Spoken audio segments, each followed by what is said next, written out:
If I had to put a stamp on it, what's the one thing that is missing? I think it's passion. I think personally, for me, you need to know how to create it at least at a basic level to then be able to judge any editor that you would then bring in. I think currently we're in a phase, and I personally believe that will hold on for the next 4 years at least, whereby it's not yet replacing creative editors. If you stay in your local area or you work in your local area, then you'll be limited in regards to income because of the likelihood of the ability to make a fee. A good strategy when it comes to content, if you're trying to become a standout name, is just do the exact opposite of what everyone else is. Hello, my friends. Welcome back to a brand new episode of What's Missing in Marketing Today. So this week, I'll be interviewing Ryan, who's a content strategist and also, of course, a video editor. Ryan, thank you so much for the time, and I can't wait to get into this conversation. But before we start off, what do you think is missing in marketing today, my friend? Thanks, first of all, for the introduction. So I've been giving this one a lot of thought because that was definitely one of the questions. It was kind of obvious that was going to come. For me, I think it's passion. If I had to put a stamp on it, what's the one thing that is missing? I think it's passion. And what I mean by that is, I think sometimes people confuse that with authenticity. And so, that is probably the loudest shout that I see on social media. It is make more authentic content. But when you break that down and try and understand what that even means, because often I think people misconstrue that with raw content or unpolished content, but then there's plenty of creators who make fantastic unpolished content and it gets 200 views. And then there's other creators who make extremely polished content, which is as far from authenticity as it could be, and it gets millions of views. So if it was just make authentic content, that wouldn't technically then translate to any views for those creators. And so for me, I think it is passion. And I think that just means people that can tell through body language, through energy, through the things that you say, that you truly care about that thing that you make content. Yeah. No, I agree. And I think sometimes we use, or one could use, a lot of quote buzzwords, right? I know we were discussing before we started about, being authentic. What does that actually mean, right? I'm so glad you mentioned it as passion, because for me it's about the energy, right? And the demands you put on yourself. I mean, this episode is a clear example. I feel fine. I sound like I'm dying, right? But I said I would create a weekly show, and the schedule has only allowed me to do that because I'm able to consistently create and consistently put out what I believe to be value content. And I think for me, it's more about leading with what you believe to be your North Star, rather than, because something I was going to talk to you about was because some people would say, oh, but what if that video that gets 1 million views, what's it really going to do for me in regards to business, right? Because sometimes we look at it and we go, well, if it's the wrong people, then it maybe won't do anything. I guess, how do you, when you work with your clients, either from a strategic point or looking at edits, how do you balance that, making sure that it is the right views or the people who, are able to create something that can get good traction and it is going to be the right people, so it will actually move the needle for that business as a whole? Yeah, great question. I think given let's say the client, my predominant client base for who I make content, their approach to content is often in the need of views, right? So I think there's a certain group, especially within the podcast space, as you know, the goal is to get lots of views, because the views often then generate enough traction for a company to, in essence, sponsor you. I think that's the main business model that a lot of podcast hosts try to stick to, right? There are people that I work with who don't focus on views at all, but also because they don't have sponsors, nor do they want sponsors, and instead pitch their own products. So Daniel Amen is, for example, one of those who has a massive following, and he only pitches either his own supplements, which is Brain MD, or the things that they do with their brain scan. The brain scans at their Amen clinics.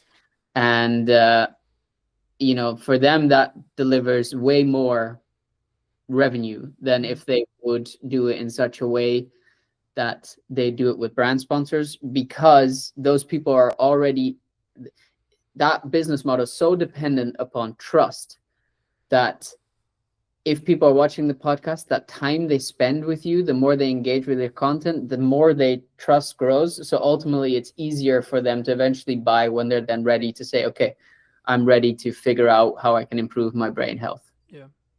And so in terms of what I do with creators in advance, especially when we're in the strategic phase and setting up, I try and ask them, what is the goal?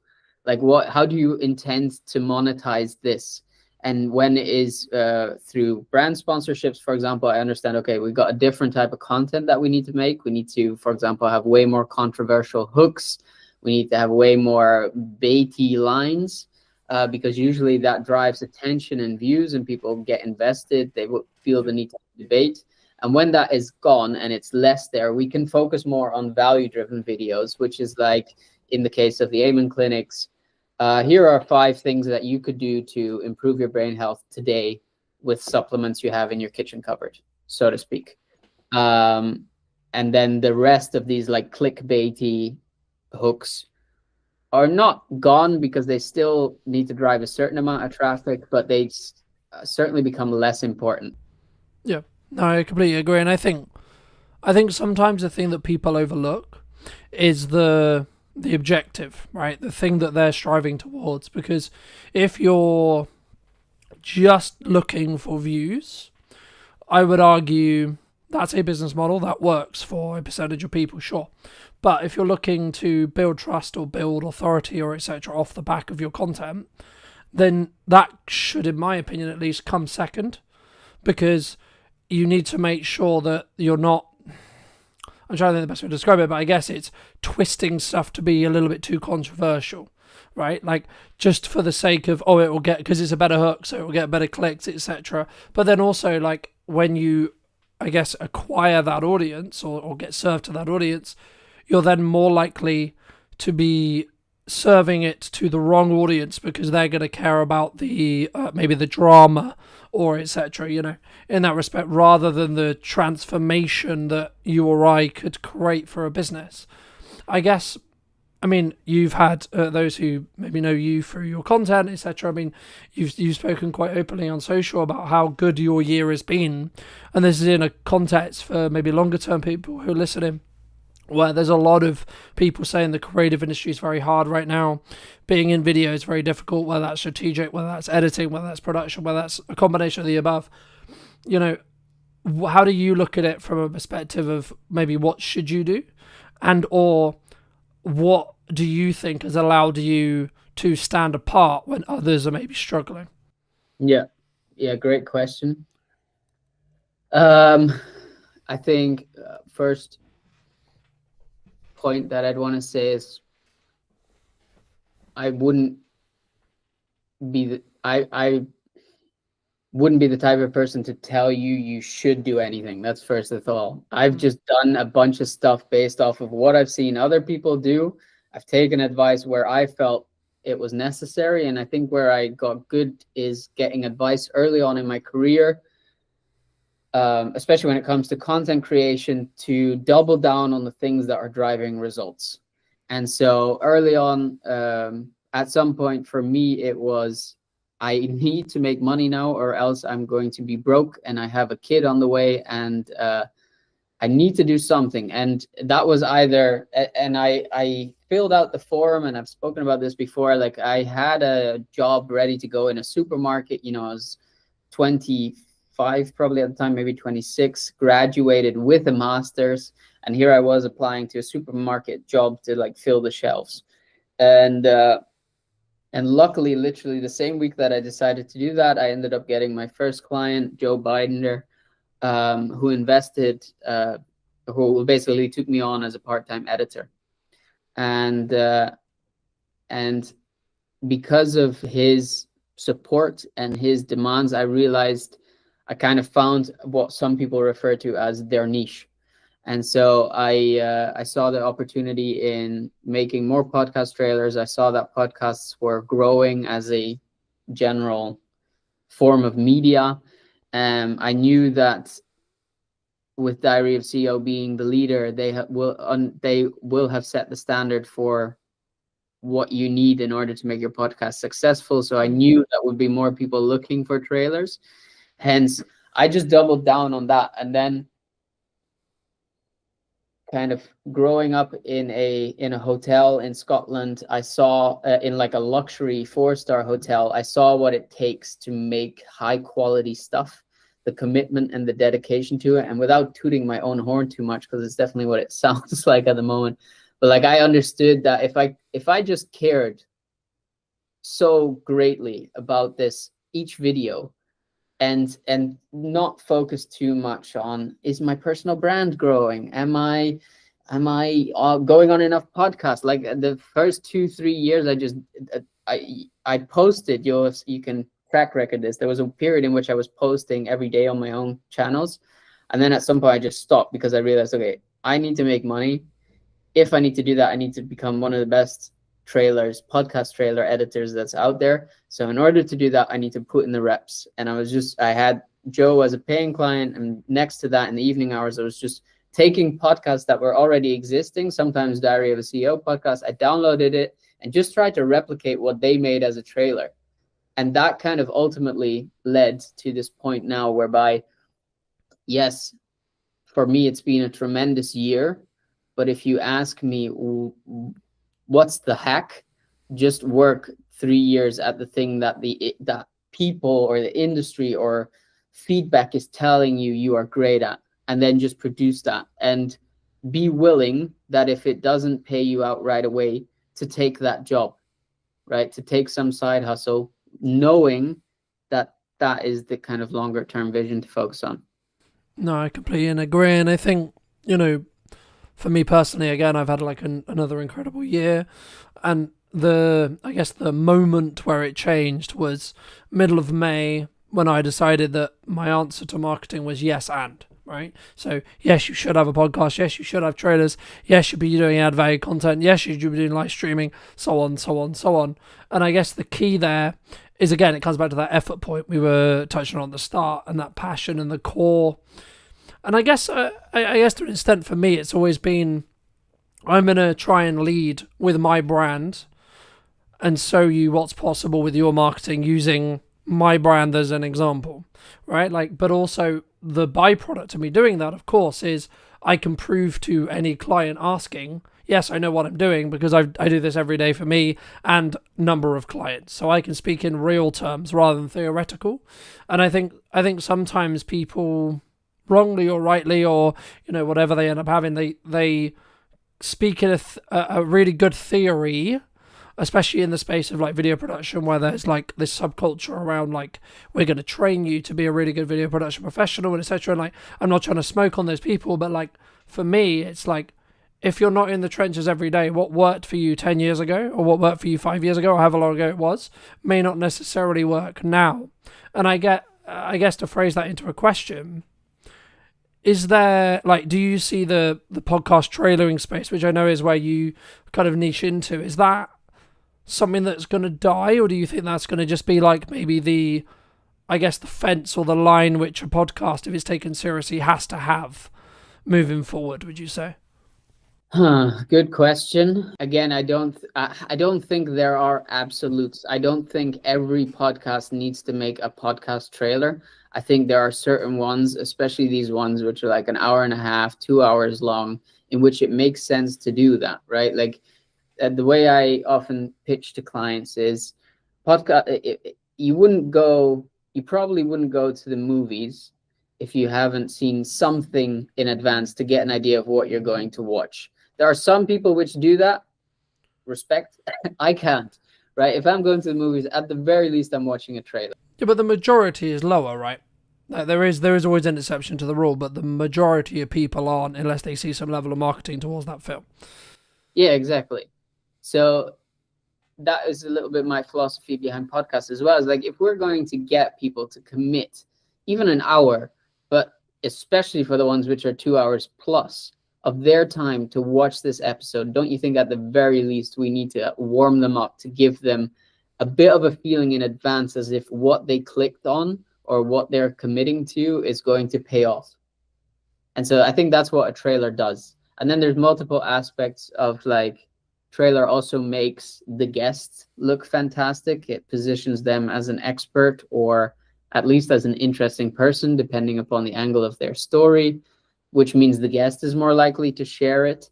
And so I don't know. Yeah, to answer your question, I don't think there's necessarily it's not going to be a must, but it's certainly going to be kind of a minimum threshold. And the argument that a lot of the time I fall back to is, you cannot do it, but you have to be mindful that the Diary of a CEO, the James Smith, the Daniel Amen, the you name it, they're all doing it.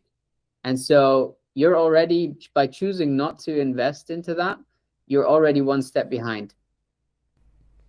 No, I agree, and I think as someone who does do trailers, and I'm sure we'll get onto that conversation as well, but I think for me, as we are moving more and more into interest graph based algorithms, and in a world where whether you're service based, as in you're trying to establish an audience, establish rapport, establish trust to then potentially sell to a small number of them, or you're looking for larger numbers to then apply sponsorship and add revenue and etc., whichever model you're looking at, the concept of having a strong hook that then tells YouTube or whatever platform you're on that this is a good piece of content will always benefit you in the long term.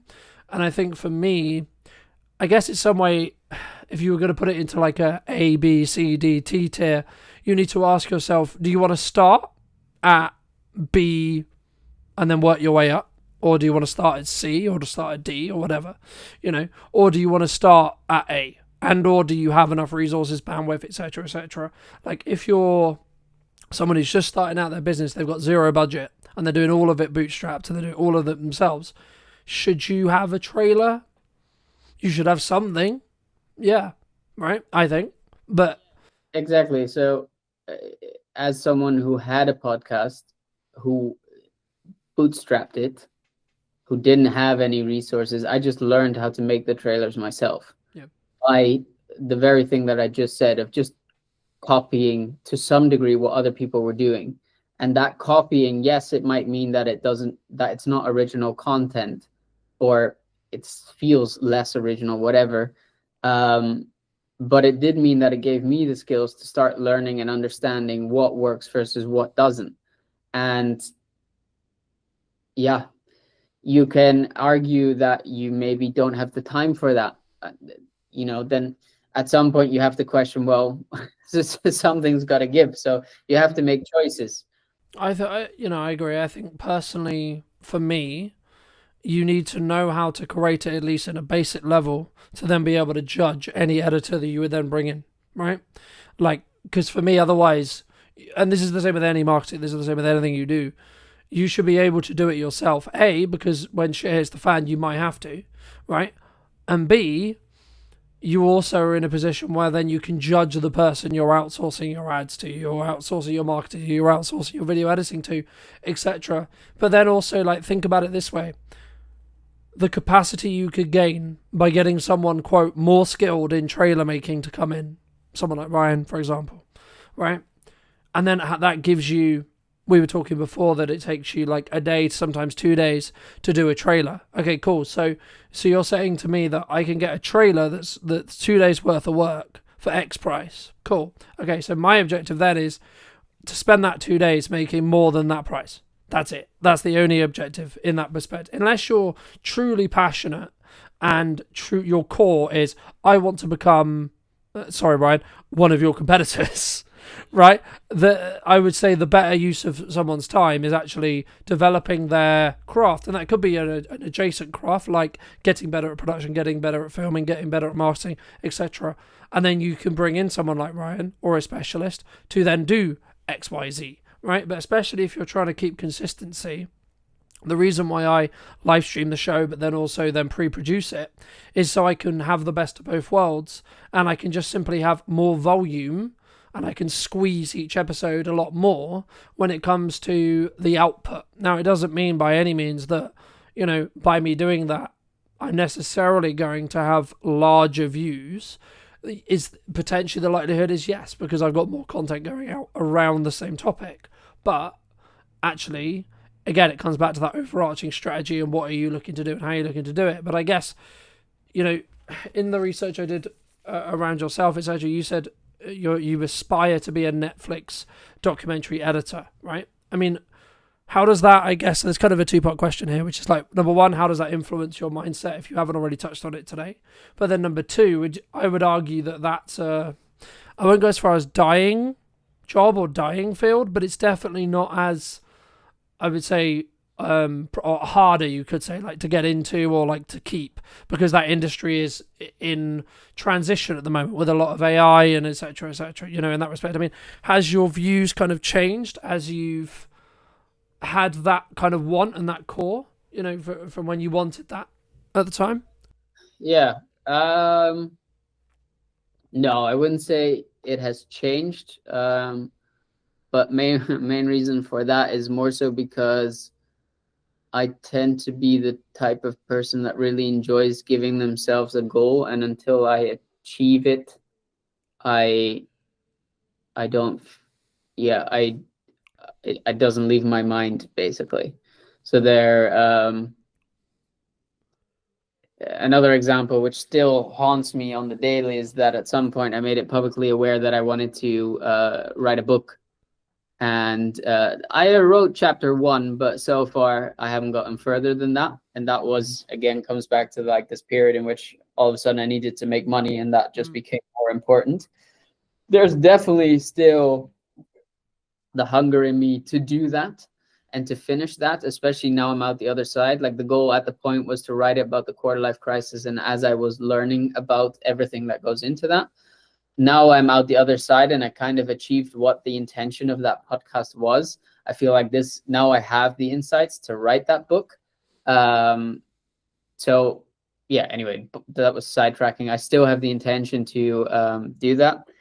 But to answer the question whether or not Netflix editor leaves my mind, even though it's a dying field, not really, because of this like innate drive to be like, okay, I've said I wanted to do that. It's publicly on my LinkedIn. I'm, for example, not getting called out seems hard. Called on it, like that gives me that ambition to keep pushing for that. And I don't doubt from experience that once I achieve that, I will end up finding something else to be a new challenge within that space. In terms of like the aspect of its dying industry, AI and stuff, I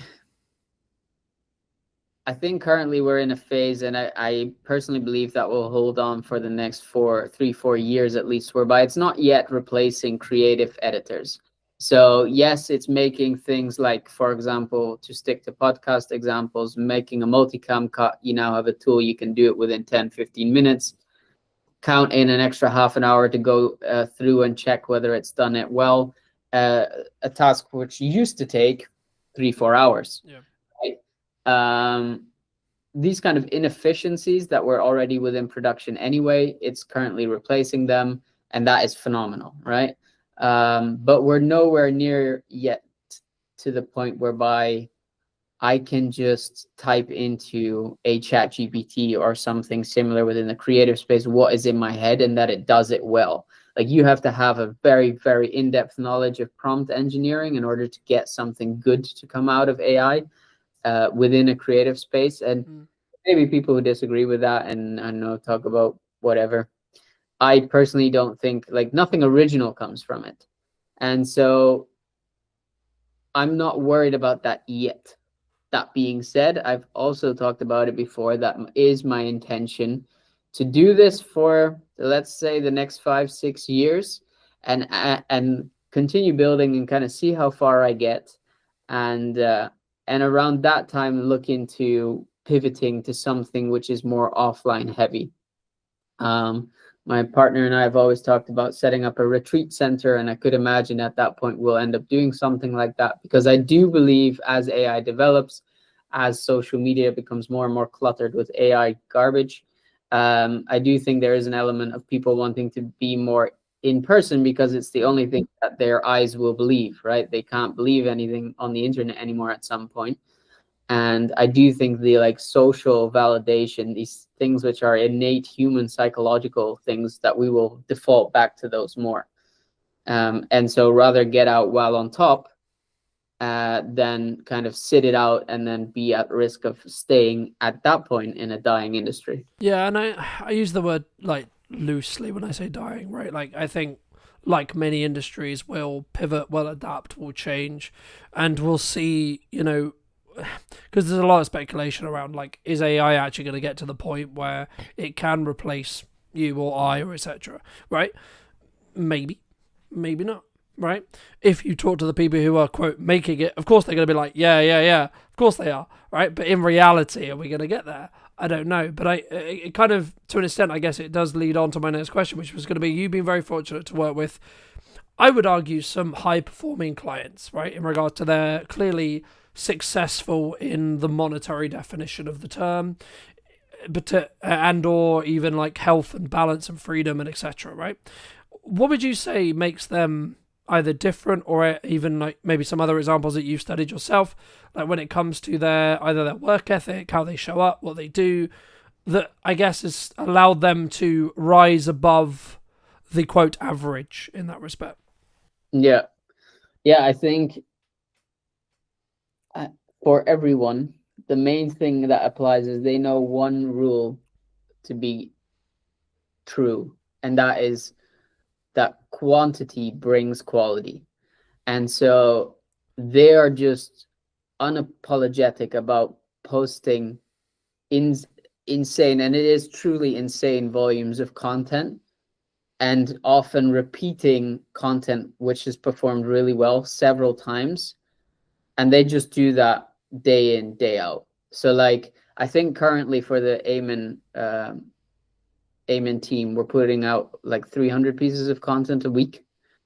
You know, for James Smith, he himself is putting out a ginormous amount of content, whether that's his own or over Newtonic, or now with the podcast coming back, he's putting out one a week, going to scale up to 2 a week. You know, those long form podcasts, they get cut down into at least 2 to 3 clips, which are like 3 to 10 minutes. In addition, the same one gets cut into about 5 to 6 reels, which, you know, gives you almost a day, every day, something to post. And yeah, think about if you then, that's currently with 1 episode. If you have 2 per week, you know, you're doubling it. Obviously, the amount of content you have going out, like, and that's what you're competing against, right? That is what, and then people will get annoyed when they put out 1 post and it gets 3 likes, and they're like, oh, let me quit because no one cares. And I had this conversation with a friend of mine a while ago. He's trying to build a surface-based business, and I'm like, he was like, yeah, I've put out 10 posts, and from that I've only got, I think he said, 2 clients.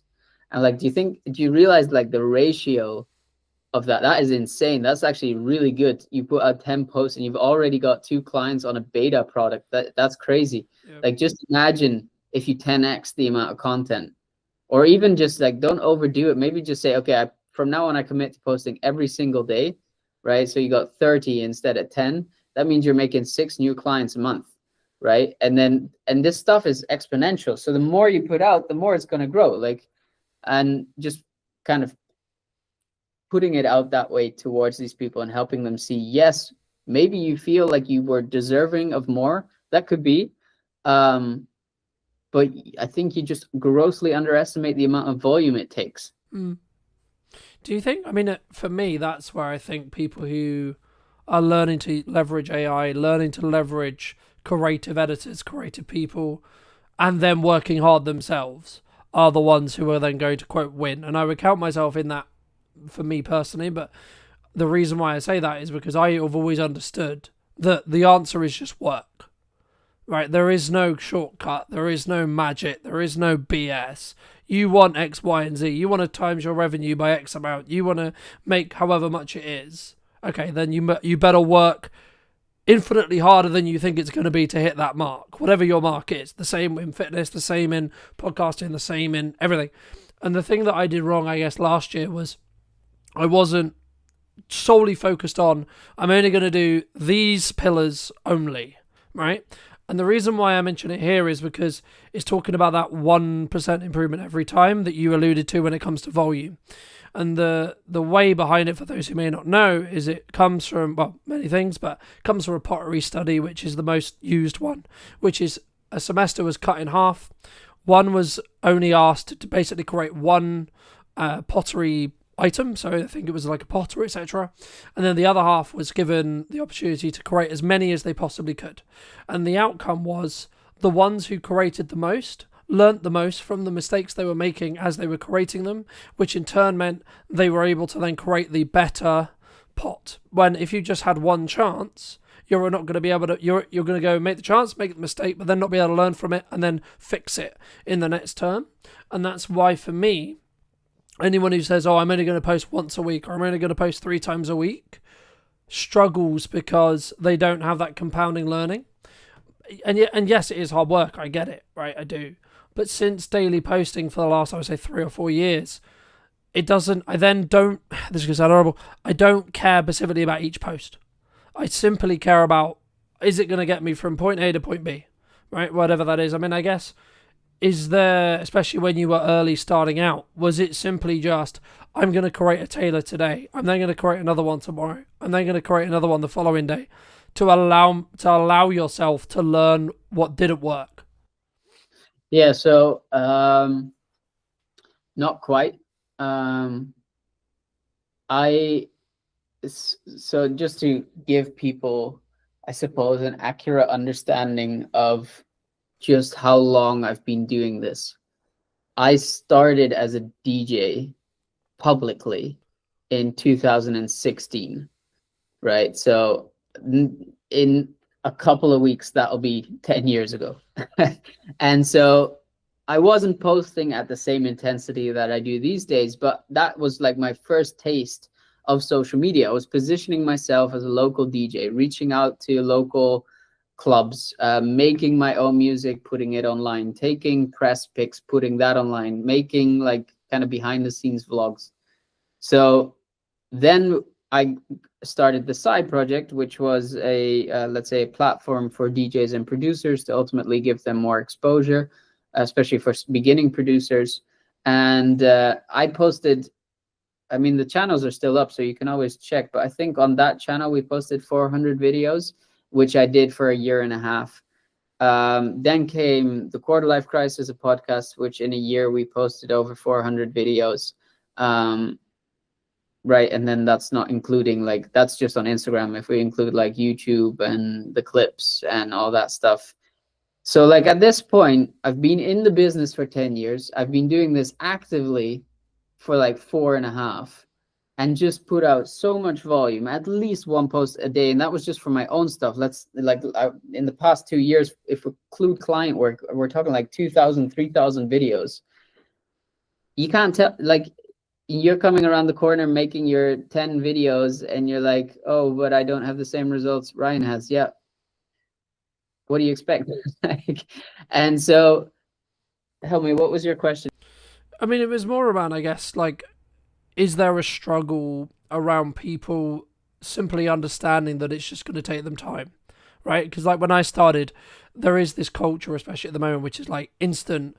I want Ryan's views. I want X success. So on, in that respect. And I think for me, I've always understood, for as long as I can remember, that as long as I'm showing up every day, focusing on how can I get each thing I'm doing to be slightly better every day, by the time I get to the quote success marker, my success will change in respect to what my definition of it is. But I guess it would just be advice around like people who are struggling, or people who are saying, yeah, but Ryan, posting 3 times is hard because I've got a business to run, I've got this, I've got that, I've got a family, I've got so on.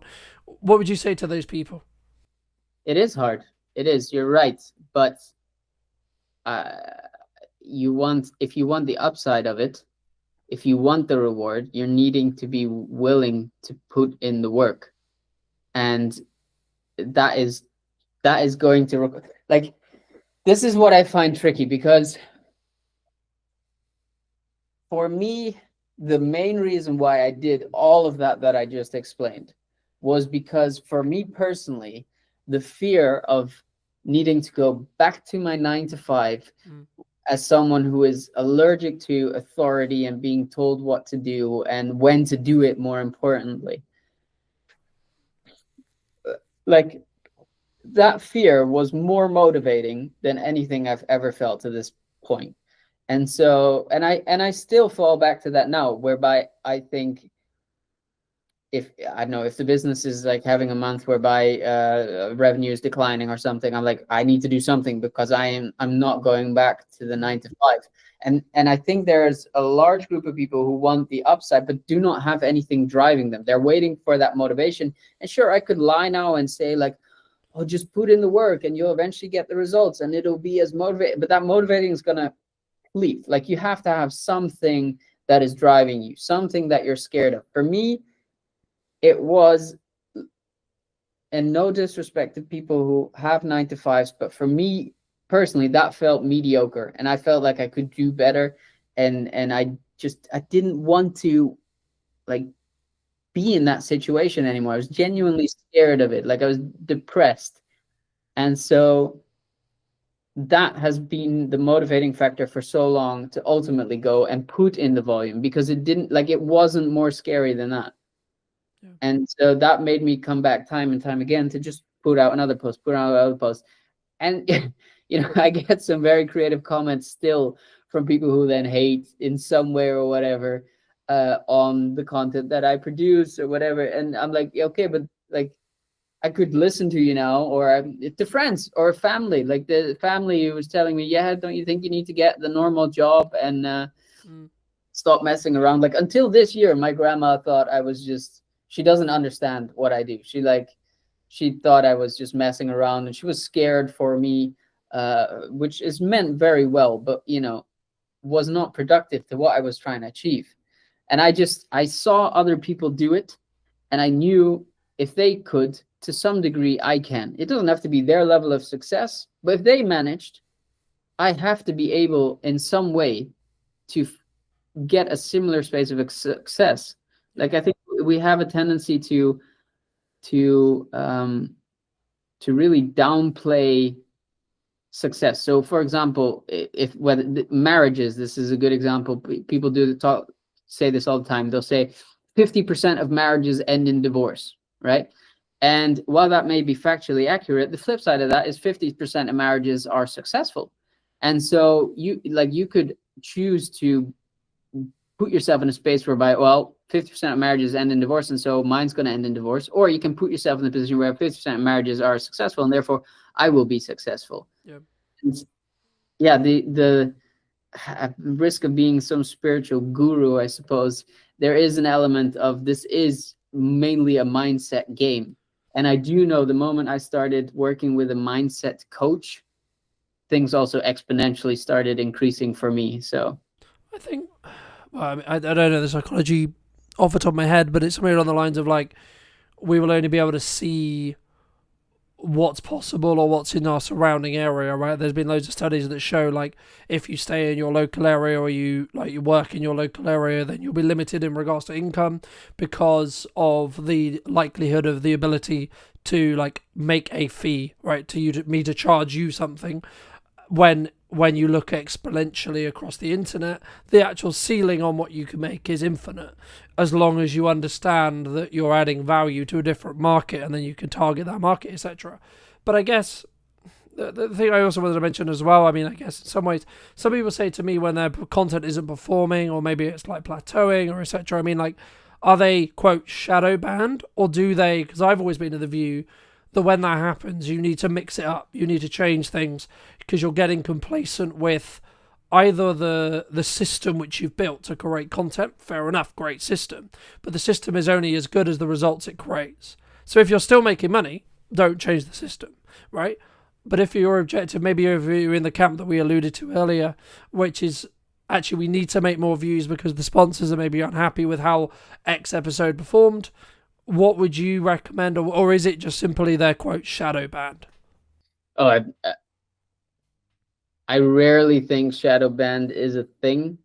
Maybe if you like swear a lot or you break a lot of the community guidelines or you're pushing a lot of like, I don't know, controversial things which don't speak in favor of the social media algorithm, right? Then I could imagine you get shadow bans. But if you don't do that and you're just an, let's say, everyday creator, I think it is indeed. I mean, algorithms do change. We see it on LinkedIn currently. Video was a period whereby you could put any piece of garbage on LinkedIn and it would get insane numbers, and now it's barely doing anything.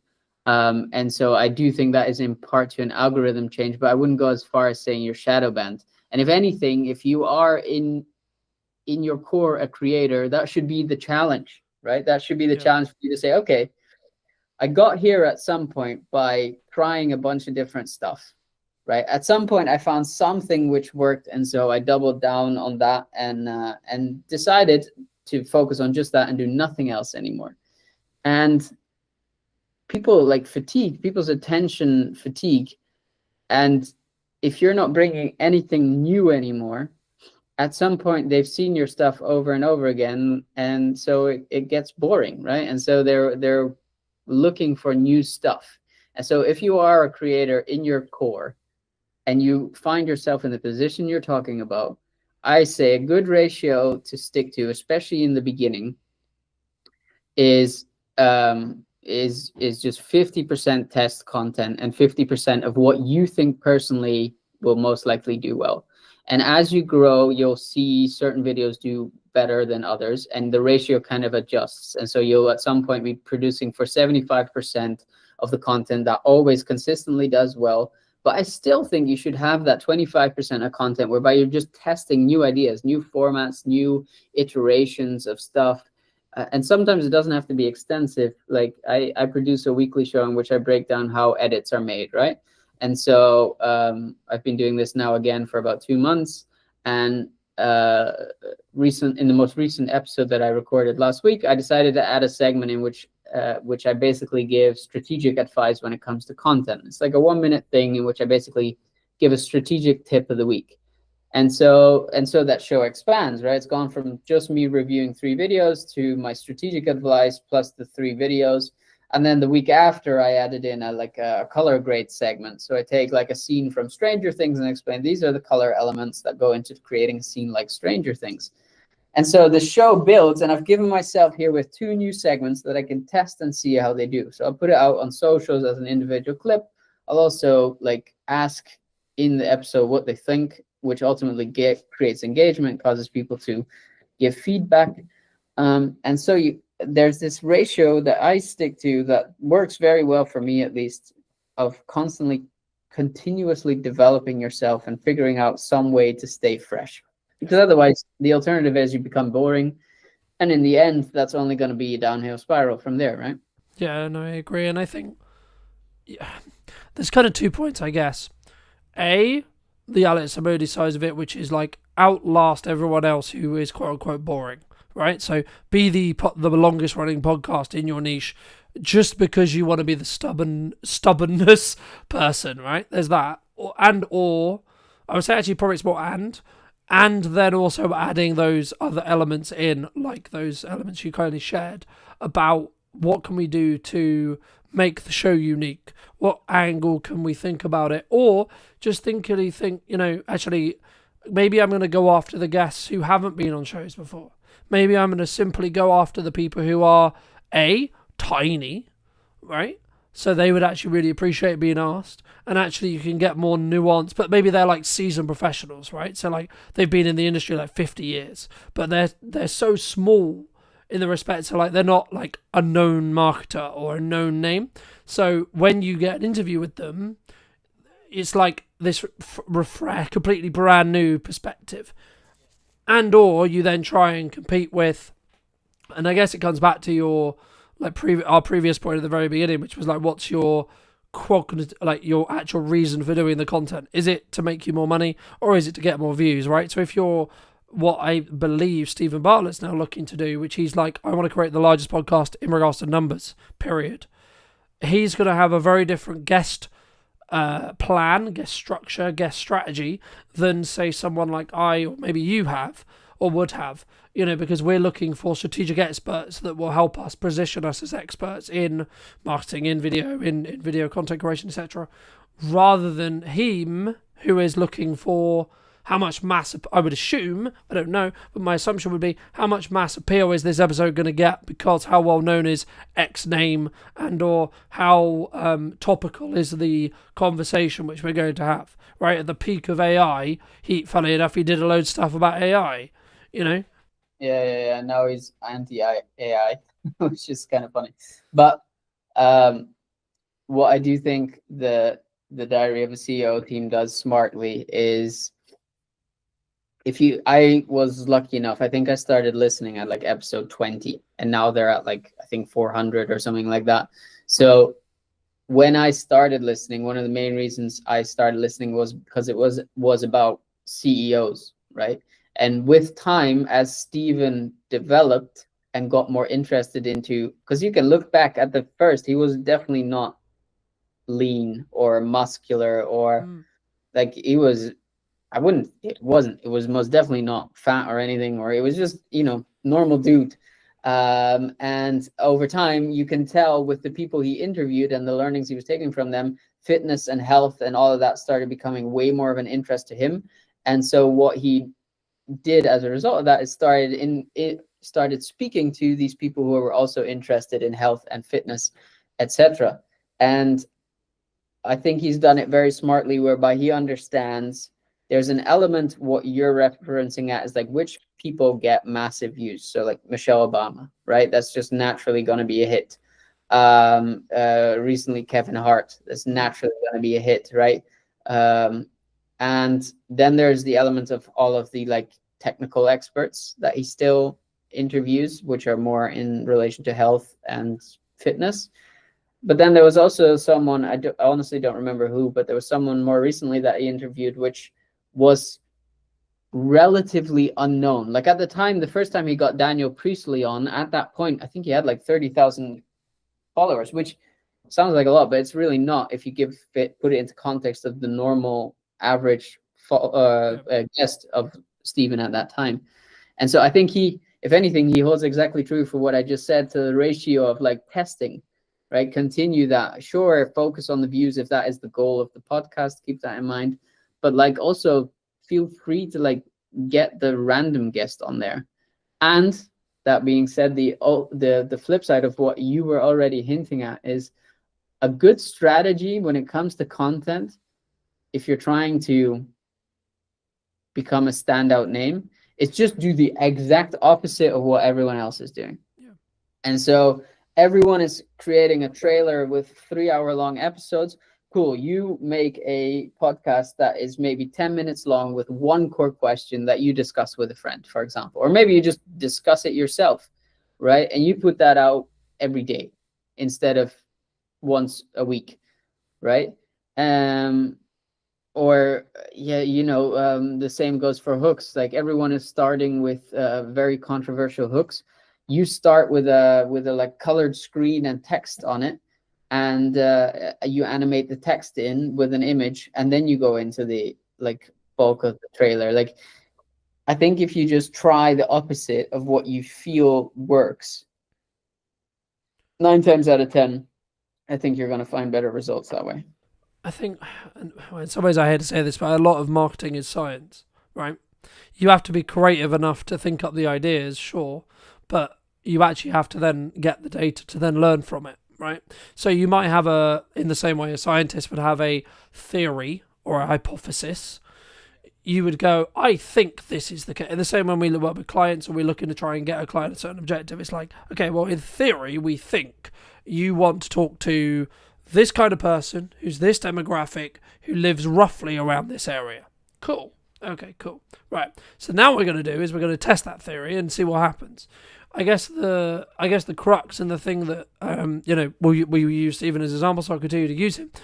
The thing that he does more than others is he will do exactly what we described, which was he will do the and methodology when it comes to, we know what works, we're going to continue that, so we're going to say we're going to do that every week, but then we'll have a bonus episode which is purely for testing. We don't care whether that episode is going to get 5 views, 10 views, 1 million views, or 100 million views, or whatever it is. We're purely going to do that episode just so we can understand, does this resonate with our current audience, and or do we gain a new audience from doing so? And I think if you scale this really down into the majority of people who are maybe consuming this, who are maybe smaller businesses or like, 1 or 2, maybe 2, maybe up to 10 employees, if you take that same thought process, as long as you have the bandwidth and the resources to be able to do so, of course, you'll be able to, quote, outpace some of your competitors if you move quickly, because you'll be able to say, okay, cool, let's test something, let's see if it works. Okay, cool, it works. So now we can do this on top of everything else we already know works. So every time you do that, you're adding more fuel to that fire and that engine as a whole. So it's going to, or using the snowball analogy, it's going to gain more snow going down the hill, right? And the more compounding you have, the faster it grows, so on, so on, so on, right? But for those who have been really interested in this conversation and maybe want to check out some of your stuff, check out some of the editing show, etc., where's best for people to reach out to you? Probably via LinkedIn. Just on my channel. Pretty sure if you type in Ryan Faber, you should find me. You can find me on YouTube if you search The Quarter Creator Club if you're interested in learning more about editing or content strategy these days, and we'll be putting out a lot more content on there as well. So fabulous. And if you were going to talk to either yourself or someone very similar to you 10 to 15 years ago, and you were going to give advice, what advice would you give that person? Trust your gut. And listen to people who have done what you aspire to achieve. And so my whole podcast, the whole thing that got me to where I am now, and arguably I still have a long way to go, but the main philosophy of that was I knew I wanted to be an entrepreneur. I knew there were hundreds to thousands of entrepreneurs who had made it work. I figured if I would talk to enough of them and ask them questions as to how or what they thought the frameworks were that made it, in all of those subjective experience, I should be able to find an objective line. And you don't need to start a podcast. I'm pretty sure if you send a bunch of LinkedIn DMs, if you DM me after watching this and you're like, I want advice on how to become a better editor, for example, I will respond to that. And I know for a fact, because I've done it, that there are plenty of people out there who are the same. And so if you just speak to enough of those people, at some point you'll see the patterns in what all of these people have in common, and then you know what you have to replicate. No, absolutely. I can agree more. And I think it's sometimes about not like trying to reinvent the wheel, but if you're going to take the bits that you really want to emulate and like. But thank you so much for the time, Ryan. Really appreciate it. And if you did enjoy this episode and would like to see more like it, make sure to be subscribed by clicking this button just here. And YouTube believes you'll enjoy this button or this video more specifically. So make sure to click that. And I'll see you very, very soon. Thanks. And if you were going to talk to yourself 10 years ago, what advice, if you were going to give advice, would you give that person? If I was going to say anything to myself 10 years ago, it would just be keep your eyes open and you'll get where you need to go. You need to be really good at marketing to be able to have the opportunity and the permission to be able to sell, is my view, in a nutshell. I think when we look at marketing and sales and output of content, the more you do it, the easier it gets, my opinion. What role do you feel trust plays either in business or in marketing specifically? Hello, my friends. Welcome to a brand new episode in What's Missing in Marketing Today. Today, we're going to be talking to Tom all about his opinions on marketing. And before we get into it, Tom, Could you give the audience a little bit of context on who you are, and of course, answer our opening question? What do you feel is missing in marketing today? Absolutely. Thank you very much for having me on, Carlton. I really appreciate it. No, you're welcome. Who am I? I am Tom Jepson. I am a coach for self-employed people, mostly working parents, should I say. And I'm here to help them take some of the out of doing business for themselves, because it's really quite hard balancing doing a business that you want to do, parenting, caring, all the dynamics that come with it. I am a full-time parent. Also, I'm a full-time carer as well. So I am living and breathing all the stuff that I do with my clients. To answer your question, what is missing in marketing today?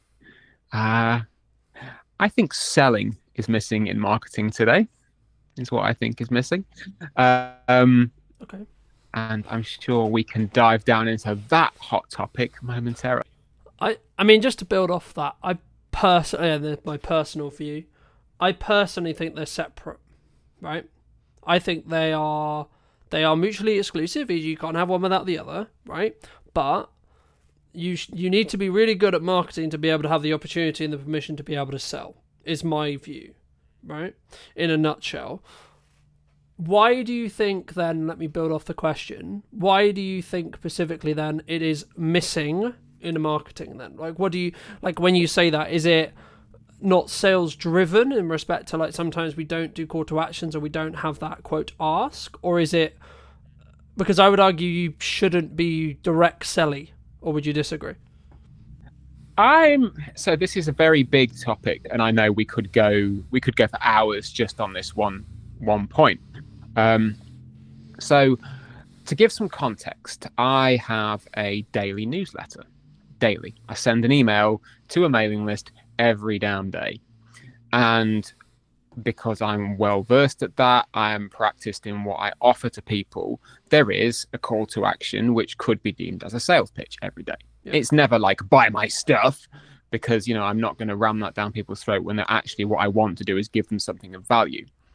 But I know that for some people, seeing a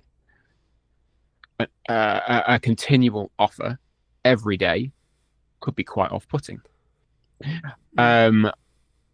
I can tell you exactly why I do it, because if I get new subscribers and I hit them on a day without an offer, they're never going to see it. Yeah. So contextually, I know it doesn't work for some people. When we take it out of the sphere of direct communication and put it into something like LinkedIn, I'll say that LinkedIn is the only social media platform I use. I do not have energy or the want to use any others. Maybe I'm wrong, maybe I'm not. I don't know. But I don't have the energy for it. In the context of LinkedIn, my filter bubble tells me that there's a lot of chat around personal brand and personal marketing and relationship building. Yep. And I get it. I'm here for it. I just want to talk to people. But when I want to say, hey, folks, here is a thing that I have built. Here is a service which I offer, and I want you to buy it. I don't, in this moment, I'm not making it so difficult for you to receive this that you have to get to know me for weeks and weeks before, so then you can benefit it. I'm offering you something now which you can buy with money so I can feed my children. When that sort of message comes out, it either disappears because the algorithm says, no, you mustn't sell to people. People just don't act on it because for whatever reason, they don't find it engaging content. Or any other reason that you could possibly want for that thing disappearing. But I think there's just this almost acceptance that it's not, I'm going to use the word acceptable. I know it's a big word to use. I'm going to say that it's accepted that it's not acceptable to sell in that way. And honestly, when you mix that into the marketing that we do with our content posts and our emails and our podcasts and all of that jazz, if we don't feel that we are able to do that one thing and have it be effective, how are we ever going to be able to run a business? I think, there's a lot I could pull out of there, but I think the unique perspective for me is there's a lot of conversation, especially at the moment, around people are concerned about the up and coming budget at the time of streaming, etc. Right? Like, people are concerned about like what's going to happen at Christmas and like where things are and etc. And I'm in a very fortunate position where like this month is manic, this month is crazy, but I'm still building the time to have this live stream, have this broadcast, have this conversation with you, because I think it's important to obviously add value and continue that process of constant development, constant growth, but also I'm always aware that I need to bank content whenever I can. And the key, I guess, to build off your previous point about sales is, I guess, to most people who may be listening to this, you need to ask yourself, from my view at least, where you are in business. And if you are in a position where you need to make money and you need to generate cash flow, then absolutely you should be pushing more sales. And there's nothing, I don't believe, wrong with that, because that might be the reason why you're in business next year, right? Now, in a world where you don't need that and you could be perceived, or one could perceive you as quote unquote being greedy just to make revenue for the sake of revenue, not implying that's what you're doing, but some could imply that, right? I think then you can look at it and go, okay, well, when do you want this quote cash out from what you're doing now, right? Is it in a week, a month, a year? Right? Because if it's towards the year mark, then I would argue that in our content we should be trying to add value. Not saying you shouldn't have a call to action, because a call to action could actually be, hey, you really enjoying this? You'll probably enjoy the content I put on my YouTube channel or the newsletter I put out, etc. Right? So I think sometimes when we look at quote sales, we're sometimes looking very transactional. Right? We're looking at, I've got this power hour to sell, I've got this coaching thing to sell, I've got this course to sell, I've got this ticket thing to sell, whatever it is, and we just push to that instead of thinking, actually, because I would say you should have a call to action in every piece of content you do, but it should be in relevance and understanding with where the business is and what the business needs from you, and how much, I guess in some ways, how much good karma you have with your established audience, whether that's on socials, YouTube, email list, etc., depending on your method of articulation. How do you mix that when you do call to actions, building off your previous point? Is it hey, come and buy my thing always, or is it actually, hey, I've done this other thing? Like, let's for example, you may say, hey, I just did this amazing conversation with Carlton, here's a link to it if you would find that interesting. That's an interesting question, and I do mix up the calls to action because I'm fully aware, I've been doing this business thing for a long time. I've been a freelancer for twice as long. I've been employed for twice as long as that, back in days of employment. I've been around the block. I know how this machine works. But to the same end, I don't have a damn clue how it works, because mixing up the calls to action, consistent blocks of, it's not like one day is buy my coaching, the next day is, oh, look, there's a thing. It's going to be consistent blocks of action to take. So yeah, I do mix it up. But to the same degree, it always comes back to the same thing of, this is the core thing that I offer. This is how I want to engage with you and how I would like you to engage with me, regardless of whatever medium, method or action we get there.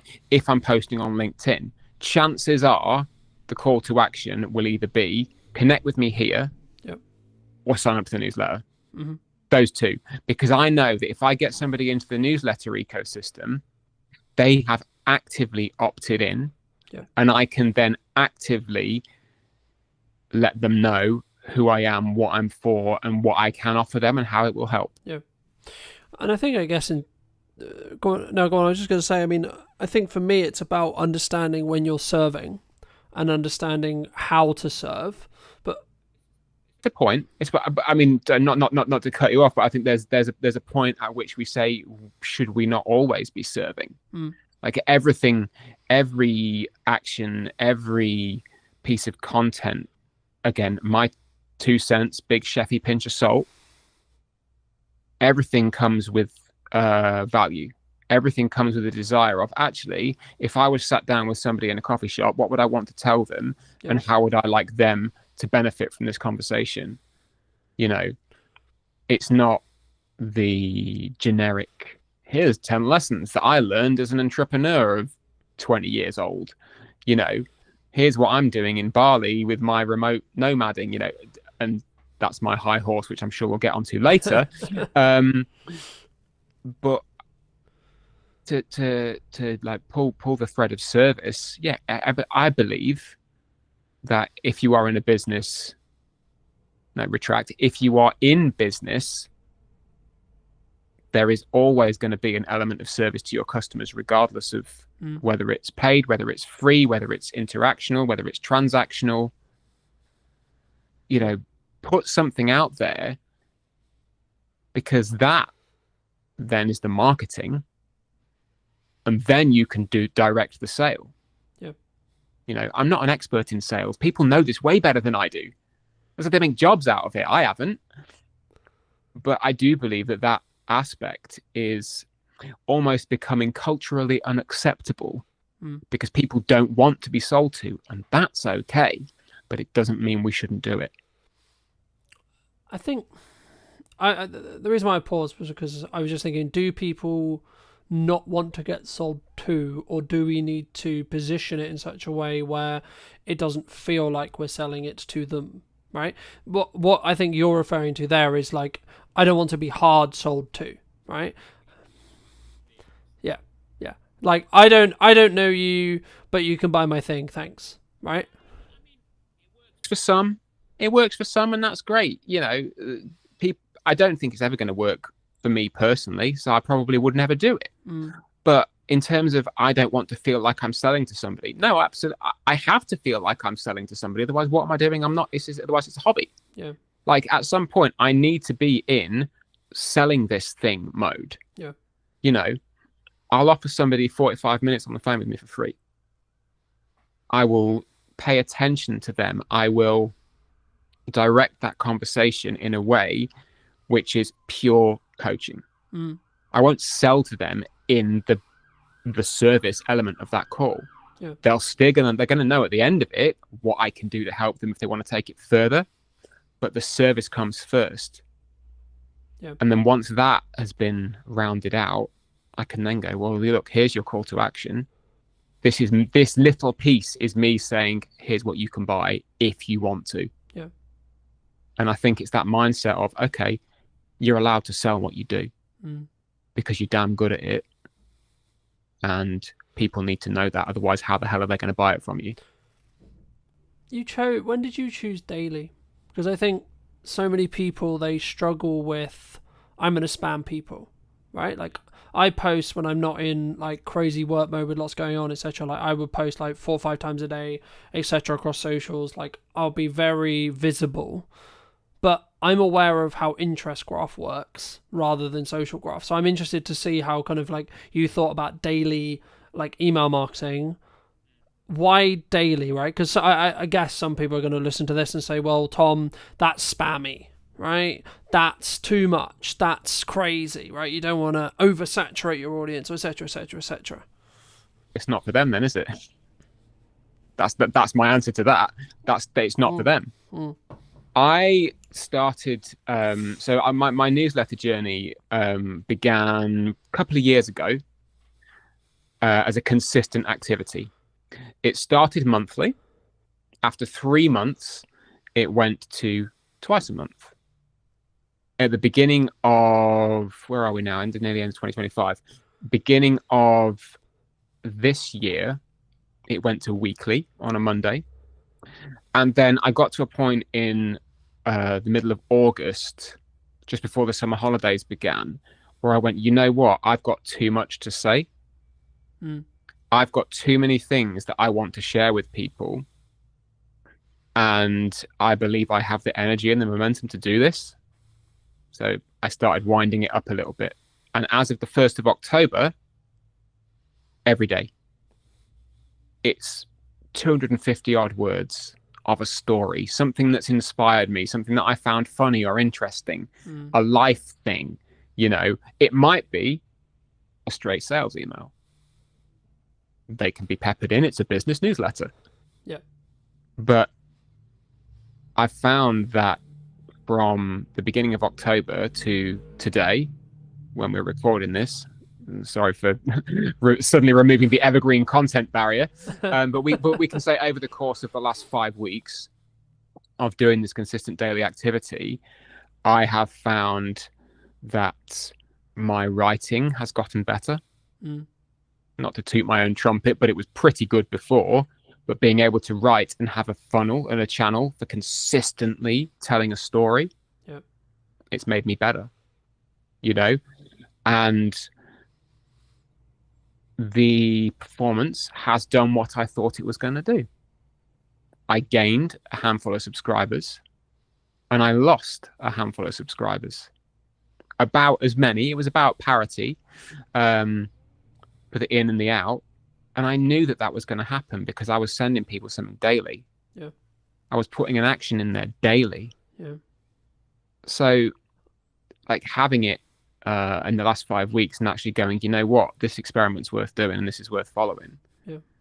And I'm going to keep pressing on. From my view, speaking about like daily posting reels or daily posting on social across all platforms, blah blah blah blah. I think me it's very similar, right? Like I remember I did a workshop in September, and an old friend, but also someone whose wife followed me, said something on the lines of, "Fucking hell, Colton, you're everywhere," and she ended up tuning off and like unfollowing me, and I was like, okay, cool, but would she ever buy from me? And the answer was no. I was like, okay, well then, in the nicest way possible, thank you so much for the time you spent with me, and thank you so much for the support you gave on the content, but actually maybe you're not the right person.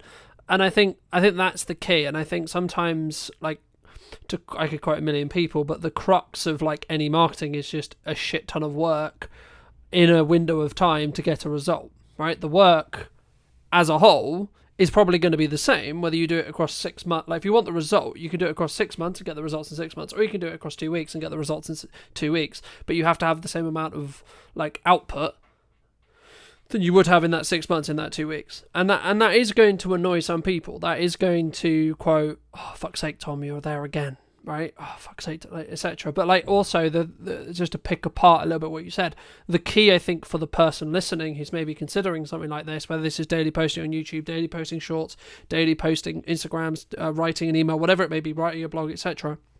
For me, it's, can you make that 1% improvement? Right? Because what you're talking about there, the reason why you're getting better is because, and you may not feel it, right, at the time. It's only in hindsight when you look back. But if you go, like, if I look at where the podcast was and arguably, like, why is what's missing in marketing today, quote, successful or, quote, doing well? Actually, it's because I've 1%ed it every episode since June. Right? By the time this pre-recorded version of this episode I expect comes out, it will probably be 5 to 7, maybe 20 times better than as it sits today. Right? Why is that? Because every episode I'm functioning and I'm saying, and it comes with practice, right? Like anything, right? You can't expect to be in great shape if you don't work out every day, right? In my opinion, right? You can do 3 days a week if you want. That's up to you, right? In the same way, you can do 3 emails a month or 3 emails a week, etc. But it would be wrong of me not to ask you about like this huge volume, this huge value add, this huge amount of work, and not talk about, do you think the modern expectations of marketing can lead to, especially smaller entrepreneurial business owners, getting to burnout? There's the word burnout. Is that? I mean, just to give burnout its place for a moment. Yeah, I think that specific symptom comes from trying to do a lot of stuff that you don't enjoy, that you are not equipped to do. You might be capable of doing it, but in that moment you're not equipped to do it. And that you maybe don't acknowledge that something else needs to be set down. So to give burnout the thing, yeah, I think when we look at marketing and sales and output of content, the more you do it, the easier it gets. My opinion.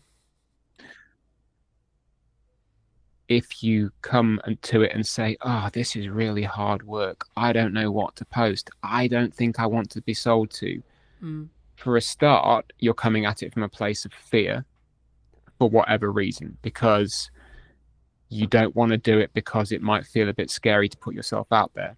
You don't want to do it because it might feel a bit scary about actually selling yourself. Yep. It might feel a bit scary to put your 2 cents on a live stream with somebody who you're really pleased to talk to. How dare you have an opinion, Tom? How fucking dare you have an opinion about something that might upset somebody? I specifically today, I had that conversation with someone on LinkedIn because they posted the very same thing. It's like, we just can't have a conversation anymore because you might offend someone.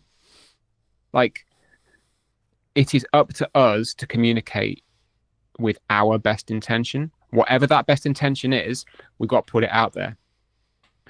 How somebody receives it is not on you. And I think when we start to take on the burden of the recipient in terms of, and I feel like I should be careful about what I'm saying here because this could be very heavily misconstrued as me being a complete asshole. I care deeply about what I send to people and that they will receive some value from it. Yep. If they read it and go, no, that guy's a dick, that's not on me. I can't control that. But surely it's the intention, though, right? The intention that I want someone to read it and go, that guy's a dick. No. So like when you create content in the same way I create content, I always go from a perspective of an intention of, I'm going to add as much value to whoever is. 100%. I'm grateful enough to have the time of the time, right? That's it. But I think the point is, when it comes to the kind of the small business owner, the working parent, the full-time carer trying to run something that they need to run or want to run to maintain their own sense of self, when things like taking on the burden of somebody else's receipt of your content and worrying too much about how are they going to receive this, regardless of intent, at that point, you start to run out of energy because you then don't have the energy to give to the content, to the message, to the service, because you're spending it worrying how someone is going to receive it, and then you start to burn out. Yep. And then it just becomes cyclical, and then you don't want to do it, and then you don't do it, and then you beat yourself up because you're not doing it, and then you get all worried and sad that you're not doing it and that you should be doing more. You must be doing X, Y, and Z. And it just becomes this kind of self-fulfilling, it's cyclical, kicking your own ass, because realistically you're worrying about something that is so far outside of your control, it's worth working through it to let that go. Yeah. And then you can just send a daily email with the best intention, with content that you believe is good. It might not hit the mark that day, so what? Try again tomorrow.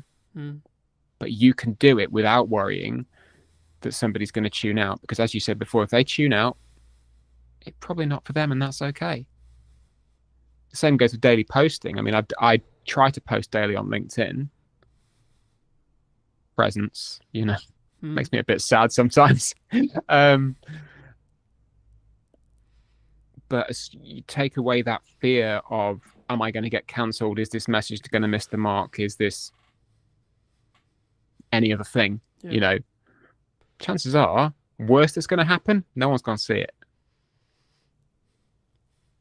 And if they do, they're going to have some other thing happen, right? Like I can't remember exactly, said to me, but a client many years ago said, 95% of the things that you do and you worry about, no one's going to give a shit about because they've got 15 other things to worry about that aren't you or anything to do with you, right?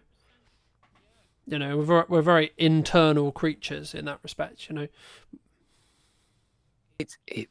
It's almost like being a little over empathetic, and again, not being a dick, caring about how other people are is incredibly important. It's the crux of my business. It's the crux of me as a human being. Yeah, I care about how other people are. I was gonna say you could arguably care, but I also like. So I'll give you an example. I care about how your business is, right? I care about how everyone's business is, even if they're a competitor of mine. However, it's still none of my bloody business how their business is, right? Whether it's going well, whether it's not, whether it's whatever, whichever end of this spectrum we're talking about, right? Whether they're doing incredibly well and incredibly successful and they have a record-breaking months, or the opposite end of the spectrum, they're about to go bankrupt and they're actually like swimming in miles and miles and miles of debt. Okay, right. I can care and I can empathize as a human to a human and a business owner to a business owner. But the reality is it's still got nothing to do with me. Right? The only things I should focus on is me, my business, and what I'm doing. And staying in my lane and moving myself forward. Do you agree? I like the awareness. I'm very much attuned to being aware of what is going on around. Because then you know, if you see a strategic opportunity to make a move, you can make a move. Yeah. You know, you see a gap this is how the best products come out. You see a gap in the market, you fill it. Yeah. You know, but as you say, how somebody is doing day to day, if they are not publicly putting it out there on the line, telling their story all the time, because they want it to be seen. And I mean, like, not a curated version. I mean, the whole 9, just open book stuff. Then no, you're absolutely right. It's none of your business. You can be interested and you can still care. Every person that I know on a personal level, I care about how they're doing, how their work is, how life is, you know, how the family are, how much detail they give to me is up to them. Because some stuff just ain't my damn business. Yeah. But understanding that they're at least there, being empathetic to that is good. But you know, to circle back around to the over empathizing, as you say, when you get to the point of actually that's not your damn business, then you can stop. You can go, all right, I've used my energy to this point. I can put it back into marketing myself. I can put it back into selling myself. I can put it back into serving other people who are actually on my doorstep waiting to be served. Yeah. I think it's knowing where and how to channel that energy to build the right boundary and really to keep yourself safe. Do you think business owners struggle to give or set boundaries, either with clients, with colleagues, with friends, with marketing, with themselves, with family, with friends? Yes. I'll elaborate on that. Well, there we go. No, there's the answer. And if so, why? No, that's a really good. Is it? Sorry, that was a veiled attempt at humor. Yes, absolutely, I do. I mean, everyone does because they're creatures of service. You know. Does it come from that? If I don't say yes to this job, there's not going to be another one coming thing. Do you think, in some case, like in that specific nuance? As part of it, yeah. I mean, I've been reworking a workshop that I ran eons ago, all about saying no to things, which is, you know, coming down the pipe at some point. Hopefully, by the time the published version of this comes out, people will actually see it and it'll be live. But I think that because prioritization is hard. Separating yourself from your work is hard. Separating you from the public version of you can be kind of hard. Separating different facets of work and life is hard. Just establishing boundaries and maintaining them is hard. Like being able to go, you know what? I'm stopping work at 3. And I'm not going to answer my emails till tomorrow morning because it's family time now. You still get the little itch, you know? Sat down, scrolling on TV, like while the TV's on, you get an email pings and you go, oh, I'm just going to answer that now. You could just not because nothing's going to happen. But it's maintaining that boundary because you get that little itch of if I don't do it now, somebody else might get there first, or I might forget. I might be busy. You know, it's difficult to maintain it. And again, a lot of the time, in my opinion, it comes back around to being afraid of something. Forgetfulness, busyness. And sometimes you just kind of need to go, okay, well, if something happens, it happens. That's kind of a future me problem. Right now, I've decided that this is my boundary, and that's more important. Yeah, and I think as long as you can reflect on every situation, every job, every etc., like whatever it is you're doing, whatever you're trying to achieve, whether you're trying to launch a podcast, newsletter, work with a new client, do marketing, whatever it is, or do sales or whatever it is, as long as you can actually hand on heart say you did your best and it was in line with what you were or wanted or needed at the time, and or like, I think it's interesting, right? Because I think sometimes we act as if we're busy, or we imply that we're busy, or we are busy, or etc. But actually, in reality, what we're actually saying is, at the moment, the thing you're asking me to do cannot be a priority. In crux, if someone ever asked you, in my opinion at least, oh, I'm too busy for that, what they're actually saying is, no, right now that's not a priority. So personally, something I've done the last couple of years is whenever I have a situation which is like, hey, I know I said, or I know we said, or I know you're expecting me to do X or Y, I will give you a realistic timeline regardless of how that makes you feel in the short term. And that might be, etc. But it's actually, I'm not doing you a good service if I don't give you clear, concise, and transactional or transparency within my communication style. Because the reason why someone would get upset or pissed off is because you said, Tom, you would get me that thing a week ago, 2 weeks pass, 3 weeks pass, and then it slipped through the gap, right? Look, I'm not saying mistakes don't happen, but if you said to me, let's say we were working together and you said, hey, it's going to be like 3 weeks, I'm like, okay, cool. But then I'm not expecting it next week. I'm expecting it in 3 weeks, I mean, that's almost kind of a side point, isn't it, really? That's just being good at what you do and doing what you say you were going to do. Yeah. But do you think we struggle sometimes? Because, like, especially when we win, like, the client, right? The client of my dreams, or the project of my dreams, or the money of my dreams, or the project is amazing because it pays me X, or it's actually a great opportunity, etc. We have this, like, want to, I'll do it tomorrow. Oh, it's done tomorrow. I'm going to go out on a limb here, and I'm going to say that if a client, for example, would expect you to bend over backwards and not maintain your boundaries and your working practices as a self-employed business owner, they are not the client of your dreams. End of. Do you think that can change over time? I was just going to ask you. So, like, where we were, say, like, so for me personally, like, my target client, my target expectations, etc., 3 years ago were completely different to now. Yeah, for real, man. I mean, the dial shifts, and it shifts because you learn, not maybe because your clients learn. It could be because the clients learn, but it's more about what you, best in the world, it's about what you want. I would argue, though, that you get a reflection of what you, like, enforce in respect to boundary setting, right? Like, so, like, like, for me, like, you can set a boundary you like. The question is what happens when it gets tested. Well, that's exactly it. If you let's say use the example of it's 4 o'clock, you sat down with the kids, you're getting them in from school, getting snack time and everything, and a client's decided for whatever reason that that's the time they want to have a meeting. You can handle that in any number of ways. And again, we can tie this straight back to marketing. This whole point, we can tie this straight back because it is, you could just say no. You could go, no, I don't do that. That's crossing my line.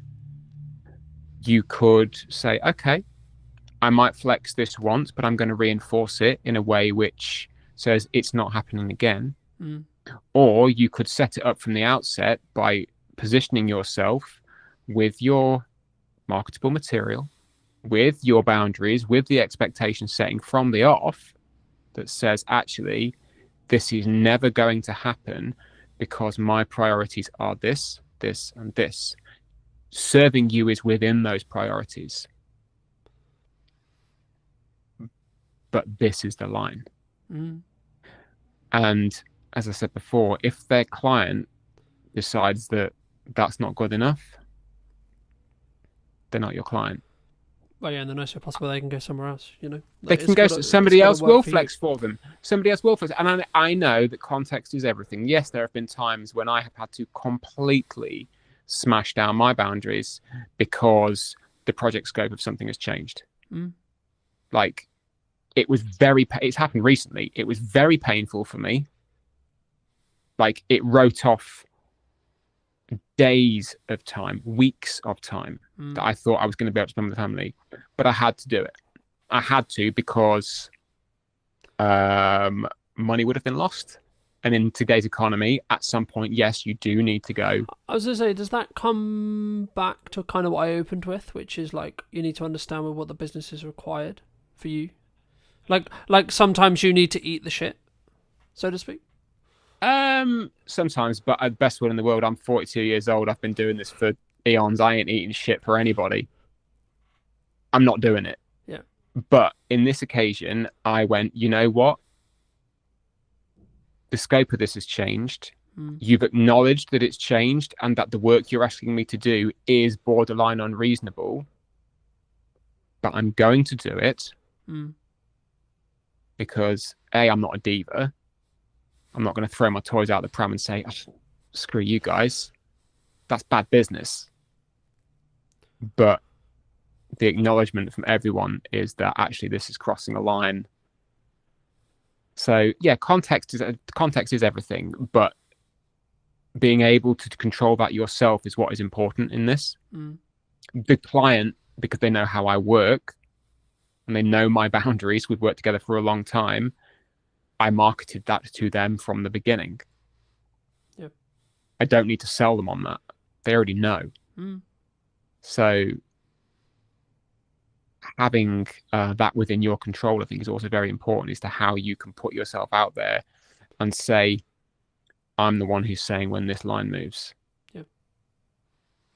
I mean, that kind of bridges onto my next question, which was going to be like, what role do you feel trust plays either in business or in marketing specifically? So if it's in a marketing context, it would be building trust with your ideal client, your ideal audience, etc. And if it is in a client context, it would be then how do you utilize and or keep that trust? Brilliant question.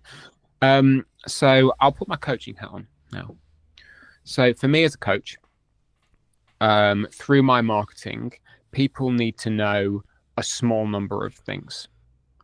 I mean, the first thing is obviously that I am a coach and that I am good at what I do. They need to know that from the off. Once they know that, we can kind of go, okay, that's the functional practical. We'll just cast that aside. I know this thing about him now. After that, it's then getting to know me. What do I bring to the table? Who am I? Who is this guy? And then through the stories, through the communication, the conversation, it builds this rapport. It builds the camaraderie. And eventually the camaraderie and the rapport turn into trust. Because that kind of communal safe space has been built through the messaging, through the back and forth on email, through the DMs, through the networking. And somebody knows they could rock up in a one-to-one with you and you'd have a great chat.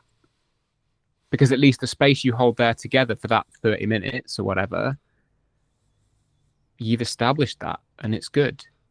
It does take time. You know, it's not just a case of me going out to people and saying, hey, I'm a coach. I'm really good at what I do. Look, I'm a nice guy. You're a neat guy. So it takes work. It takes a lot of trusting yourself as well to be able to go, you know what, this is what I stand for. This is who I am. And who I am is okay. I don't really need to flex or change or bend for anybody because this is who I am. How that is reflected into work once effectively you have somebody pass the post, so as we said before, that's just showing up and doing what you do to the best of your abilities. Yep. You know, I hold safe space for people. When we get into a coaching call, effectively this little oblong window, that is our safe space and our boundary. Nobody else is getting in there. Nobody else is hearing what's going on in that space. And I have to reinforce that explicitly. It's not a kind of an unknown, oh, is this safe space? Is this something that people are going to know? It's like, no, I will state it up top. This is what you can trust and expect from this interaction. And the kind of the same goes for the precursor with one-to-ones and emails and everything as well. This is a safe space. I'm not going to go and, publish the ins and outs of a social call I have with somebody on LinkedIn. It might inspire something. Yeah. But it's the trust is never broken in that way of like, I'm going to take exactly what you've said and name you. I think it's different, right? Like, again, it's context, right? Like, being inspired by a action or showing a behind the scenes process. Like, for example, for me, like, people ask me all the time, how do clients feel about the behind the scenes process? Well, like, me sharing production, me sharing how I do it, etc., right? Like, a lot of people, the honest answer is actually they like it. They like that extra exposure. They like seeing it from my point of view. But it's just part of my sales journey, right? It's something that I have a conversation with very early on, and I establish very quickly what kind of project is this, right? Is this going to be a collaborative project where we both win? They get great content, I get great content, and I get paid. Happy days, right? Or is it going to be a very stringent, very NDA'd or non-disclosure agreement, very contractual, very show up, get paid, go home, F off, right? Kind of agreement, right? And, I guess, what do I do more of now? Probably the more collaborative side, right? Just to the nature of the business, etc. Cool. But that's also, and again, I had a reality this morning, which was the same, which was like, actually, the old of me would have been like, this annoys them, but the person I am now is like, no, that's just not me anymore. And obviously, I won't go into detail on that specific thing, but it leads on to my next question really nicely, which is like, how do you either help people, or maybe someone listening to this, if they're looking at their marketing or etc., and maybe they want to move into that next stage, whatever that is for them, that next season, whether it's we have a 9 to 5, we're looking to do our own thing, gain our own freedom, gain etc., and all the benefits that come with, but also all the stresses, of course, that come with working for ourselves, or we've been working for ourselves for 3 years, 2 years, 1 year, whatever, and we're looking to scale up. We're looking to do that scary, we're going to up our prices, change our value perception. What would you say to those people who are, as I say, kind of, I think there's two camps potentially who are listening. A, in a 9 to 5 who are looking to make the jump, or B, maybe they've been doing it, they built good momentum, but they're kind of like, if I up my prices, I'm going to lose on my clients. I mean, that's a very specific scenario, the whole upping the prices, losing the clients thing. And it comes up more often than you'd think. Broad strokes, I would always ask the question, who are you now? And then, who would you like to be? And then, who now can help you become who you'd like to be? And it always comes back to the self, the understanding that the person in the middle of this storm in a teacup, in fact, the teacup in a storm, is you. You're the one who is steering it. You're the one who makes the decision at the end of the day. You have, I have, pretty much everyone we know collectively who is self-employed has had to have that pull yourself up by the bootstraps conversation and go, you know what? I'm leaving my job. I'm going to go and do it for me. And at that moment, you say to yourself, well, okay, this is who I am today, leaving my job, but tomorrow, who do I want to be? Do I want to be the person who's just left their job and is now running around like a headless chicken panicking? Or do I want to be the person who has gone, I've started something new? Yeah. Still scary. I talked a lot about fear in the last sort of 45 minutes. But it starts with you. Yeah.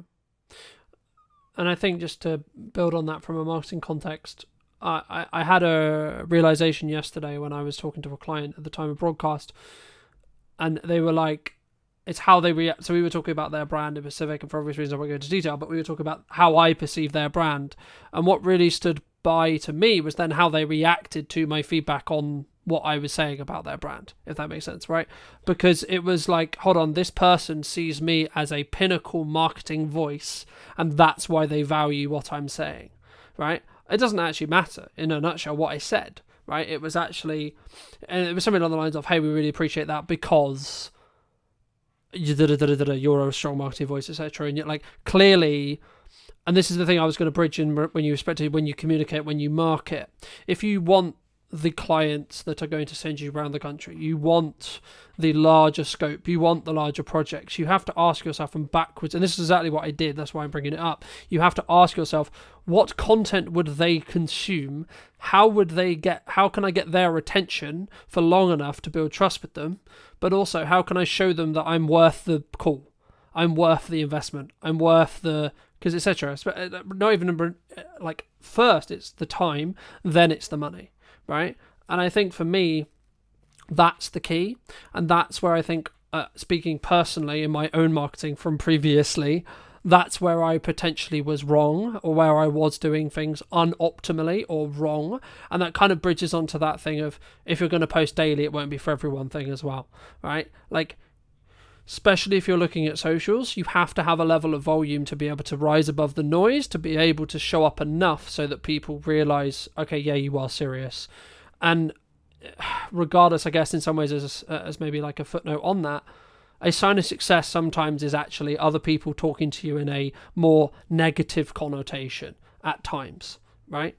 And what I mean by that isn't a direct client. It could be a quote rival podcast, a old friend, a old person. And what I always ask myself is, what is their intention when they're coming with that information, or etc., and or do they have all the context, right?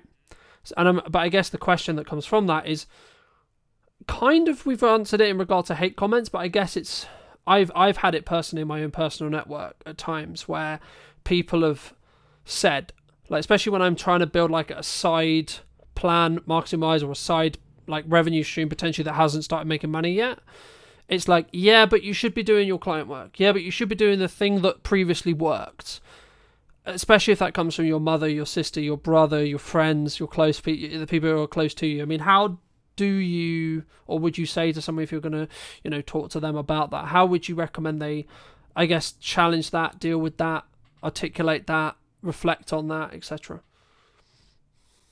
Good question. When people come to you with commentary, we all get it. As I said before, I've had emails from people saying, love your content, stop selling every day. Which my answer is, thank you for your feedback. But no. but no. Not in so many words, although some days you would just like to go, well, fuck you, buddy. We don't do that. It's not particularly... Yeah, but also just to quickly interject, you have every right to say, well, look, if you don't enjoy what I'm doing here, you can watch something else, right? And or read something else, or consume something, etc. Again, context is everything. Thankfully, a lot of the time I can look at, I don't know, I never like to defer to data, but I can look at the numbers and go, well, has that person been subscribed to me for a long time? And if they have and they don't like the selling, and they still hang around, I know they can kind of ignore it and it's fine. But to come back to the question of commentary from outsiders, first, I would always, I caveat this with, you're a human being. Okay, you're a human.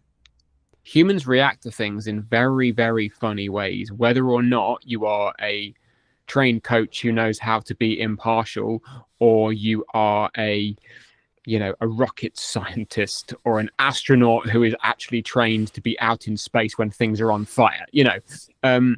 People react to things in very, very funny ways. So if somebody comes to you and says, "Oh, are you really enjoying what you do? Surely you'd just like to get a regular job." There might be no intention behind that whatsoever. It might be an innocent question. Or it could be them going, "Actually, I see that you've not made any money for 3 months and it looks like you're struggling a bit. Is there another option for you out there?" Or, just to quickly interject, or it might be, "Shit, you're doing better than I thought you were going to do. Please go and get a job because it makes me feel better about not pursuing something." I mean, personally, I've never experienced that. If it was ever to happen, brill, because obviously somebody is seeing a margin of success and they're then envious, what have you, But again, as we said before, how you receive what you're putting out into the world kind of ain't on you. Yeah. Or how someone else received it, should I say. But being able to open the conversation is important. Yeah. If the conversation is worth having, sometimes it's just not worth having. Someone coming to you and saying, looks like it's a bit of a difficult one, should you not have just stuck with X, Y, and Z? Or, depending on who they are, what they know of you, what they've learned through your conversations, communication, family member, client, ex-client, audience member, whatever. Yeah. Sometimes the conversation is not worth having because it just opens you up to expending your energy in a place where you're going to get no return. Sometimes it is worth having in that it's a learning opportunity for you, and that you can then potentially bring someone on side, or have them as a contrarian. Everyone loves a contrarian. But again, because they can teach you things. Yeah. And that then immediately weighs into, well, if somebody is being a contrarian and at some point they could potentially become a client, now I can learn something and I can then talk to them better. Yeah.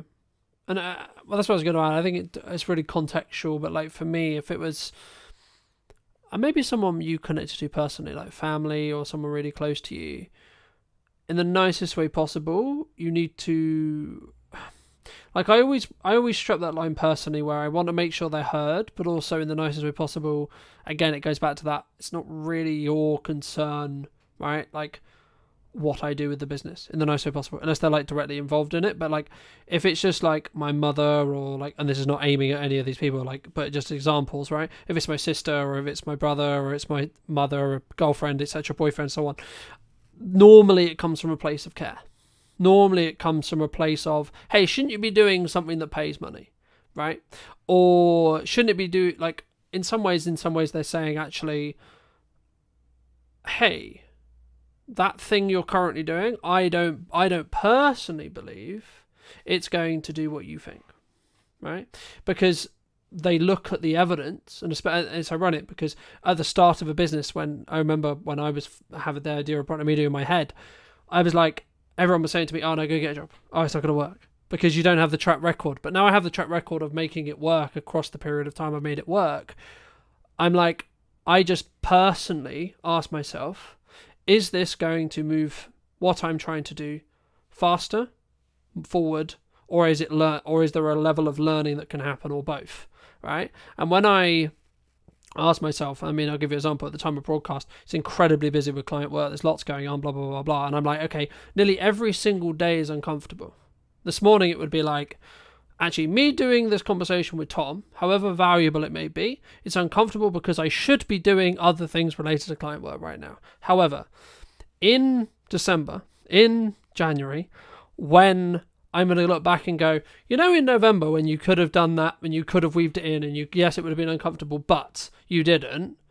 I can then not complain that things weren't busy if I don't keep things moving forward whilst simultaneously working everything else out. And I need to be okay with the fact that for me personally, I'm like, okay, cool, this is uncomfortable, but it's temporary, right? Me being uncomfortable right now is what is required of me from November. Okay, cool. So when we get to December, it will naturally become, because Christmas coming up, people spending time with, so on, right? I'll naturally have that release. So actually, me leaning into this comfortability is a learning opportunity. Yes, it's uncomfortable, but it will be a learning opportunity to go, okay, well, what is too much for me? Do you think people sometimes, I guess, stop before they hit that glass ceiling? Because I've always been of the view of you're maybe one email away when things are harder, especially looking at the current quote climate, right? Where people are like, oh, you're one email away, you're one post away from the opportunity that completely changes your business. Or your life in some ways as well. Oh, absolutely. You never know what's going to come around the corner. You never know.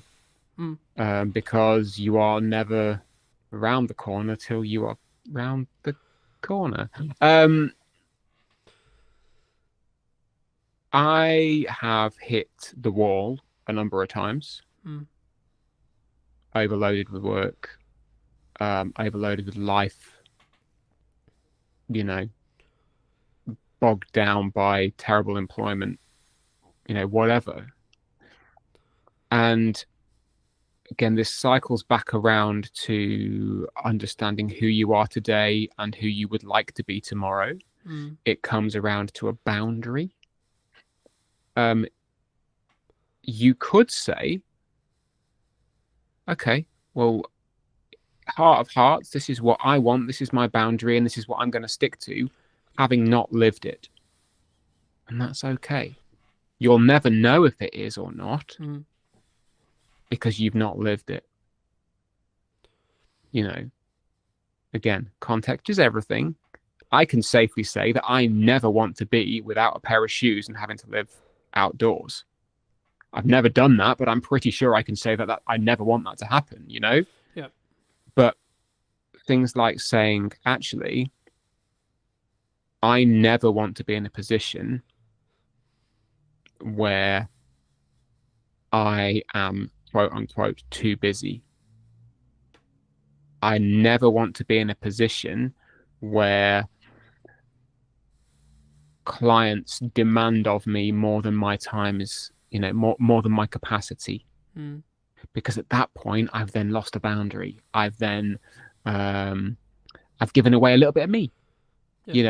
I've devolved something or dissolved something which I've worked so hard to put together because I've lived it before and I know that I don't want to be in that place again.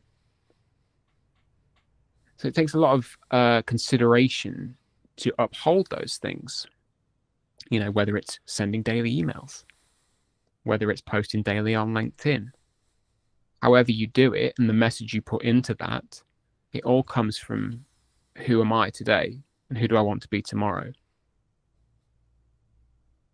Because you know that you can do it in a way which allows you to hold on to that stuff. I think maybe if we start to take our eye off that a little bit, it happens. We're humans. I do it, now and again. I'm not perfect.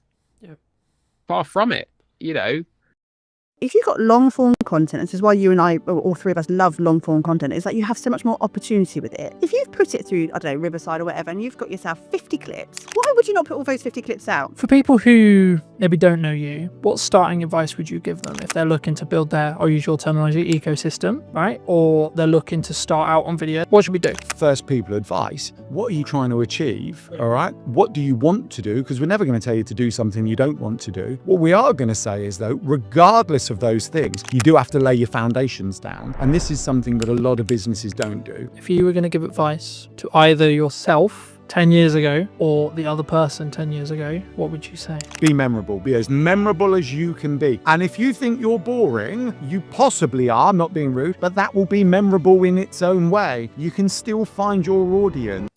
Hello, my friends. Welcome back to a brand new episode of What's Missing in Marketing Today. Today is going to be a bit of a roller coaster, I think deliberately.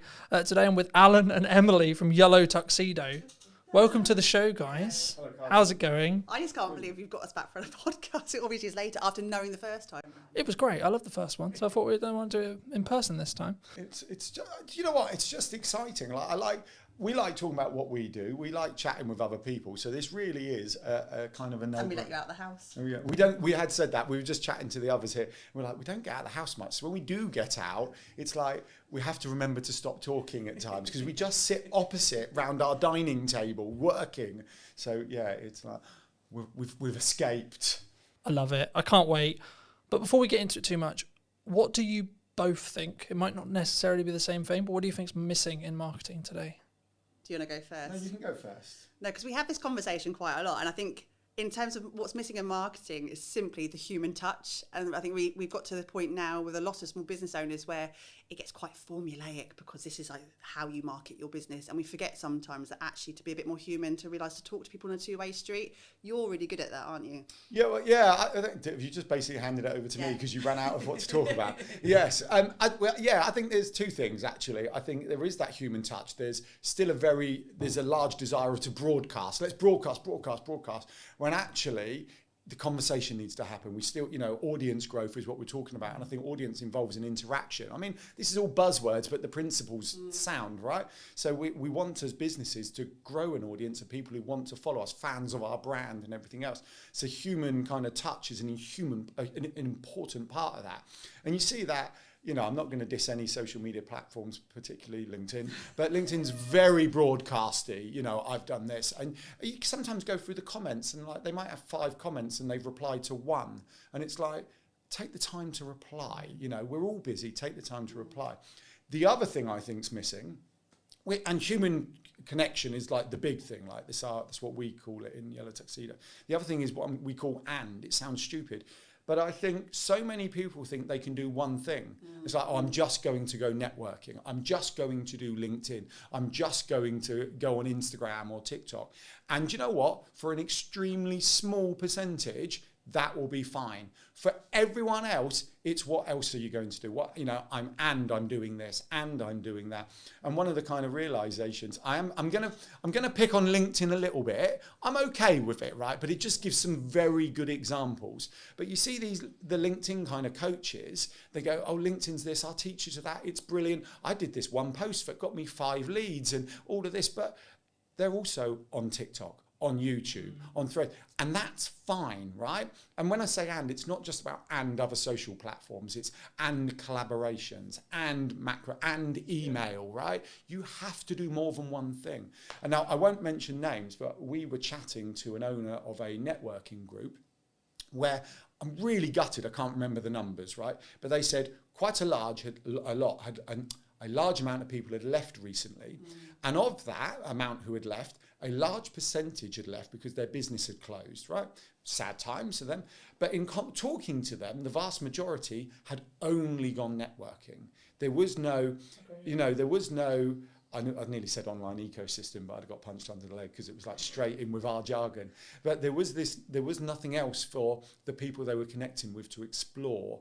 And in this very modern world where we jump from platform to platform, we consume email, even WhatsApp, right? We've got a WhatsApp group off of the Funpreneurs Big Day Out this year, in June, but people are still chatting from that day. And we all work in different ways. So we have to accept that people work in different ways. Yeah, I think that's really important because when I pivoted in May, as you may have seen the post, and I was doing certain things, like when we first met, really, really well. I was doing lots of things, but I was doing them really badly, right? And then through lots of things, I pulled back on loads of stuff. I was like, right, what do I actually want to spend a lot of my time doing? What do I think is actually best suited to the business? And what can I personally do to give the best, right? Yeah. To give my best. Anyway, fast forward to 2025 May, I basically then decided it's going to be yes and strategy. So as long as I can continue the consistency and everything that I'm sure we're going to get into and do it well, it will be yes and. Yes, and a live stream. Yes, and a podcast. Yes, and content. Yes, and reviews. Yes, and an unboxing, etc.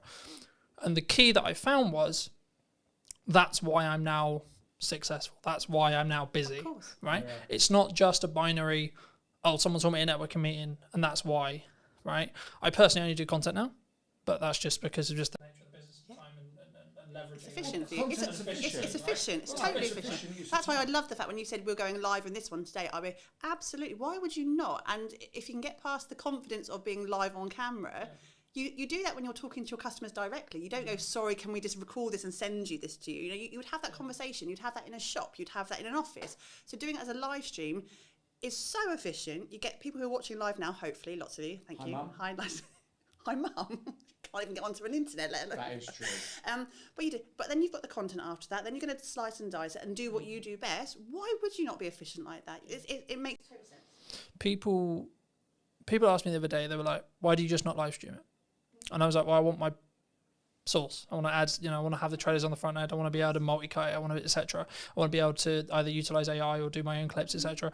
And I think you can, like building off our original point at the beginning, I think you can do all of it, right? When should someone not though? Because we're talking as season pros, right? We're people who know we can do content quickly, right? We can distribute quickly. We can articulate quickly. We can articulate well. We know what we're doing. That isn't everyone. No, it's not everyone. It's not at all. Not everyone wants the same thing either, which is just that's a huge thing. Is that do you need to? Do you want to? Those two big directors there, but also you're right. We are in the marketing sphere. You are in the market. It's just for the record. We're online visibility specialists. Of course, we're not marketing. And that's a very big thing. And we don't use the dirty word. Marketing's a thing, right? We're not that because we don't want to be in someone else's business and to get to under. We want to help you be more efficient, and that's a massive thing for us: is efficiency and time and space to be able to do the things you want to do. When it comes to a muggle, I know that's a question you asked before. And as a muggle, not everyone's got all of those skill sets. I completely understand that. But also, what are you trying to achieve with it? Where are you trying to get to with it? We need to obviously show best practice of what you could do and how far you could stretch content. Because obviously, if we can do that, we can help teach that as well. And we can show, look, we are doing this, and we've reaped all of these rewards from doing X, Y, Z. When it comes to, I don't know, a forest bathing instructor or an artist or a plumber, they're not always going to have that skill set. But it doesn't always matter. I think we always show best, and I put a post on LinkedIn just yesterday, and all the marketers in the world are going, Emily, shut up. But in terms of email marketing, so I have a client I work with on a regular basis. It's a great story, isn't it? No, I was thinking about the marketers all DMing you, but they didn't actually. This is best practice for email marketing. Yeah. But he's been sending out a news that we worked on a strategy back in the spring, and we worked on a strategy, and he's been creating it, and he's doing it for himself, because we're very much about doing it for yourself if you can. And then about a week ago, he realised that all of his subject lines for the last 6 months had main newsletter, and he hadn't changed. He didn't know how to change his subject line. And then he was beating himself up about the fact that, I haven't thought about the strategy behind my subject lines, and I haven't thought about how to get them in the hook and what the hook should be and how long it should be and all the things that we kind of over-process in our heads. His open rate was 38%. Brilliant, fantastic. I'd love 38%. And his click-through rate was 4.6. Like, nothing had changed. Those percentages were fine. But we kind of put ourselves on this, you should be doing this, and it should be up here, and this should be the better, and you can't do this for yourself. But ultimately, yes, he could outsource that and get an email marketing company to kind of really shine and polish it. Would they always get the same return? I don't know. We don't always know that sort of grey area between the black and white. We don't know it. I think if you're at a point where you want to be out there a lot and you want to do video and you really can't pick up the camera, that's when, yes, absolutely, find someone who can help you to do that, because the block to the tech shouldn't be the reason that you're not doing something. So someone can always come and help you out that way. I think you want to say, Chachi in the corner. No, I mean, I agree. I think you have to choose a medium to start with, though, right? Like for me, I just did video because it was the one that suited me best, right? Now, you would say, and I would say, I need to be doing more. Yeah, absolutely. But I need to be doing it more sustainably, right? So when I do email marketing, I'm going to do email marketing in my way properly, right? When I do blog writing again, it will be properly. I've tested it. I know what I'm going to do. I know how I'm going to do it. But I don't turn on those taps until I know I'm going to be able to keep those taps running. The same thing with the live stream, the same with etc. Like I'm in a very grateful place, but still a stage where time is the main barrier. because I only have a certain amount of time. We're recording this like towards the middle of October. This won't be out until December, the pre-recorded version. And that's simply because the only way I can be consistent is by doing it. When I have a window of time to record some shows, I record some shows and then I bank them and so on. For people who maybe don't know you, what starting advice would you give them if they're looking to build their, I'll use your terminology, ecosystem, right? Or they're looking to start out on video, they're looking to start out with blog writing, etc. How? What should we do? Well, all right. So I think the answer to this is also a carry-on point from what you were just talking about. You'll turn on the taps when you're ready.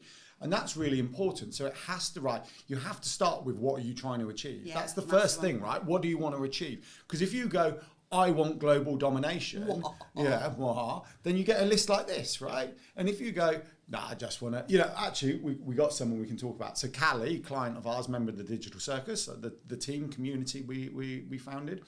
And I remember when we first started, she said something like this: I'm just trying to make enough money to take the family on holiday, right? So she joined the Digital Circus. We've been working with her. She comes to the group sessions. There's no one-on-one in it particularly, other than just answering the odd question. And recently she's got, it's all kind of kicked in and working. I'm getting so many inquiries organically now that she said, I don't need to post on social media. And we take that as a win, right? She takes it as a win because she's got, she can pick and choose what she does. And we're going, we don't see social media as a bad thing, but it can be a bad thing if you're feeling you have to do it to help you get to where you're going, right? Because then the mindset's different. But for her, she's like, well, I just do the odd posts for the people who are trying to validate me, but actually everything's coming in through the online ecosystem she's built. And that's really good. So going back to first people advice, what are you trying to achieve, all right? What do you want to do? Because we're never going to tell you to do something you don't want to do. What we are going to say is, though, regardless of those things, you do have to lay your foundations down. And this is something that a lot of businesses don't do. And the foundations are as simple as making sure your website's working for you. Because if we hear again, I paid someone $1,000 to build my website, but it doesn't do anything, we go, why does it do nothing? You do. You don't. You say, why is it doing nothing? Why? It should be bringing you in kind of visitors into your audience, into your ecosystem. And then it's going to build it out from that. How are you going to nurture your audience? You've got to choose something. So it could be like social media. I recommend email. So an off-platform audience is always better than an algorithmic platform. And email's so powerful because they want to be there. They give you permission to email them and there's no algorithm, right? Or even what you could do a WhatsApp group if you only want a small client base, so keep in touch with them. And then you build it out from there. So that's what you do. You align it to your goals, start with the website and build out. And the simplest thing of your website is imagining it like your shop, right? Like Tesco's and everything else. The way we explain... Or other supermarkets are available. We can talk about Aldi in a minute. We like that as well. They've got a good example to bring up. But think about your ecosystem, and what you're doing is building your Tesco's. And then this inner circle is like your kind of club card customers, right?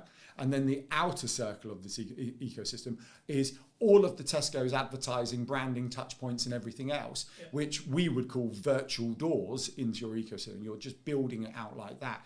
But the second you put something online that's not connected up, not optimized, not leading back into your ecosystem, it's just a wasted opportunity. It's just a standalone post doing nothing, or a standalone directory entry or whatever, just not really connecting up. So make sure it's connected up. Start slow, align it to you. And know where you're trying to get to and how people are going to find you. The biggest thing. We talk a lot about keyword strategy with that kind of more SEO hat on. And I think so many people haven't even done that work to start off with. What do you want to be known for? And how is someone going to find you? And I think when we talk about Google quite a lot of the time, it's just one huge bookshelf, right? It's one big library. It's a really clever robot, but it's not a mind reader. And I think if you don't know what you want to be known for, how is Google ever going to know what you're known for as well? It's such a good analogy. If you think of Google as a library, okay, so you've built your website, you've written a book, not literally, metaphorically written a book, right, your website. Well, lots of people are writing books. I know, these that's days, why. And it's like, what a lot of people do is, I've got my website, open the door to the library, Google, and throw it in and walk out. Yeah. Right? How the heck do you find that? Whereas what you need to do is almost anchor it down within the library, tell Google what space it needs to go on, so then people can find it. And then what happens is this unbelievable thing, Google will show it to people who are looking for it. Wow, like that, it's like, it's there, it's all there. Is that all going to change though? with AI. We have this conversation a lot, and like AI is changing the world. We know it's changing the world, but at this point right now, it still has to be human led. There's an element of human led there, and to a point where AI completely takes over the world when the robots are, and we're going to be proper War of the Worlds, which could be tomorrow. You never know. But we still have to have what is right now, and right now is the fact that we need to be really crystal clear. It's still machine learning, where it's looking at human content, feeding that machine, and we still need to be front and center with that up until they tell us otherwise. So we can't predict the future. Because the problem is, right, like unless you're CEO of AI company, right, you could use OpenAI, you could use one of the others, Google, etc. You may know the future, yeah, but you haven't built it yet. You don't know it 100% is going to happen. So we might just be in a world like everyone's going, well, what happens when when I can plug as much video as I've got into me, and then I've got an AI version of me that looks as identical, has the same nuance, everything. But that may never come, ever. It might, sure, and you should be planning in some ways with your head and go. Crystal ball out, everybody. Isn't this like 3D TVs? They said 3Ds were coming, they came, and then they disappeared. And then they disappeared, yeah. Yeah, because it didn't actually. I think. Sorry. No, I say in terms of what AI especially from the Google platform is right now, is that if you're looking for a short, sharp answer, absolutely front and center will be the AI generated answer, and it will give you that. It will still give you the links to play. If someone's looking for an in-depth conversation, or they still need to have that human at the other end of that website to interact with, they're looking for a videographer, they're looking for a plumber, they're still going to have to get to that website at some point, and they're still going to want to interact with you, and they're still going to want to ask you questions and look at your FAQs and all of the things that we should be doing anyway. That's not going to change even if AI takes over the world, because they still need to talk to a human at the end of that transaction. It's different intention, isn't it? Asking AI to write you a blog is very different to going, I'm looking for a plumber, I'm looking for an online visibility specialist, I'm looking for... people looking for online visibility specialists. The other thing, I think there's a huge opportunity for... We touch on lots of things in our model, but we can talk a bit about SEO and email marketing, content marketing, but SEO in this one. So if you don't optimize it, how does it get found, in our library analogy? It can't, or it can, but it will take a lot longer.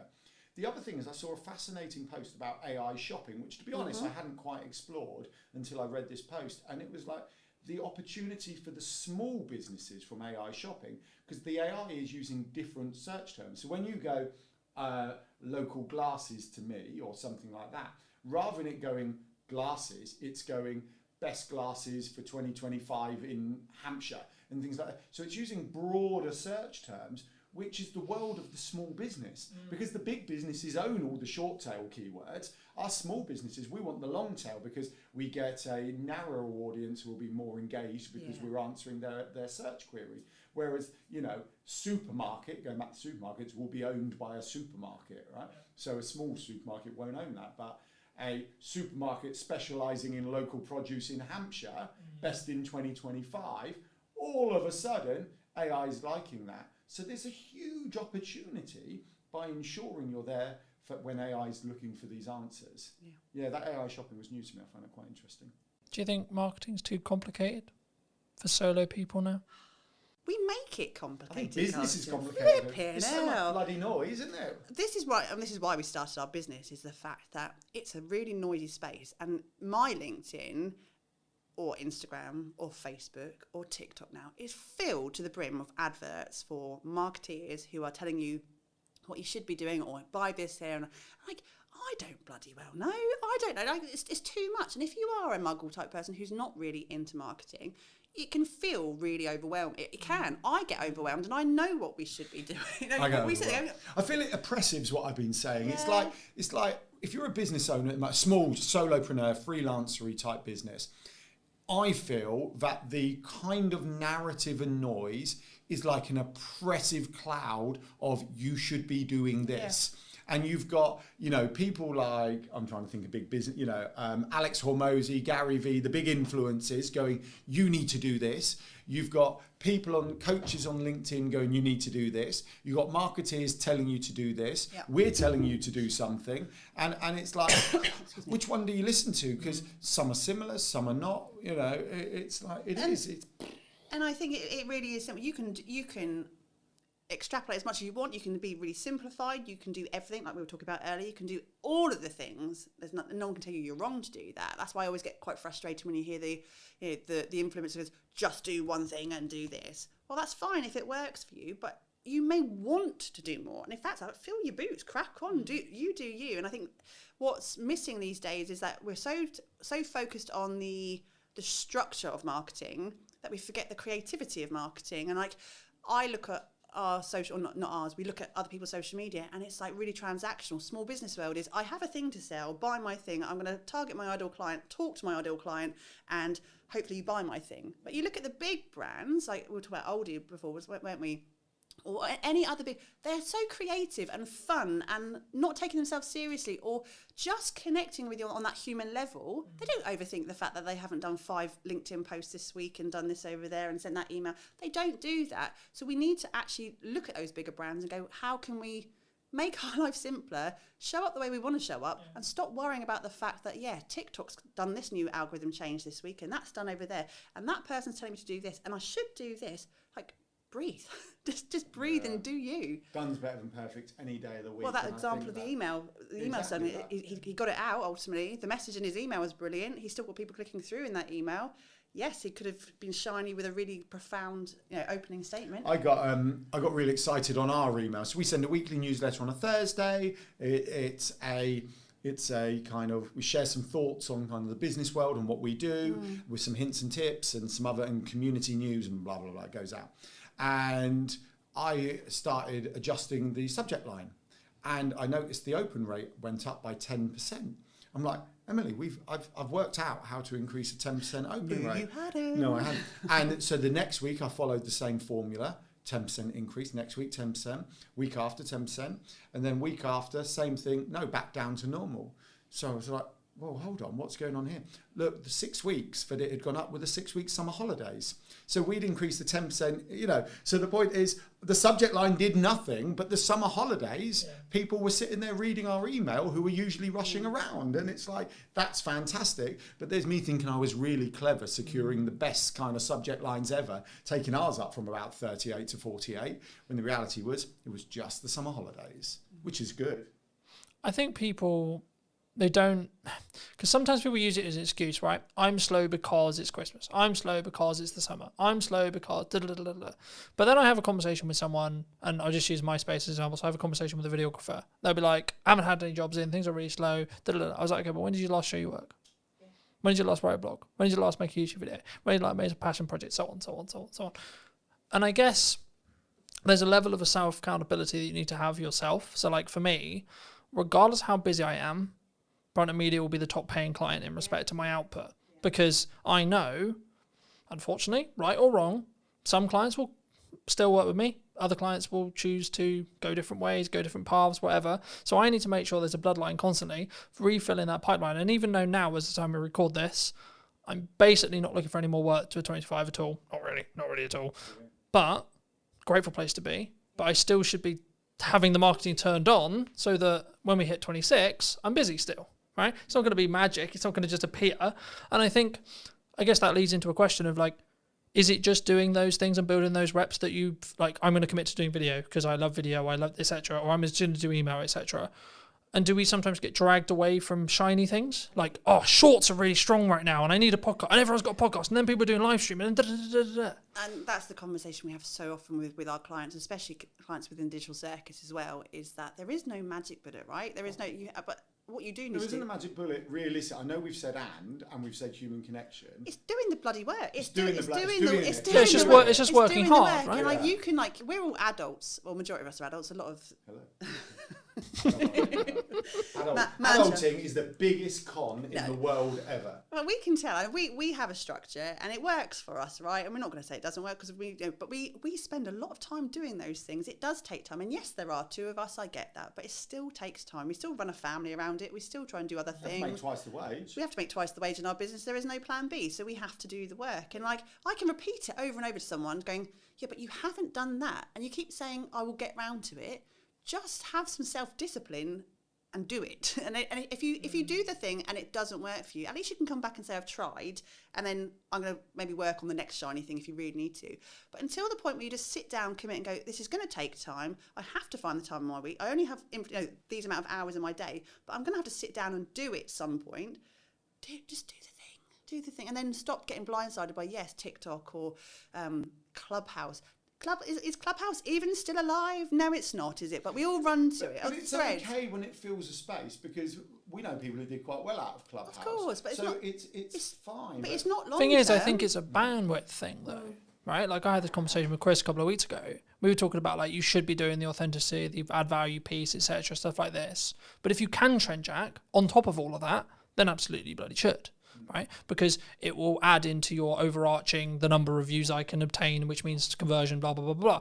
But if it's to sacrifice the value add, just can it off, don't do it. Right, is my view, and it's purely a bandwidth question, and that's why I think you've got to have some level of tough love either from someone else or yourself, which is I think what you were talking about like you've just got to get it done. Right, I don't think. And maybe you've had this in friends and yourself as well, but like for me, unless you're close to me, I don't think people quite realize how hard I work. Right? Everyone's like, "Come on, you're invisible all the time. You're everywhere." Da, da, da. Yeah, but that's because I work literally every single fucking hour of the day, right? And it's not that I'm just because there's then the smart versus the working hard argument, right? But the thing is with AI, if you're working smart hard for the same amount of hours I am, and it's just compounding on top of it, right? So I think it's not just a binary of, I use AI and then I can go and chill for the 5 hours, right? Because it saved me 5 hours. What you should actually be doing is, it saved me 5 hours, so I can do 5 hours more work of the work only I can do, right?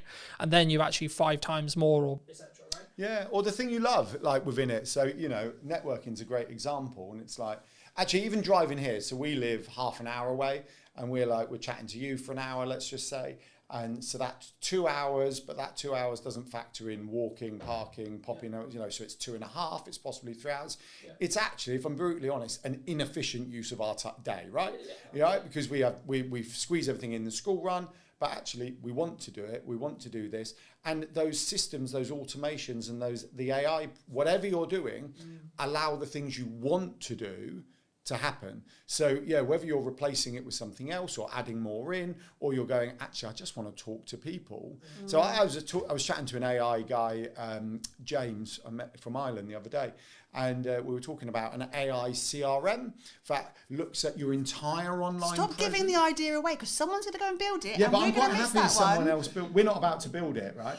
But it was kind of, I don't actually want this, because it does something I don't want. I'd rather do so. But to the extent where it looks at your entire online presence, so it will factor in likes on posts, comments, email open rates, previous stuff, bookings, DMs and everything. And if someone went past a trigger, using AI audio, it could send them a voice DM, because that's our thing, voice notes, and it go, hey there, it's Alan here, blah, blah, blah. Would you love a virtual cuppa? I haven't spoken to you in ages, or would love to get to know you. Here's a link. And as much as I would feel that's not quite cool, what that would actually allow me to do is just focus on the chatting to people rather than working out who to chat to.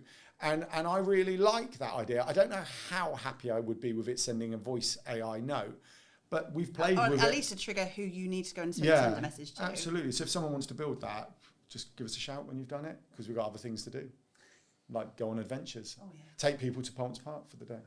We have to talk about some fun stuff at some point. Absolutely. I mean, just quickly on the voice cloning note, like that you can, like now, as of today. We use Riverside we've played with it. It's brilliant. Alan said to me, absolutely clone your voice, I could period. not tell the difference. Yeah. He played something to me and he said, do I sound all right? Does my Microsoft's microphone, sound a bit tinny? And I went, no, it sounds really good. He went, yeah, it's not me. I put a post out on LinkedIn with it. I put a post out. It was, so I got the audio, and then over the top of it, I did a video of me doing like a phone jacker voice going like this, and put it out, and people go, no, it sounds just like you. So I thought it did as well.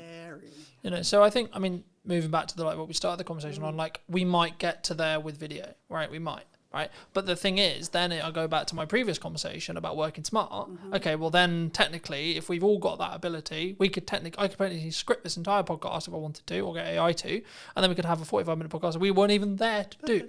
Now, should we? That then becomes a question, right? Because is the energy going to be different? Yes, AI can mimic us, but the nuance, is it ever going to... We don't know, right? No, and also, in terms of your own sort of self... It exists. Come back to it. It exists. I watched a video this morning on it. But forgetting on the output, it's surely about your own sort of, I don't know, self-gratification of enjoying to do these. As I was going to say, but surely if you enjoy podcasting, you want to surely that's counterintuitive. You wouldn't AI it out if you enjoy doing it. No, but what we're saying is like we can get so far from it, but ultimately, what is the end of it? What's the ROI? You know, the ROI would be, yes, getting some efficient content created, but the ROI also has to be...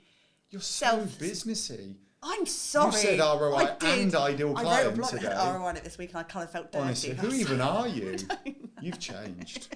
Yeah, it's like, it's what you're trying to get out of your business. And I think something Alan and I have been exploring recently in terms of time and space in your business and what your bigger picture is. Actually, we don't get into business to go, what else can I do to be really efficient today? Like you go unless your goal is, But also you choose your chosen field because of your love of the field, or the fact that you want to be outdoors more, or you want to chat to people, or you want to, whatever that is for you. I don't know what everyone else's sort of end goal is, but for me, I like humans. I really like humans. Well, some humans, not all humans, won't they? But I want to. No, we like chatting. I think in a world where I could not chat to another human being again, I'd be really, really flipping lonely, and I don't want that. So yeah, AI might be efficient, but I'm still going to want these kind of interactions. Yeah, but that's for me. That right? Hold on. AI video. So I watched a Casey Neistat on YouTube this morning. I think it only came out last night or this morning. And there's a new TikTok.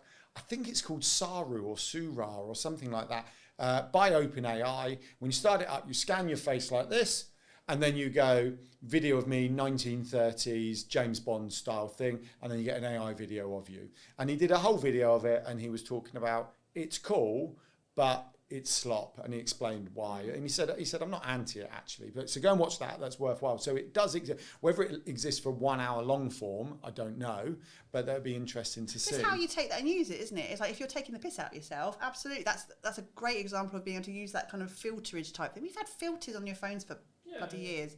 It's just not using that as gold for your business, and that's not expecting that's going to be the magic bullet. I think there was also, there's lots of trends that me and James talked about for ages. James Gale, whose space we're sat in, but like for me, we talk about like there's a monkey vlogging and like stupid shit like that. There's this is actually really creative, and this is actually part of the creativity process, right?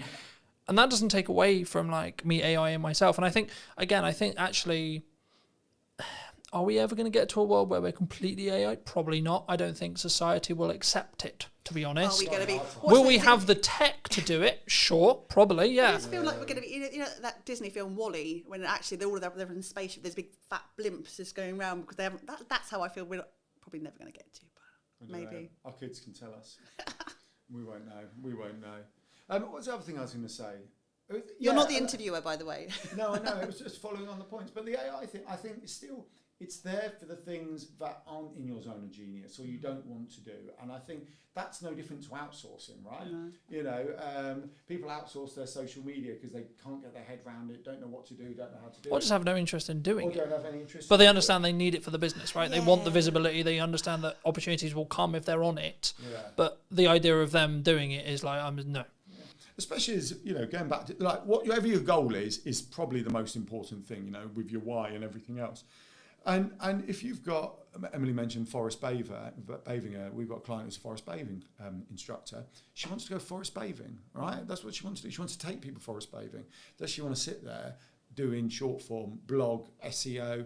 Probably not. No. So why would you not utilise what is about to do it? Now, we always say to a certain extent you should still input, because actually if you truly outsource your social media, it's never going to be you. It's never going to be you, right? It's really difficult to get it right. And actually AI would probably be more you than outsourcing it to an individual, right? A human being, which is... Especially if you become skilled at training AI, yes. Right? Which is the important element, right? Yeah. A lot of commonalities is people open ChatGPT, Perplexity, Gemini, whatever you're using, and go, write me a social media post for X business, right? And then they're like, why does it sound robotic? Why does it sound weird? Because what they're not doing is saying, here's stuff I've written.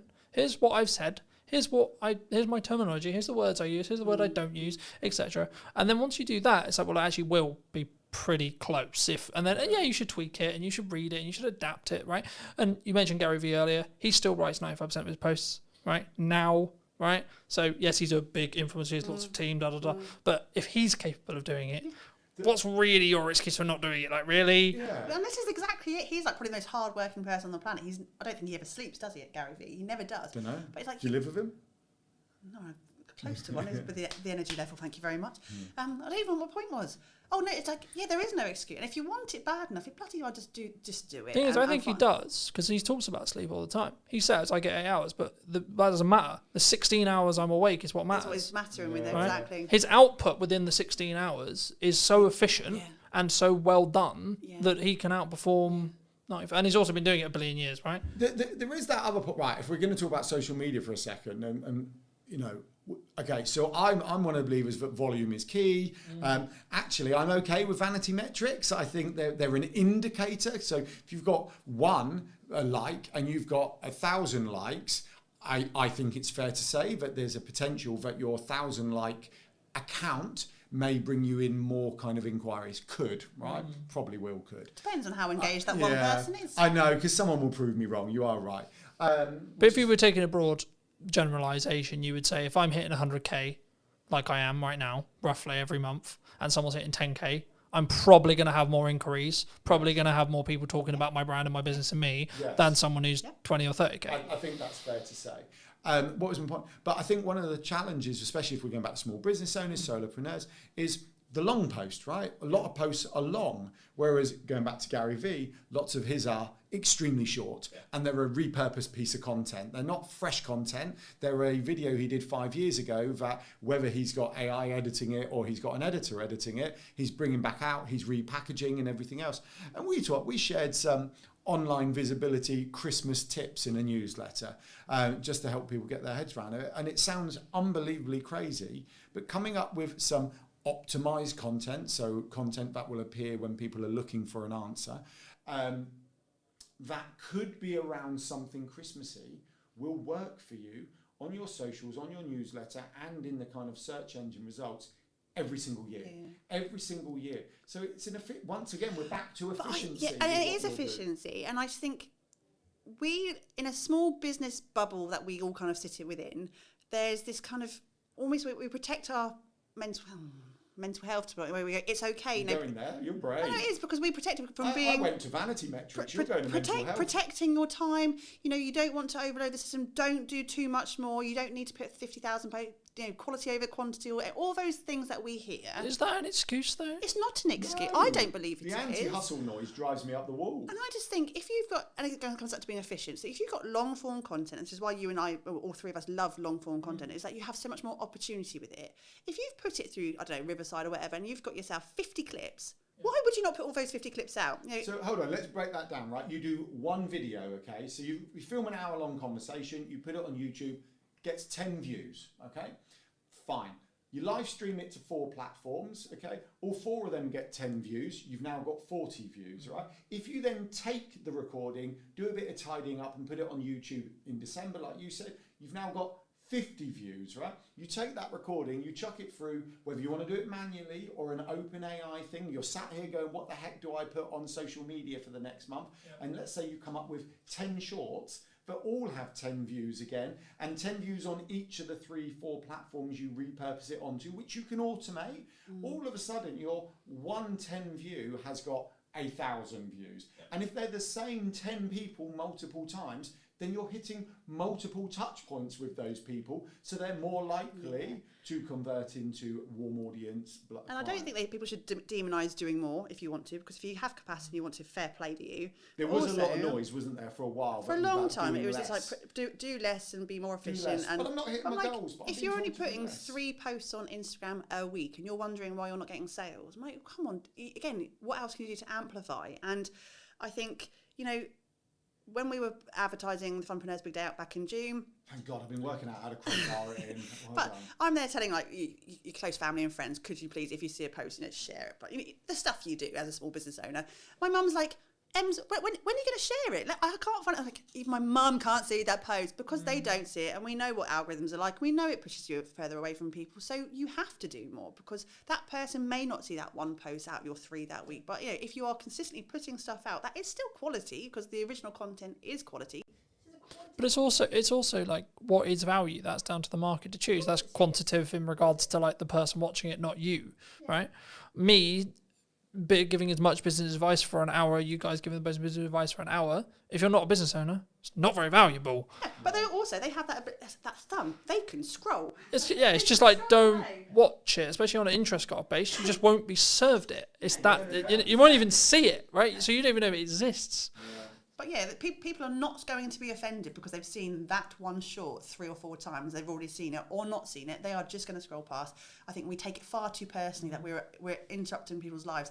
And like you said, most of the time they haven't even seen it in the first place, and you're not interrupting anybody. Yeah, do you know one of the other things, I think this all fits in, if we're sharing kind of thought process and tips, was make sure that we prefer target audience to ideal client, but make sure your target, you're only connected with your target audience. Don't do it. And I'm like, why would you do that? Why would you remove potential opportunity? So we don't remove people who aren't in our target audience. We just allow it to build because we want fans of our brand. We want people to know the name Yellow Tuxedo. We want people to talk about it. But then what you get is opportunity. And you said this earlier about people who say, oh, there's no business in December. Rather than saying there's no business in December, why don't you go, what could I sell this December? Because people are definitely spending money in December, right? They may be spending on something else. And let's use forest bathing. Nicola, hi Nicola. She'll be watching. She'll be fine with this. Let's use forest bathing Nicola again, right? Nicola takes people forest bathing. That's what she do. I don't know if Nicola would say this, but absolutely I could imagine she could go, December's not as busy for me, right? Because people are partying or whatever. But you could bring out a gift voucher. You could bring out some in-home experience that could be bought in a box. I know she does forest bathing in a box. There are other opportunities. A range of waterproof jackets Nicola could bring out that would be brilliant for the winter because she goes forest bathing if she wanted to. There is a plethora of you got plethora. It only took you. Well, it took us ages to get to Fumpreneurs Big Day Out and plethora. That's one of our buzzwords. We have like a business bingo lingo type thing, and plethora comes Plethора's on our list, yeah. Plethora comes out a lot. So, and that's the thing, I want to go, what can I do differently? And once again, it might take time. So you could have a conversation with AI and go, December always feels busy. This is my business. What could I do differently? You could ask your community you're a member of, like the Digital Circus. We've had Decembers where we've thought we were going to be quiet. They have been our busiest months, haven't they? Yeah. Well, you used to say December's quiet, and I used to say, can you stop saying that? Because there's no logic for December's being quiet. And then we literally got an inquiry on the 31st of November for this fantastic project that led us up to Christmas, which we then stopped for 2 weeks to spend it with the kids. Right? I think the key, and I think originally it was Alex Emosi who said it, but if no one, like not every single person on the planet knows you, then you need to market more. Yeah, I do agree. Like, simple as that. And I keep having multiple points whenever I do a podcast, whenever I do an event, etc., where like, I think someone said it in the event I did in September. I forget who exactly it was, but it doesn't matter. The point still stands, which is like, well, actually, you're marketing too much. Someone said, oh, I'm marketing too much. I said, okay. But then someone literally within the same room said, in the second after that, they said, yeah, but not every single person in the world knows Colton, therefore no, then he hasn't. Because the thing is, yes, I may not want work as of today's live stream, necessarily, okay? If the right project comes in and I can make it work, cool, yes, sure. But as I said earlier, I will want work in January, February, March, April, so on. And the thing that people don't understand or don't think about sometimes when they do marketing is you need to front load it by 3 months for it to then work. Because it takes time for people to firstly see the content, then go, actually, hold on, do I even want to, what does this person sell? What the fuck? Like, who? What, do I even like this person? And then once they're there... It takes a long time to go from, It's also some people are, really slow burn. We had a speaking gig 2 years ago now, I remember almost, a speaking gig 2 years ago from someone who had been...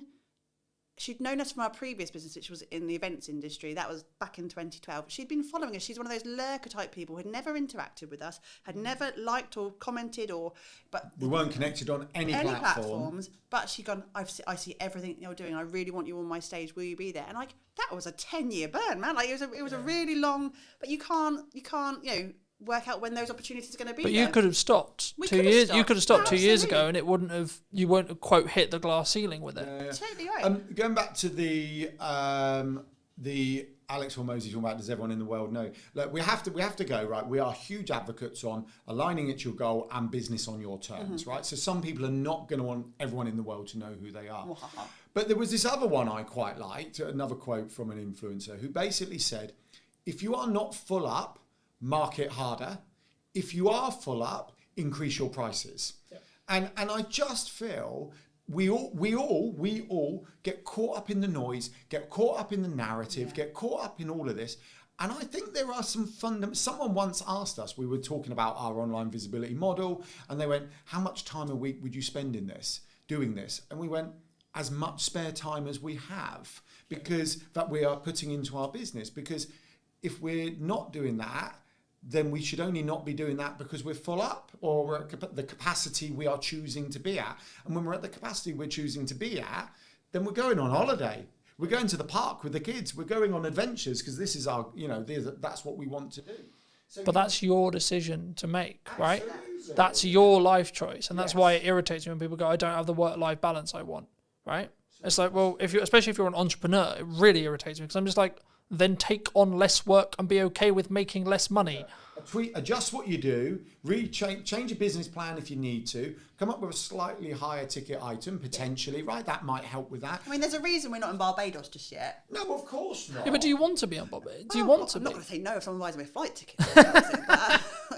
Okay, no, I don't want to. You know we don't. We don't want to, but we've designed it, and we talk about, it's again, so buzzwordy, we talk about what life-work blend, and it's going to be very much incorporated our lifestyle, and we can't, we don't have capacity to be 1,000% all the time. We can't, we'd burn out. But, we do get the time with our kids. We do get to spend time together. Alan and I work together as best friends and partners, lovers, all that. That's really, I know. We've chosen that. However, if we want to be more, we have the tools, we have the knowledge. We could really scale it up if we wanted to, but we choose at this point to hold back a little bit. But when we want to be, we will be in Barbados. Yeah. Well, what we have done, we've integrated. So we're evolving Yellow Tuxedo a little bit as well. So not only do we show people how to do online visibility, which really is about them having efficiency, simplicity, time and space. So when they are marketing hard, it's actually working harder for them. It helps it become more efficient. Yeah. So rather than throwing higher leverage, yeah. But the other thing we're bringing online is back to this kind of whole time and space and efficiency. We're bringing on some events, right? So we do the Funpreneurs Big Day Out, which is about solopreneurs, freelancers getting together. It's kind of a day focused on fun to get out of your business. But what you actually get when you focus on fun is stronger relationships, stronger connection, creative thought processes. You get so much more when you're not focusing on those things and you're focusing on over here. And I sort of was chatting to someone recently about who they'd come to the Funpreneurs Big Day Out this year. We'd never really met them before. They were completely cold. They just came along, brilliant, winning. And I said, oh, how was it? She said, oh yeah, I sent some business over to such and such recently. And I said, oh, that's cool. She said, if I'm not honest, she said, once you've screamed next to each other on a roller coaster, your kind of trust level goes up monumentally with them. So it was easy for me to do. And that's complete, contrast to delivering an elevator pitch around a table. And we're looking, Emily's got a retreat coming online in March. Not online, it's not coming online. It's already not online, there. It's in person. 2/3 full up, so be quick if you want to go to March on Emily's retreat. Look at you crowbarring. No. I'm crowbarring it all in, Emily. We're putting a trip to Morocco together. We're taking people up Pen y Fan because actually our love is adventures. We've always seen business as an adventure, so then it's like, well, actually let's bring the more literal adventures in for the people who want them. And I think that's coming full circle. Full circle. You are. Did you I'm sorry. You're such a coach. But it's about going back to the online ecosystem and getting your online affairs in order and having those foundations in place. It makes your life simpler.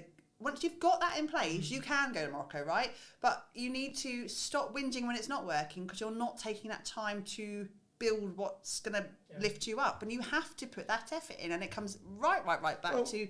Sorry. We can't... we could do it for you if you want to. But, you have to... Kids do need shoes. do need shoes. And it's Christmas coming up. We need to buy presents. No one's going to do it for you. You have to put up your big pants, like Gail Tong would say, put up your big pants and just do the thing. Even if it was really awkward, even if you don't like the camera, if you're doing content, even if you don't like pressing buttons because you're worried you're going to break the tech, Go and either find someone to support you doing those things, or just get over yourself and do it. Well, Really, Ricky's Ricky Locke, long-term friend of Yellow Tuxedo, member of the Digital Circus. He's a great one. I was catching up with him this week. We're just kind of hanging out, chatting. And he's evolving his business. He's been doing it 5-6 years. He was a wedding and events magician, still is. But he's evolving into confidence speaking around the world. He's done a TED Talk recently. And he basically said, it's difficult to deliver this because it was basically telling us what we taught him was brilliant.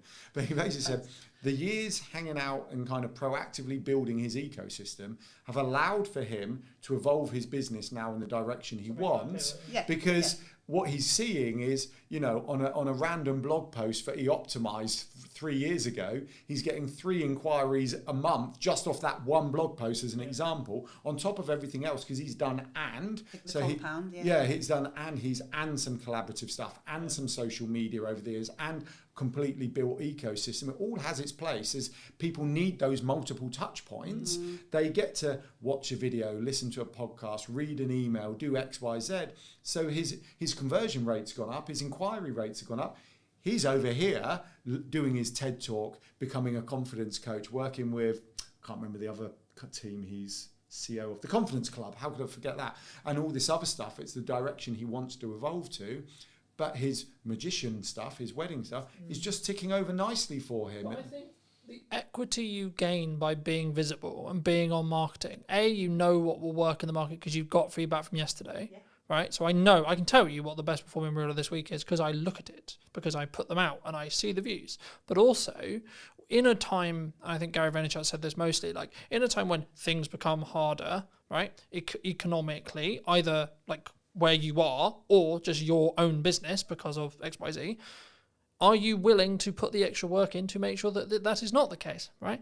It would be wrong of me to not look at the market right now and say I understand that people are finding it difficult. Right, I get that, sure, okay, but then my question is, how do we fix that problem? Not, people are struggling. Like, I was having a conversation with my partner yesterday, and I was like, people like, because I think on the news it said like people are worried about their job security, and this sounds horrible to say, but I was like, are they?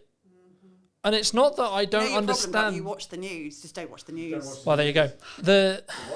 I guess the crux though is where I was like, I'm so engrossed in my world and I'm so engrossed with, quote, how well I'm doing and what I've got going on that it kind of took me, I was like, shit, fuck, really? Because I was like, I like empathetically, I'm like, shit, that's really bad. And like, I wouldn't want anyone to feel that way. But like, for me, I'm that then also, if that is you in that position and you are listening to this and that is you in that position, what are you doing as a backup plan? Are you online? Etc. Like, don't talk about, like, if you're at a company and they've made very clear to you, don't talk about the company. Here's an idea, don't talk about the company. Might be a good idea. But you have a load of other stuff that you can talk about. And that was going to be my next question, which is like, how do we weave that line of talking about personal, talking about the person, right? Colton, Emily, Alan, etc. And then the business. And it's still being, quote, authentic. Buzzword. Bleh. I don't like authentic. I don't, because I just kind of think if you're not being authentic, surely you are surely you're just being you, right? So if you're having to say that you're being authentic, you're not being authentic. I'm being more authentic. Okay, right.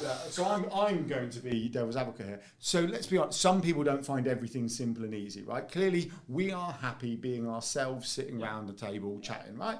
Fine. Others may not find that. But what happens with all these things is, like the anti-hustle culture, like the be authentic thing, they all have their place for the right people. Yeah. But I was speaking to someone the other day and she was like, what's she into? I've forgotten. She was really interesting, actually. So she's a nutritionist. No, Alan does more one-to-ones than I do. I know, I just love chatting. So she's a nutritionist. And she went, well, I was going to be like a perimenopausal, I can't remember whether she said coach, but for the sake of this, I'll just say coach, right? Help me with it. But she said there was so much noise about perimenopause at the time, but I've got to be very careful here, right? But she said, You're very brave mentioning that. No, I know, I'm so nervous. But she said, I didn't want to do it. And I find that in this world, that there's peaks and troughs of noise. And for the vast majority of us, the answer is, just crack on, be yourself, be a bit more efficient, make some more noise, right? Be a bit more visible. Well, lean in and then do it longer, I would say. If truly, like, so I want to talk about marketing, I want to talk about video, I want to talk about doing, okay, I'm doing it for 10 years. That's my sprint. My sprint is 10 years. Let's see if you can keep up, right? There's lots of other people who are doing it, sure. But have you been doing it as long as I have? Probably not. No. Yeah. Well, it's like The Rock always says, be the hardest worker in the room, doesn't it? But then once again, that does have to align with your goals. And Yeah, what you exactly. want. And we have quite a few clients who are, what's the polite phrase? They're older than us. And More mature clients. I think the term is on the way down, or on the wind down. on the wine. Some aren't. Some are hungry for we have it. a whole host of clients that we work with who are in their latter stages of their career life, who are not slowing down. They've got, and actually, they're the best workers we have in terms of taking ownership and doing it. They've been through the career ladder. They've done things. They've maybe changed complete direction. They've maybe got to their They understand working hard. They understand as well. work ethic. It's an amazing thing to have because they've done that their entire lives. And then it's on that final sprint to retirement or not retirement, because loads of people don't even want to retire. Is that this is my last career. The last thing I'm going to do, I'm going to make it count. And they are the best workers. I really. Well, really Michelle Armitage is. Oh, you are dropping names today. No, well, not because they're compliments, right? So Michelle Armitage had a corporate life. I think she said she was 10 years from retirement if she wanted it. She didn't. She quit. She wrote the book for the topic that no one else had written the book on, but she was interested in something, went to find a book on it. No one had written it, so wrote it, right? It was on design psychology and how you mix psychology with design, literal design. And so she wrote the book, and now she talks about that. She's bringing that into business. But I love that. She could have just done that last 10 years, but went, no, I want more out of my life than this. And I respect that. So. We going back to your question about sort of bringing that person into the business, I think a lot of us spend too much time comparing ourselves to what other people in our industries are doing and what we should be doing, and then that whole transactional thing comes back out to it. Like, I don't know if anyone's seen any of our social media reads, and if you're watching live, some of you who are watching us would probably know this. Hello? The conversation about the bears. The bears, right? And this is a great example. I don't know if, Carlton, you've seen our video on bears. I'll be honest, I haven't. Okay, so I'm now going to go and we conversation about bears. So we had one in the summer, one of those giant Costco teddy bears. You know, they're like the massive ones, bigger than Alan. And I was like, oh, crap. Thank you very much. Well, Joseph won one at a fair. Our youngest child won one at a fair. And then we went to another fair about a month ago, and our middle child was a bit upset, and he accidentally won. I think they felt sorry for him and gave him another giant bear. So we have two of these damn massive things, and we haven't got the biggest house. We're not in a mansion. We're not in Barbados yet. We've already said that. And then a couple of weeks ago, another giant bear anonymously arrived on our doorstep. Just someone brought, and we were like, what the fuck? What are we going to do with these massive things? And that became, again, it was a light-hearted bit of banter. It became a bit of content on there because it wasn't about online visibility. It wasn't about digital marketing or social media. We just put some posts out about the bear. And then what we couldn't have accounted for after that was the conversation from people outwardly who were watching our stuff, sending us bears in the post. We have had mini bears put, we've had Care Bears through the post, we've had people, and the conversation and content that came on, it's been hilarious. That's nothing to do with what we did, but they're getting to know us. They're looking at our tone and our fact that we don't take ourselves too seriously, and the fact that we are just human beings. And also, it was content gold. We did a reel in the end of us beating up the bears. Adam actually put his shoulder. I still have a bad shoulder. He's got a bad shoulder. He kind of threw it on the floor and kind of rammed it and hurt his shoulder. Approaching 50 and doing a big elbow on a cuddly bear on the floor is not a good idea. But we didn't go, do we have permission to do that kind of content? Does it fit with our content strategy? How are we going to tie it into some sort of really convoluted business message? I should have stood up and gone, join the digital circus. But I think... Because some business people would have said that. They would have seen that and they would have gone, what's the ROI on that? That's it. And that's what pisses me off. And for those who don't know, it's return on investment, right? But like... It really pisses me off when people do that, Every single post in their head, in that person's head. What's the business learning? What's the business ROI? What's the business ROI? And they'll put and I'll see a post that's different on LinkedIn in particular with this, and I get really excited because I can start to see someone just being a little bit more confident to go, I'm just going to share this today, and then I read the entire post and go, oh, there it is. There it is at the bottom. I'm like, you didn't have to do that. Do you know the challenges? We've always talked about this. The challenge with a black and white marketing strategy. And I understand, it's a bit like the law, right? When you're kind of doing, the law has to be black and white. But, it's that classic, but I was doing 34 in the 30, but you're doing 4 miles per hour over. Like, no, I know it was, but it was clear, it was open, surely, no, you're over, right? There has to be a line, right? And marketing is very much like that. There has to be a line. You have to look at the statistics. But sometimes what's ignored is we're all human.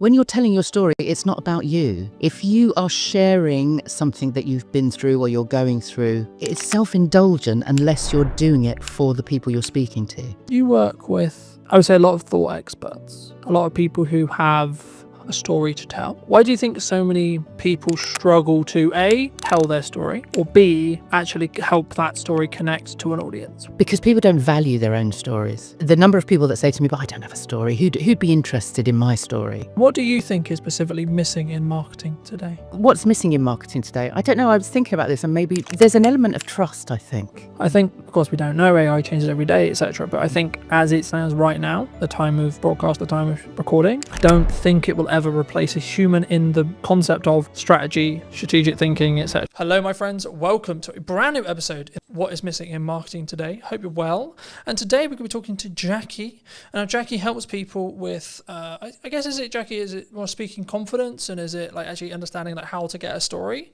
Just to start there. Yeah, it's all about that. But before we get into, I mean, obviously speaking and I think content as well, I mean, what do you think is specifically missing in marketing today? Well, firstly, I have to say I'm not a marketing expert, but I help people apparently market themselves effectively with their voices. What's missing in marketing today? I don't know. I was thinking about this, and maybe there's an element of trust, I think, and that is off the back of AI.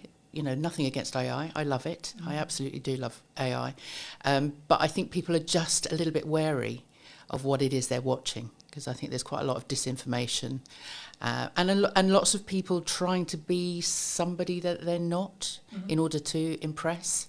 And I think we as consumers are getting a little bit wise to that. So I think there's an element of trust that's missing. Do you think, because a lot of people talk about AI, they say that maybe we're all going to be out of jobs, or maybe it's going to replace, I mean, specifically AI has seemed to be targeting the creative sector as a whole, right? Maybe by proxy or maybe by accident. But would you say that is true? Are we all about to lose our jobs, and we're all, you know, the universal income argument is necessarily going to happen, or is it more actually in the middle ground? I think we'll adapt, as we have with every other piece of technology that's come along. I think what is different with AI at the moment, as you say, it suddenly us creatives are thinking, oh, we didn't understand that somebody could possibly take away. I mean, we're all creative as human beings. Every single human being is creative. But if that's your job, if you're a writer or an artist or a singer, songwriter, whatever, there suddenly is something that could take away that element of creativity, your IP, your intellectual property, and I don't think that's actually happened before. So I think in terms of being creative, I think maybe there is something to worry about. But otherwise, you know, robots have been doing jobs for ages. When computers were invented, you know, we all thought that was going to be the end, that we'd never have a job again. But I think we adapt, and I think AI will be similar. I think there's kind of two camps right now for me personally, right? From the people I speak to and the people I connect with on a regular basis, there's kind of the ones who are using it to become more efficient, and they're utilizing it, and you know, maybe they are using it for research, and they're using it to help them write, and you know, etc. And we can, I'm sure, go into a bit more use cases. But then there's also the other camp, which is like, no, I'm not going to touch it. And my worry with those people is I have a feeling they might, because they're not in using it and they don't understand it and they're not even at least playing with it, their concern, well, my concern for them would be they might get left behind, right? And they might be in a position where actually maybe they're missing opportunities because they could be more efficient with AI, but also actually their idea of what is a job, so their idea of a camera operator, their idea of an editor, etc., might cease to be as valuable to a client or a market, an end consumer, because they haven't understood that AI can actually replace certain elements of that. I think, of course, we don't know, AI changes every day, etc. But I think as it stands right now, the time of broadcast, the time of recording, I don't think it will ever replace a human in the concept of strategy, strategic thinking, etc. From what we've seen, right? As an editor, yeah. As a support, as a junior, sure. would it? I mean, there's a lot of conversation in the video space about, am I ever going to be able to put the hours of material I have of me talking on camera into an AI, and then it will be able to basically give me this infinite feed of me, then it will look and sound and have the same mannerisms and etc. And actually, should we have that? Well, I guess is the question that comes from that. You know? That is the point, isn't it? That there is that element of trust. Is what you're watching actually in real time? Is that actually the human being that's thinking on the spot in that moment? I mean, those are the things that we won't know as consumers. That then you kind of end up feeling duped somehow. And I think the people that don't touch AI, exactly as you say, will get left behind. But it's an element of fear. It's an element of touching it and it all falling apart. You know, certainly my parents' generation took ages to get into the computer world because they suddenly thought, well, if they press a button, they'll lose everything. And I think it's similar with AI, because people aren't going in and just experimenting and exploring and seeing what it can do, that actually they're frightened of breaking it, so they don't try. Do you think there's also kind of this is the way I've worked for years, this is the way I am, this is the way I've done it?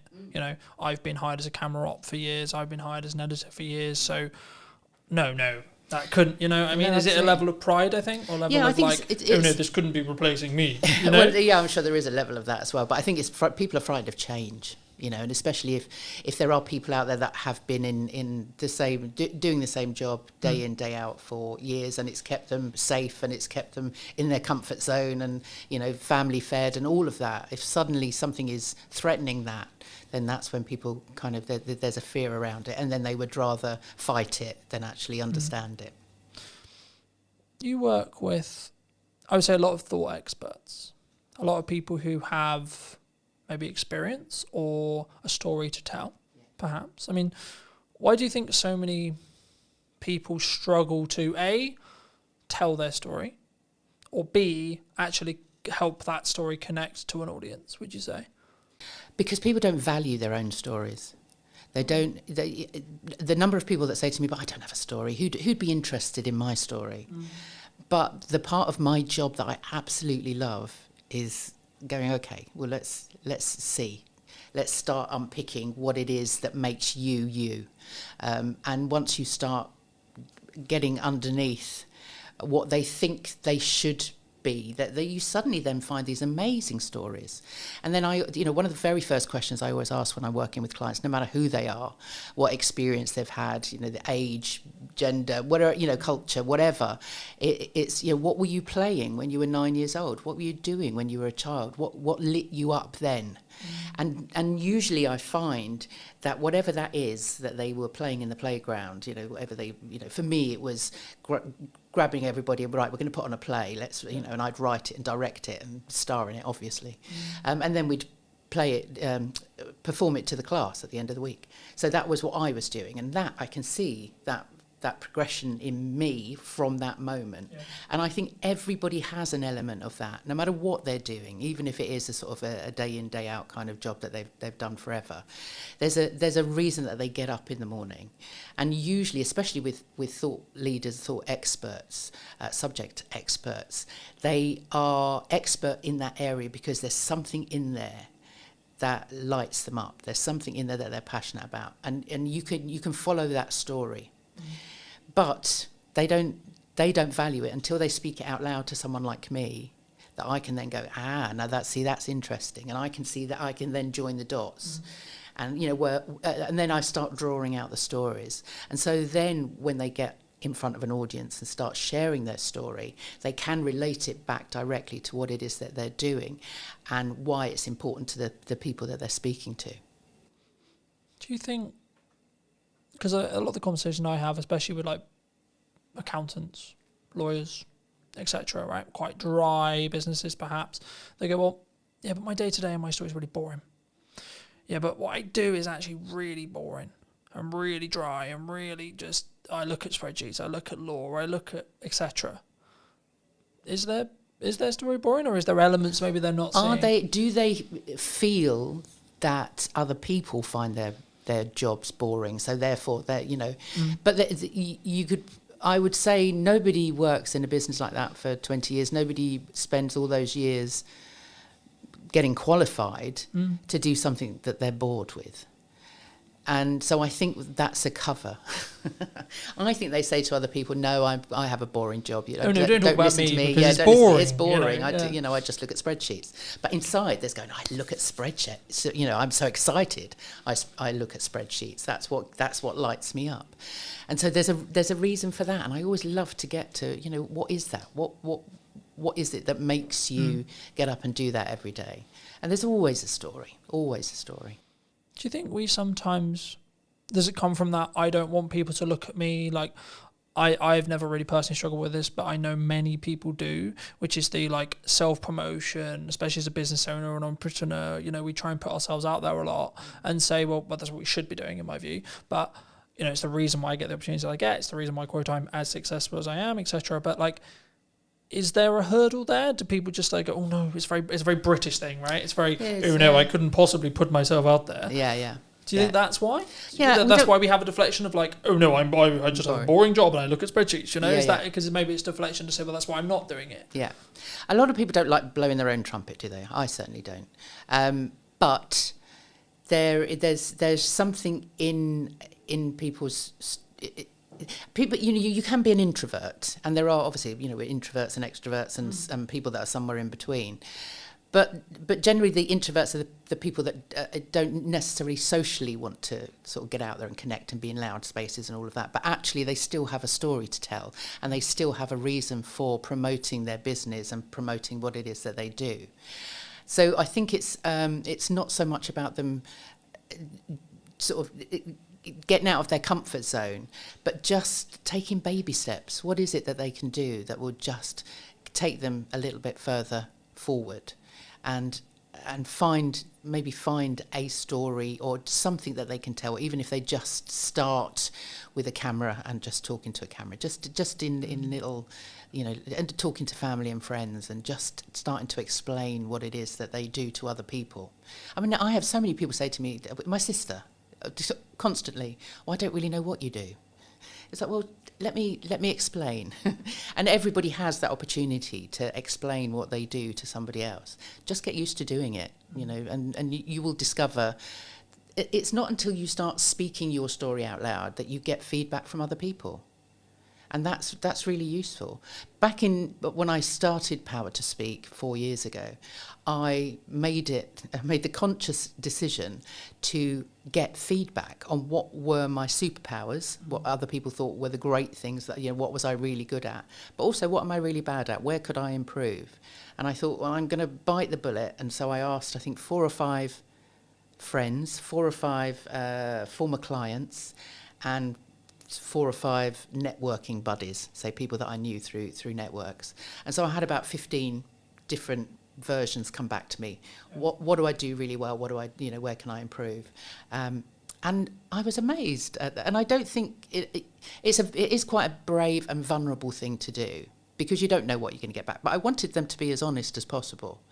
And actually, the good certainly outweighed the bad. And the bad I could improve on. I knew where that was that I could then improve. So I always recommend people do that. Because sharing your story is a vulnerable thing to do. And that's why people don't want to do it, because they're frightened of being laughed at or being told they're stupid or they're not good enough or whatever that, whatever that imposter voice is saying to them. But actually, once you start speaking out loud and actually asking for feedback, you'd be surprised. And a lot of the words, there was a theme of sort of different words that were being used by different people that I could then hold on to for social media and for my blogs. And it just built my confidence around sort of stepping into different, whether it was a networking event or meeting people or approaching potential clients. I had then the confidence because I'd had that feedback. It reminds me, and I forget where this story originated, so if it's a bit fluffy, I apologise, but I remember someone said to me, I think it was in a networking room or it was a business friend or etc., it doesn't matter, and they said, well, ask around people who your network is and ask, when you think of me or when you think of my brand or my business, what do you think of, right? So we'll do the exercise here really quickly. I mean, when you think of me and my brand and what I'm doing, what do you think of? I always think of that hat. You always It's gone. The hat's gone. But no, I suppose that, and the waistcoat. So I mean, you had that kind of the personality that came through the way you dressed, which you still a very dapper dresser. I'm not saying that, but actually, when I think of your brand, that makes me think of a brand that's creative and curious, which I think is good. And I think the reason why I asked you is I didn't necessarily want to put words in your mouth, but I think that's a key example of like how I've positioned a lot of what I do and how I do it to imply what I am, right? And what I feel like, and hopefully it will then, if you did choose to work with us, you did choose to trust us to do some marketing or trust us to do some filmmaking or etc., then you would understand that it would be to a level, to a standard, etc. In the same way, if we flip the table, if I come to you, I'm going to think, okay, well, Jackie's going to go deeper into my story than maybe I would have done, because she isn't going to have the hookups that maybe someone would have, right? Speaking personally, or anyone listening, they might have, but I can't talk about that because maybe that's a bit too raw, or that's a bit too much, or maybe I'm oversharing. I mean, how do you ride that line? Because I think sometimes we should share certain things that have happened. My view on it quickly is like, if you've healed from it, happy days, use it as a story. If you're healing from it, no. No, absolutely. And that's absolutely right. Those stories may well come out in a session with me, but I will always say to people, that's not something that I'm going to say to you, well, you need to tell people that. That absolutely not. No. If you're not ready to tell everything, then when you're telling your story, it's not about you. If you are sharing something that you've been through or you're going through, it's self-indulgent unless you're doing it for the people you're speaking to. If you're just wanting sympathy or wanting people to know what a terrible life you've had or whatever, things are really hard. It's all about you then. And actually, really business, things are really hard. And but what you need to, that's fine and relevant if it's relevant to your audience, because if it's not relevant to your audience, they'll switch off. But you could tell the same story. So this is how I overcame being, I've discussed it in podcasts before. I've discussed it saying, well, 24 was really challenging and really difficult. Okay, but here's actually what I was doing wrong with marketing. Here's actually what I was doing wrong with networking. Here's exactly what I was doing wrong. And this is how I've done it better this year. And this is what funnily enough, this year is a lot better than 24, right? So I think it's within that context, right? But it was wrong of me not to, hint at your story a bit, right? You began in fashion. You then moved into acting. And then you help people, shape their voice, understand their voice. Would that be fair to say? Did you always want to? Have you, the question that comes from that is, in your current career path, is it where you expected it to be when you were maybe acting or in fashion specifically? Is that like you just go, okay, well, this is the path I'm going to go on and this is where I'm going to end up? And if so, how did you sort of get to where you are now? Yeah, does anybody actually end up where they think they're going to end up? When as I said, when I was 9 years old in the playground, I was writing, directing, acting, literally producing. I was doing all of that. And then when I got through my teenage years and went through grammar school and O-levels, as they were back then, and I went to my careers teacher and she said to me, what do you want to do? And I said, well, I want to be an actor. And she sort of head tilted to one side and went, I don't think so. She said, do you go to the theatre? And I was like, well, no, not very often. I lived in North London. I wasn't anywhere sort of near that sort of places, those sort of places. And I wasn't doing a lot of drama. I was doing sort of bits and pieces at school. And she said, no, you don't want to be an actor. She said, if you wanted to be an actor, you'd live, die and breathe the theatre. What else can you do? And I'd said, oh, well, I'm not bad at art. So I ended up, and I loved fashion, I always loved dressing up. So I ended up going to fashion college because for better or for worse, the woman had just literally crushed all of my dreams in that one meeting. It was like, oh, well, obviously I can't do it. That's me done. I can't do that. So I became a fashion designer, which was fun at college. Once I actually got into the business and I was I was in the sort of rag trade end, so I was literally churning out stuff for Topshop and Miss Selfridge and H&M and all of those sort of places, and just they would fly me out to Paris and to copy the stuff on the catwalk to then come back and reproduce for our high street. And I thought, this is no fun, this is not creative at all. And a friend of mine was working at the Royal Shakespeare Company in costume. So I kind of moved sideways into costume and I worked there. But obviously, I was at the Royal Shakespeare Company. So I sort of was literally looking through the curtain, watching the actors on the stage going, oh my God, that's where I need to be. So I went to drama school when I was 28, actually. Well, actually, no, I was closer to 30. So I went off to drama school then, came out and did the Fringe. I did Edinburgh Fringe and all of those things, London Fringe, did a couple of bits and pieces, went off to auditions, did some acting, but actually to subsidise that, I got into teaching. And so I was then teaching kids drama and doing LAMDA exams and all of this stuff. So I never taught drama in a school, but I was acting coaching, basically. I was running little clubs and things like that. And I think I am a natural teacher. There's something in me that wants to actually put my hands under people and kind of guide them. Guide and teach. Yeah. And not so much in that kind of curriculum, this is what you need to learn and this is how you need to learn. But everything that I learnt at drama school, over the years, I've seen how fundamental the training is to everybody. Whether it's the breathing, the voice, when you're taking on a character, you need to find out their motivation. What's the intention of everything that they're doing? What's the story you're telling? Who's the audience? And everything now comes back to what I do now. So in lockdown, right up until lockdown, I was still running. I was working more with adults then. I was acting coaching with adults. Also going into schools with adult theatre companies and doing sort of work within schools. Lockdown happened, all that work finished. And I then thought, no, I don't want to go back to that. I want to do something different.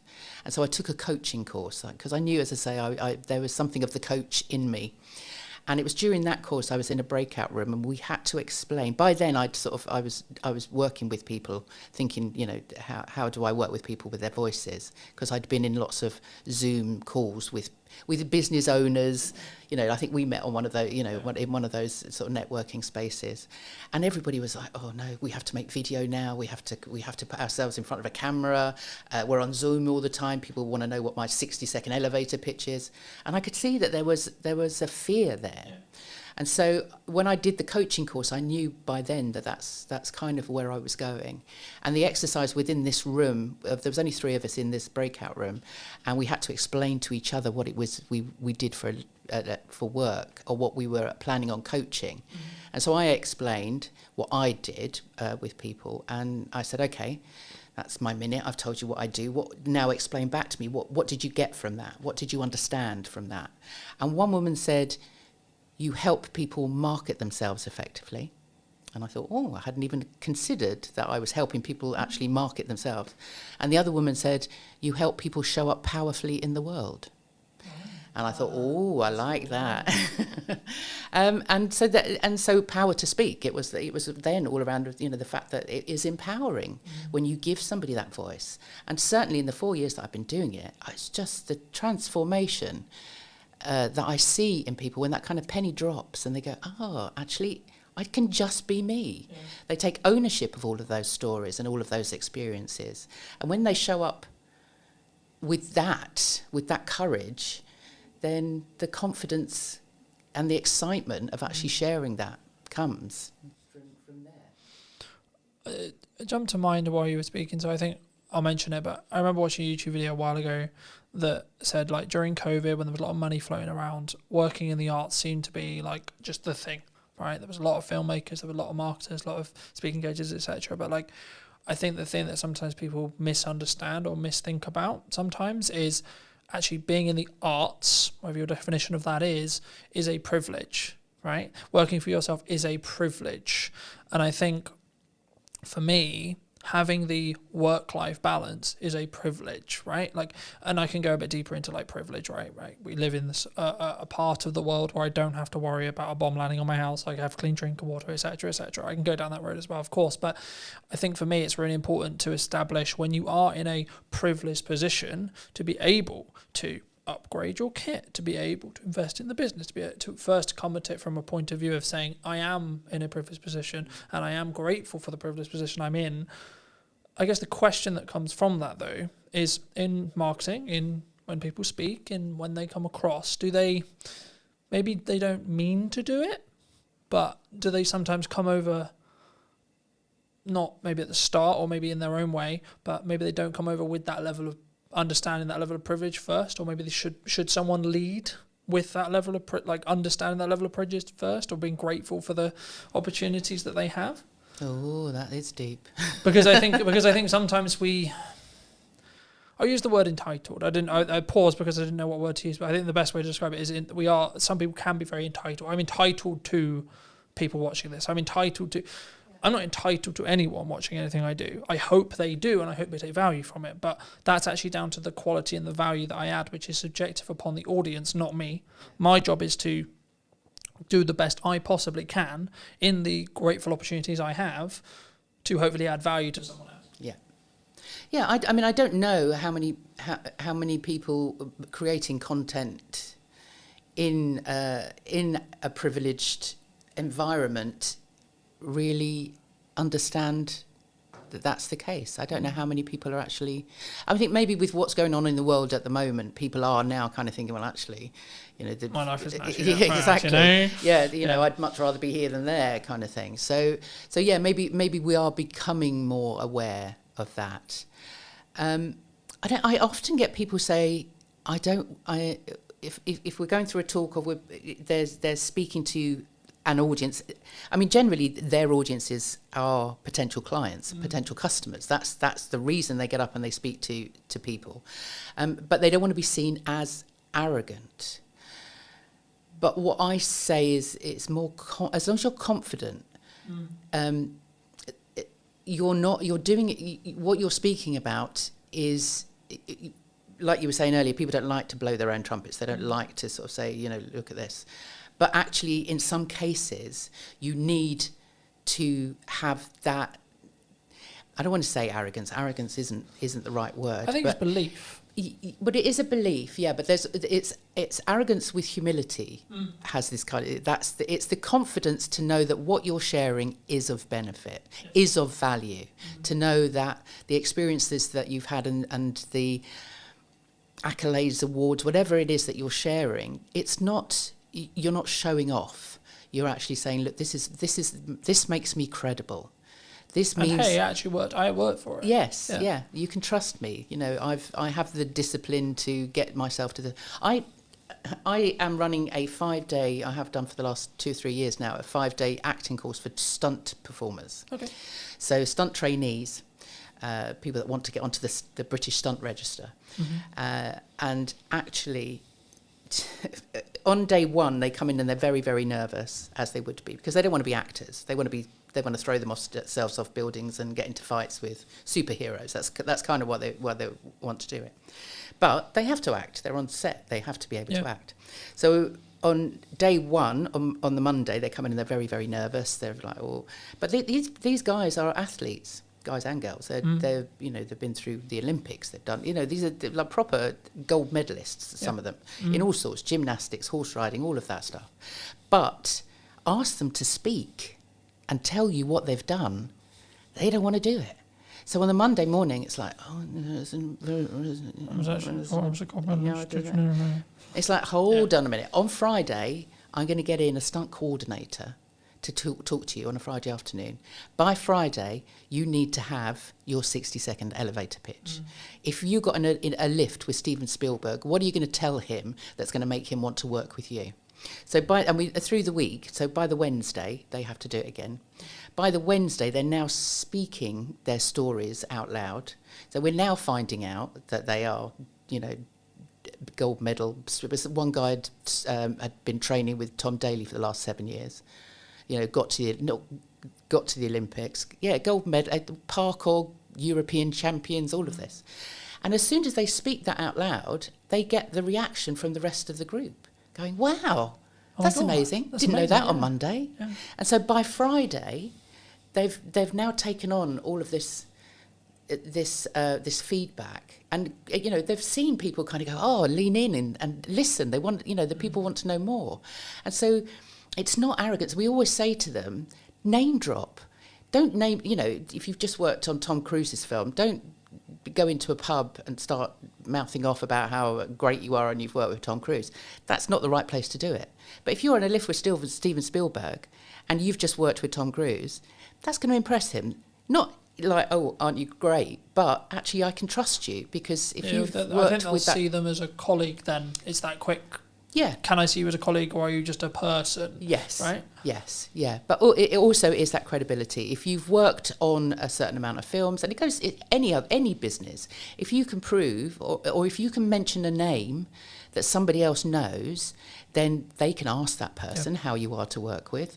They know that you've turned up for that job on time, whatever, all of that reliability. So don't be frightened to blow your own trumpet, because it really does aid your credibility and your trust and all of those things that you need to build with your potential customers and clients. You obviously work with people, I guess, in a more public setting, right? When they tell their stories, they're more, I imagine, correct me if I'm wrong, but I imagine they're mostly in front of rooms. They're maybe having it filmed, or they're doing a virtual equivalent, right? So they're speaking to a group of people. Is there crossover between like speaking in front of a room and delivery and creating content? It's all content, isn't it? I mean, it whatever you write. I mean, this is the other thing with the process that I go through with my clients, is that it might be that they'll come to me because they've got a 15-minute talk that they're giving in a room somewhere, or on a conference stage or whatever, and it might be about personal branding. It might be about software design. Whatever it might be. But we'll still go through that process. I'll still ask them what they do when they were 9 years old, and every story that comes out is relevant. And even if it sort of gets thrown over the shoulder and like, we won't use that yet, they've owned it. Once it's they've said it out loud to me and I've written it down on a piece of paper, it's there in black and white. You've owned this story now. This is yours. And so by the end of the process, they might only have 15 minutes for that particular presentation, but they've done all of that work. That means that they can then create content from it. Yeah. So then they've got a blog, they've got a story to tell, they can get on video and make some videos, they can do a Zoom webinar or whatever. They now have all of that content. So there is a crossover. I think there's a way of using both. Because the reason why I asked that question is because when I started doing public speaking, whether that was through a Zoom or as part of a conference or as part of like my own events, I was like, yeah, I'm gonna ace this, right? Been on video 10 years, piss, right? Like been on podcasting forever, etc., etc. Then I had this moment, I was like, shit, hold on, this is different, right? This is not the same. This is like real people, and they have real reactions, and they like, if a joke doesn't land, I will have the feedback instantly. And I think that's why I think sometimes there's this, like, I think they're more adjacent skills, but I think for me, I think you should develop both, right? Because I think there's obviously byproducts of what happens across, but when does it go wrong? Do people focus too much on perfectionism, would you say? Because I'm speaking as a content person who helps people with content a lot. Everyone's like, I'm not going to do that. I'm only going to overthink it. Can't do that. I don't have the podcast, don't have this because it's not perfect, right? I don't have the perfect live stream. I don't have the perfect camera setup. I don't have the perfect microphone. So should I still do it? Yeah. Oh, yeah. I mean, done is better than perfect, isn't it? And there's no such thing as perfect at all. But having said that, I am the world's worst. I should be making more video. And I do make video, but they're still all on my phone. So I'll do it and then look at it and go, oh no, that didn't come out right, or my hair doesn't look right, or it's a bad day, bad hair day, or whatever. And so a lot of those things still sit on my camera. So it's a very vulnerable thing, but I think you do need to just do it. As I said earlier, just a little bit at a time, just get feedback. I used to hate seeing myself on screen. Most of the acting stuff I did was on stage, so I never saw myself on, it wasn't until Zoom, it wasn't until lockdown when we were all confronted with our own image on on a screen. Oh my God, is that how I look like? Oh my God. Exactly, is that what I sound like? All of those things. But over that year on and off of lockdown, I saw myself a lot on the screen, and you get used to yourself, and actually now, I don't look too bad. I can get away with that. But going back to what you were saying about how you started out in that sort of space of suddenly standing in front of an audience, having done video for so long, I'd been on stage as a character for so long that when I then had to stand in front of people as me, then that was like, when I used to introduce the kids shows or the adult shows or whatever, we'd put on a performance at the end of the term or whatever, I'd have to stand up and introduce everybody, and I'd got that. My heart would be going, I'd be the sweaty palms, it's like, I don't know what to say, I'd have to read it all. But over the years, and especially now, when I started Power to Speak, I thought, now I'm going to have to walk the walk. I'm going to have to talk the talk. So I have now pushed myself to do as many podcasts as I can and get onto stage if I can, put together talks for myself, just so that I can say to people, look, I've been there, I've done it. And so it just takes practice. It just means that you see so many people, I think, end up procrastinating over what it is that they're going to say because they don't think they're going to be good enough. They think they're going to be judged. They're going to bore people with their story, and so they don't practice. They're worried about actually saying it out loud, or they put off for so long what they're going to write is that they'll do it all the day before with their visuals and all of that stuff, and then suddenly wonder why on the day it goes down a bomb because they just haven't given themselves enough time to really work out what it is that they're saying. I think, for me personally, anyway, I think the only reason, so there's a couple of things. One is focus on that 1%, right? For me, I would rather have imperfect action that then leads to a 1% rather than I'm actually comfortable, I'm actually good, because then I'm not moving forward, then I'm not doing something unique, I'm not positioning, or even if you just look like marketing positioning, I'm not then marketing myself or positioning myself as the go-to expert of what's missing. That's why the podcast is called What's Missing in Marketing Today, because I want to talk about what's missing, not what everyone knows, right? And I think for me, it probably will be the same 5 chunks throughout the next series, but it will be the nuance of each guest's input or my input on the day, etc., that will be the reason why someone will potentially then go, okay, we should what we got. But I think the reason why I think some people stop is, I guess the way to think about it, and this will be in your position as well, they want to do it perfectly and they want to be consistent because maybe they hear, for me, you had to be consistent for it to work. But I would rather someone started, got some feedback, stopped, then carried on, then rinse and repeat, rather than they just don't do it. And the way I would maybe rewire having stuff on someone's phone, because I'm sure you're not the only person, right? And I'm sure there's lots and lots of people. For me, this is going to sound really weird, but I don't even think about the concept of posting it, because by the time I thought about the concept of posting it, I could have already posted it and I could be moving on to the next thing. And I use market data to tell me what's good and what's bad. So something I'm doing right now, because I've got a hub strategy with the podcast, is I'll put all the podcast clips out before the episode is actually live to test which of the clips is actually the best in regards to an audience reaction, and then the best 1 or 2 will go on the main account. Because of the nature of having 2 accounts, you can sort of test bed it. So I'll give you a quick example. At the time of filming, Sarah's episode came out at the start of this week, and a couple of the clips did really well. So there was 2 outlier clips. When I put it on the main account, it got 4 times what it did on the other account. Now, the other account's new, and it's deliberately designed in such a way where it's just for podcast clips. It's also a test bed, etc. But the thing I found really interesting is when I did that, I think it was 500 on the test account, and it got 2,000 on the main account. right? But it was because I didn't need to question whether the creative or the clip was any good, because I already knew, because I knew it had already overperformed. So it was like, okay, cool. So now I'm going to serve it to my audience as kind of a test bed already. But also I experiment a huge amount. So I think the reasons why I'm quite a good marketer is because I experiment. Because when I get something that works, I run with it, but then simultaneously I'll experiment with another 4 things.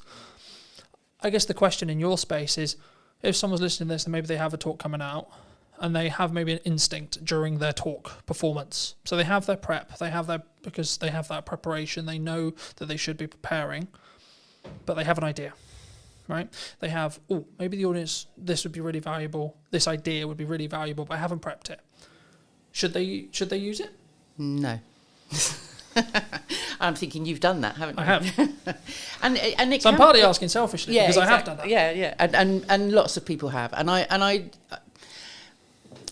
It really depends on your audience and what you need your outcome to be. Because what happens in that moment is that if, for example, you've been given 15 minutes and you're on a whole raft of other speakers, you've got 15 minutes, you've honed your talk, you've prepped it, you've practiced it, you're there, you're doing it, and then suddenly something pops into your head, you speak it out loud, and then you've got to find your way back to where you were to finish in that 15 minutes.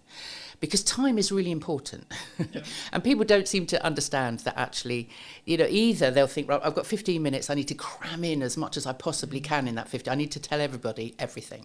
No, give yourself space. Is make sure that if you've got 15 minutes, you've only got maybe 12 minutes worth of content, so that you can really speak in a measured way. If you then come out of that because something else has popped into your head, then you've kind of messed up all of the work that you've done, really. Because what it also does is it takes you out of the moment. And the whole point of putting together a talk that is structured is the whole thing is a story, from beginning to end. It's not necessarily a series of stories, but if you've prepped correctly, you should have the hook at the beginning. It's that whole journey that you take them on. If you suddenly come out of that, it would be it would be like if you were watching a film and then suddenly the lead actor stopped and turned to the camera and sort of said, actually, I was just thinking about this. Sorry, where were we? Let's go. But it kind of takes the audience out of that journey that you're taking them on. It can work, and if you are a seasoned professional, then maybe. But actually, if it's not something you're used to, then don't do it. Because what you want at the end of that 15 minutes is people asking you questions. You don't want to fit everything into that 15 minutes. You need to put in enough teasers, and you need to be interesting and entertaining enough that actually they want to come up to you afterwards and find out more. So you don't need to put everything in there anyway. I agree. I mean, I think it's the context, right? Like anything, it's context, right? I think for me, every time I've done it, it's been, okay, I had a plan to do, let's say, camera confidence, for example, right? And then I find that the audience I actually have in front of me isn't actually that fussed about camera confidence, or maybe they're already quite confident. Okay, cool. So let me go back into the stuff I already really know and go, right, okay, would they actually more care about the stuff that's now working on social media, right? So I think in my stage where I'm at, I can do that because I have a set of stuff that I know really, really well. And I don't really need to prep that much because I have it passively in my head. So I know what's going on with Instagram. I know what's going on LinkedIn. Algorithmically, I know what's going on. So if I'm ever asked a question randomly out of the blue, what's currently hot on social media right now? Okay, well, short form is normally the answer that most people would give. I would say actually live streaming is probably actually the thing that's hot right now. And the reason is it's counter AI, right? So bridging back to the start of our conversation about AI, it's actually anti-AI, because for AI to be live, it's nearly impossible as of today, right? I'm not saying it's not going to be, it might become but from my understanding of the technology, from what I've played with, it's nearly impossible for a live stream with people on it to be AI'd, from what I know. And that's one of the reasons why I think it's the unique thing to do, because also it takes a lot of confidence, it takes a lot of planning, it takes a lot of prep, but also it could be the reason why you're found, because it's a different algorithm than the video, than the shorts, than the reels, etc. But do people come to you confidently when they look to speak? Or if they don't, how would you recommend they become confident? Is it just simply that prep? You just do it over and over and over again? I mean, just coming back quickly onto your point about you in that space. Like me, if you are running a sort of an interactive workshop presentation type of thing, then read the room. Always read the room. The number of times I've been into a class with with everything, a workshop with everything noted out. This is like 5 minutes for this, 5 minutes for that. To throw it out the window every time, because you are interactive and you're feeding back. You're getting that feedback. So then and we have that knowledge. We can answer those questions. If you're in a Q&A, then obviously you're talking off the top of your head. You're improvising. Absolutely. And that's fine in those situations, absolutely. But if you have a structure, if you are a keynote or part of a speaking presentation, you've got a certain amount of minutes, you want to make an impression, stick to what you've planned. Is that style, though? Do you think people, because I really love improv. Improv is a big I personally prefer to do improv. If I ever can, I'll do improv. I will always say, memorize to improvise. Yeah. And improv is I'm an actor. It's one of it's one of my favourite things. And the number of business people that I get improving in one of my sessions, because I run a monthly speaker club, and it's a big part of that. And people are uncomfortable with it, and I understand that. But actually, it is a big part of just getting people to understand that it's not about reading a script. It's not about learning a script. It's about telling stories. It's about, if you've got data even to put in there, nobody's going to remember your data, but they will remember how you made them feel with that story. That Maya Angelou quote, which is fabulous. So improv is great, and if you have been doing speaking as long as you obviously have, then maybe yes, but that's because all of that is memorized. Yeah. It's second nature to you. And so people don't come to me confident. No, they don't ever come to me confident. That's the whole point. And I think even the most confident, outwardly confident people, when they get into a room and we start sort of digging down, it's like they everybody has those voices in their head that tell them they're not good enough, nobody's going to listen to them. So it is all about, I like to say that I get people comfortable and confident with what they're about to say. And that comes from really it's a self-awareness. Confidence comes from within. And in fact, the word confidence comes from the Latin confidere, con being with, fidere being trust. So confidence actually means with trust. And that trust has to come from you. I was going to say, it's that. So that I trust in my ability to be able to do the thing, whatever the thing may be. In this case, it's speaking, but it could be driving, it could be backflipping, it could be etc. So it's a self-awareness. It's an inner confidence because you are self-aware of your own being, your own stories. Once you've taken ownership of everything, all of those experiences, then it's easy to share them with other people. Because you've dealt with them yourself. Fab. For those who've enjoyed this conversation, who maybe want to see what you're doing and see some of your content, see some of your older content perhaps, where's best for people to reach out to you? Well, saying that, because we had a conversation earlier, I podcast myself for a good few years. So I have a YouTube channel, which is Power to Speak, on YouTube. And there's all my older conversations that I've had with lots of wonderful people, such as yourself. And I did a speaking about speaking live for a while. So they're all on there. They were the half-hour live streams. So, I'd love people to go back and have a look. They can find those also on Podbean and Apple and wherever they want to find them. Otherwise, the website, powertospeak.co.uk, all my stuff is on there. You can sign up to my newsletter, which goes out every couple of weeks, with lots of tips, techniques and stories of my life. And otherwise I'm on LinkedIn. Come and find me on LinkedIn. It's kind of where I live. Fab. If you were going to speak to yourself 10 years ago, and if you were going to give advice to that person, what advice would you give them? Oh, God, what was I doing 10 years ago? Somewhere in the middle of action Somewhere in fashion, I'm sure. Well, no, that was a bit longer ago than that. But thank you for that, Carlton. No, I don't think. I think 10 years ago I was working as an arts. I was working in arts development, so I was running workshops. I was teaching drama. So what would I have said to myself? You can do this. You can actually become your own boss. You can build a business around helping other people. And I do. That sounds really cheesy, but actually, what I do. I love what I do, and it's because I actually can see people taking that next step.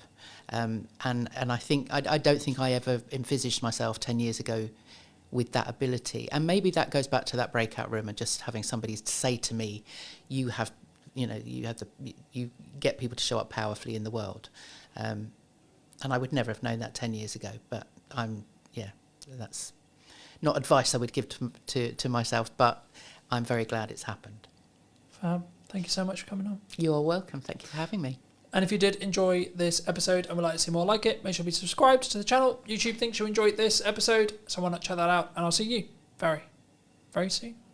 The only reason why it's consistent is because I'm being consistent with the output. I'm constantly looking at, okay, how can I up the quality? How can I do something different? I often just encourage people to use what they've got and start showing up and start posting video content with that strategy in mind and continue to, test and change and see what works. What do you think is missing in marketing today? I think there's a lot of distractions from different things that come up. So I think sticking to a strategy and being consistent in that regard, rather than jumping on this latest craze and hype and all that kind of thing, is definitely a trend I see happening. I'm focused on a very few set of pillars to get work now, right? From a marketing point of view: paid ads, content creation, and testing my creative to then using paid ads. That's basically roughly what I'm doing. Hello, my friends. Welcome to a brand new episode of This Week in Marketing Today. And what is missing in marketing today, more specifically, today I'm going to be talking to Andy. He is someone who does a lot of video strategy. He's a filmmaker and also, of course, an agency owner. Andy, thank you so much for coming onto the show. Thank you so much for joining me today. And before we start off, before we get into your story a little bit, I mean, what do you think is missing in marketing today? I think there's a lot of distractions from different things that come up. So I think sticking to a strategy and being consistent in that regard, rather than jumping on this latest craze and hype and all that kind of thing, is definitely a trend I see happening. There's obviously lots of good people doing things there as well online, but I think there's still that hype that's been going on for a long time online, in the online marketing space, where it's like the latest craze, AI or whatever else. And lots of businesses obviously popping up recently with AI and stuff. And it's, some of it's free, obviously, some AI, but you see more and more people now like trying to monetize it and stuff and create their own AI, products and services and things. And so I think that can often distract marketers and actually do them a disservice rather than actually enabling them, because they actually might be, instead of being empowered to use that and have a strategy attached to it, they might not actually have the strategy side planned out enough. And I often just encourage people to use what they've got and start showing up and start posting video content with that strategy in mind, and continue to, test and change and see what works, find out more about your audience, do that market research, and just test what you think people will want and see. And then obviously also ask questions and start conversations. It's like, what do you want? And those kind of things, that's the fundamentals of marketing. So I think if we just come back to the fundamentals of marketing, then that's just obviously a great place to start. It's the foundation, and then those other things can come into it and be useful. But I think a lot of time it's just people jumping straight into the. Yeah. Do you think? I mean, I guess my next question would kind of come along. I guess, like, should we trend track? Because I think some people, within context and within like bandwidth, like my view on it very quickly is like, if you can do it whilst doing the stuff I'm sure that we'll touch on in respect to like the traditional marketing pillars, I think you should look for opportunities to get yourself out there a little bit more, and you should always try and be more visible, etc. But I mean, like, just building off your initial kind of answer, I mean, do you think people, they jump to trends maybe because it's easier? I think it's exciting, and it's obviously shiny, and it's like it does get you more of your attention, and a lot of people talk about attention and like, oh, you have to do short form now. Yes, you have to grab people's attention, and it's like people don't watch for more than like 30 seconds or things like this, and it's people not understanding that if you understand the person that you're talking to, you can get them to consume long form content.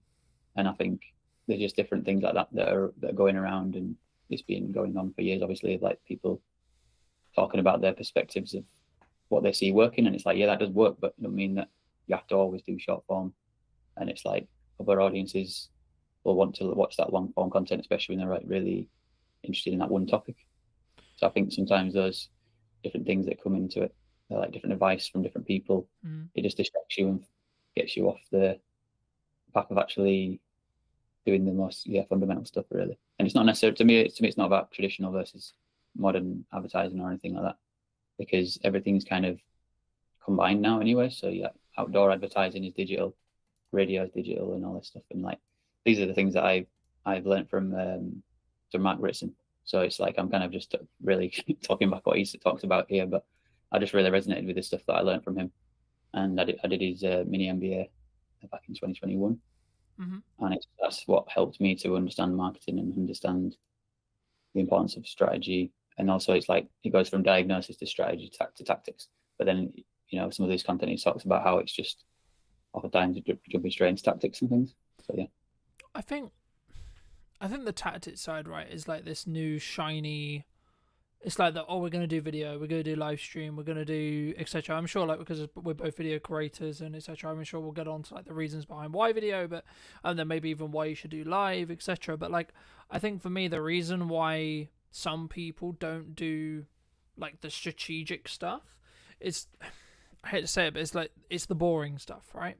It's the stuff at the top, which sometimes will actually mean you don't do the live stream, don't do the video. It's the reasons actually sometimes about why you won't do something rather than why you would do something, right? Because I think it's very easy for me to say, or you to say, who are quote seasoned professionals, to say, oh, well, you should do video, oh, you should do live streaming, oh, you should do this, you should do that, etc., right? Because we can naturally go towards that. We can naturally do it quite quickly because we have a skill set in it. But if you're looking at it from a very basic level, I guess the question that comes from that is like, well, firstly, how would someone get started, like from a strategic point of view, like why you market, like in a really nutshell, really basic way, like why does someone, and what does that actually mean, like for maybe someone who's maybe on the fence and like, okay, well, what does marketing actually mean, like at a basic level from your perspective? Yeah, well, the thing about marketing, it's such a broad category, so it's there's many different things inside that. But the thing that most people think about is the communication side. And when it comes to video marketing, for example, it is the communication side that is kind of the main thing. But there's obviously things around still behind that, because even if it is video marketing you're doing, it's like before that there still needs to be the market strategy underneath it that's like just marketing in general. So there's different parts of marketing. One part of it is pricing. You got to figure out what's the correct price for my target audience, what's the most relevant, and based on like testing and saying your prices to people, and then also like market research of asking questions about, is it just price or is there something else going on? And that's kind of sales as well, but it's like sales and marketing kind of, you know, go back and forth from each other really. But then the price and the objection handling and different things like that, that's stuff that's fundamental marketing again, by going back to that, which then once you understand that and you're doing your pitches or you're doing your call to action and your video content, then you've done that work. You can say it might be more boring work, but it's actually the most impactful and powerful work. So if you can recontextualize it in your mind rather than it being boring, think about how it's impactful, because we all want our businesses to thrive. So then if you're passionate about building a business, remember that is a thing that you do actually enjoy, because you'll get something out of it, and you want to be in the process of building a company and growing it. So like if you just remember yourself that you're growing and building that company, I think that's the passion and the excitement that'll remind you that it's not actually a boring task I'm doing, because there's context to it and motivation to do it. So the task itself doesn't matter if it's boring so much if you know that what you're doing it for. I think that especially helps for people like me, myself, neurodivergent and stuff. So when we've got a meaning behind things, it helps us to motivate us to do tasks. And because I've got ADHD, task initiation is another struggle for me oftentimes. Yeah, I think for me personally, I've found it, like in the past anyway, like very, I guess in some ways frustrating when there isn't, and the reason why I bring it up is because I think there is a strong correlation, and this might be a commonality, where there's not necessarily a, I do this live stream, I do this video, I do this marketing effort, whatever it may be, right? I do this pamphlet, I do this print ad, etc. And then I instantly get a return, right? So the phone rings instantaneously saying, oh, hey, Andy, I love that video you did, etc. I mean, for me, like, if you're doing something now, in 3 months to 6 months, you might see a return, right? And the key there, and the reason why I say might, is because it depends on, as we've already alluded to, the strategy, how you're doing it, what you're doing it, etc.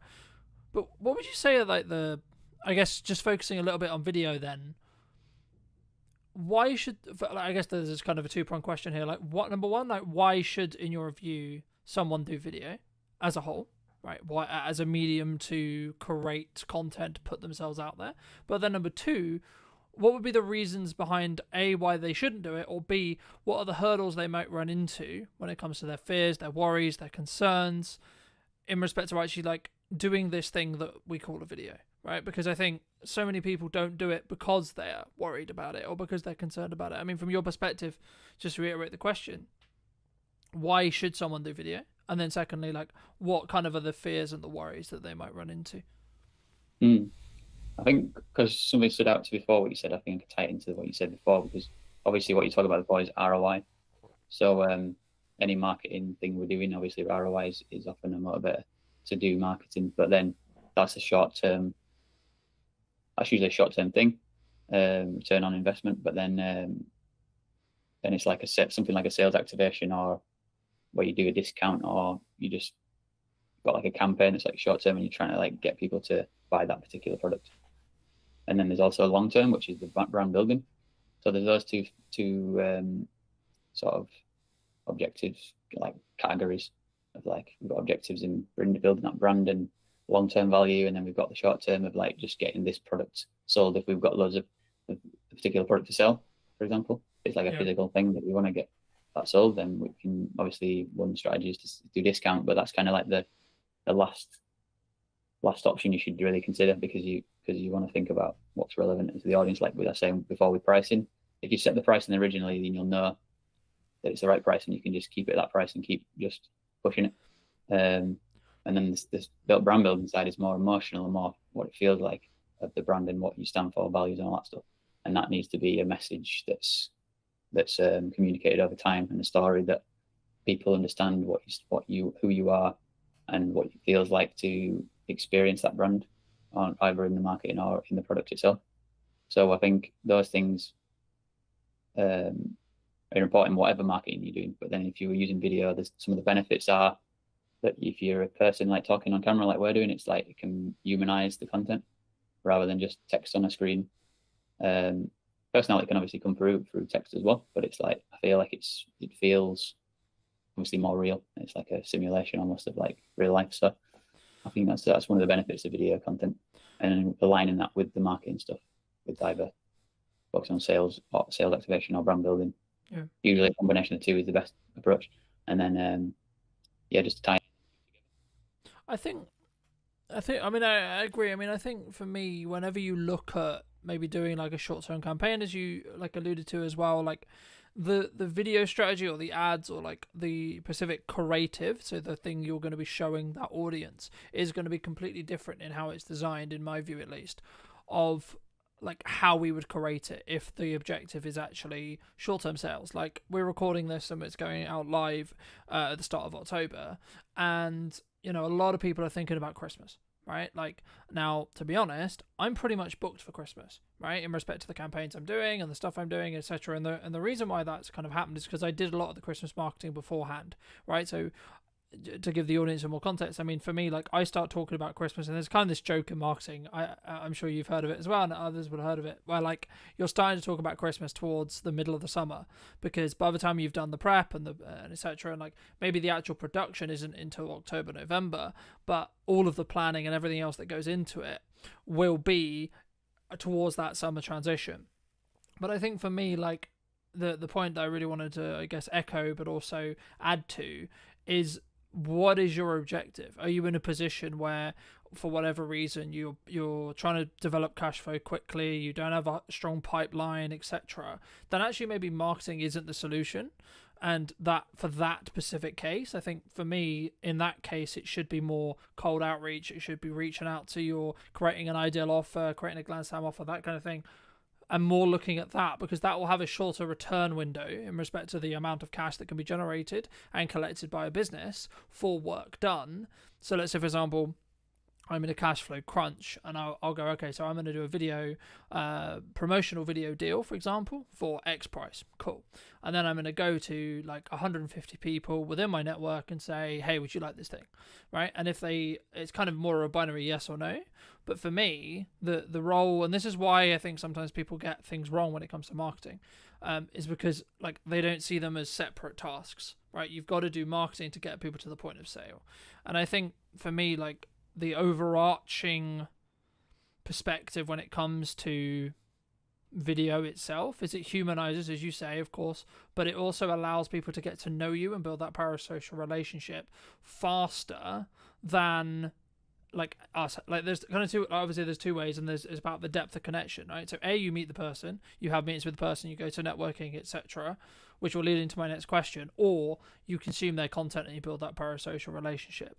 But a way of building a parasocial relationship is by having one-to-many, e.g. a video, e.g. piece of marketing that can help nurture, can help build trust, know, like, and trust through your audience to allow you to then, so I'm going to spend time with you talking today, but actually this is going to sit online and it's going to potentially be a multiple set of touch points for multiple sets of clients. And then that's not even before you then start pulling out the, the smaller chunks, etc. But for people who are maybe listening to this who are like, okay, cool, I'm going to start doing video.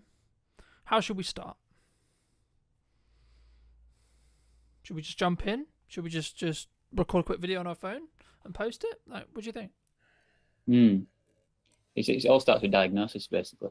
So, like I mentioned before, so you can diagnose where you're at, where the business is at, like what are the challenges you're facing currently and all that kind of stuff, and like get a bit of a map. You can also then think about what you want to get to, and then map that out, and have use different tools. So like project management tools or things can be useful, like diagrams and different things like that. And once you've had that, then you can sort of think about like what could be the quickest thing we could do if we wanted to do that. Like if we wanted to, we want to get like good at creating videos, so maybe we could like do something really simple that moves in the right direction, but it's not so specific at the moment to actually get into that vision. But it's us practicing the skill of it. You could do something like that, for example, and you could just keep it really, really simple of like, let's just get on a video and just say, hey, we're thinking about doing more video content, and just like, we want to hear from you what your struggles are right now, like challenges and things, like let us know in the comments, or like give us your experiences of what it's like been like in the past with other content we've done, or other interactions we've had or whatever. And just see how people react. Because I know that sometimes some people actually get like a really good response from that, and other people don't get anything. So it's worth testing things like that and seeing where your strengths are and stuff. Because sometimes people have got a massive network and they've just never created content, or maybe a few written posts every now and again, but they're not really put video content out or content like that. And then just one thing like that can often get a lot of different people commenting things enough, so you can share it around and things. So that's one way of getting started. And then going back to your vision and your diagnosis of like where are our challenges and where are our strengths, and like how do we lean into the strengths and sort of make up for the challenges that we're facing at the moment. Do you think, I mean, my next question was going to be around consistency, but like for me, when someone's looking at what they're doing, the key to whether someone's going to be successful for me is that element of consistency, right? Like, so I'll give you a very quick example. One of the reasons why I would argue that the podcast, or like what I'm doing with the YouTube channel, what I'm doing with the business, etc., like the only reason why it's consistent Well, the only reason why it's consistently working is because I'm being consistent with the output. I'm constantly looking at, okay, how can I up the quality? How can I do something different? How can I, how do I attract someone in that first 4 seconds or 5 seconds or 10 seconds, depending on where you look at your hooks, etc., depending on what platform we're on, etc. But from your perspective, I mean, is it just about having those consistent reminders going out and having that consistent content to show up for your ideal audience? Or is there actually more to being consistent? And then if so, how would you recommend from your experience people actually are consistent when it comes to video or when it comes to marketing as a whole? One thing I was thinking about when you were talking about something else earlier was like about, you mentioned about like getting your personality across. And I think that's a big benefit of video. And if you've been to like a networking event, which I've been going to quite a lot recently, and like connecting with people, connect with somebody and then they see your content after they've met you in real life, I think it's a powerful combination. And it's and just having that going out there, even if it's nothing to do with your business, I think it's still a powerful tool to use so people that get used to you and feel comfortable with you. It's like building that trust. But it's I think, even though I've talked about strategy and things like that, I've also recently been thinking less about it as well. And I think partly it might be to do with my being neurodivergent, because I always like seem to find it natural to break rules and to test new things that people don't expect. So like for me, I've been more like less strict about strategy and less strict about certain ways I show up to sort of say I do video content and all that, because I know that just showing up and being myself will like I say, will build trust, and people will go into my page and they'll see my other content I've done about video content anyways, and they'll see, like, read my headline, read my bio, whatever, or go on my website, whatever, and then they'll find out more about me naturally. So it's like having that faith a little bit that I don't always have to be showing up like a maniac talking about video content all the time. It's like I can just like be myself, and I can talk about the things I care about, which more of the stuff I'm planning on doing more content around is accessibility, inclusion, and leadership. So like these topics are the ones I'm interested in, I'm passionate about. So then me talking about that is just an extension of my personality, and it all motivates me to create more content. And then there's also going to be those moments when I go back to the expected thing that I talk about, which is about video again. But then because I always use a lot of video content anyways, and I'm filming myself, people will see the video content. So they'll see the quality of the content that I'm filming. And that's already showcasing my skills at the same time as me showing my personality. And I think for me as a video person, that's one thing I often remind myself about. So I don't need to stress myself out to think I need to be giving these video tips like everyone else does, or I need to do this, or like showing up in a certain way and like strategically positioning myself in a certain way. Like I'm still working on that, and that comes with time, I think, a little bit to refine things. But it's like I don't have to be too obsessed with that. And like I say, I like to break the rules and just test new things. I think, the things I'll just pull out of that I completely agree with. I think sometimes when we look to either do video, we look to do content, it has to be in this model of like loads of people online, Gary Vaynerchuk, etc., like people who I follow a lot, like they constantly talk about add value, right? But I get where they're coming from, and yes, you should, right? Is the answer, but the caveat is, actually, if you're looking for long-term sustainability and long-term growth, and it's kind of a cliche now, but people do buy from people, right? So when I'm looking for a supplier, when I'm looking for whatever it may be, I'm looking for a position where I can get to know the person behind the brand, right? Yes, I need to know that you're a good, in your case or my case, yes, I need to know you're a good videographer. Yes, I need to understand that you're good at X, Y, Z. Sure. So personally, yes, you should have some of that content out there. Yes, you should be sharing your knowledge. Yes, you should be sharing. But I think for me, it comes back to, and this is something I touched on last week with Chris, this is about bandwidth, right? We discussed at the beginning a little bit about trend jacking, and this is where I think you can really have that kind of creative spark and kind of that creative element. But we did mention at the beginning about, like, everyone wants to talk about AI, everyone's looking to use AI. I mean, are you personally using AI? If so, like, how? But also, should we? Like, why do you think it's such a big talking point online at the moment? Yeah, like initially I was thinking to myself that I don't use it much, and now I'm thinking I do, because it's integrated now into a lot of things we use. So I think everyone uses it now to some extent, without a lot of time, without realizing. Like AI is obviously built into search engines now. It's built into video editing software like DaVinci Resolve that I use. So it's like I do use it, but I don't really use it in a like in much of an intentional way of like using one specific tool and like in that kind of way. But yeah, it's become a part of my workflow. Like definitely some useful features in DaVinci Resolve, like move background removal of noise and things like that. Do you think it can go too far? Do you think people can use it too much? A tool that's used for this, for like I say, go back to the strategy again, really, because I think you mentioned earlier, like sometimes it's about what you don't do in your strategy, and you just think of like, as long as I'm clear of like what I'm not doing, it'll become clearer what I will do, because it's like I have less options and the choice overload is reduced, and you become more clear, you have more clarity, and you're like, I'm not going to do that or that or that or that. Yeah. And especially if you're thinking like as a default perspective, not to jump on hypes and just think about your strategy, then you're going to be like more grounded and be like, what's going to be best for the strategy? Yeah. And then you make that decision. And then if it is one of the hype things, you can go, okay, I can use that and test that out as part of it. But it's not like a crutch. I think you have to experiment in marketing. Like that's the first thing I would say, and then the second thing though would be everything I put through that I'm thinking of doing, spending money on a trip, whatever it is, a piece of gear, so on, right? Or even nowadays, to be honest, looking at some client jobs and looking at some projects that I'm like maybe asked to consult on, or asked to help with, or asked to produce, or whatever. And I think, is this gonna make my boat go faster? Is this money worth the time, energy, resources? A. B. Is the client the right fit?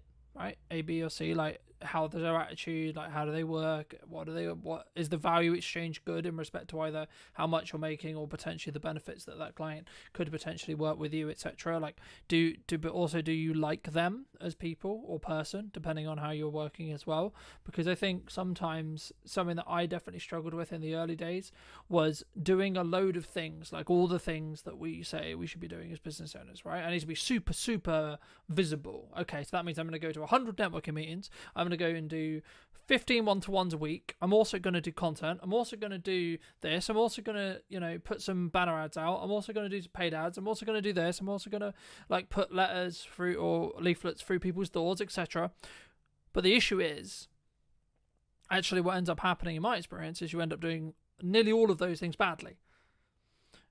Instead, what you should do is you should say, okay, well, firstly, how do I want to spend my time? What's a good use of me as a founder, me as a leader, etc., spending my time? Okay, so for me personally, me being in content, I will never be able to outsource. Everything else about the content I can outsource. How it's edited, how it's SEO'd, when it's posted, all those things I can outsource.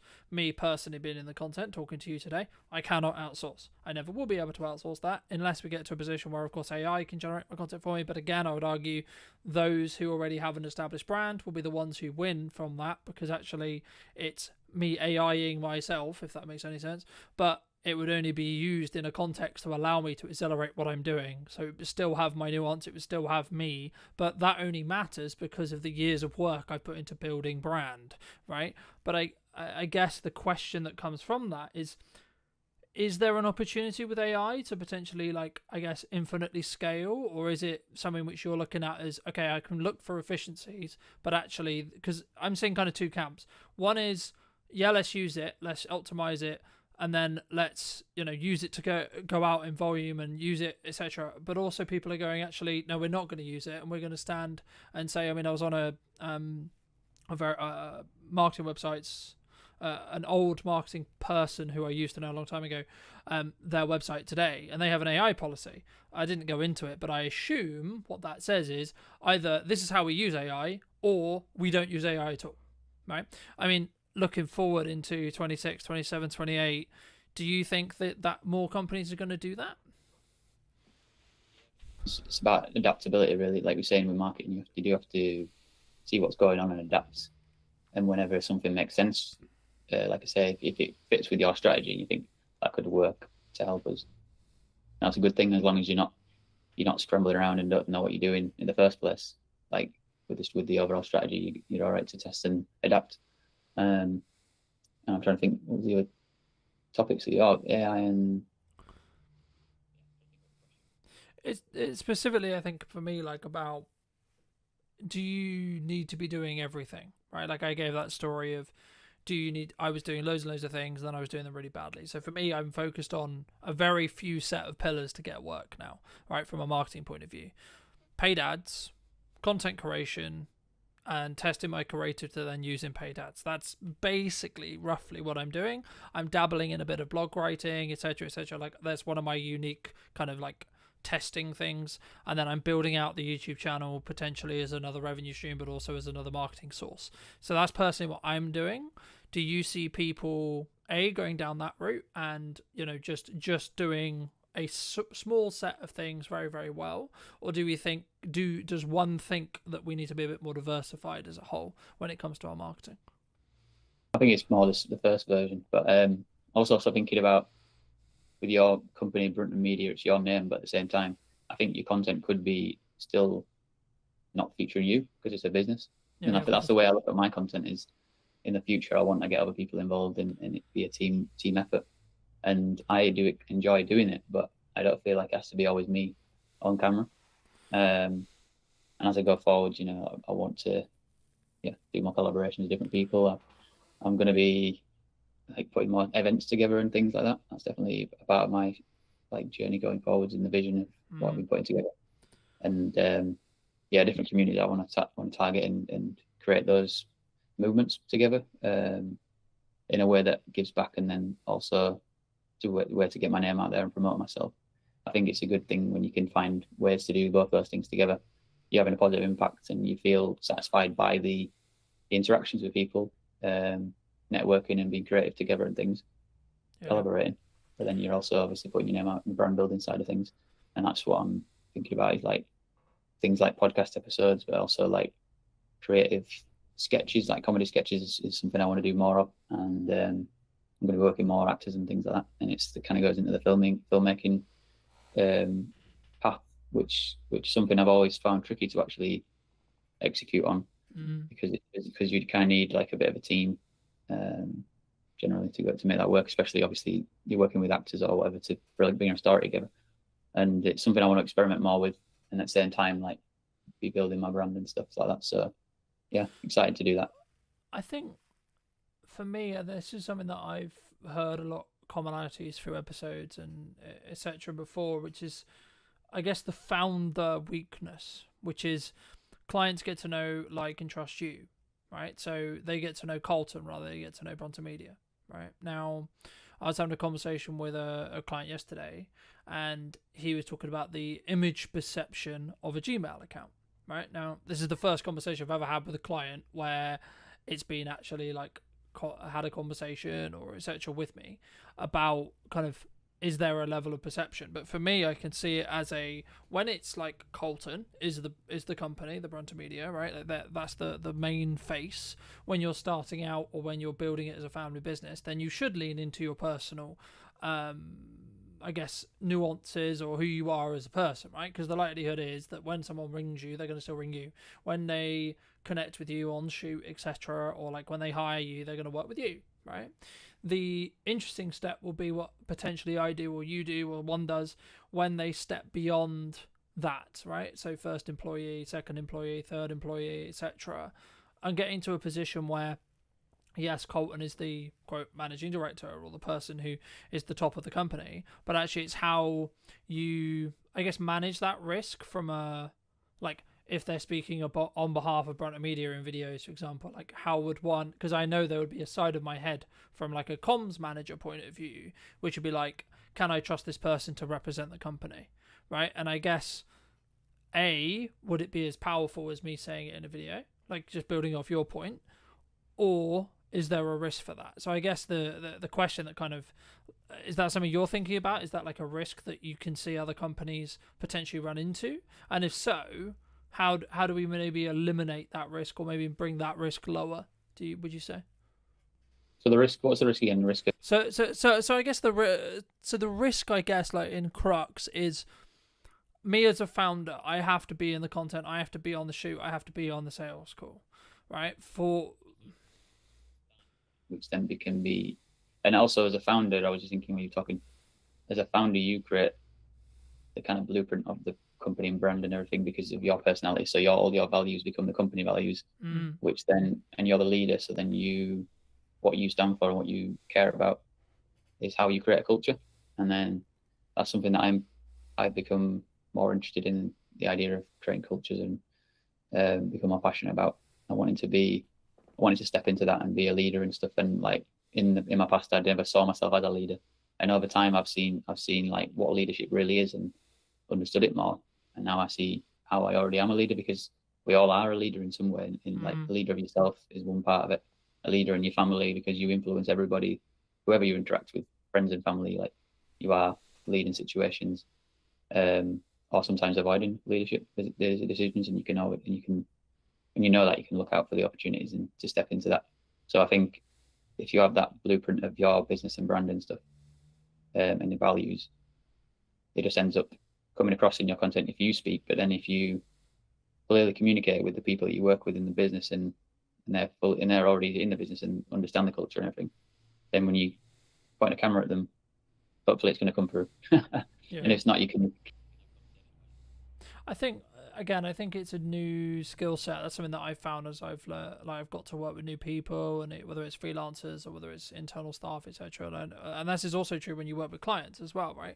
Like you'll become, to an extension, especially if you're handling their marketing, handling their socials, etc. You'll become an extension, and you need to at minimum understand their tone of voice, how they come across, what their maybe prestige is, what their understanding, like how they want to be perceived in the world or in the market. And I think, for me, that's maybe where that deep work, like building off what we discussed earlier, like that strategic side, where sometimes people get stuff wrong, right? We don't go into depth enough into understanding who's my ideal profile, who's my ideal customer, but also what market, quote, sectors are we looking to target, are we looking to talk to? But for maybe, those who are maybe watching this and listening and saying, well, okay, I'm a small business, right? And I don't have like 100K or £1,000 or £10,000 or whatever it may be, right? They don't have that nominal, what they would perceive as a large figure or a large budget to get ahead. I mean, how would you recommend they either start or, quote, get ahead without necessarily just throwing money at it? Yeah, there's always something you can do, like I mentioned before, with that idea of starting with, you've got a strategy and you've got a bit of a plan and a map and everything, but then you just find like a simple thing out of that and think, is there something in there that we could move towards the vision, or something that's, I don't know, just anything really that you think in a way we could just start, and it can just be simplified and not overthink it, just to be like, let's just make a video about, even just a video about making a video, because it's the actual process that matters, not the actual results so much, because that'll happen eventually over time. And I think a lot of people too obsessed with the idea of being professional and stuff, and it's like sometimes people's content feels like AI, even if it's not AI, because it's trying to be overly professional all the time, because AI thinks in a structured way of like, very specific structured way of like, this is the way it has to be. So then it's like, it seems like people have that as well, like locked into it, these ideas rationally, rather than something beyond that could be more emotional, or could be more authentic and intuition going on and things like that.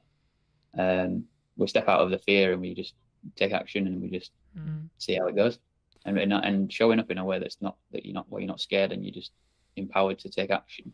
People will resonate with that, and they'll respect you for it.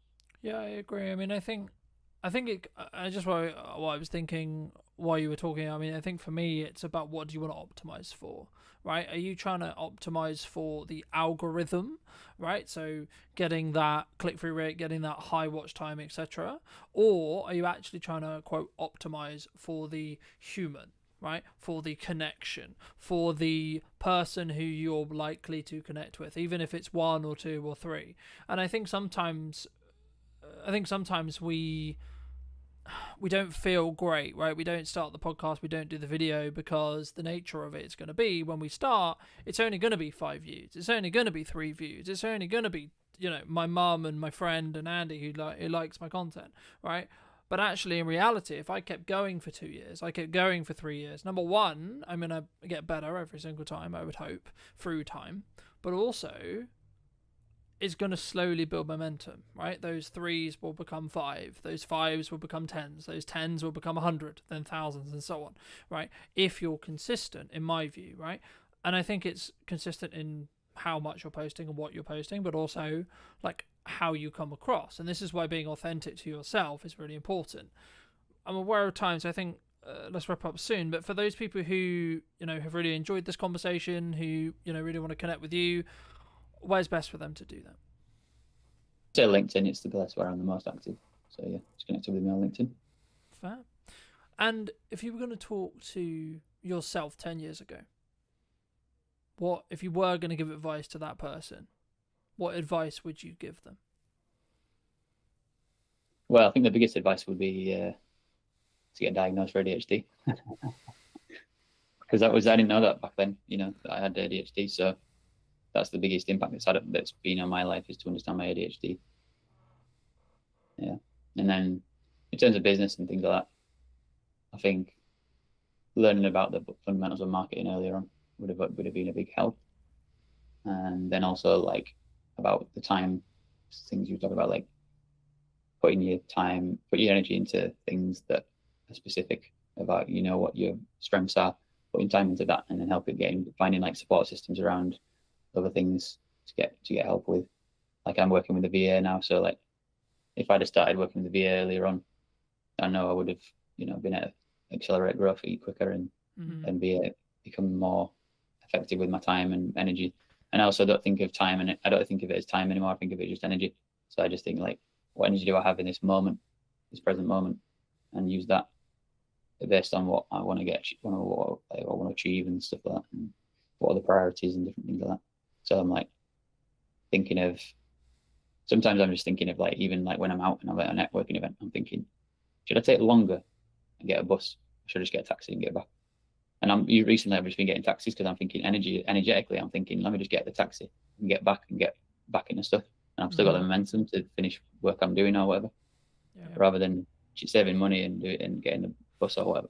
It's like different things like that, like time is on one hand and then the other is energy.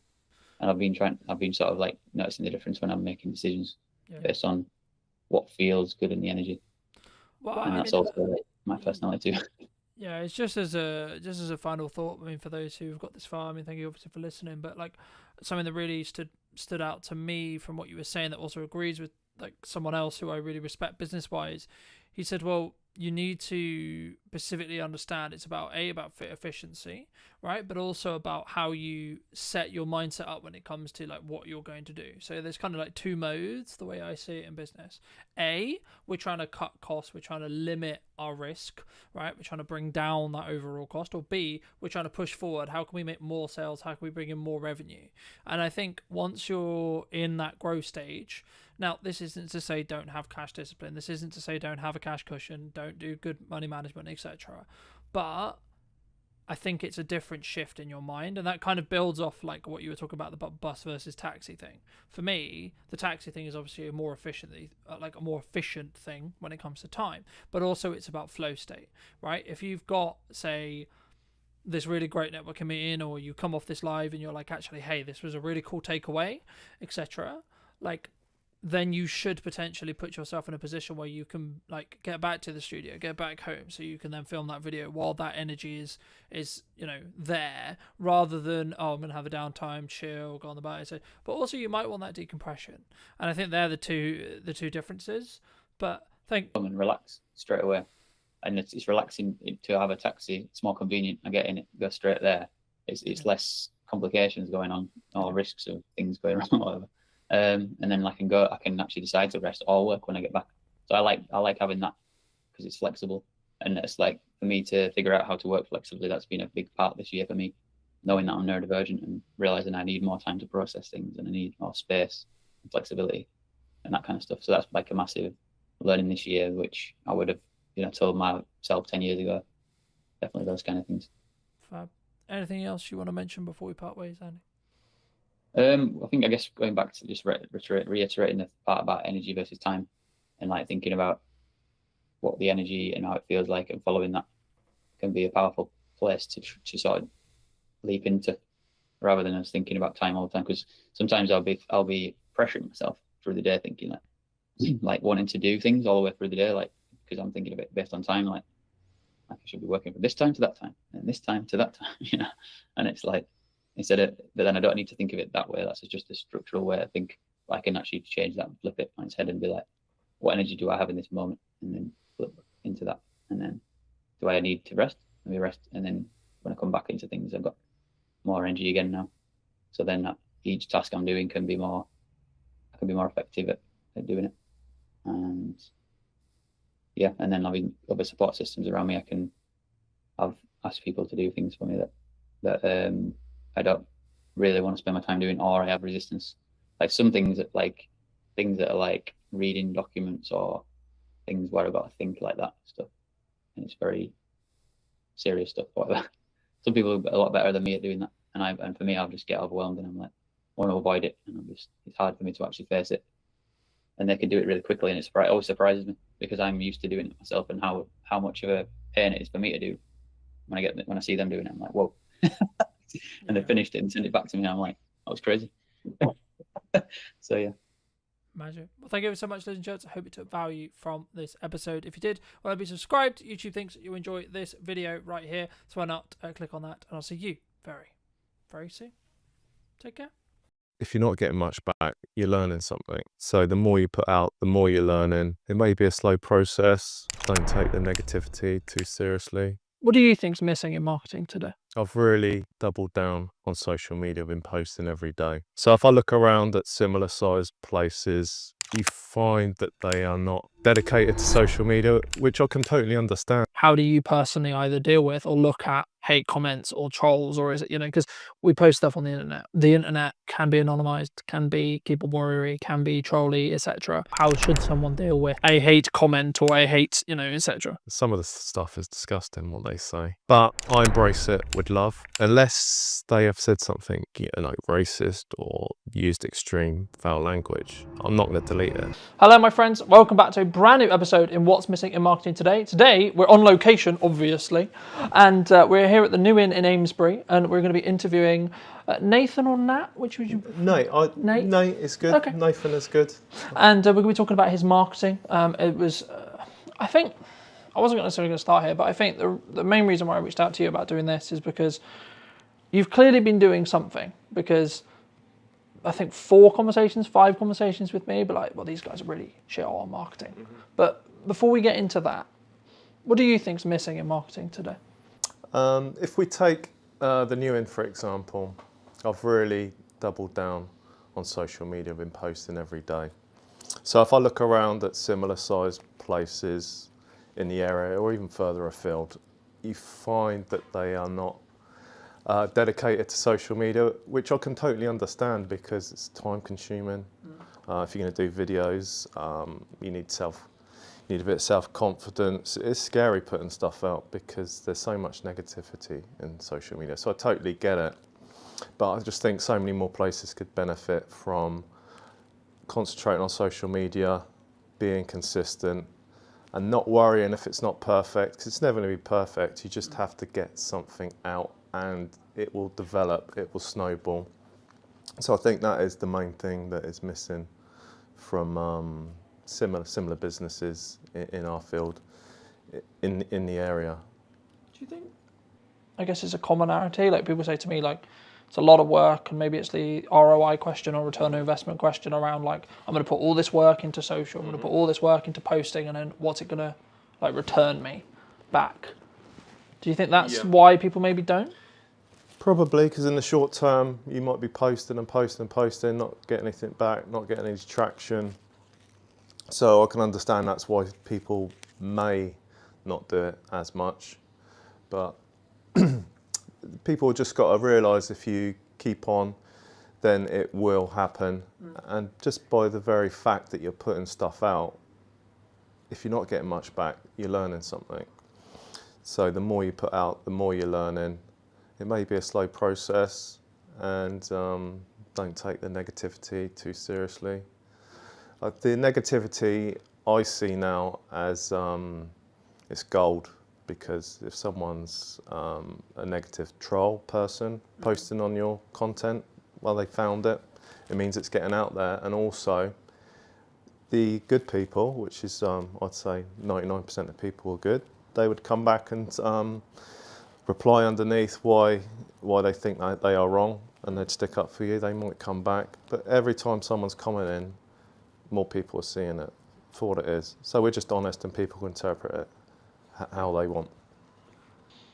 I think, for me anyway, I think you're, especially in the way you approach or have approached your marketing as a more document rather than create methodology, I think that's really unique as an overall, not even necessarily in your sector, but as a whole, from what I've seen. I mean, did you always look at that? I mean, like, how did you sort of think about it when you were taking on this space and going, well, okay, well, you know, this is why we're going to be successful because we need to do that? Or was it actually just sort of naturally happened, I guess? I guess the question becomes is like, has your success been, quote, lucky, or was it more planned and predicted because you knew you were going to market and then the result would have been that you're building that community? A bit of both. So I'll go back to the methodology that I want to post every day. And from the moment we get the keys, I mean, you could have thought we got the keys, but there's nothing, you know, to film about yet. The pub's not open.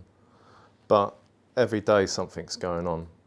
We're painting, we're doing the floor. I mean, it might be boring to some people, but for me and other people, they want to enjoy the journey. So many people have come into me since the pub's opened and said we've enjoyed the journey and how it's developed.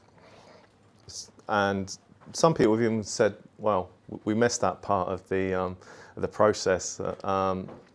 So that it comes from that. It's just posting every day and just things happen. We film it. I've got 5-6 things probably lined up in my mind that I want to do, because just make sure you got something lined up. But then things just spontaneously happen. I'm looking around and seeing someone's doing something interesting, like discovering the cellar, for example, was the big one, or even simple things like putting up lights or laying a new floor. There is a satisfaction to seeing something that isn't right, it's tired, strip it back, and then see the end process in a short video. People find that satisfying. I find that satisfying. Why do you think people don't do that?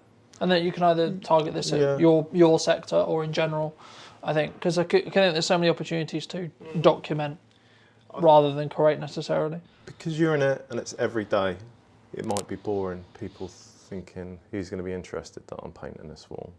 Who's going to be interested that I'm laying this floor?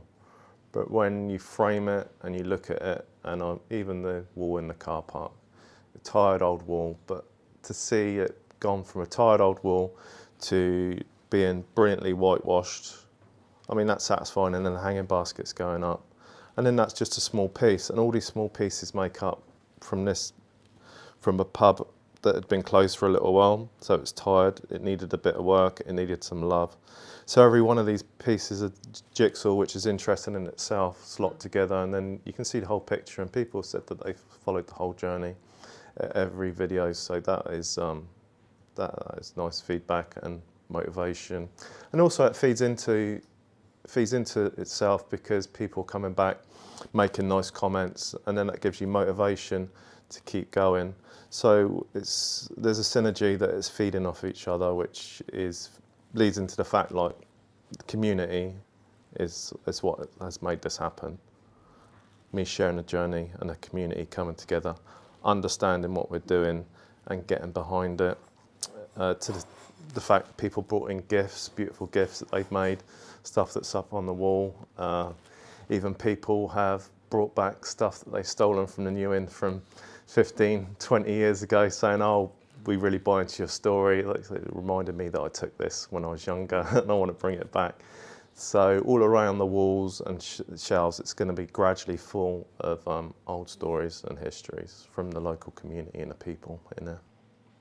I think for me anyway, that's what will stand you apart from, you know, the corporate pub, right? Mm-hmm. But I think as well, like, maybe people who are watching this who are maybe not in the hospitality industry but are in maybe other industries. I mean, what you're talking about there and touching on there is the storytelling aspects of our daily life, right? Yeah. I think especially now in a, quote, harder climate, people want to connect to stories. They want to connect to people who, I guess, are building community around their businesses. Yeah. Did you, I mean, I guess the question that comes from that is, what advice would you have for either your sector or general for people who are looking to build a level of community, a level, because it can be quite buzzwordy, right, in that respect, and the concept of building story and something that maybe we both understand because we've been doing it a while, but for those who maybe haven't and maybe are starting on their journey, what would you say to those people?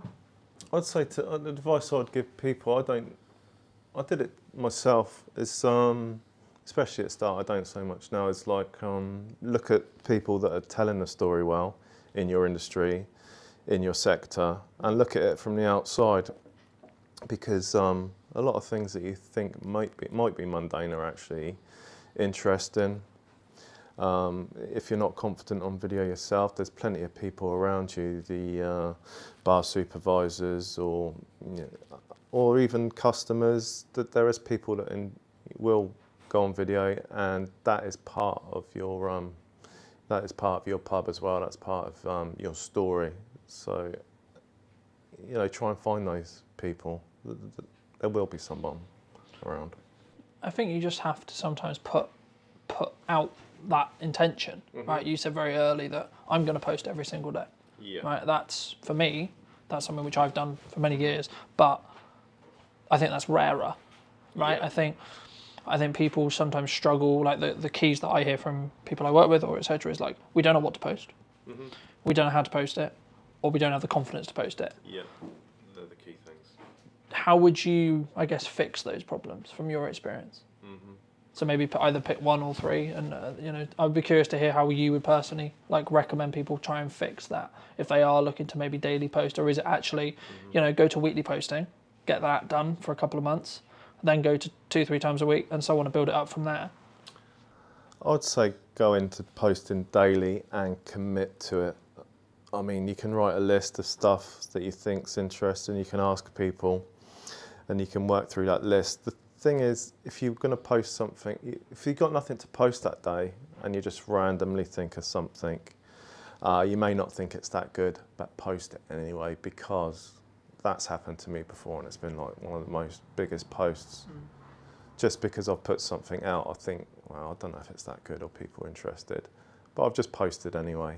And occasionally they can be your best post. And conversely, you might have a really good idea and think, I got this story and I want to put it out there. You put a lot of time into it, and for some reason it doesn't take off. So I think you should commit to doing every day. I mean, everyone's different, but I think that forces you into actually posting and learning. And being in that, I guess, in unconfident action, rather than, oh, this post has to be perfect. This post has to be, the thing which is going to get loads of views, right? Yeah. Don't worry about it, because you're going to be posting the next day. And if it's not perfect, it's going to be buried within a week if you're posting every day. And you're learning every time. That's the beauty of it. No, I agree. Looking a little bit more towards the pub, then. When you reopened it, was this the vision you had for it originally? Or has there been, I mean, you mentioned the cellar, right? Yeah. I think it's one of your highest performing videos, correct me if I'm wrong, but I believe it is. Yeah, I think it's over 700,000 views on that one, and subsequent ones, which I mean, fantastic. Was when you took it on, was like, okay, I've got this vision, I've got this plan. Yeah. Did that stay true, or has things changed and adapt since we sit here today? Yeah, I think it stays true, and it's been our vision. At which point I want to say that's my partner Gemma, who's the driving force of it, great business mind and organiser and manager. And then there's Kirsty, our other co-owner, who has a background in catering, and she's a chef, so she's been brilliant, like getting the kitchen organised. And her partner Adam, who's been doing some maintenance and some DIY stuff. So as we talk forward, I want just to acknowledge that it's like a massive team effort, especially Gemma being the driving force. But that being said, me and Gemma and the others, we have had a similar vision, and it has come together as we expected. And on the opening night, I knew it was going to be say the soft launch, I think it was on the soft launch, I knew we were going to be busy. So I made it in my mind to take a moment and just like step outside and see it, which I'm glad I did, because I quietly snuck out the door.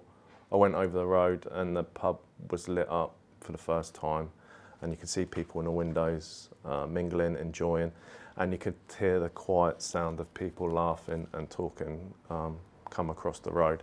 So that was like a special moment. I just sat on the steps opposite the outside the church on the steps and just took a moment to watch it, because that's what it was about. So that was our vision right there. How did that make you feel? Satisfied. Yeah, it's a nice. Because I think that's kind of like a plastic. You put all this work in, and there's no guarantee. Like with a lot of projects, especially like with in your example with the pub, you put all this work in beforehand, and then it's pretty piss. It's either going to work or not. Yeah. That was a great warm feeling, and I was confident it was going to work because we had so much positive feedback from the community, and that fed into the fact that we'd work harder and get it open quicker and do more. So that was a rolling effect, which was great. And while we're working on the building, I'll be working outside sometimes, inside. The amount of people that walked past and said, "We can't wait till you're open. We love what you're doing. We love the stuff you're doing on social media." It's, same people walk past every day and ask how it's going, popping in and showing their support, which was great. It was really, really encouraging. And even walking around the road to get a coffee, you'd get stopped 2-3 times. How's it going? To the extent it felt like I was like mini famous in Amesbury, which was really nice, because it felt like people were getting the story, getting what we were doing, getting behind it and understanding it as a community and it's for them. We're just custodians of the place, and this place is for them to come and enjoy, even if it's having coffee and cake during the day, if they're playing crib or they're playing pool or darts or whatever, or starting a football team or supporting local groups. That's what it's there for. I mean that's really nice for me to hear, because obviously traditionally, what like a pub was a communal hub, right? That was traditionally what it was meant to do. And I think with maybe the advent of the internet or with advent of like I don't like leaning on quite harder times, but it would be easier to say that pubs are maybe slipping away and out of the community. So I guess in some ways you're an example of no, we can kind of, I guess in some ways is it more the community actually? Because then my next question was going to be around like when you look at the marketing you've done, some would say maybe the uneducated percentage, but some would say, oh, you've been lucky. Right, but I personally believe you've made your own luck with execution and learning rather than you're lucky. But do you count it as that? I think there is bits of luck, but the thing is you need to capitalise on those bits of luck. I mean, for other people those things may have happened and they might not have seen the value of converting that into a story, into sharing it with the community and the public. I mean, even with the bad things that happened, I knew I was going to post, and I thought, I need to be honest. If we're going to have ups and downs, so in particular, I'm thinking about the day after Gemma fell down the cellar, and I was shaken up by it, and I was upset. But I thought, I want to force myself to do a video. I want to talk about it, see what happens. Because so many people said they enjoyed the journey, then I'm robbing people of the journey if I'm just saying the good bits that happened. I want to tell them everything so they can share with us the ups and downs. Do you think that's, I guess, natural? Because I don't personally think, because I think social media especially is known for, here's the highlight reel. Yeah. Here's the holiday, here's the car, here's the new camera, here's the etc. Right? Yeah. Here's all the good stuff. Yeah. But we don't talk about when maybe business isn't booming or things unfortunately happen, etc. I mean, was that hard for you? Like to actually capture those elements and actually think actually I guess in some ways is there a moral question around like yes, this is part of the story because it happened, but should we post it? Should we not? Because the thing is, like, obviously you can capture it and then choose whether you use it or not. How was that sort of for you? I mean, I'd be curious to hear. Sort of, was it always something that's like, no, actually, this is going to be just part of the story, and we'll choose the right time to share it? Yeah, I had to step back and think about what my ethos was and what the ethos of the pub was, and that's honesty and transparency. So I thought we'd do it. I had to have the permission of Gemma. She doesn't like the limelight. That was the worst thing that could happen, her falling down the cellar. So the story is, we got a glass panel on the floor now, which looks beautiful and it's lit up. But there was a short time when there was a hole, it was exposed. We're still working in here, very conscious that it's there. Gemma was the person who was reminding people, watch out for the cellar, watch out for the cellar. And I just have this vision of her walking over towards to put something on the table, to decorate the table. And I can still see the image now of, I know what she's wearing, like black leggings and a black hoodie with the New In Amesbury written on the back. And just seeing her there 1 minute and just like disappear was like sickening, because I know it's like a big drop. It's probably 6.5, 7 foot, rough terrain down there. It's rocky, stony. So that, a real sinking feeling, and I can still, it's like an indelible image in my mind. So the moment she fell, I rushed across, and looking at that now, it makes me feel sick that like I actually jumped from there to the floor. I don't know how my back survived, but just jumped straight down there, and I was with her for the duration. And when I jumped down, I shouted for someone else on site. Tom, the electrician, who called the emergency services. At the same time, I called a paramedic, a friend of mine who's retired on the Friday, and I'm calling him on Monday, and said, please get down there. And he was just down the road in Durrington, so he was here in about 10 minutes, which was reassuring, because I knew, the basics of what to do to keep her still. Her breathing was really shallow to start with, and she had a big concussion. So to have him there and to tell Gemma to stay still, which is a mission in itself, because she's saying, I've got a meeting in an hour, all this dead time. She said, I just need to get up. We've got a pub to get open. And we're saying that Des is brilliant. He's reassuring her to stay still. We need to get her out properly. So the ambulance crew arrived shortly after, and they said, we need the fire brigade to get her out that small hole. And the fire brigade arrived, and then they said, we need a technical rope rescue team. So over the next few hours, this pub was full of emergency services, and they were all fantastic. This road out here was just lined up with emergency vehicles. So of course the jungle drums on the local Facebook groups were going wild with speculation of bombs or fires. You know what it's like. So that's also why I had to shortly after say, this is what's happened, just to knock that on the head. And as soon as we knew Gemma was okay when she went to hospital, I could put that out. And we had a great response. People that we didn't even know, so is there anything can we do to help? We'll come and we'll bring you this, we'll bring you that, we'll sit with Gemma. It was fantastic. People we know, people we don't know. The amount of flowers she got was incredible, which was really heartwarming. Yeah, and it makes me feel a bit emotional now, because that's what it's about, community.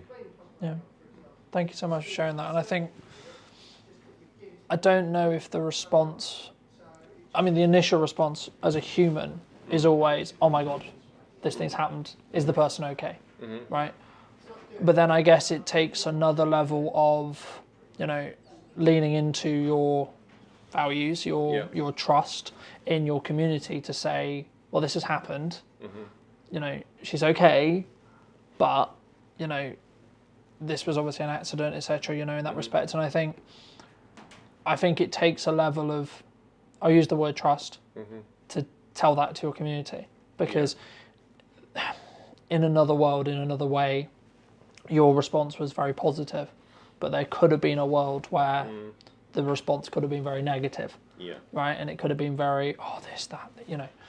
I guess that bridges me on to a nice question, which is like, how do you personally either deal with or look at, quote, hate comments or trolls, or is it, you know, because we post stuff on the internet, we put our, maybe sometimes our vulnerability, especially in this case, out on the internet, and the internet can be anonymized, can be keyboard warrior, can be trolly, etc. Can be, yeah. You know, in that respect, and I think if people haven't been, quote, seasoned on the internet, then they maybe won't necessarily know. Like, everyone reacts differently, right? But I mean, if you were going to give advice to people, what would you, how should someone deal with a hate comment or a hate, you know, etc.? I can understand why that would put someone off, because it is, some of the stuff is disgusting what they say, but I embrace it with love, unless they have said something, you know, racist or used extreme foul language. I'm not going to delete it. I'm going to leave it there, and I thank them for taking the time to watch the video, and thank you for taking the time to make a comment and put a heart at the end. Other people see it and that they would like it.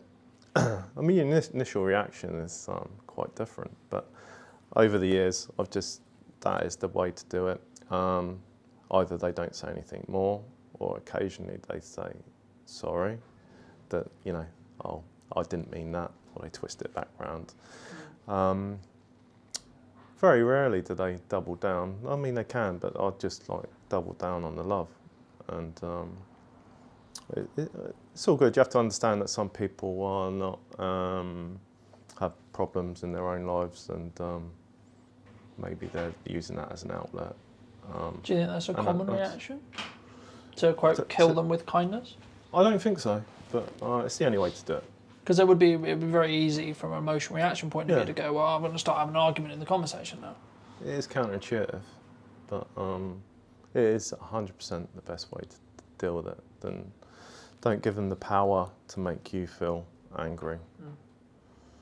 Just accept some people like that. And the thing is, you just got to just know that 99% of people are good, and they're going to say positive things, or if they don't agree with it, they will say nothing. So just, I mean, you need to have trust, but I can totally understand why people would get angry about it. My partner Gemma and other people would, but I was saying, it's a good thing. Someone's seeing it, making a comment, it's fine. Looking forward, what are you specifically looking forward to? I mean, we're recording this just before Halloween. Is it just Christmas? Is it going to be into the new year? Like, what's coming for those who may be watching this when this comes out, that it may actually have happened by the time this comes out? Okay. So every single event we're going to look at, and we're going to keep driving forward. We haven't just opened the doors and that's it. We got the we've got a sports bar open now. Sky TV just went in yesterday. So we'll start advertising that now. We're confident that's up and running, because it's a nice games room with a pool table, dartboard up there. There's more work to do in there, pictures up and bits and pieces. I think that the amount of response that we've had from the games room, sports bar, is been fantastic. So we've got a bigger room that's a function room.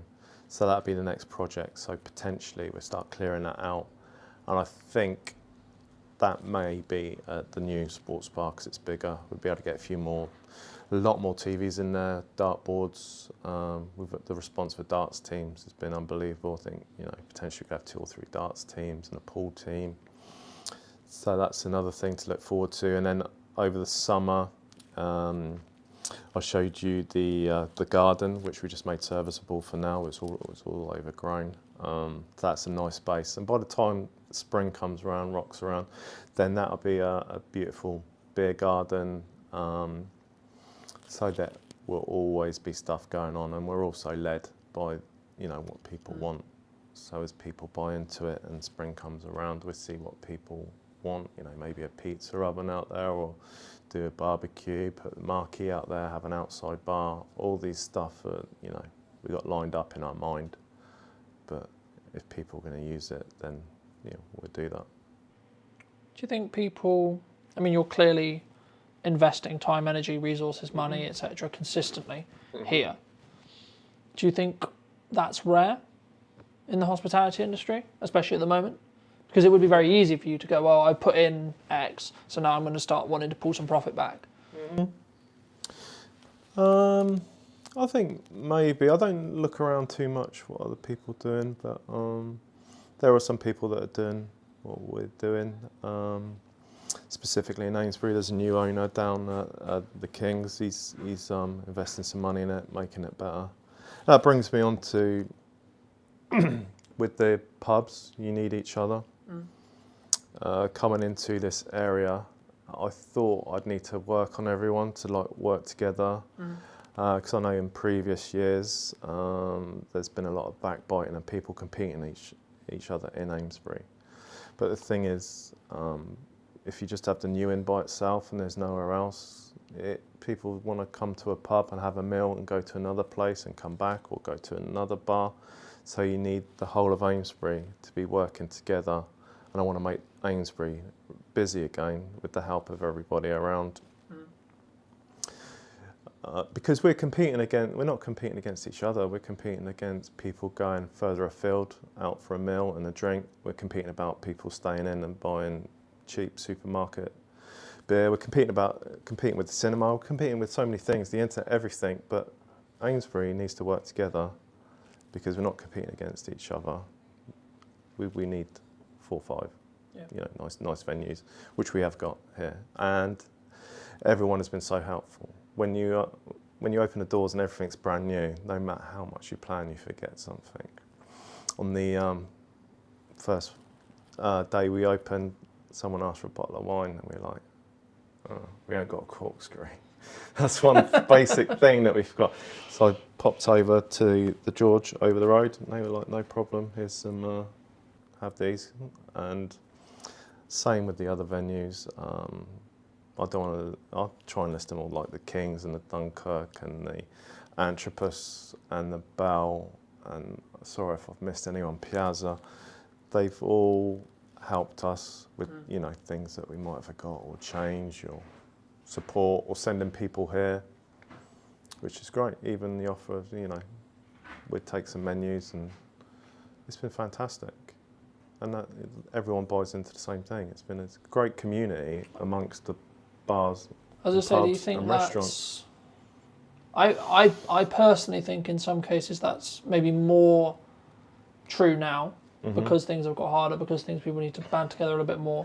But I think initially, the initial response, especially when people, I guess, first start, especially in like my industry, or the same would be true, I expect in yours, where they're very self-focused, right? I've got my business to run. I need to make sure I'm making a living, etc.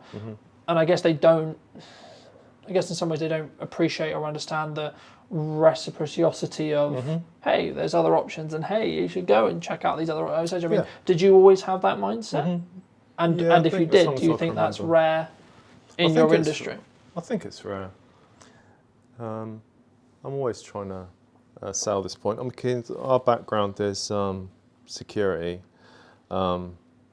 Gemma runs our security company now from top to bottom, but I've done the security for 30 years on doors and bars and nightclubs. But I've seen so many bars open and close, and so many bars do well. And to see people trying to compete against each other like a club down the road, and like trying to undercut each other or go against each other on nights, you're thinking, this is crazy. If they just pull together, they're so much more powerful if they work together on grouping together, putting on nights, working out who's doing what. They'd be so much more powerful and bring more people to that area rather than the next town or the next city, or doing something completely different. So that's something I've always believed in because I've seen it firsthand, and that goes for anything, community. Wider afield, like with anything, it's so much more powerful working with the people around you rather than going against it. There's been a lot of talk, and you may have kind of already mentioned it, but there's been a lot of talk about, I alluded to it earlier, about pubs are dying, right? Community houses are dying. What's your view? Do you think they are? Well, it sounds like it if you hear anything in news, which I tend not to listen to anyway. It would seem that way, but for me, I think that taking on a new inn, I just thought, you know, that's all background new, that's irrelevant. I know this pub is beautiful, it's historic. The community needs it. It's part of the British history and institution to have a pub, nice pubs in a town. It is unique, and it's part of the fabric of the place. It might go up and down, but it's in our DNA. So I just took this as like a separate thing.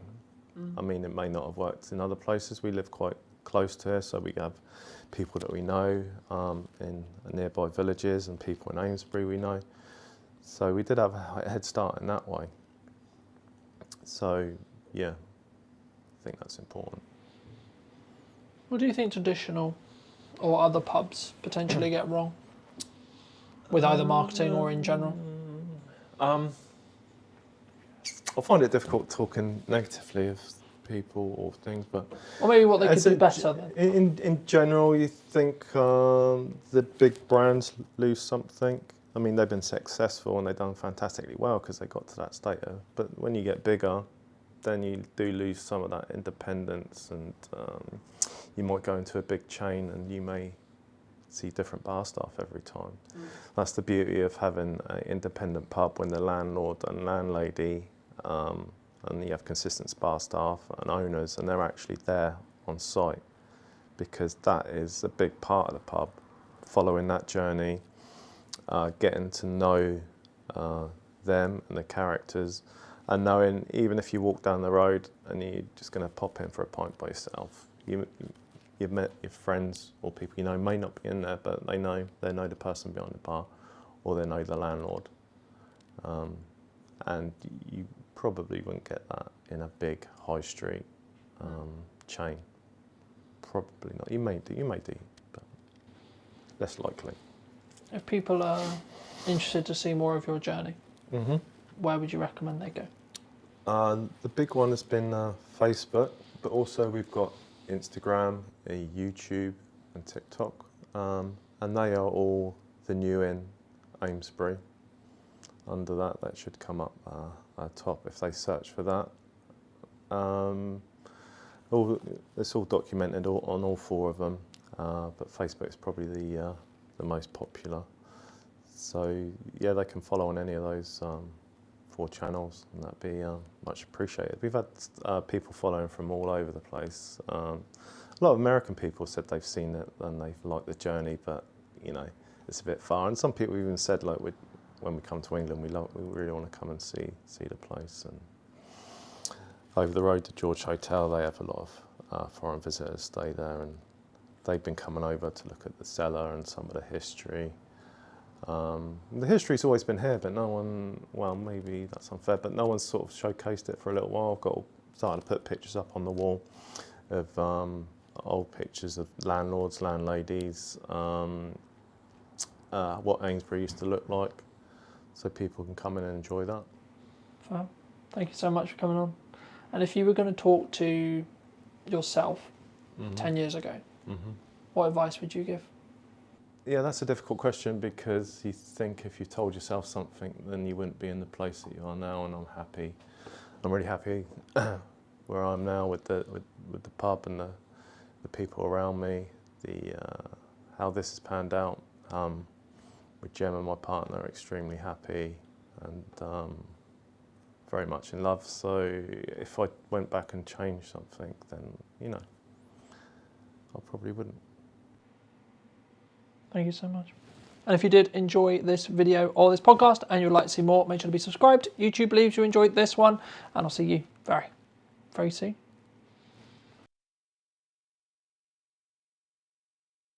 I've got my video goggles on as well, and I'm completely biased towards video because it is the most impactful content on social media. Full stop. End of. Key question for you. What do you think is missing in marketing today? What's missing in marketing today is emotion, authenticity, and consistency. If you were going to talk to Chris 10 years ago and you were going to give advice, what advice would you give him? The more that you are unashamedly you on social media, the more impact you will have in terms of reach, in terms of engagement, in terms of sales, everything. Hello, my friends. I hope you're well. I hope you had a good day, video night, wherever you are. Today, we're back with a brand new What's Missing in Marketing episode. Today, I'm going to be talking to Chris. I imagine all things about social media and all of those wonderful places to put our content. But first, Chris, welcome to the show. Thank you so much for the time, and thank you so much for coming on, of course. But key question for you: what do you think is missing in marketing today? Thanks for the invite. Really appreciate you hosting me today. What's missing in marketing today is emotion, particularly emotion, authenticity, oomph, and consistency. When you say oomph, what do you mean? Because I think sometimes some people will take that as energy, right? Some people will take that as how we show up. Other people will take that as, I guess, like the amount or volume or energy. Like, that's why, if you don't mind just unpacking that briefly, I think it'd be really helpful for the viewers. Yeah, absolutely. No problem at all, Carlton. I think by oomph, I do mean energy. I mean true commitment to the cause. I think for far too long on social, people have seen it as a tick box and not this kind of ongoing personal or business brand commitment. And if you are truly giving it your full oomph, your full energy, your full commitment, you will get so much more out of it. I'm so aware of the fact that might be perceived as fluffy, but I think, in fact, I don't think I know that people can see right through cold, corporate, boring, emotionless content. And so it's so important, and it's critical actually now that the content that you're sharing, you give it your all, you give it your full oomph. So that's what I mean. Magic. I mean, you're very seasoned. You know, you've been on social media for over a decade, starting out as a side hustle, creating your own agency. What was the turning point that you thought, actually, hold on, this could actually legitimately be the career of my dreams, so to speak? I became addicted. I became obsessed with the platforms, the algorithm, the opportunity, particularly because really with social media, you can honestly go anywhere and get into any audience and reach any person anywhere. Like how incredibly remarkable is that? And I think when I first started on social, I was gaining traction really quickly, and I was connecting with people in places that I could never dream of. And of course, most people on that tune into this podcast will understand the 6 degrees of separation, right?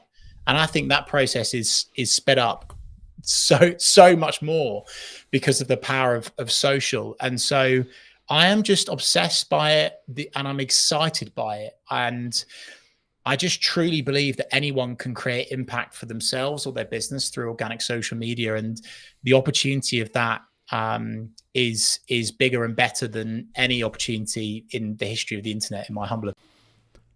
Do you think people don't do it because they're worried about what if someone sees me? What if Gary, Sally, my mum, my friends from high school, etc., etc.? Like, is that why people don't do it? Definitely, Carlton. I think a huge amount of work needs to be done in terms of self-discovery and your why and your own self-psychology and having a coach. So many people come to me, Carlton, they say, yes, Chris, let's do social media. Let's get going. I want to do this. I want to go there. I want to achieve this. I want to achieve that for myself or my business. And on paper, that sounds amazing.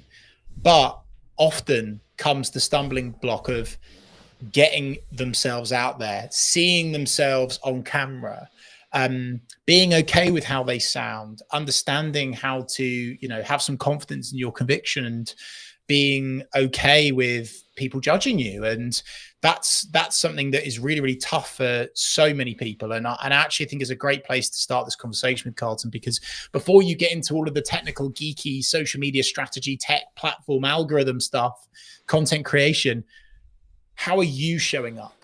How confident in your conviction are you? Are you okay with people judging you? Are you not okay with people judging you? Are you way too tuned into the vanity metrics? Oh, this post only got 2 likes, therefore I'm never going to do it ever again. So there's a lot of mental work that has to go into it, Carlton, and also again, that's not a tick box. It's not a one and done. It's a continuous thing. And the unsexy truth about social, and certainly becoming successful on social media, whether that be for your business or your personal brand, you are going to get people that criticize you. You are going to get people that disagree with you. You are going to get people that leave you snidey comments. But with that growth comes huge opportunity, both financial and just general impact in whichever way you perceive that to be for yourself or your business. No, I mean, I completely agree. And I mean, I think, but I'm also aware when saying that, though, that we come from a place of privilege because of the years we've been doing it for. If someone's listening to this and they're maybe concerned about, okay, I've got my first hate comment, what do I do? First of all, pause. I think so many people just jump into it, Carlton. They'll get a bad comment and they'll react emotionally immediately. Hold the line, folks. Calm down, breathe. First step. Second step is linked to that is make sure it's okay to just sleep on it. If someone leaves you a comment like that, just sleep on it, come back to it the next day. Okay, this is all quite starter pack stuff. But where I think people then make the mistake is when they go back to that comment, they will react perhaps in a passive aggressive way, but perhaps they will hard disagree with that person. But the thing that's always worked for me, both personally and professionally, given what I do in the media world as well, is that I always respond with empathy, with kindness. And I understand that the reason why that person is leaving a comment on your business page or on your personal page, they're going through some stuff right now. Okay. So coming at it from a genuine place of empathy and killing them with kindness. And from a business side of things, it's an opportunity for you to show off your exceptional customer service skills by going back to that angry, frustrated customer or someone within your network or your audience with genuine kindness and empathy and care. And it can only help your brand, and understanding that actually, if you respond to that comment, it's going to help your post perform better and stay in the feed for longer anyway, right? So there's a whole lot of stuff on that, and I could go deeper into that, Carlton, but that's what I'd say to begin with is sleep on it. Kill that person with kindness, right?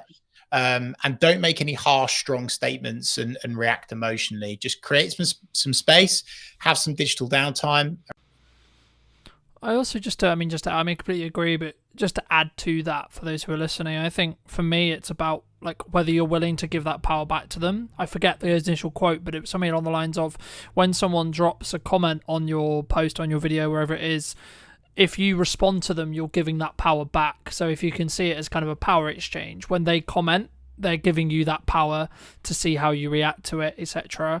And if sometimes you don't need to comment back. Sometimes you don't need to necessarily engage in that conversation if you don't feel it will necessarily be, I guess, mutually beneficial for the conversation, or like you're not. Like, there's a balance, I think, between building community and building real relationships with people, and then also having people who are just there to maybe stoke the fire, maybe get a little bit controversial, etc. They're there for maybe rage bait, right? But you've had a lot of experience with, managing other accounts and working with other accounts, etc. And, in my notes here, I've got, you've managed over 250 accounts, which is across multiple industries, which is a big, big thing to say, right? Is there like a specific lesson or a specific like thing that you've noticed in that process that's like, this really works? Or is it very specifically industry based? Is it very specific timing based, would you say?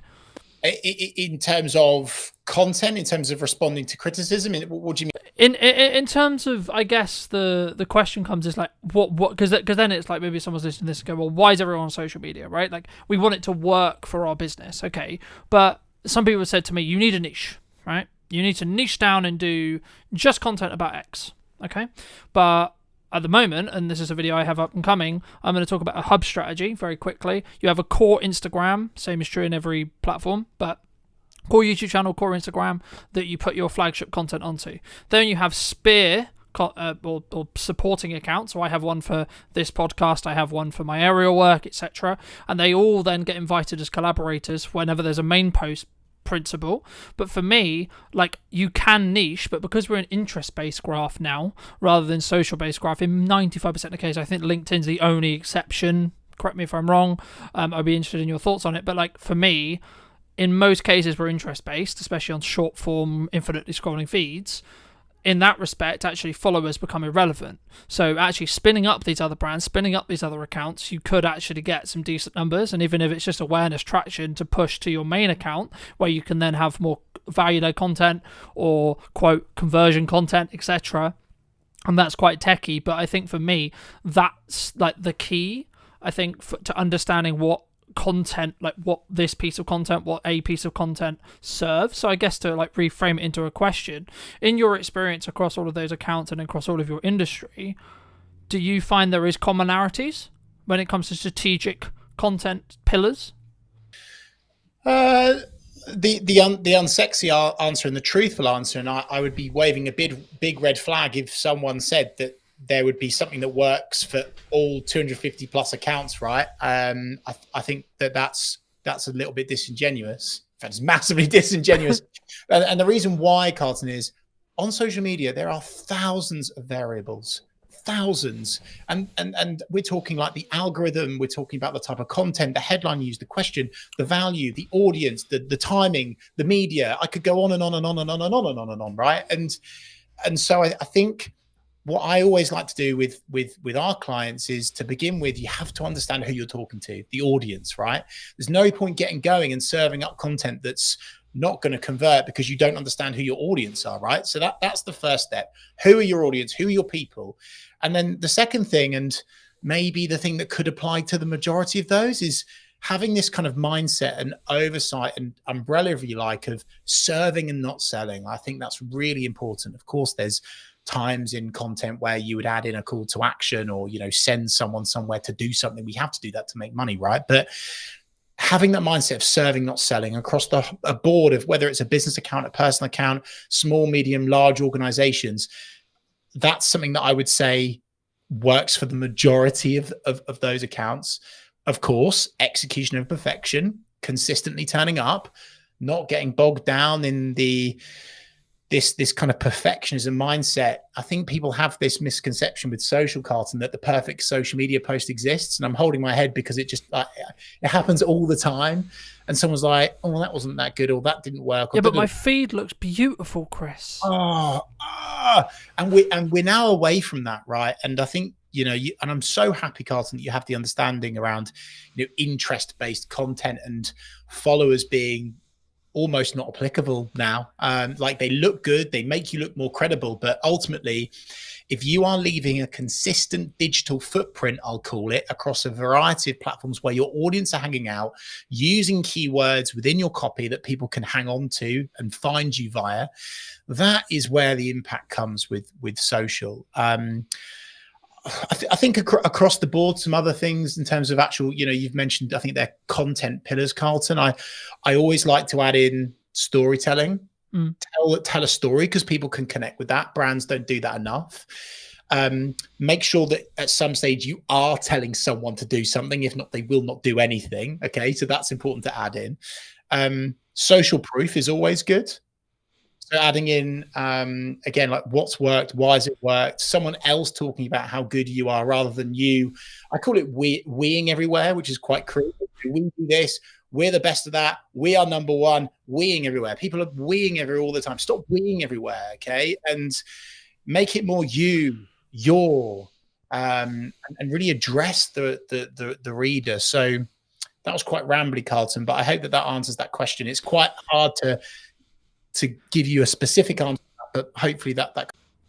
No, absolutely, it definitely does. I mean, I'm going to be quite biased, right? Because I've done video for like coming on 15 years and commercially for like 8 and 9, but I have noticed a trend across like either people wanting to do it or the platforms wanting you to create video, right? And I think, is that just the natural, like, it's the closest thing we have to me meeting you, me watching a video with you, building that parasocial relationship? or from your perspective, I mean, is there like other reasons or other things why someone should consider video as a format, and or why they maybe shouldn't? Yeah, I think, I've got my video goggles on as well, Carlton. I'm completely biased towards video because it is the most impactful content on social media. Full stop. End of. We could finish this podcast on that note, right? If there's one thing that people do today, film a video, even if it's a selfie shot, iPhone style, that's fine. Do that over a static. You'll see more engagement, reach more people, have more impact. I come from a commercial sales background. Really, I've always done social, but I that's kind of like where I've really made a dent. And when you show up on camera, Carlton, it is so good for demonstrating expertise. It accelerates relevancy, relatability, trust, because it feels real. And in this AI bot, cold corporate fake world that we seem to be drifting into, it is more important and more impactful than ever before to jump on video. So this isn't just me saying do video because it gets you more engagement, it helps you reach more people. It's, well, actually, even if you only had a LinkedIn network of 4 people and you showed up on video, it would definitely be more impactful than just normal static stuff, right? Because of a sales piece versus an algorithm piece, if you like. So for sure, I'm a huge advocate of video of all shapes and sizes. I think there's a place for long form, definitely. I certainly think there's a place for short form. I think overall, though, Carlton, people are hugely overthinking it. They're getting bogged down in the tech, and they're not, working with someone like yourself in terms of the tech setup, so they can just get going and talk about the stuff that they're good at and that they know about. And I just want people to get into this mindset of execution over perfection and, relatability, being real, even if you're walking down the street. And I know it's brave and it makes you look a bit silly, but even if you're walking down the street and you're just sharing a few words about your day with your camera and you're posting that as your content, that's a good enough start. It really. Yeah, no, I'd completely agree. And, very quick story. I've been a professional videographer for, as I say, like nearly 10 years.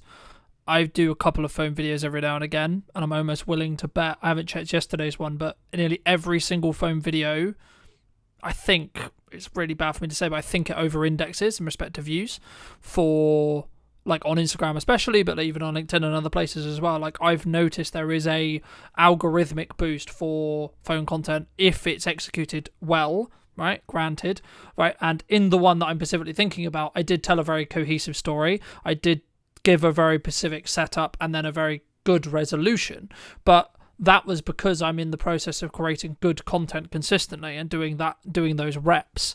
So whether I'm filming it on a camera, and the reason why I mention it here is because I think some people, they look at like what I'm doing with like the trailers and it looks good and it sounds good and I've got professional mics all the time and then I'm flying a drone and they're doing all this stuff, but it's like I don't have that, so I can't do it, right?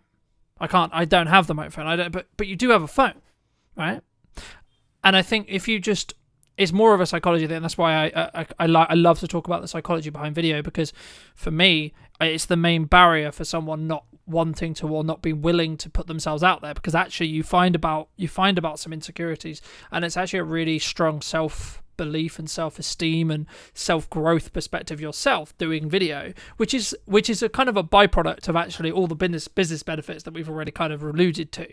But I think for me, I mean, if you were going to, I don't know, when I come on your show, I went into depth on like the psychology, but from your perspective with your experience, I mean, what, outside of doing it, what would you say to someone who's like either maybe looking to start doing their first post, tipping their toe in, or they maybe want to start on video? Like, what would you say to those people?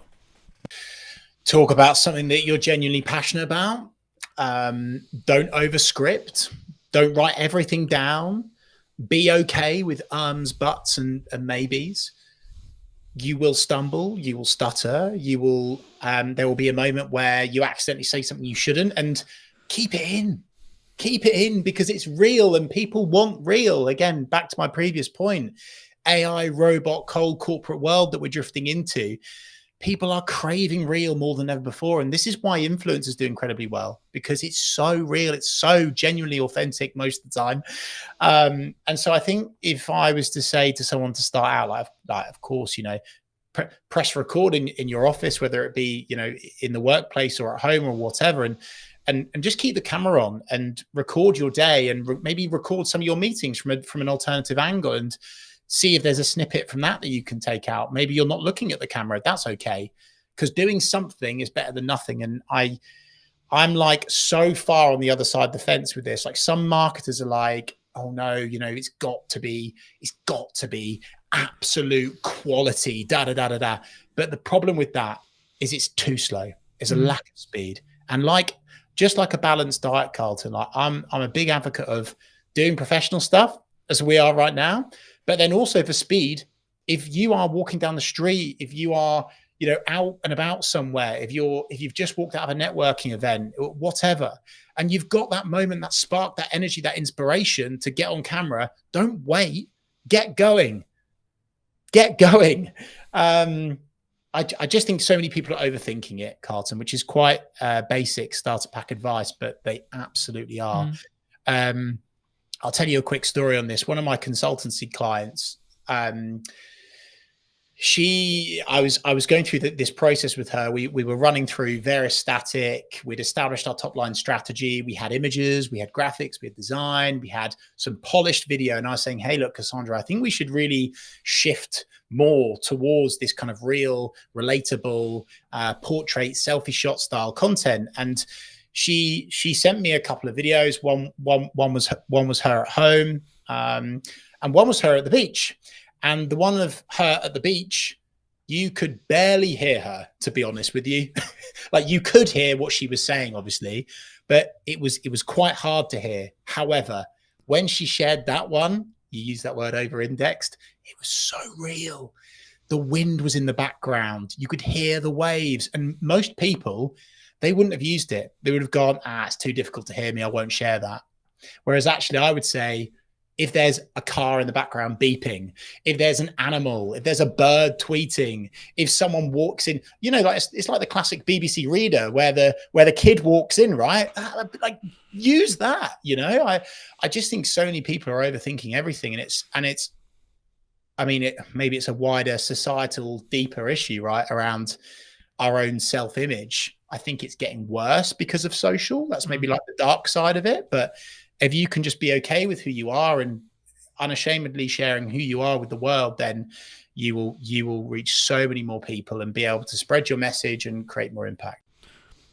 Something that I understood a handful of years ago when I did a video talking about marketing funnels was actually the job of a marketing funnel is to basically repel or exclude a certain sector of people, right? The wrong certain people. Because I think when we look at marketing, we go, I'm trying to attract the right people, right? But we don't always look at the other side of it, which is that repulsion side. But something which I've found really interesting as I've grown and I've developed is like I'm talking to more business owners who are getting busier and busier with the operations of a business and et cetera, et cetera. And that's probably one of the reasons why they, to be honest, they bring me in, because they want the professional content, they want the feel, they want the sound, but they don't want to have to worry about what lens are we shooting on, what light are we using, what microphone are we, so on, right? But for some business owners who say they don't have time for social media, they don't have time for content creation, what would you say to them? I would say, like anything, it's whether you truly want to commit to it or not. I would say that it's more attainable than ever before to work with a genuine specialist that isn't going to charge you, you know, through the roof like a large generalist agency that doesn't specialize in.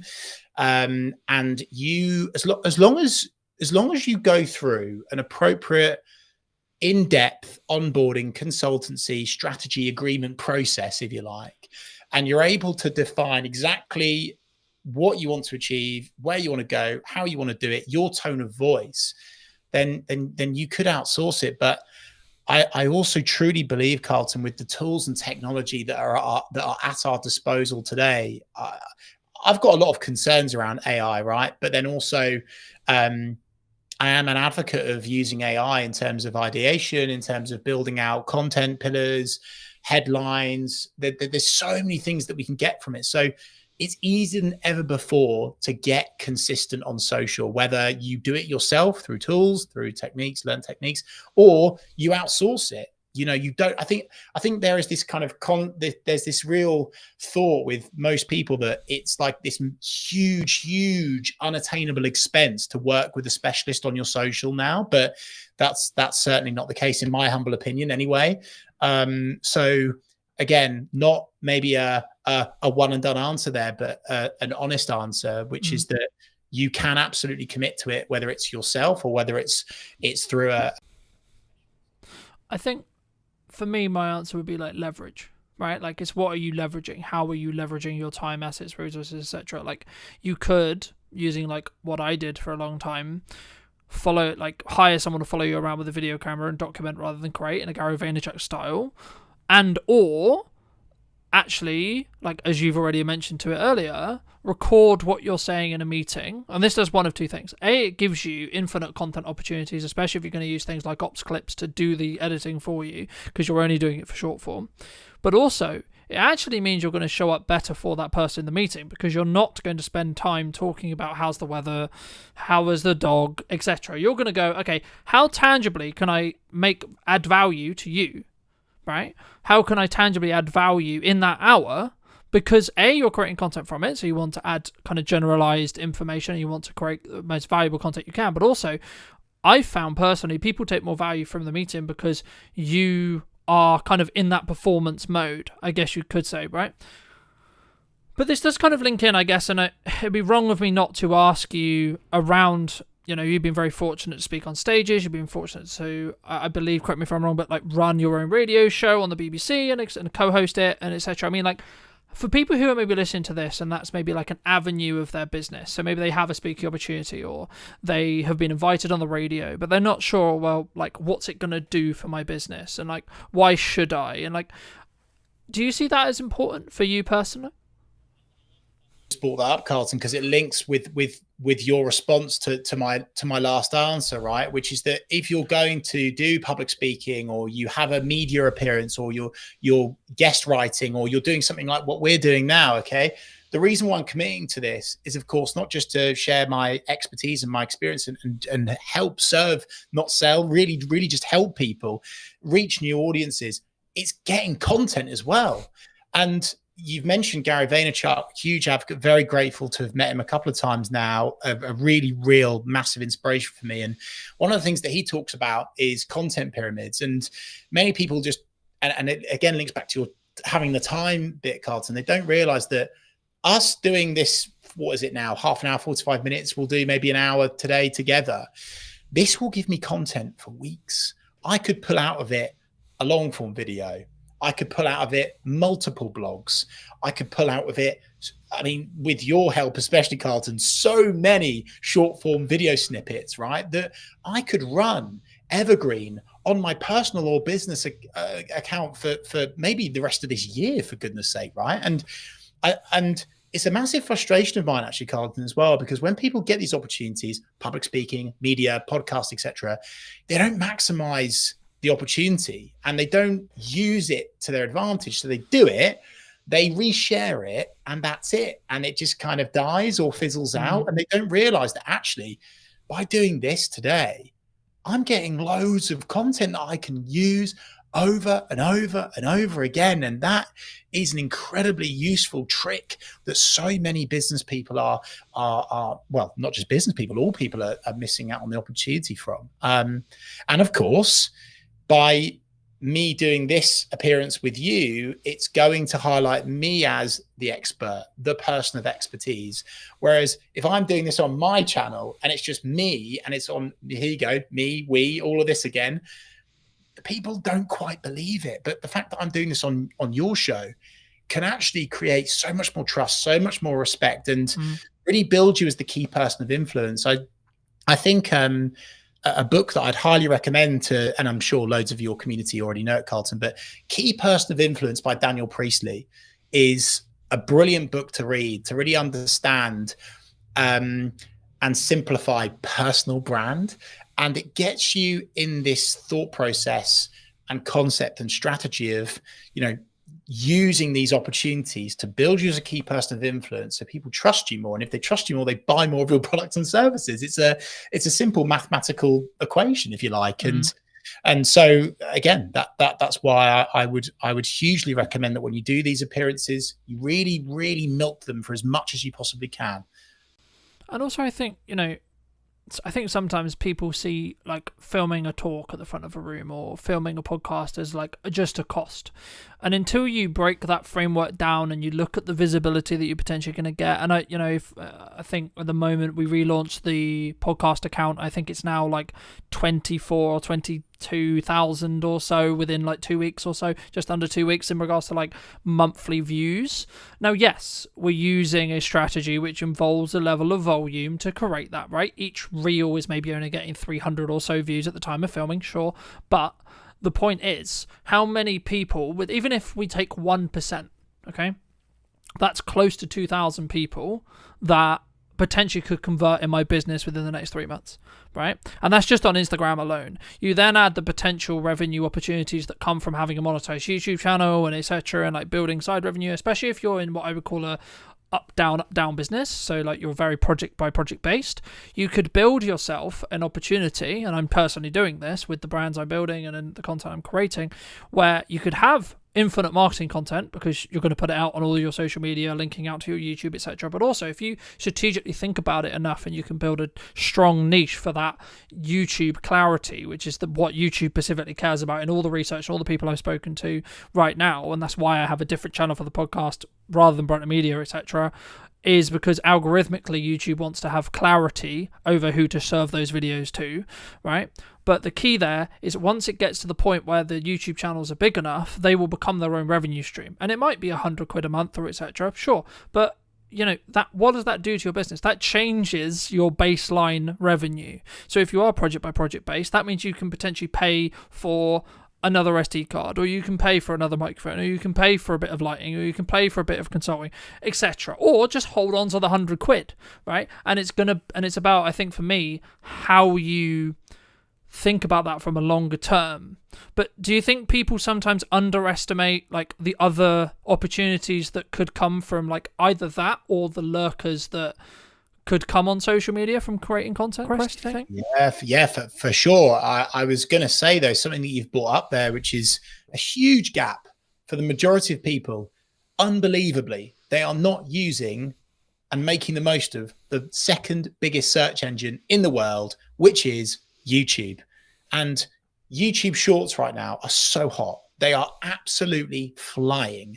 They are getting so much organic reach. And so even if you were to set up your own personal YouTube account under your name, right, and you just share all of these little videos that you do from various appearances, public speaking gigs, talks, meetings, whatever, wherever, however, getting your name on YouTube and giving these AI tools, hey, by the way, something to grab onto because then you're the expert, boom. And that is a massive gap for so many people. So again, link back to your previous question, Carlton, we're doing this in a funny order today. That will hugely help people. So definitely jump on YouTube and really, really capitalize on that opportunity by using that video content. And the great thing is with YouTube is by tweaking, tailoring, optimizing, making something, amending something, is that it can go viral like that. Okay. So with LinkedIn, with Facebook, with Instagram, if you edit something, if you edit a social post, it will penalize you, right? YouTube is phenomenal because by simply adding a new thumbnail, changing the headline, adding more to the description, all of a sudden your video can blow up and it could completely change your business forever. And that's not pie in the sky, blue sky thinking stuff, right? That's very real and it's happening for so many people. And so again, another takeaway for people listening to this is please jump on YouTube. Please start publishing to YouTube. Yeah. And I think, we've talked a lot about like the commercial benefit of doing content, the commercial benefit of like why I should be looking at marketing, how I should be consistently marketing, but you've done some incredible work through your Big C initiative about, specifically raising I believe this is correct, do correct me if it's wrong, raising up to about £40,000 for the charity involvements and etc. I mean, how specifically is that kind of, I guess, purposely shaped your work, or like how did that kind of come about? Like, because I think that's really rare in the business landscape, but also in the social media landscape as a whole. I don't think we sometimes think, hey, I could actually do something really good and really meaningful here. Love that, Carlton. And we're talking here about business and doing all this, but hey, actually, what charities are you passionate about? What do you want to change in society? What legacy do you want to leave? You can use social as a tool to support with that. I'm so proud to say that we've now got up to over 50,000. I think we're almost knocking on the door of 51,000, right? For a cancer charity that supported my mum before she sadly passed away in 2007. And my mission is I want to get to 100 grand before I retire, right? And I will get there. But the takeaway and the learning from that is all of that money was raised because of the power of social media, specifically the power of building a engaged community. And we jumped on YouTube lives. We were talking to our subscribers. We did a 24-hour watch along, which was phenomenal. And we raised, I think it was like annoyingly, it wasn't 24,000. It was 23,000 in 24 hours. And that was on YouTube, one platform. So again, like, if it's not enough to already jump on social media for your business, what about the stuff that you're passionate about? What about the charities that you want to help and support?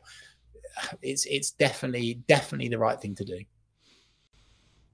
Do you think AI is going to change this?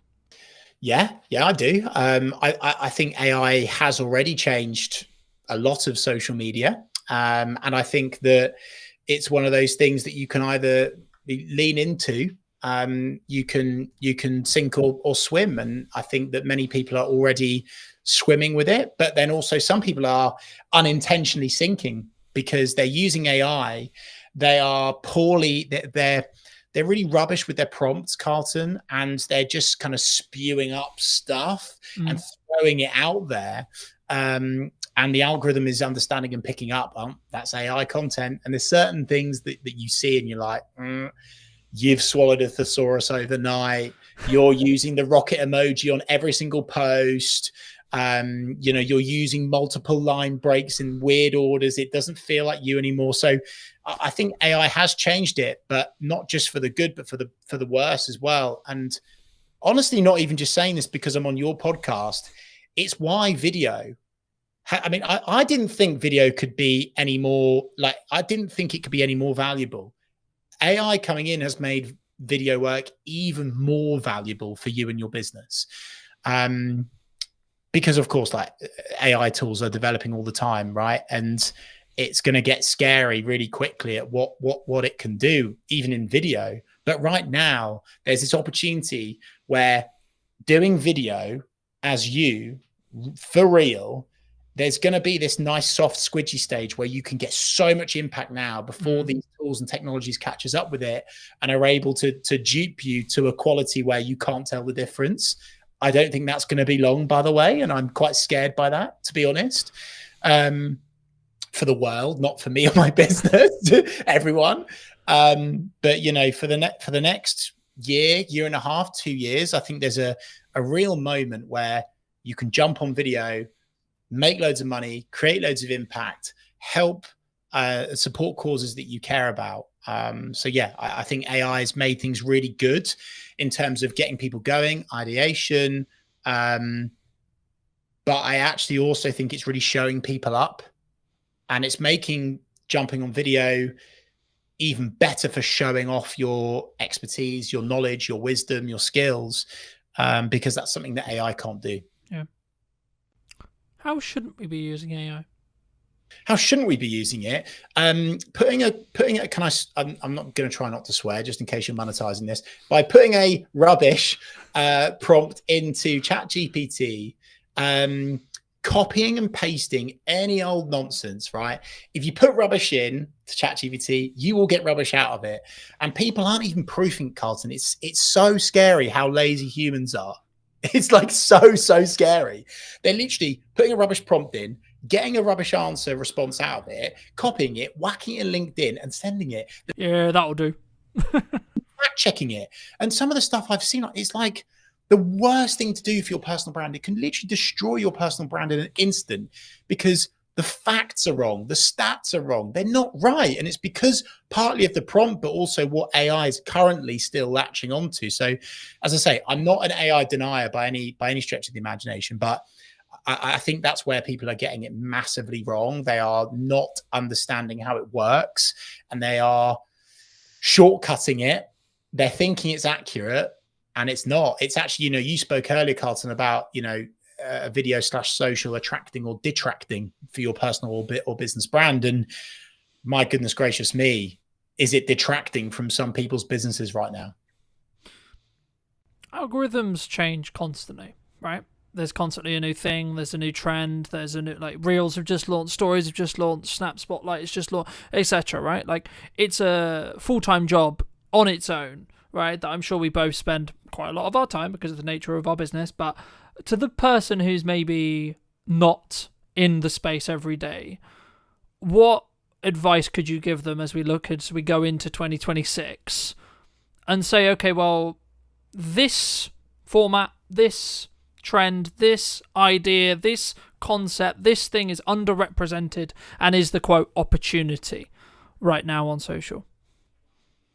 Well, I think what's always going to be safe, is educational content, serving, not selling, especially when the content that you're creating is non-time sensitive. That consistency is going to be more impactful and work over and above trends. I'm really cautious with trends. Trends are fantastic at creating virality and going big, getting loads of vanity metrics. I'm not sure jumping on trends is something that a business should be leaning into too much, because actually I think it detracts away almost from your commercial objectives. Heck, I saw a competitor the other day post something on their social, which was so detracting away from what good customer service, client service looks like. And I was like, oh dear. And it's because they jumped on a trend that, like, other people are doing, but you don't have to jump on every trend. So I think video works. I think doing lives works and will work very, very well. If someone is able to do content where they are getting connected, exposed, and accelerated into another network of people that they want to reach, is also good. So Instagram collaborations, live broadcasts like this, very, very good thing to do. But Carlton, I do fear that question will almost strike fear into people, and they will go, oh no, I'm overthinking it again. I can't do the right thing. So again, I just want to go back to basics: execution of perfection, give value.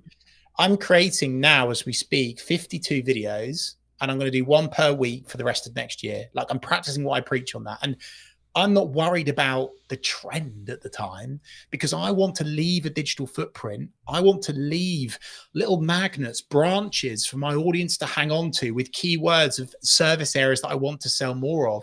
That's what I'm all about, right? Leaving this footprint that people can grab onto. So trends are great. You don't have to jump on all trends. And in terms of like what's safe for 2026 and what is going to work still in 2026 is short form video content. Make it real, make it authentic, whether you do it professionally with someone as good as yourself, Carlton, or whether you selfie shoot it. But again, balanced diet point. Do both. Why not do both? Yeah. Work with you, Carlton, or another video provider. Won't be as good, obviously, to batch create loads of video content, evergreen, non-time sensitive. So you're talking at least once per week, and build it and build it and build it. And that's how you can grow your account. No, I completely agree. And I want to build off just before we wrap up the trend thing, because I agree, but I also kind of disagree. And it's kind of a bandwidth question, right? So I'm going to caveat my answer with, if you have the bandwidth to do this and you have the systems in process to be creating all the polished stuff, all the value add, everything that me and Chris have been discussing for the last hour or so, then yes, do that first. That's always going to serve you. That's always going to be a good idea. However, if you want explosive growth from an awareness point of view, and you have the bandwidth to jump on a trend fast before it becomes saturated, then you can commoditize a load of attention that will then lead into your value-led content. And that's where it really comes down to, in my opinion, a yes and thing rather than a yes or thing, right? We've alluded to Gary a lot, and I will link some resources down below for those who are interested, but like, this is one of the things that Gary talks about a lot. It's like, yes and you should talk about your hobbies. Yes, and you should talk about, I think he had a video that got like silly views, like millions and millions, and it was like him talking about like a fruit, right? What ROI is that? Well, actually, probably quite high, because what happens is people, if you look at everything you do as a part of a marketing funnel, you need to ask what piece of your content is going to do. You can trend jack and get a strong piece of awareness content. No, it won't convert. No, it's not going to miraculously mean you get hundreds of millions of pounds in your bank because you've converted it. But what it will do is it could give you a boost in followers and or a boosted initial interaction. And if you have your leading to a book that's actually on Chris's bookcase behind him, where Gary talks about your profile hygiene, right? If you have your website, you have your email, you have your phone number easy accessible on those profiles, when you get something that gets 1 million, when you get something that gets 100k, there's going to be a percentage. Again, if you take 1%, you're going to be in a position where you're going to get some more work. You're going to get even 1 or 2 more people who potentially will become clients. So that's kind of my, I guess, counter argument to trend jack, and that's why I caveat it with the bandwidth thing. But Chris, for those people who, because I'm aware you've got to go very shortly, but for those people who want to connect with you, if you want to see more content, who want to see some of this video you've already alluded to, where's best for people to reach out to you? And do you agree with what, that strategy as a whole? Well, I was going to say, I just looked at the time and I went, oh, that's a shame, because I've got so much more to give. And for people that have kind of liked the cut of my jib today, I'm serving up a ton of value over on my Reeve REEVE social media YouTube channel. I'm doing live broadcasts, one of which is with this guy. Incredible value in terms of video psychology, which is the most important thing before you get going. We'll leave that alone for now. Connect with me on LinkedIn, Chris Reeve. I'm showing up there really consistently and just providing free value for people to use and jump on.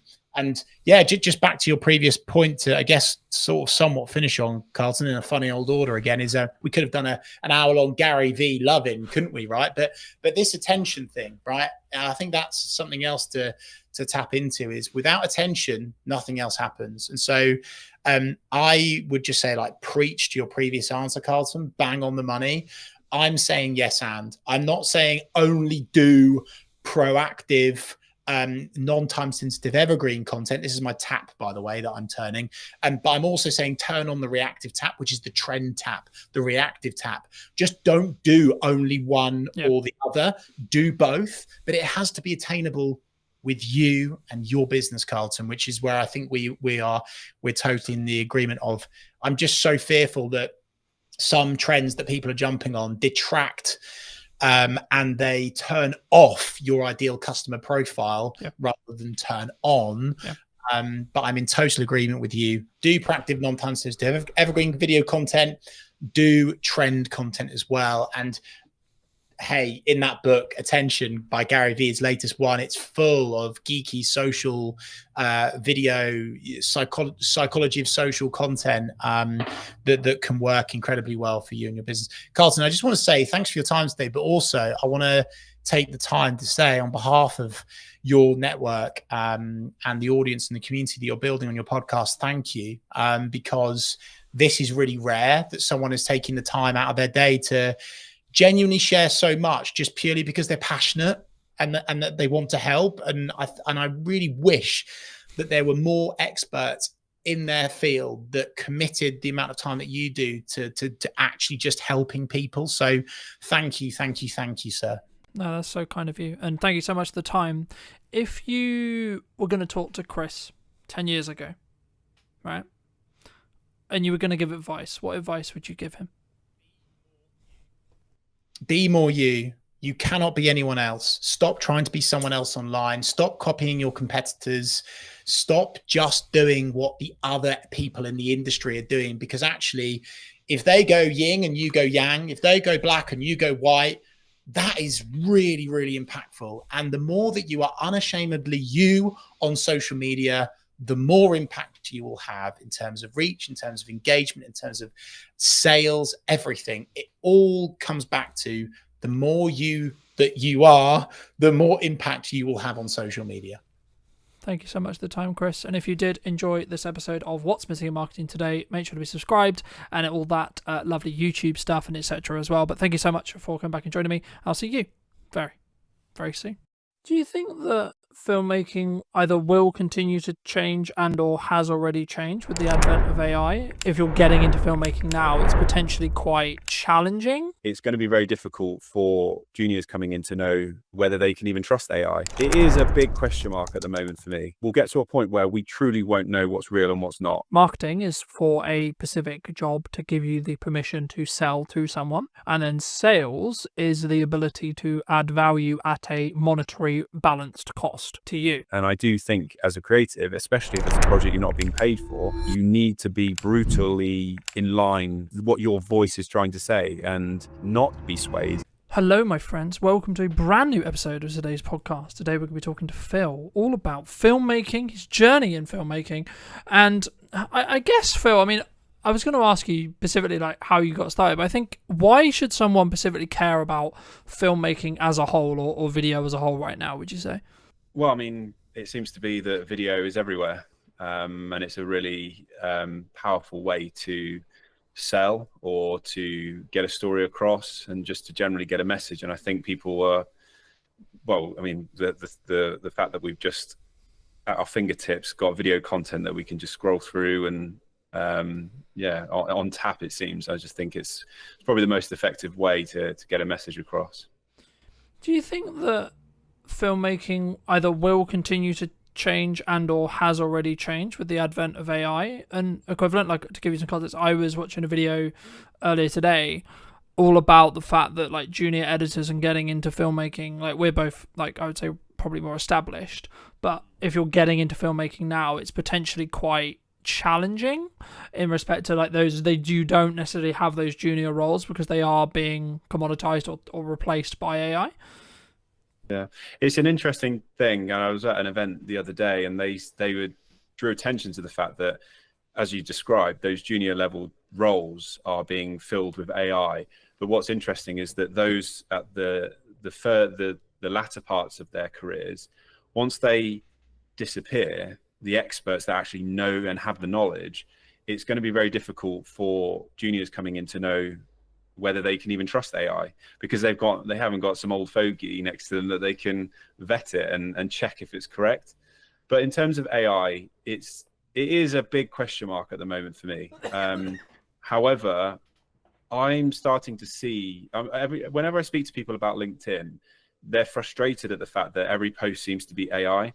And I do question whether we'll get to a point where we truly won't know what's real and what's not. And so people will need further proof on and evidence as to what's real. And I think what will happen in terms of marketing is that people will just start meeting up more. And so you might find that video loses its impact because we just won't believe it. Perhaps these kinds of conversations that we're having now will become a better way to market. But it's really hard to know. And it is a worry, I'll be honest. And I think it's important to embrace the technology and not get left behind. But I feel like it could go either way. As I say, I mean, for me, I think it's kind of one of those things where you've got to kind of use it to like leverage what you're doing, but also be aware of where it's going. So then you can maybe pivot, change, adapt what you're then doing as a filmmaker, what you're doing as a marketer, etc., either for your clients or for you.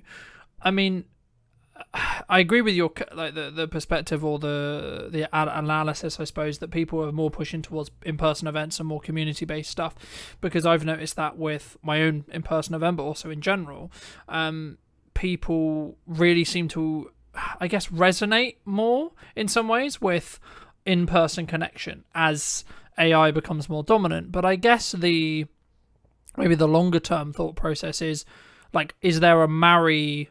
Like, can we marry the two in the respect to, like, actually a lot of the stuff and a lot of the grunt work will always be done by AI, and does it maybe cross out? Maybe the line is that maybe when it doesn't cross over into like the creative stuff, I guess, do you think, could it replace the creative thought process? Because I don't personally, I think it will struggle to do that, and if it can't, then we're actually fine as filmmakers. I think we'll be just kind of optimized by AI in some ways.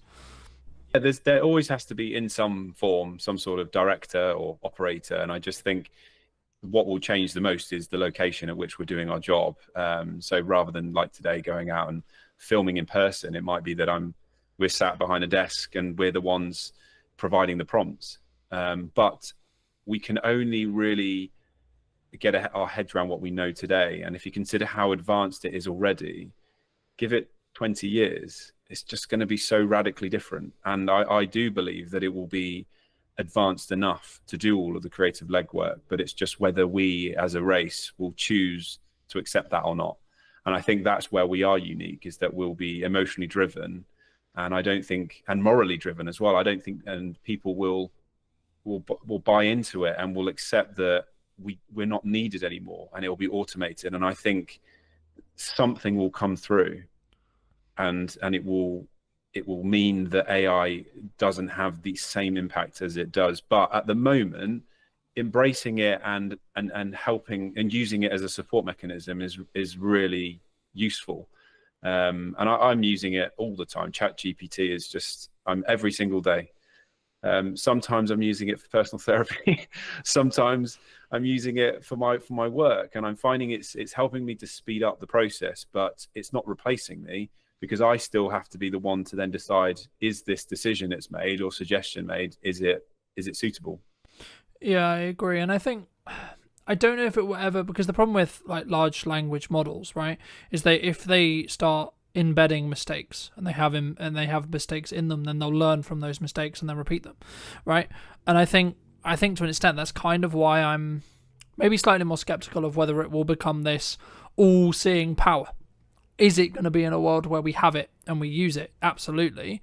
But I don't think it will. I'm kind of, it might be famous last words, right? But I'm skeptical that it will get to the position where it can completely replace a human, right? Will there be elements of, like, I can see a world in 5-10 years where the camera we use for work or the camera we have in our webcams have AI features built in, right? They can, I mean, we're already seeing that with iPhones and etc.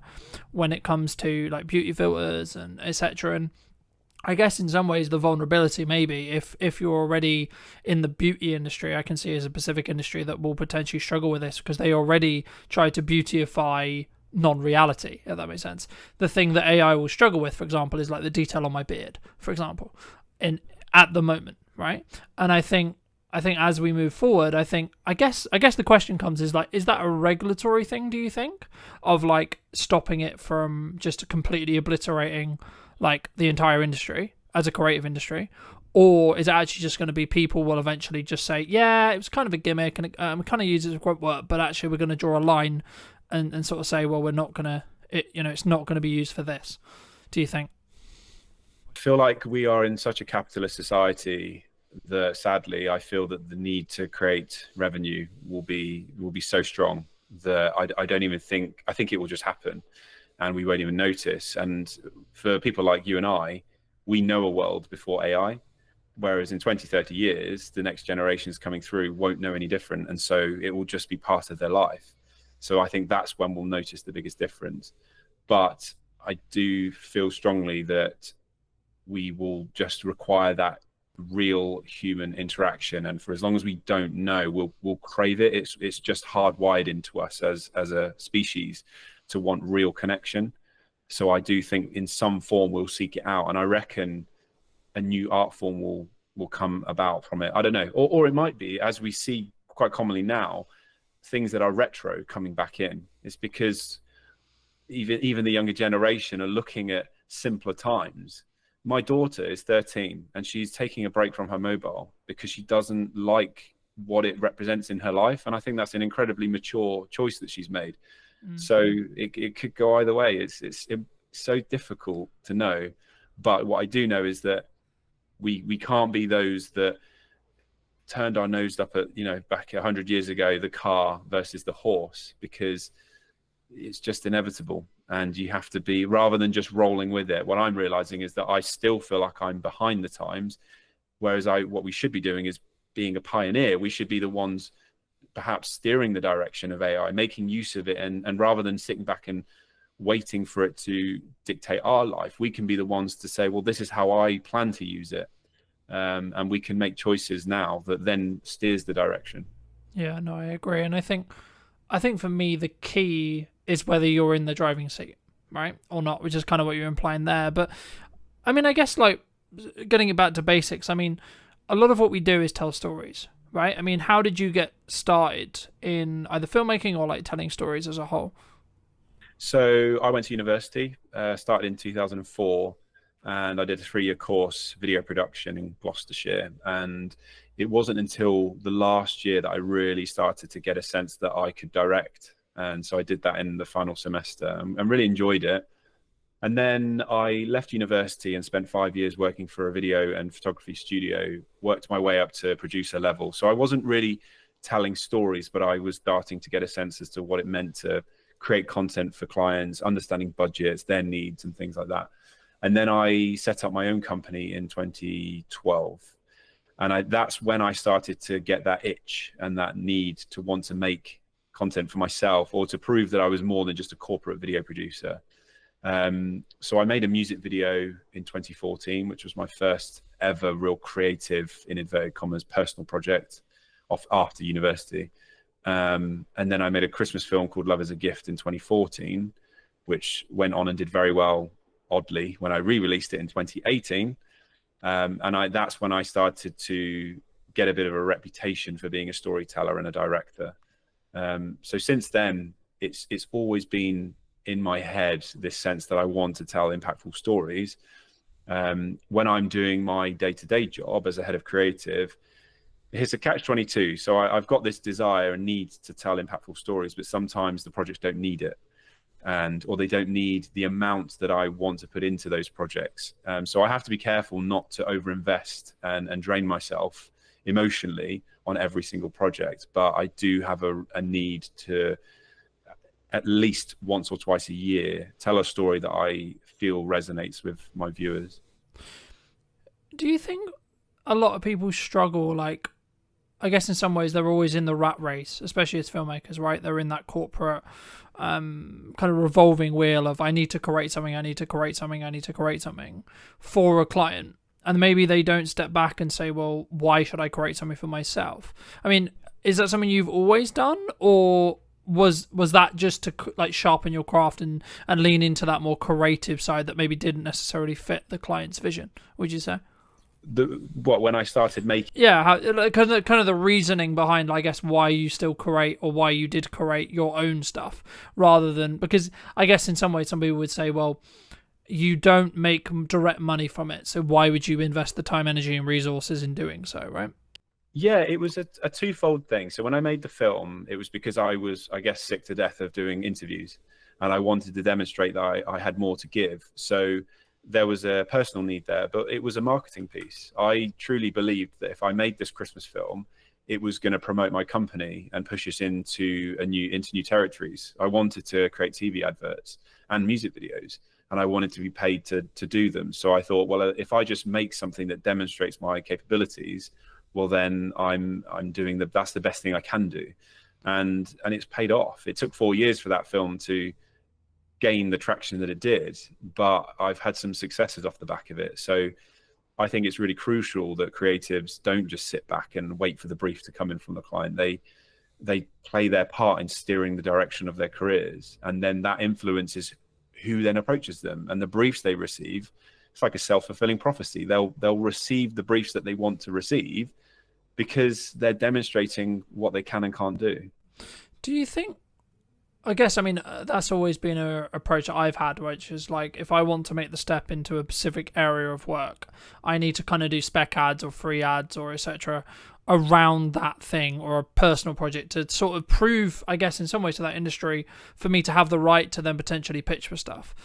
Do you think business owners, creatives, I don't want to use the term they're lazy, because I think that's it's kind of up your own arse kind of opinion of saying that. But I guess the approach could be like, if their back's against the wall, maybe they don't appreciate that marketing is the understanding, or maybe they don't have the runway financially to think about what are we doing in 3 months' time, right? Because a project like that, I haven't done one to that scale, but I expect it didn't exactly take a week, right?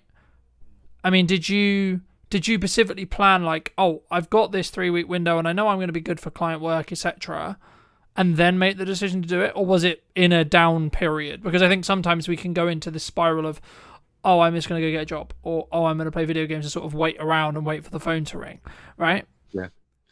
For me, so Love is a Gift, the Christmas film, I was on a run and the idea came to me, and it was just before Christmas. I think it was early December, so I was quite late in the day to get something made, but I didn't hang around. So it was a Sunday, I ran home, literally sped up to get home to write it, and then I'm pretty sure it was the Tuesday that we just made it. So I'm very impulsive, which is a good and a bad thing, but I don't like to hang around. When I get excited about something, I just want to get it made. And I think that's the best way to be, especially as a creative, because the moment you pause, you start to second guess, and you start to worry about, will it be successful, or will people like it? Is this right timing for me? And then you just end up talking yourself out of it. And there's a danger as well with the second guessing, is that you start to lose. When I was running, I wasn't thinking about who was watching it. I was thinking about the story I wanted to make, and it was all coming from a deeper level. It's dangerous to get into a place where you start thinking about how people will consume it, because you lose your identity a little bit. And I do think as a creative, especially if it's a project you're not being paid for, you need to be brutally in line with what it is, what your voice is trying to say, and not be swayed. And I think as creatives as well, we're all incredibly unique, and there's an opportunity there to do something brand new rather than recycling what might have been successful by others. So in terms of fitting things in, I have to be really mindful, because I've got a job that's full-time and I need to squeeze things in there. But if I really believe in it, I'll make it happen. I think if you're so passionate about something, you make it happen, don't you? And I guess, yeah, brutally, if you don't, you've only got yourself to blame. Would you have done it if there was absolutely no guarantee, or absolutely like the likelihood actually in general was that you probably wouldn't make any money off it or get any more projects off it? Will you still made it? Do you think, in hindsight now? It's a really interesting question, because at the time I didn't know, but I still made it. But yeah, there was always that hope that something good would have come of it. So if someone said to me this would be a waste of time, truthfully, I probably wouldn't have made it. And I'm aware of that. That's something that it's a drawback, in a sense that you could argue I should be making stuff just for me. But let's not forget that I'm doing this for a career. I want progression, but also there has to be a viewer at the end of it. We're broadcasters. We're creators of content that has to be consumed. If no one's watching it, then you're purposeless. So I am mindful of that, but I try not to let that be the driver. It's a strong part of it, and I'm aware of it, and I've actually had to work through that, because external validation is something I do seek. But I'm better these days. And actually, the film I made last year was the first one I truthfully made it for myself. I wasn't conscious of whether people would enjoy it or not. I truly felt this story was strong, and I was working with an actress who I knew would be able to help me tell that story, and I just wanted to make it. But I would be lying to suggest that if no one had watched it, would I have been disappointed? Of course I would have. I think there's a difference, in my view, between whether you'd be disappointed and whether you would have still done it. Because I think in the act of doing it, you develop your own skill in being able to create a piece like that. So there's benefit there. Number two, maybe you haven't given it the timeline yet. Maybe you haven't actually marketed the film, right? Because I think sometimes when we look at filmmaking as a whole, the short film genre is maybe something that I would say is probably kind of prone to this. filmmakers look into, I want to make this perfect piece, I want to make this amazing short film or amazing feature film or amazing music video, whatever it ends up, the product ends up being. But you don't necessarily, in my experience at least, on average, until you specifically think about it and you really plan it properly, I think you should personally plan the marketing of how to get the right people, or people in general, to see the thing you're going to create first. And I'll give you an example. So I'm doing an event on probably by the time this comes out, it would have already happened, but on the 11th of September. And my plan wasn't, let's film or plan out everything I'm going to do in the event, like piece by piece by piece. My plan was, let's build the marketing. How do I want to market it? How do I want to get the word out that I'm doing it? And then I'll sort of figure out what I do in the event after the fact.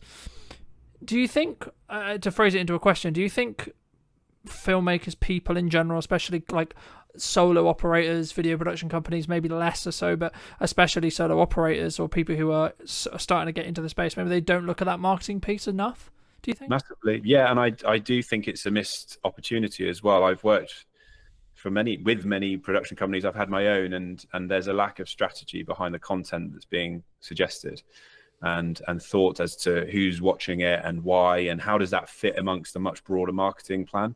And so thankfully now I'm in a broader creative role, and that's exactly what we have to do. And video is just part of the puzzle.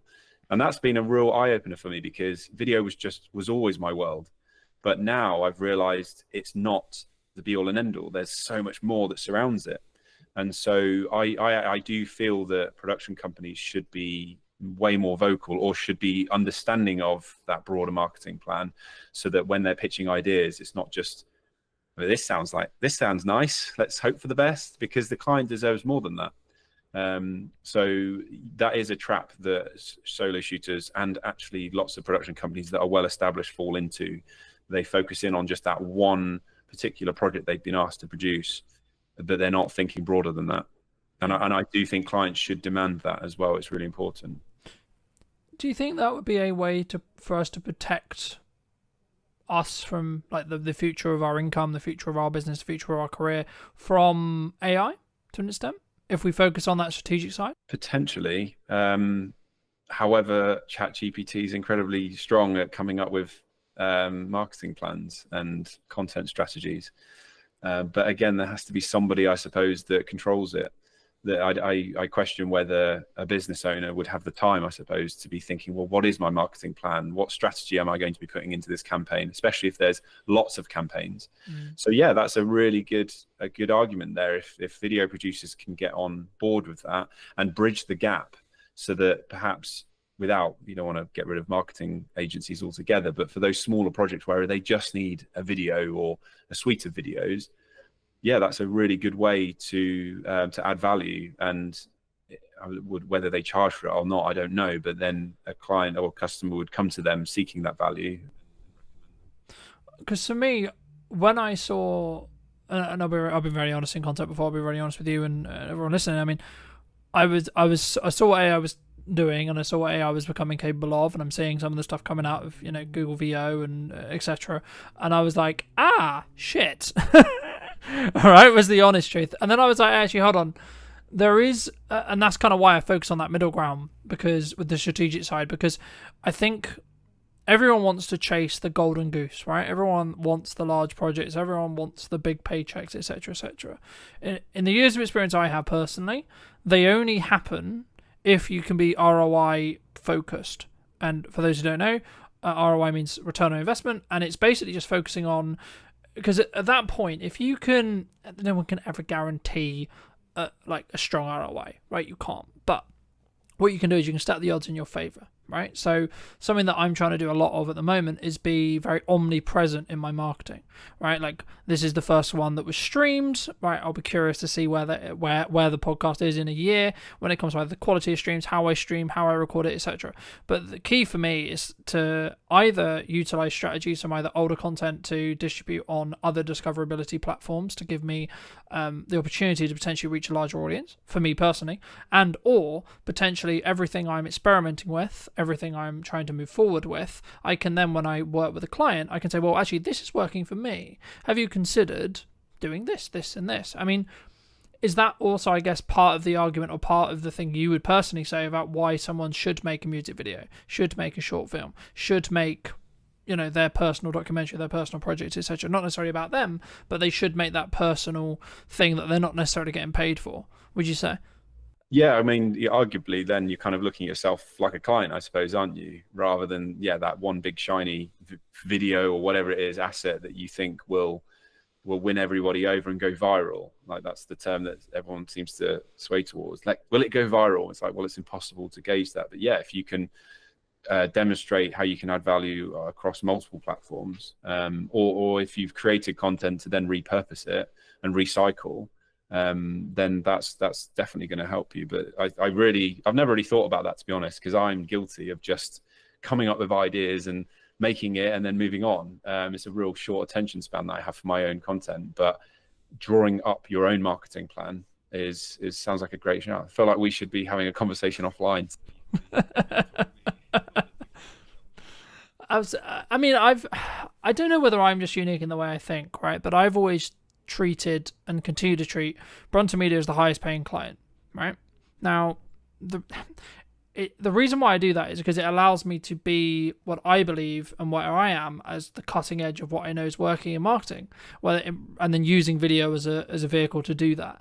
And I think for me, that's maybe one of the reasons why maybe I'll win a project over someone else, for example, right? But you've been very fortunate to work with some quite well-known names, right? One of which being Lewis Capaldi. I mean, how did that kind of come about? Because I think, especially maybe starting out people, they look at that and go, "Oh my god, wow, that's such a great opportunity." I mean, could you, if you don't mind, just how did you sort of get that gig? Did you like put it into tender? Like, did someone reach out? Like, how did that all work? It's going to annoy you because I was just very lucky. I didn't have to do much. Well, so my Christmas film re-released in 2018. It went viral and I got a lot of press coverage. Then I was asked by Good Morning Britain to make some content for them. And I went on TV again, and that was broadcast live, which was incredible. And then I was approached by a director agent, and she started to toy with the idea of representing me as a director. But at the same time, what I didn't realize was behind the scenes, she was putting me forward for music videos. And one of them was Lewis Capaldi. And so from my perspective, I didn't know this. So all I had was an email from Lewis's manager saying, "We've seen your work. We love what you do. Would you be up for a conversation with Lewis to talk about creating a video together?" So I actually then had a phone call with Lewis himself. And this was all before any of his songs had gone to #1. So he was quite an unknown name. And we chatted about a concept. And then over Christmas, I didn't hear anything. And we're talking 3 weeks where I just heard nothing. So I just thought, well, that's not happening now, is it? And then they reached out again. And so I did have to put a treatment forward, which is a document that details how I'm going to approach the music video as a director. And they loved it and bought into it. So very quickly, I'm pretty sure it was like mid-January, we got the green light. And then we were filming early February. So it was crazy turnaround. So I want to say I was very fortunate because I didn't have to do much legwork. But at the same time, I went out there and made stuff for myself. And even though it was 4 years later, it did exactly what I hoped it would do, which is to demonstrate my capability. I think that's a very key example of you make your own luck, right? Like, there could be an approach that someone comes to you and says, well, actually, you got lucky by getting on TV and then you got seen and then da-da-da-da, right? Or you could look at it from the other perspective and say, well, actually, you had an idea on your own, you executed upon the idea, and you took the risk of, to be honest, correct me if I'm wrong, but it could have got like 5 views and you could have, in theory, been a laughing, look, you put all this time and effort, haha, right? But in reality, what actually happened was it took a while, from my understanding, it took a while, but then it went quite viral, and then that got you the right attention of the right people, which is exactly what we want in marketing, right? In a nutshell.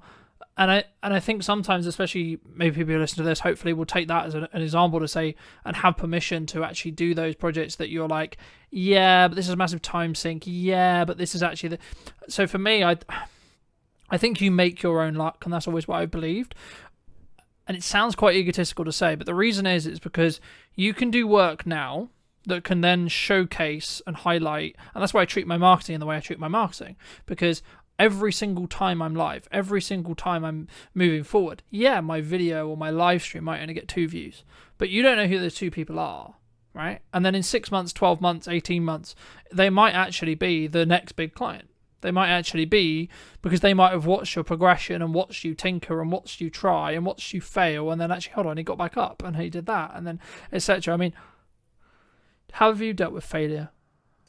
I'm trying to, I don't mean this to sound weird, but I'm trying to reflect on when I can consider myself having failed. And I don't know whether that suggests to me that I'm continually growing, or I've just been very lucky and had a great experience in my career. The film Love is a Gift, I released it in 2014, and it got a few likes and watches on the Facebook notice board in Tewkesbury. And you could argue that that could have been considered a failure. But I think because the position I was in was that anything was better than nothing, I had no expectations. But I also wanted to relate to what you were saying about the waiting game. It's the same for brand. With brand messaging, it takes a long time, I think, to build a brand. And my example is a really good, I've built my own brand, haven't I? It took 4 years for the right people to see it. And it then took a further 2 years for me to get an incredible opportunity to work with an Australian company called Memories. And they'd been having conversations about me for 2 years, where they would talk about video and they were mentioning my name in the meeting rooms.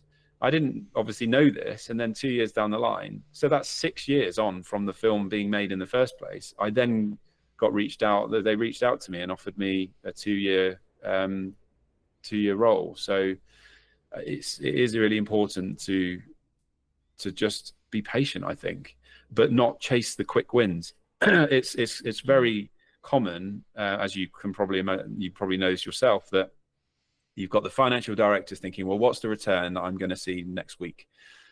And it's really hard to be able to say to them, well, I can't promise you a return, but as experts in marketing, we are very confident that this will gain the traction that you're looking for.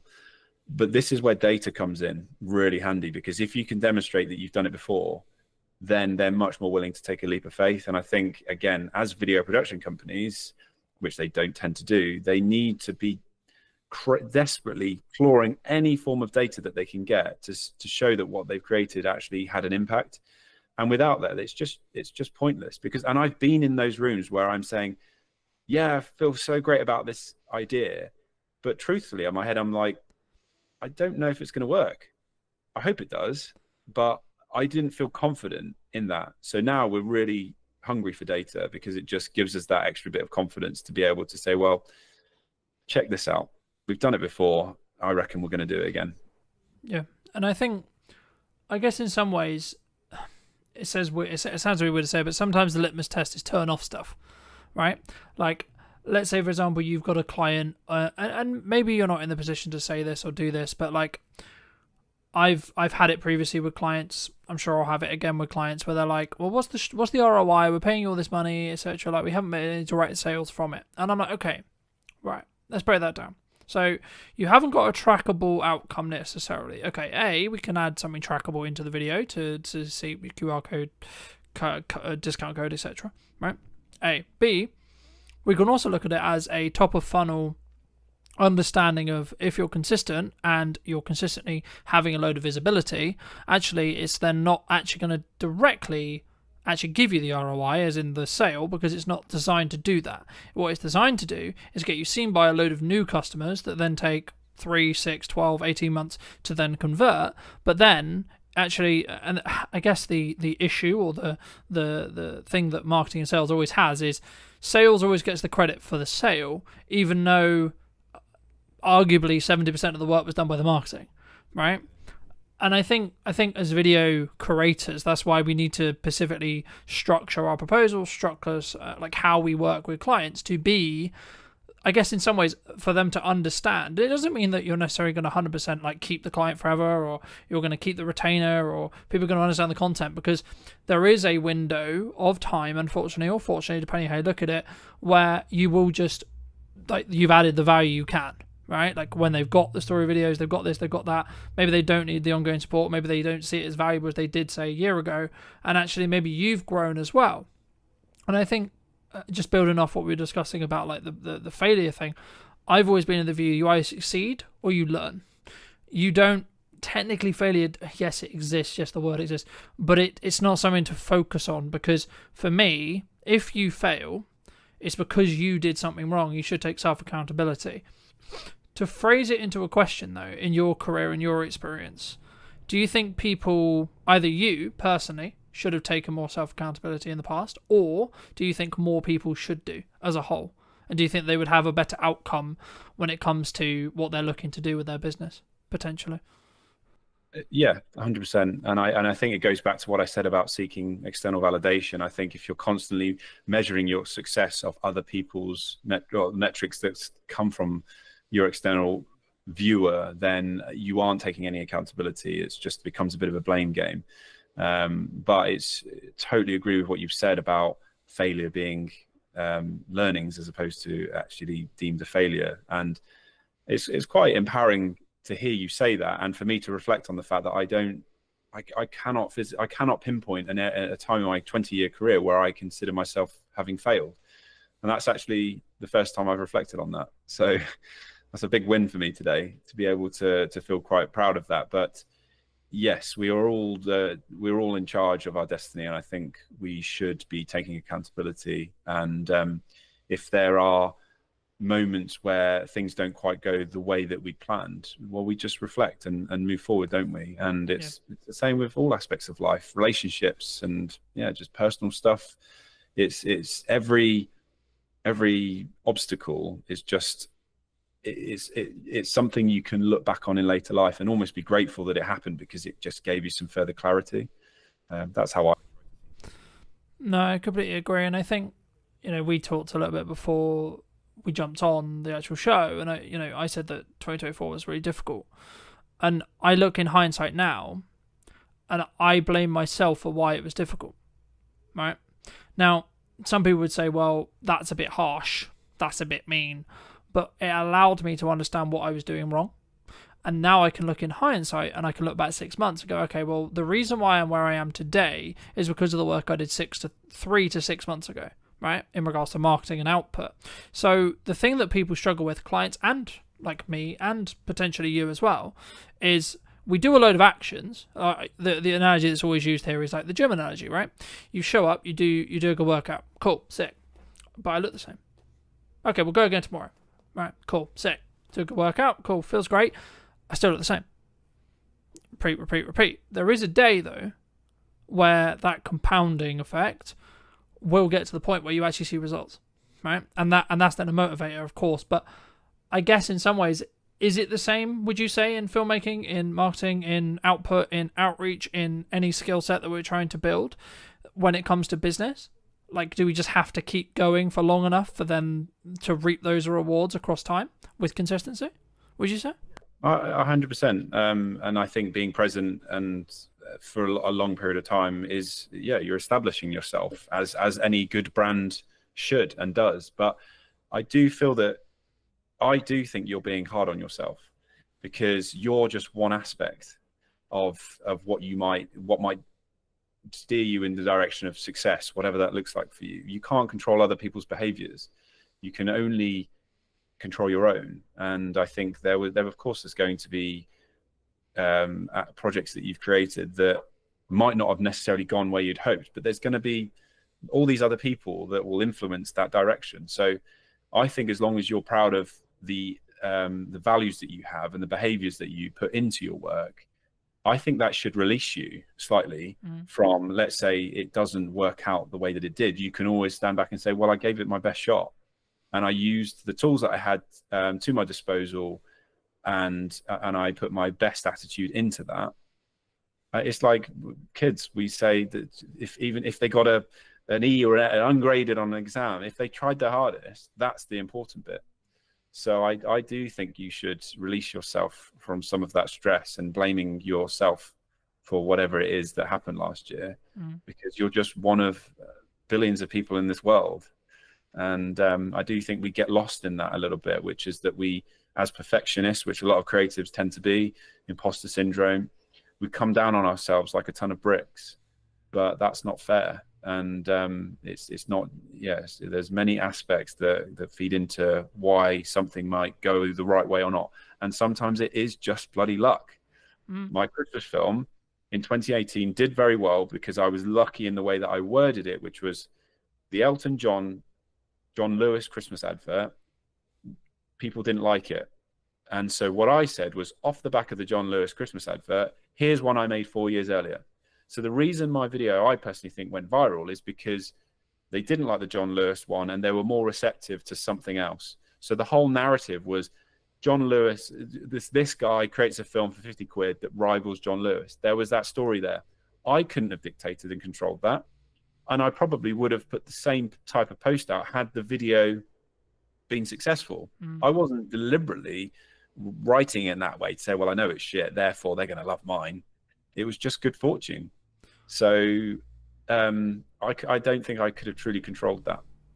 No, and there is market, like to an extent, there is market conditions that do have a perfect storm, right? But the reason why I say luck is in our own control is because we prepare for an opportunity and then we can execute upon the opportunity. So, like flipping it the other way, if you're going to take maybe my point of view on it, I would argue by the fact you had the film and by the fact that you saw the way I actually remember I wanted the John Lewis advert that you actually questioned or that you're talking about.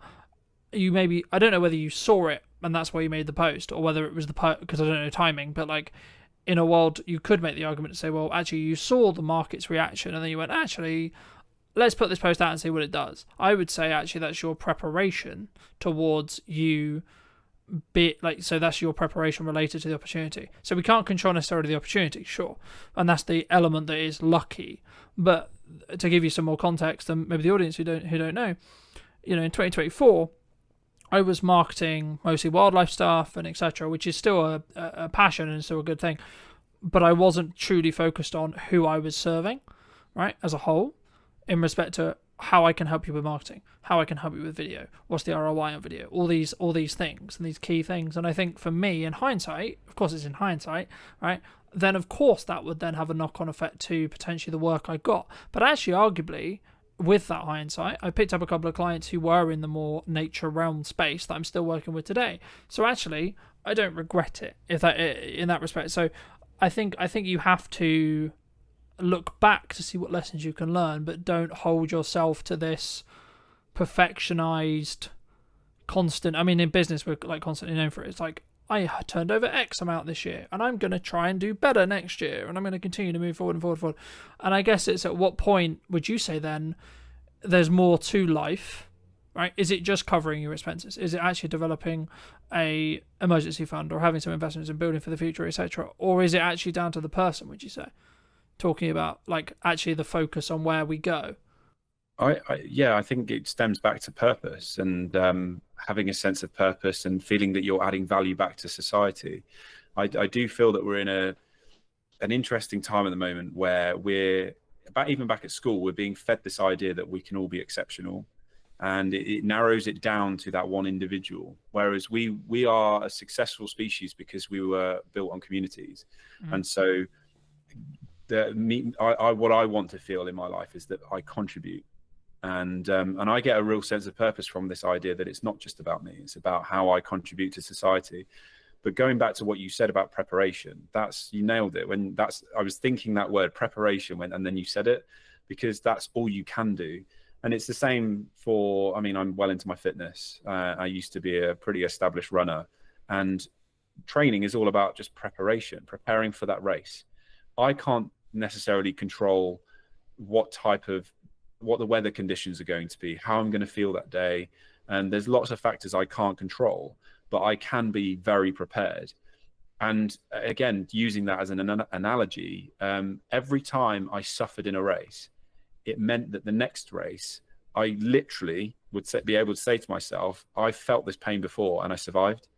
And so I think we can use that in business and all walks of life, which is to say, well, that didn't work out how I thought, but I feel.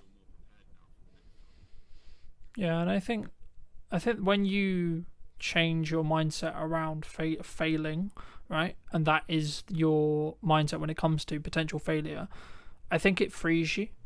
For me, like in that scenario with the running scenario. Yeah.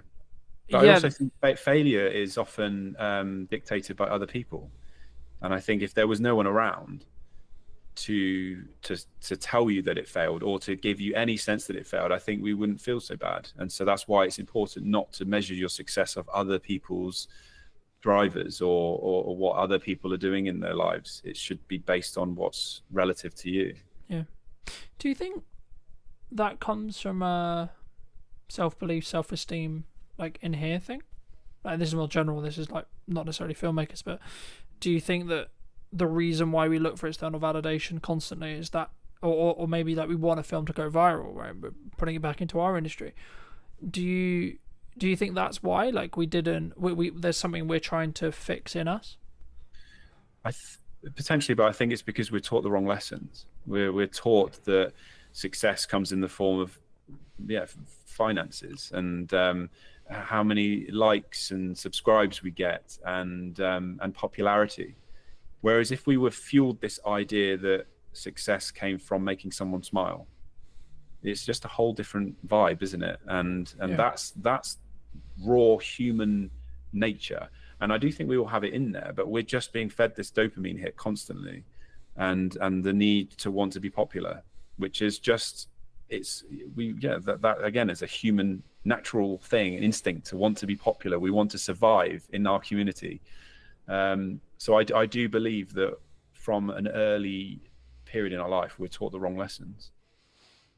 Yeah, I think that's true, and I think it takes some rewiring sometimes to, and also from speaking personally, like some internal work on why do I look for X or Y from that perspective. And I think you have to take it into two, just maybe lean a little bit back into business. You have to take it from two sides. One is I'll use your example. I'm actually completely cool if this video gets 3 views.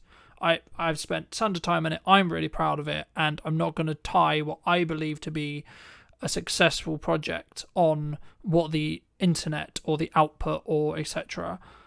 actually deems it. So if it gets 3 views, still great project. If it gets 50 million views, still great project.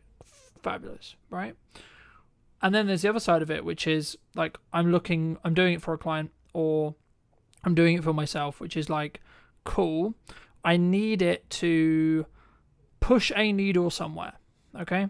So I'll give you, I've just picked up live streaming in the last handful of weeks, and I've weaved into what I was already doing into live streaming.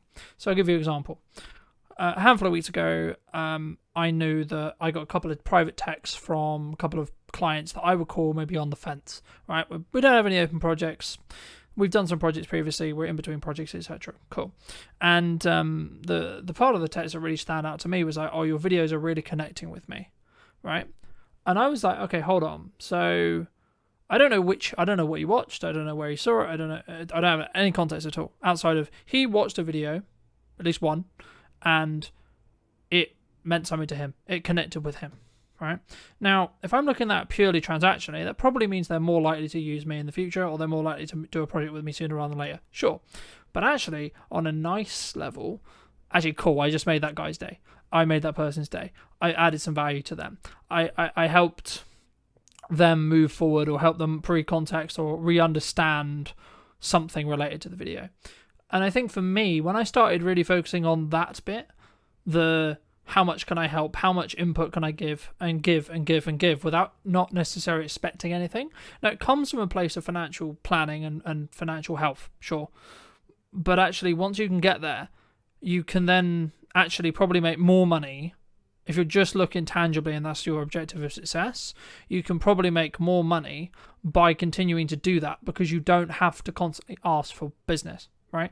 I mean, just as I'm aware of time, so I think let's wrap up soon, but for people who are maybe listening to this and thinking, okay, I'm going to start creating my own projects, I'm going to start creating my own content, where should someone start, would you say?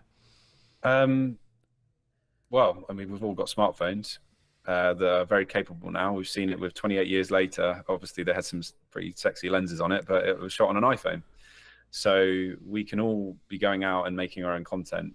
But I think in terms of learning, it's important to surround yourself by other creatives who are perhaps further ahead, and go in really hungry with a positive attitude to want to learn, but just to watch and see what's going on. And I think being broad with that as well, and getting a different spread, allows you to understand, well, what is it that I want to be doing and what do I enjoy? But I truly think the best, if you want to be a content creator, you have to create, and you can't sit back and wait. It's on your terms. And I think especially younger people, they've got less ties, perhaps, financial restraints. I think it's a great opportunity to use that time to explore. But it's also being mindful of the fact that you might not figure it out for a long time. But if you imagine there's an infinite number of doors in front of you, all of those doors could be open, but it's up to you to open those doors. You don't have to walk through every door, because that could be careless. But if you're just stood looking at the doors, then that's the bit you can control, is to open those doors and see which is the one that you want to walk through. So, and I know it's a cliche, but I do believe that those, you can have an incredible skill set, but if you're an actual arsehole, people aren't going to want to work with you. But if somebody who knows nothing but has an incredible attitude, I'll remember them. I'll get them back on board. I've done it before. There was somebody who had an incredible attitude, and I put them in front of the right people, and now they're living in London, having an incredible time working on TV commercials. And that was her attitude. That's what mattered to me. So that goes back to what we said before. It's about behaviors and how you feel you can contribute back to other people and make people feel something. And those people as well, they're the ones that are best at selling, because they can sit in a room and it's not about them. It's about, well, how can I want to add value to your life, to your business. And they truly, truly believe it. And the best brands in the world are positioned in that way, which is that they truly add value, and it's on the customer's terms. So that can definitely be taken into, for any young filmmaker or creative. Try to see how you can add value to the person that you're working with or speaking to, and get a mentor as well. That's really helpful. I have a mentor, and he's brilliant. It just helps me to stay fresh, I think, because it's easy to get stuck in your old ways. No, I completely agree. And I think also, like, giving without expecting a return, and just, I'm going to use the term like showing up repeatedly in a good manner. It comes from understanding where you are in your career, A.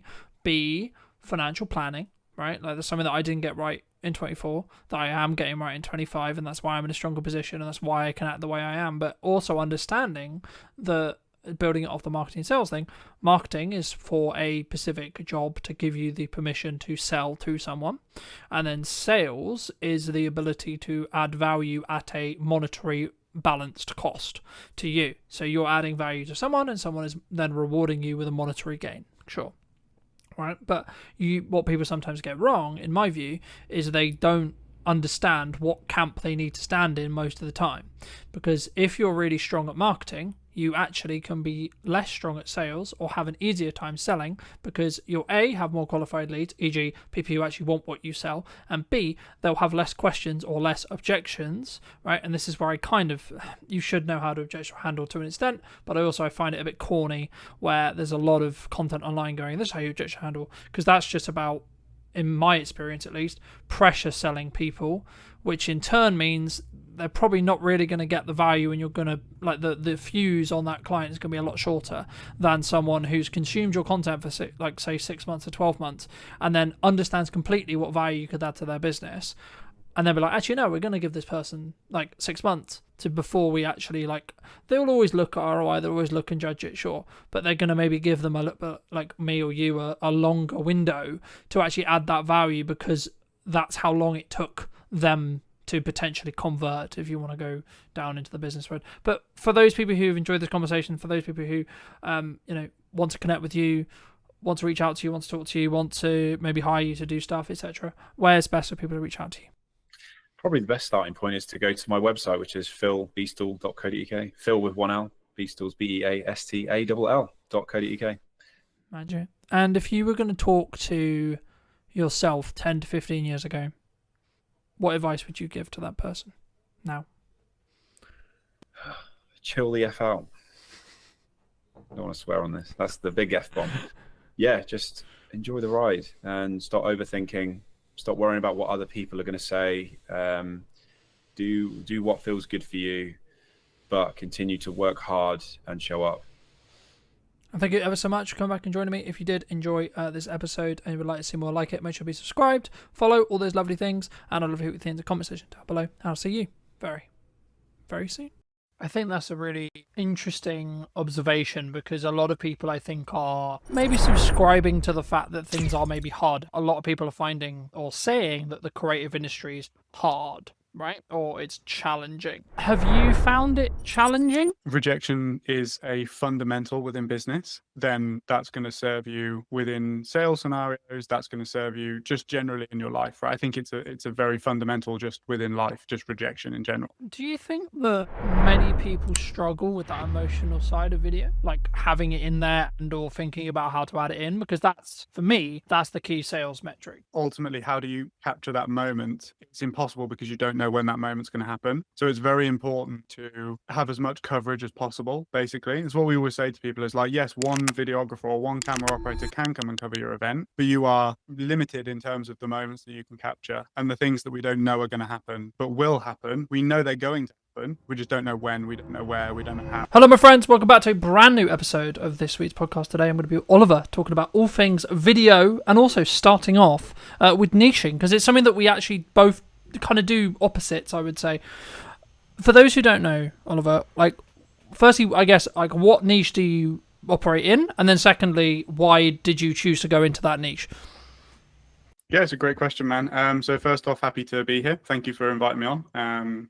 Excited to chat to you for the next kind of hour or so about everything events and video and marketing and all of that sort of stuff. So ultimately, the question around niching, we've been doing this for nearly 5 years. We've dotted around a lot of different service offerings and niches and markets, if you want to call it that, and stuff. Really, the decision ultimately came because of the ambition that I have for the company long term. I want to scale. I want to grow. I want to specialize within particular areas and stuff like that. And I think ultimately, if you're looking to do that, it's much easier to do that when you decide on a niche or a market or an industry that you can really kind of get your teeth into and become an expert in.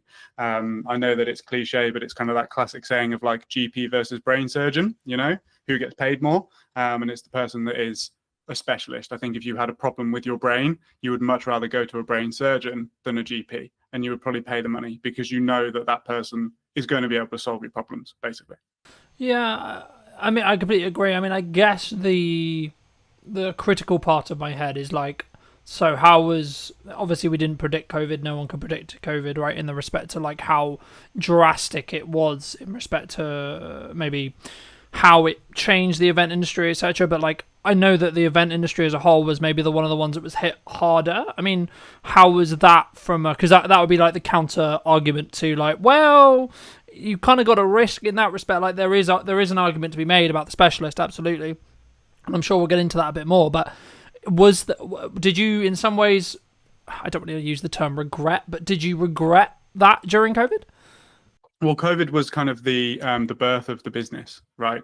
So we were still playing around in the very early days when COVID first hit. But yeah, I do know that obviously the events industry was hit really hard.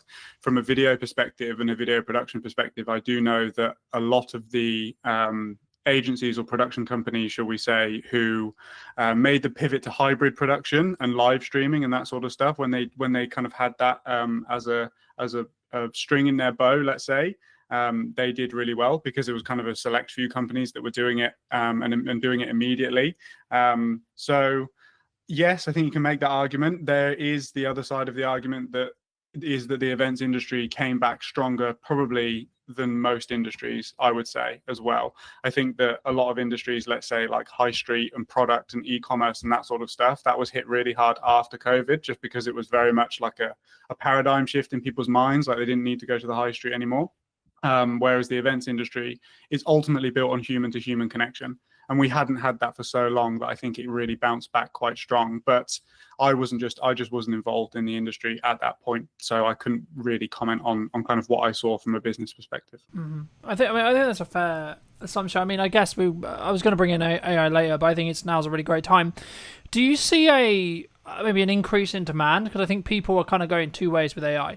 Like, a lot of people are utilizing it, a lot of people are using it for efficiency, sure, but maybe they're, I guess, in some ways wanting that emotional connection, wanting that human to human connection, whether that's in person or equivalent, maybe more, because things are becoming, I mean, maybe this is just a byproduct of what happened with COVID, right? Because we were all locked in our houses and talking through Zoom and this kind of thing. But for me, it was really interesting watching and relaunching this series of the podcast as a hybrid kind of approach, right? Some episodes will be like this, other episodes will be in person, etc. And I think for me, it's been very interesting to see the difference in reaction when it comes to, I guess, some people wanting to have that more human-to-human connection. And I'm starting to feel that there is a different energy that does actually happen when you're in person. I mean, do you think that's kind of, I guess, one of the unique selling propositions of events going stronger to stronger in respect to, like, maybe in the next couple of years, as a lot of people would say potentially the economy maybe continue to be challenging, right? I think it's something you can overcome, of course, but just to reiterate the question, do you think that more people are going to be driven towards in-person stuff, even with the advent of AI and etc.? I think so. I think that ultimately when you have a strong trend heading in one direction, there's always a counterculture group of people that ultimately reject it. Like, think about when the internet came in. I'm sure that those people that loved reading books and kind of going to libraries and stuff like that had a massive boom. Ultimately, with the conversation around AI, I don't think it's worth rejecting, because it's here and it's here to stay, and it's going to revolutionize so many different industries. But ultimately, the events industry as a whole is pretty well hedged against AI because of that human to human connection, right? I think that it will do a lot with regards to, let's say, the ticketing process, the operational, the logistics, all of that sort of stuff. I think that will really help because there's probably a lot of human error that's made as a result of just having to check so many names and so much data and all of that sort of stuff. However, I think that what it will do is it will weed out the events that don't really have a strong selling proposition. And I think that the events that do have a strong selling proposition, i.e. festivals or really solid business conferences and stuff that people get a lot of value from, I think that those will be held in an even higher regard than they already are, because of the fact that it's so different to what people are used to experiencing on a day-to-day basis. I think that's a really interesting observation, because a lot of people, I think, are probably maybe subscribing to the fact that things are maybe harder, right? Like, I've been filming a handful of podcasts across the last couple of days, and a lot of the conversations I'm having in them is about a lot of people are finding or saying that the creative industry is hard, right? Or it's challenging. Have you found it challenging? And if so, how did you change, like, when it was maybe challenging? Maybe it isn't right now, but if it isn't, how have you pushed through that? And is it just because you niche specifically, do you think? I think that that's probably part of it, for sure. I wouldn't lie to myself in the sense that, well, we didn't pick events purely because it was hedged well against AI. It's just worked out really well. I think that if I was a production company, let's say, who niched into like animation or explainer videos or something that could quite easily be done by AI, I would probably have a plan B in terms of like pivoting.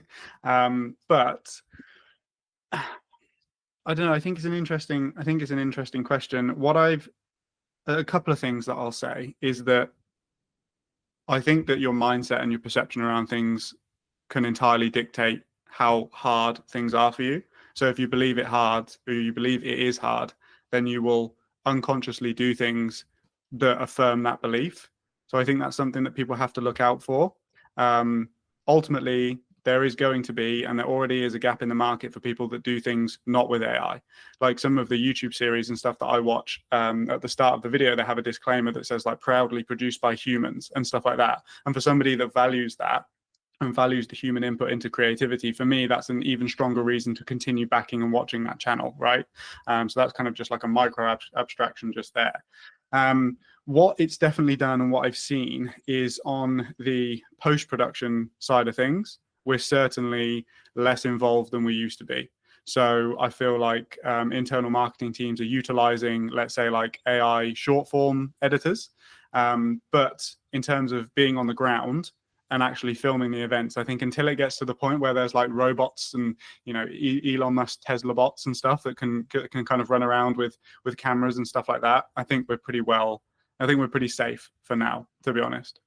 No, I agree. And I think, of course, we don't know where AI is going to go, right? So it would be wrong of me to say, oh, that's never going to happen. But I think that actually when we get to that stage, I don't believe, personally, we'll see what happens, of course, but I don't personally believe that that will be the thing that's replaced. In warehouses, yeah, absolutely. In, like, repair jobs where it's dangerous or equivalent, yeah. Soldiers, if you're going to have to fight a war, yeah, etc. Things like that, I can absolutely see. But just quickly on the event side, I mean, do you see people maybe underutilizing the concept of, like, a hybrid event still? Because it's not, I guess, as cool, I was going to use the term, but like not as maybe ROI positive if you want to like lean into it business wise, because we're not in COVID anymore. I don't know. I think that there's still a massive use case for hybrid events. Ultimately, the main benefit being that you can attract a global audience, not just a local audience or a national audience, let's say.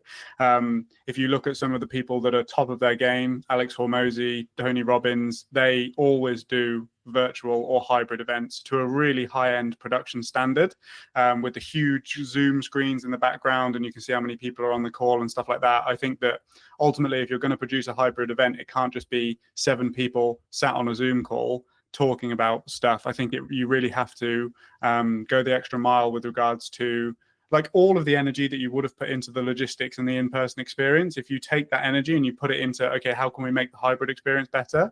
I feel like you will definitely have a better event and a more engaging and valuable event for your delegates as well, for sure. I think that, yeah, I think that's the key. I think it's about like actually branching out a new audience and maybe having, from a strategic side, maybe looking at like, here's a online ticket versus here how you can be in the room, right? And having a different tier in that respect. But when we look at marketing, right, now obviously maybe we're going to talk directly at events, but like it could also, I believe, be used more generalized. What do you think I'll ask it in an event way, but it will probably branch out outside of that as well. What do you think people are missing in event marketing right now? What do I think they're missing? Like, what should they be doing, in your opinion, that they're maybe not doing? Well, ultimately, it's totally dependent on where the bottleneck is within your marketing system, right? This is what we say on every single discovery call with a potential client or a prospect, if you want to call them that. Like, are you getting enough eyes? I.e., is there a ton of people filling the funnel, but you have a conversion issue? Like there's not enough people converting into actual ticket sales or sponsor conversations or whatever that might be, or have you got fantastic conversion metrics, but you haven't got enough volume? Like I think ultimately, what a lot of people struggle with event marketing is that they try and produce stuff efficiently that is going to appeal to everybody. But at the end of the day, what a sponsor wants to see versus what a visitor wants to see versus what an exhibitor wants to see versus what a speaker wants to see, they're kind of your main 4 stakeholders, right? They're totally different pieces of content. And I think that events and event marketing teams specifically should take a lot more time to consider where is the bottleneck and really what are we trying to do over the next 12 months in the lead up to our events. And produce content purely for that. I feel like they're trying to solve 4 problems, whereas if you just dial down and solve 1 problem, and then you'll have another problem off the back of it, but you can continue to do that, right? And it will just work in this cyclical cycle. I think also one of the biggest impact factors when it comes to video specifically for events is speed to market. People are used to waiting 2 to 4 weeks to get their video back from kind of a standard videographer, but ultimately you have to, like, just as quick as possible, like ideally minus 10 hours, right? You need to be getting the videos out. We kind of say 48 hours is the max. If you want to capitalize on the traffic and the buzz and the selfies and the tags and everything that's happening on social media after an event, you need to be publishing that video and putting it out to your list and kind of engaging with as many people as possible to get those rebooks, because ultimately it's like somebody is so likely to rebook pretty much there and then, or like just after. If you wait like a week, the emotions have died down, the memories have faded, and you're just not going to get as good conversion, basically. Yeah. Do you think that many people struggle with that emotional side of video? Like having it in there and or thinking about how to add it in? Because that's, for me, that's the key sales metric to an extent of when you have a video. It's can you showcase, highlight, show in a form that will then have an emotional either reaction or showing the actual emotion that took place at the event, for example. Do you think that's something that maybe some people lose, either because of the self-confidence of like, how do I capture this moment? Or actually we missed the moment because we didn't predict it, perhaps? Yeah, I think it's both. Ultimately, how do you capture that moment? It's impossible because you don't know when that moment's going to happen. So it's very important to have as much coverage as possible, basically. It's what we always say to people is like, yes, one videographer or one camera operator can come and cover your event, but you are limited in terms of the moments that you can capture and the things that we don't know are going to happen, but will happen. We know they're going to happen. We just don't know when, we don't know where, we don't know how, right? And then your second question was... That maybe it's a struggle, like a struggling confidence, right? Because I think, like, so I'll give you an example. First time I ever filmed someone crying in an interview, I had this emotional, like, care reaction to them to be like, I should cut the camera. Now, in this context, it wasn't my set and that wasn't my call to make. So I was very, like, I need to be disciplined and not press the button. But my reaction was, this person, like, the human side of it was like, this person's clearly upset. Do you push through that? Like, do you, like, when it's more, like, emotionally charged or emotionally feel? But because I think for a content point of view, there's maybe a moral question. Because, yes, that footage is, like, really powerful to tell the story and really, like, useful from a marketing context. But also, I think we have an obligation, maybe as videographers or directors or, whatever role you sit in production, to say, well, okay, but at what point do we say, actually, we should give this person 5 minutes? I'm a big advocate of forgiveness, not permission. Like, obviously, you have to ask somebody's permission in order to use a very vulnerable and emotional clip within there. I think that it's also important to explain to that person the reasons why, beyond just more ticket sales or something like that, right? If you've got like a particularly inspiring event or a particularly inspiring moment, that their vulnerability and emotion could inspire, motivate somebody else in that position who comes from a similar background and that sort of thing. But if you cut the camera, then you never have the opportunity to use that clip should you want to. So I would always say, like, I think push through it is probably the wrong term. It's more of a case of just let the moment unfold, let whatever is going to happen, and then decide how you're going to use it later. I would much rather have it and then not use it than not be able to use it because I didn't have it. Yeah.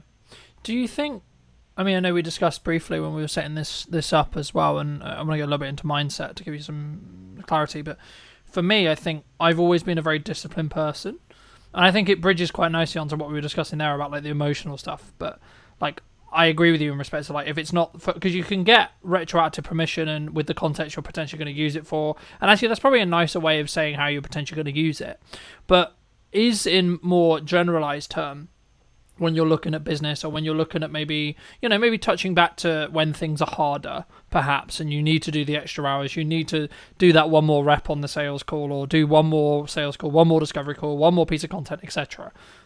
Is that just a discipline thing in your experience? What, in terms of pushing through? Yeah, just doing when it. You don't want to do something. Yeah, like doing it. So like sometimes, because for me, I have the evidence that is what will be pushing me to the point where I will be able to get the result I'm looking for, especially if my back's against the wall. And when I was like, oh, I'm motivated, that would have potentially meant I didn't do it because it's uncomfortable, right? So what we're talking about here is uncomfortability. And I guess, when is it appropriate to push through uncomfortability? And how does someone, if they are looking to build it, how do they build it? I think that, I mean, discipline is definitely something I can speak on because it's something that I've had to learn massively. I definitely come from a type B, go with the flow type background. And that's not particularly conducive to somebody that can sit down and work and focus for an extended period of time on things that aren't particularly exciting and aren't particularly engaging to work on. I think that what's really important if somebody's kind of getting started is to find out where your limits are. So everybody is, I think we've kind of gone through this like hustle culture. And then on the back of that, we've kind of got this like, for want of a better word, like snowflake culture now at the moment, which is very much like, if you don't feel like doing it, don't do it. If you're, nervous, that's okay. You don't have to do things, et cetera, et cetera. There's definitely that kind of energy around at the moment. And I think that it's really useful to know where your limits are and push yourself to the edge so that then when something like that comes up, you can ultimately kind of just look with a bit of foresight and say, okay, yes, like today I might need to work 12 hours, but that might mean that tomorrow I can only work 6. So would it be better for me to just do 8 and 8 and feel better on the back of it, right? I think that you ultimately have to go through a process of kind of understanding yourself and your energy. One thing that's been really helpful for me to do that is kind of tracking energy versus hours versus focus on a day-to-day basis. Now, obviously, this is kind of qualitative data, right? You can't, there's no like Whoop or something that's going to tell you kind of like how you're feeling that day. But I think if you learn to see patterns in your behavior and you learn to see patterns within the way that you go about doing things, you can kind of predict that, okay, maybe today I need to take it a bit lighter, right? Like events, to bring it back to kind of what we do, are so intense. The hours are insane. I'm lucky that I'm an extroverted person, but even I get kind of burnt out, speaking to so many, like running so many interviews in the day, asking the same questions and all of that sort of stuff. So when I come back from, let's say, like a 3 or 4 day event, I know that I need to take a couple of days, right? Just to kind of recalibrate. And I know that I need to fall back into a routine that is healthy and sustainable for me in the long run, So I think it's that push and pull, it's that balance. Ultimately, it's just a case of knowing yourself and kind of knowing where your limits are, but constantly reassessing those limits so that you are getting the most out of every hour that you put in. Does that answer your question? Yeah, absolutely. I mean, I think for me, there's different stages in your life, right? There might be, I'll use your example, like you've just come off an event, you're absolutely like, this is my 4th interview out of 5 this week, right? And I'm like, okay, I'm aware that like my performance may start to like pull or start to be not as sharp as I was in the first one. So I may pull back after this 5, right? And that's a key understanding. But also, like, what else is going on around those interviews? Well, actually, all I've got is editing time, so doing the editing things that I need to do, and then the general working out or other, social activities, etc. So actually, in reality, my focus can be given to this hour, and my prep can be given to this hour, and etc. So the key is, for me, is actually like, it's about working hard and working smart, sure, but it's also about understanding. I work in sprints personally. So I will sprint to the point where I'm like, fucking hell, I'm about to burn out. Then I'll stop, look at the data, and now analyze what I did, analyze how well the interviews did, watch them back, etc. Make a debrief report, and then I'll go again, right? And rinse. And what ends up, I think, personally happening, from my perspective at least, is you end up getting more 1% wins. And something I wanted to touch on as well that I think your niching approach really, really focuses on and allows you to become very efficient at what you do is, and I've noticed this since I've really focused on like 2 main pillars of content for like a chunk of time. So previously, before I did this, I was very, I've got some podcasts, cool, we're going to post them, then I'm going to do this, then I'm going to do this, and then I do this. And of course, in hindsight, I could say, well, of course I didn't get traction because I wasn't looking at the micro improvements upon each interview. I wasn't looking at how far ahead can I get, for example. I mean, we're filming this towards the end of the summer. It won't be released until back end of October. And for me, it's about then saying, okay, well, in that window of time when I have the buffer, it's not that I'm not interviewing. I can then like do the stuff in the business to keep the business alive, right? And I don't have to necessarily worry about where the podcast is.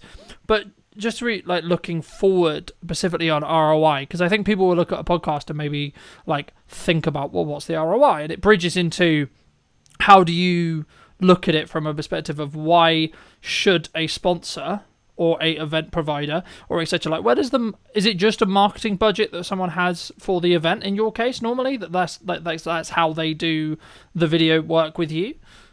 And then if so, like, what's your ROI metrics on those? Well, it's always about value. So whenever we're in if you want to call it a sales situation, like it would be sales, right? But I'm always very keen to constantly bring the conversation back to the value that we're providing rather than the day rate, let's say, or how much or what our prices are, for example. Really, it's about understanding, okay, cool, how many sponsors are you looking to bring on if that is your objective?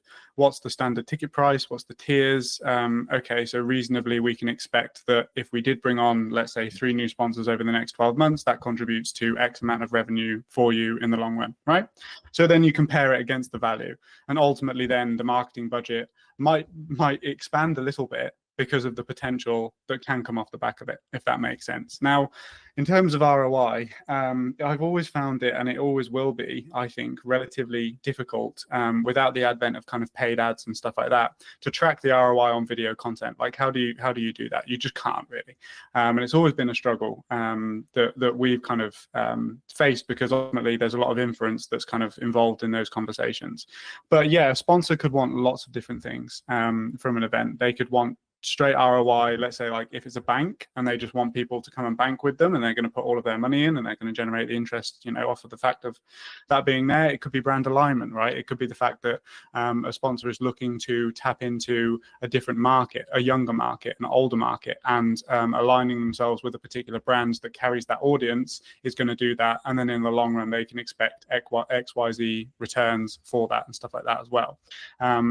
It could be general brand awareness as well. There's a lot of different angles, but I think that ultimately, if the event sales team dug into the sponsor conversations in the same way that we do and actually kind of helps that sponsor understand the value that they can expect over the next kind of 12 months or 18 months if they did commit to a sponsorship package, I think that they'd have a lot more success, basically. And then you've got the video content to back it all up, right? The video content from an event is proof, ultimately, that the thing happened and it was fantastic and that it got the audience that the sales team is telling the sponsor that they got, basically. Do you think people are hesitant to pay more than, like, let's just say, for example, like, a standard videographer can do it for a price, right? And you or I might be like B price or C price, right? And we're looking at the value, we're looking at the value we're going to add to a client rather than necessarily the time that we're going to spend doing that, right? There is obviously time involved, sure, but we don't focus on, in my belief, we share that in that respect. We don't focus on the time, we focus on the value or the transformation that we're adding to that client. Do you think people would struggle, or sometimes clients would just go, oh, they're cheaper, so we'll take them? They do sometimes. I think it depends on who you're speaking to. Ultimately, the person that I'm really looking to work with and attract into my business is not that type of person who price is the deciding factor. So I don't really concern myself with those sorts of people. If I do find myself on a conversation with that type of person where they're basically playing like a race to the bottom is essentially what we're talking about here, I will confidently sit there and say, look, we can be beaten on price. And the reason is X. If you don't understand that, that's fine. You're just not in the right position for us at the moment. That, come back to us when you, like, without sounding cocky, just come back to us when you understand that didn't get you the result that you're looking for. So you're actually wasting money. You've wasted money now. Like, and then we're going to have a different conversation in 12 months time. This is the great thing about events, is that, like, there is always 12 months, right? There's always going to be another event. Hopefully, if you've got a good event, you're going to put it on time and time and time again. So there's always opportunity to have another conversation, basically. Yeah, no, I completely agree. And I think, I guess, does that say more about, like, you then? Like, having the ability to say no to a client, or saying, actually, maybe we're not the right fit? Because I was having a conversation a handful of weeks ago with a new client, and he said, well, one of the reasons why he went with me, even though I was more expensive, was because I don't work with everyone, which I found really unique. But I've been just like, I'm protecting my time constantly because I want to be able to run the podcast. I want to be able to put a lot of time into our marketing and our sales and such, and our scalability and our growth. So for me, I'm like, actually, I only have a finite amount of like availability for clients. And I think for me, that's always been the case.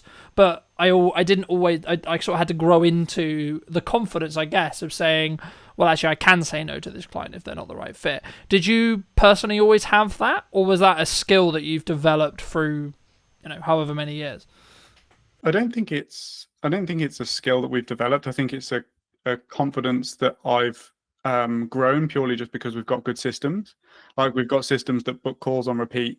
We've got systems, like, we know the metrics. We know if we speak to 20 people that then roughly 30% of them will convert over time at a lifetime value of X, whatever, right? So like, I know my numbers, and it's okay that 70% of those people don't go ahead at that time, right? Because we know how the business operates and we know kind of where that comes from. I think that ultimately what you're talking about is, again, the power of niche, right? Because you might not have a particular industry that you work with, but you have particular types of people that you work with. And that's kind of the power of it, is that, you're not saying yes to everybody. And I think that makes the people that you are saying yes to feel even more included in your service, because they know it's for them. There is value in paying more, right? From a client's perspective, there's an assurance behind it. There's confidence behind it. There's there's just power behind saying no. Yeah, I think it also goes into that perspective of, it comes with a level of prestige if you want to look at branding or marketing as well. Like, why do we perceive Rolex in the way we perceive it? Why do we perceive Audi, BMW, so on, in the way we perceive it? Do you, either for clients or yourself, look to trend jack or look at what is, quote, trending when you look to do your own marketing? My marketing? Yeah, personally for you. No, I don't. Okay, and why don't you? I don't. Because the type of people that I will attract through following trends are not the type of people that want me for me. I would much rather a video that I produce get 50 views, but all of those 50 people love that video and get invested in the things that I'm saying and be the types of people that I made that video for, than 100,000 people when, like, really none of them actually wanted to watch it. They wanted to watch the trend. That's what they're looking. They're trying to watch the trends. They're not interested in the actual content itself, right? Now, there definitely is a place for trends. It's just such the fact that we don't have the resources, i.e. time or money, to jump on particular things. My available resource for marketing my own business is extremely limited. So I'm going to do activities that I know are going to get the biggest return. And ultimately, with a trend, I don't know whether it's going to work or not, right? Yeah, absolutely. Because I think sometimes, not us maybe, but a person starting out, videographer starting out business, they look at the potential likelihood that they could get something to like 1 million views, let's just say, for example, and they're like, oh my god, that's going to change my business overnight. And not speaking as someone who's had a video hit 1 million, but I know people who have, and I go, how much money did you get for it? Nothing, right? So I guess the follow-on question then, you spoke about like that you're only going to do the things that really work. Okay, if you don't mind sharing, what does really work for you then in marketing? Cold outbound. Okay. Has always worked for us, because I've always been a fan of outbound, because you go to the market doesn't come to you. I think there's definitely pros and cons to both, but essentially, if I message 20 to 50 people per week, they are the exact type of person that I'm looking to work with, right? Versus, let's say, we also do paid ads. So I don't want, we also do inbound marketing as well. But like, for example, I dialed up all of our inbound paid ad leads this morning. One of them was qualified. And I think I spoke to like 20 people. So you have no control over the type of people that are coming in, which is a bit more of a waste of time. But the flip side of that coin is that when you do find that person, they've already consumed your content. They already know who you are. They're already interested in working with you because they've clicked through. They've made that action themselves, right? Whereas on the outbound side of things, you probably have to do a bit more persuading, because it's a case of like, who are you? I don't know you. You've just connected with me on LinkedIn and now you're messaging me, right? Yeah. I mean, what I mean, for me, I love cold outreach because I want to have it as a skill set to have in my back pocket for when I need to use it or want to use it. What advice would you give to, say, a starting out creator, starting out videographer, etc., or someone in the creative industry who looks at cold and goes, that's terrifying? Because I think that's really common, right? And it might come from like the rejection side. It might just be the nature of they haven't done the reps yet. But what would you say to those kind of people who are like, because you're obviously a massive advocate for outbound, cold outbound, right? I would say that rejection is a fundamental within business. So the amount of experience, if you can become comfortable with people saying no, then that's going to serve you within sales scenarios. That's going to serve you just generally in your life, right? I think it's a very fundamental just within life, just rejection in general. What I would say with outbound is that people severely underestimate the volume that is required in order to get returns. People think that they're just going to send like 10 messages and get 5 clients. It does not work like that. You know, for example, our metrics on purely cold people is like a 4% appointment booking rate, and then off of those appointments, I'll convert maybe 30% of those people into actual clients, right? So let's say that you did 100 outbound cold approaches. You're going to book 4 people, and you might sign 1 client. So it's going to take you a long, like it takes volume, it takes time. And then obviously with that volume becomes skill. You learn what works, what doesn't. You learn how to say things. You learn how to deal with objections in the DMs as well. Like a lot of people aren't saying no because they don't want to work with you. They're saying no because you're a stranger. It's just like when somebody knocks on your door, right? You're trying everything in your power to get out of that conversation. But ultimately there could be somebody that knocks on your door that could change your life. You just don't know. And I think you have to take the perspective of like, this client is going to benefit. It's the same as in a sales scenario, but like you've got to do everything within your power to get that person over the line, because ultimately you know that you can come in and change their business, right, through what you do, because you're good at what you do, right? Yeah. And I think for me, I mean, the mindset I heard from a fellow guest a handful of weeks ago was something along the lines of, I'm doing them a disservice by not allowing them to understand that I exist, right? Because exactly, and this sounds hugely egotistical. It does, right? It does.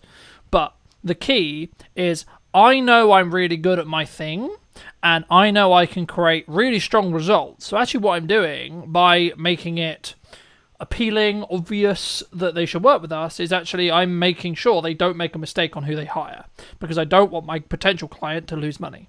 Right? And with that rewire in my head, you then can approach cold differently, in my view. Now, there is an argument to say, like, is it in stages? Like, would you only do it when... Because I guess the perception for cold is you only do it when your back's against the wall, you need to make money quickly, right? But actually, in correspondence to what you just said, that's counterintuitive because you just said it would take a long time. So, is that true? Or is it actually just something that you just gain the reps of and you just do consistently, and that's why it works? No, I think that it's for us, it will always be a system that we have within the business. I mean, again, it's purely just based on experience, right? But it's always been the thing that's worked for me the best, be it cold email or cold DM. The thing that people don't get is that, like, for one, you have to be intelligent about how you message people insofar as you're not going to piss them off, right? You're just looking for a yes or a no to essentially have a call and see if it could be a good fit to work together. You don't need to do like tons and tons and tons of follow-up and like ultimately just get that person in a position where they don't like you because you've messaged them so many times or whatever.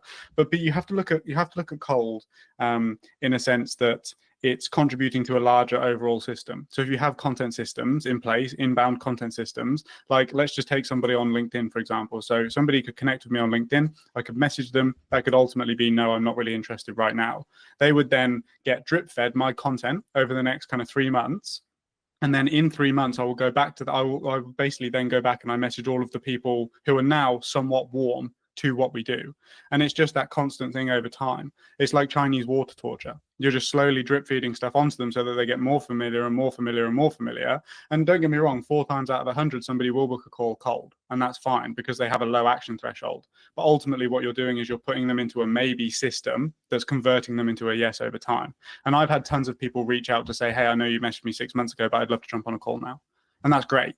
You know, that happens on probably a bi-weekly basis, right? Yeah. And I think for me, it's in some ways, even if it isn't the right time for that prospect, that person that you're messaging, actually what you're doing is you're saying, hey, remember me, right? Every time you message, and that should be the way. Or, hey, I saw this thing, hopefully it'll be valuable to you, right? Or whenever you maybe share a piece of content, I always look at it of going, how can I add as much value in the window of time they're going to potentially give me, whether this is in a short form clip or the entire podcast. And I think for me, I think that's what makes me maybe unique, I guess you could say, in the respect to I don't like to fluff around, and I try not to, if that makes sense. I don't like other people who do.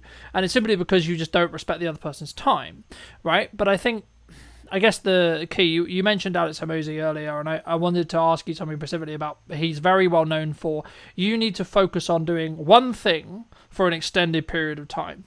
And what does that actually mean in tangibility reality? And does it actually work? I guess is then the follow-on question. So like, is it going to be you just focus solely on cold and you don't then look at content, you don't look at etc.?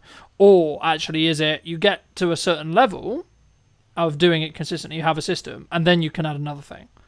Do you think? I think it gets to the point where the system's working and then you outsource it and then you build the next one. Like ultimately there's a literal job role that is an appointment setter, which is somebody that takes control of your social media accounts, goes into the DMs and does what you do. And you give them the system and you say, hey, if you message 100 people, 4 of them will book and I'll pay you for the 4 people that book. Right.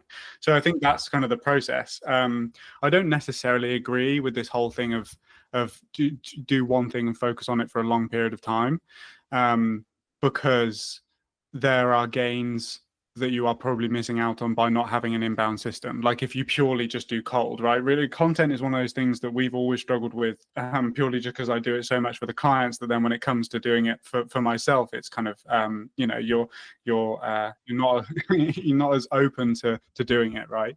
But I do think that, like I just said, those people that don't necessarily come through the first time being cold will look at the content, they'll see that it's valuable, they'll see that we know what we're talking about and that we're working with other clients helping them achieve the exact same thing, and then they'll be more open to it. So I feel like if we didn't do that, then you know, you would miss out on those things as well, you know. Yeah, no, absolutely. And I think that's why you have to take it with a pinch of salt, right? It's true that if you try and start too many things simultaneously, you'll fail at all of them, right? But you also need to know your own limits and ask yourself, how many plates can you continue to spin, right? I think is actually the key there. But for those who are maybe looking at like either doing an event or hiring you, like, or any production as a whole, like I build a system where I try and do a behind the scenes breakdown of every single production that I've done, right? And I build that very early and I build it into my sales process so the client's cool with it, the client, etc., etc. But like for me, I guess the question is like, do you do behind the scenes content, A, and then B, if you do, how do you manage that resource? Because obviously you're there actually working. Now, I would argue that's the best content you could possibly create for what you do, right?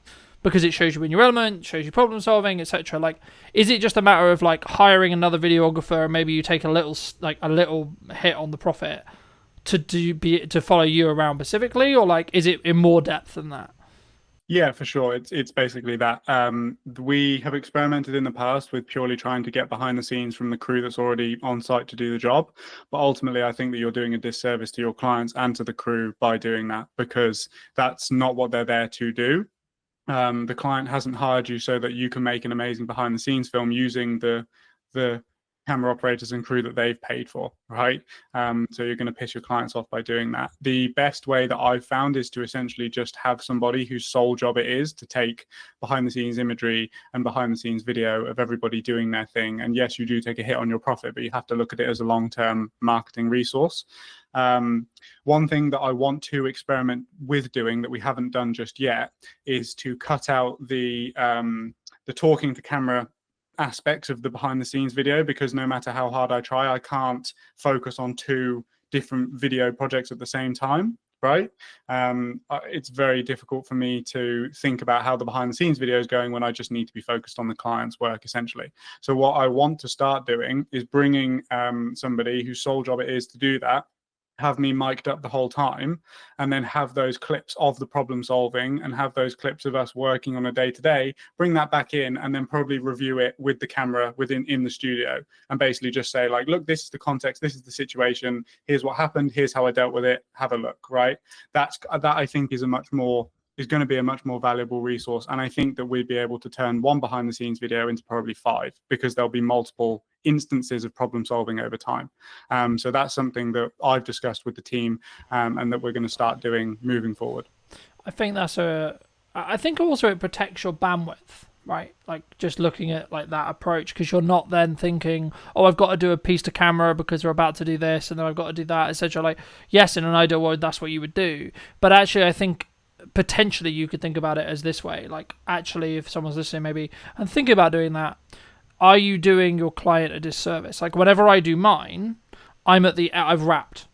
Basically, I've wrapped. So I'm basically just referring back to what we did, right?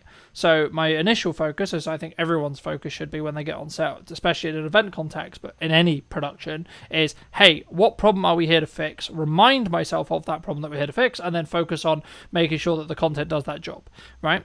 And then if there's time at the end, or sometimes I'll do like, oh, I've got the behind the scenes, or here's like the setup, etc., and then I'll talk through it in a studio context. But for me also, it's about understanding like when that's, so I guess in some ways you could just say it's like reading the room, right? Like, when is that appropriate to do? When is that not appropriate to do? And or was that planned in? And or was the client aware of it? And how do they feel about it, etc.?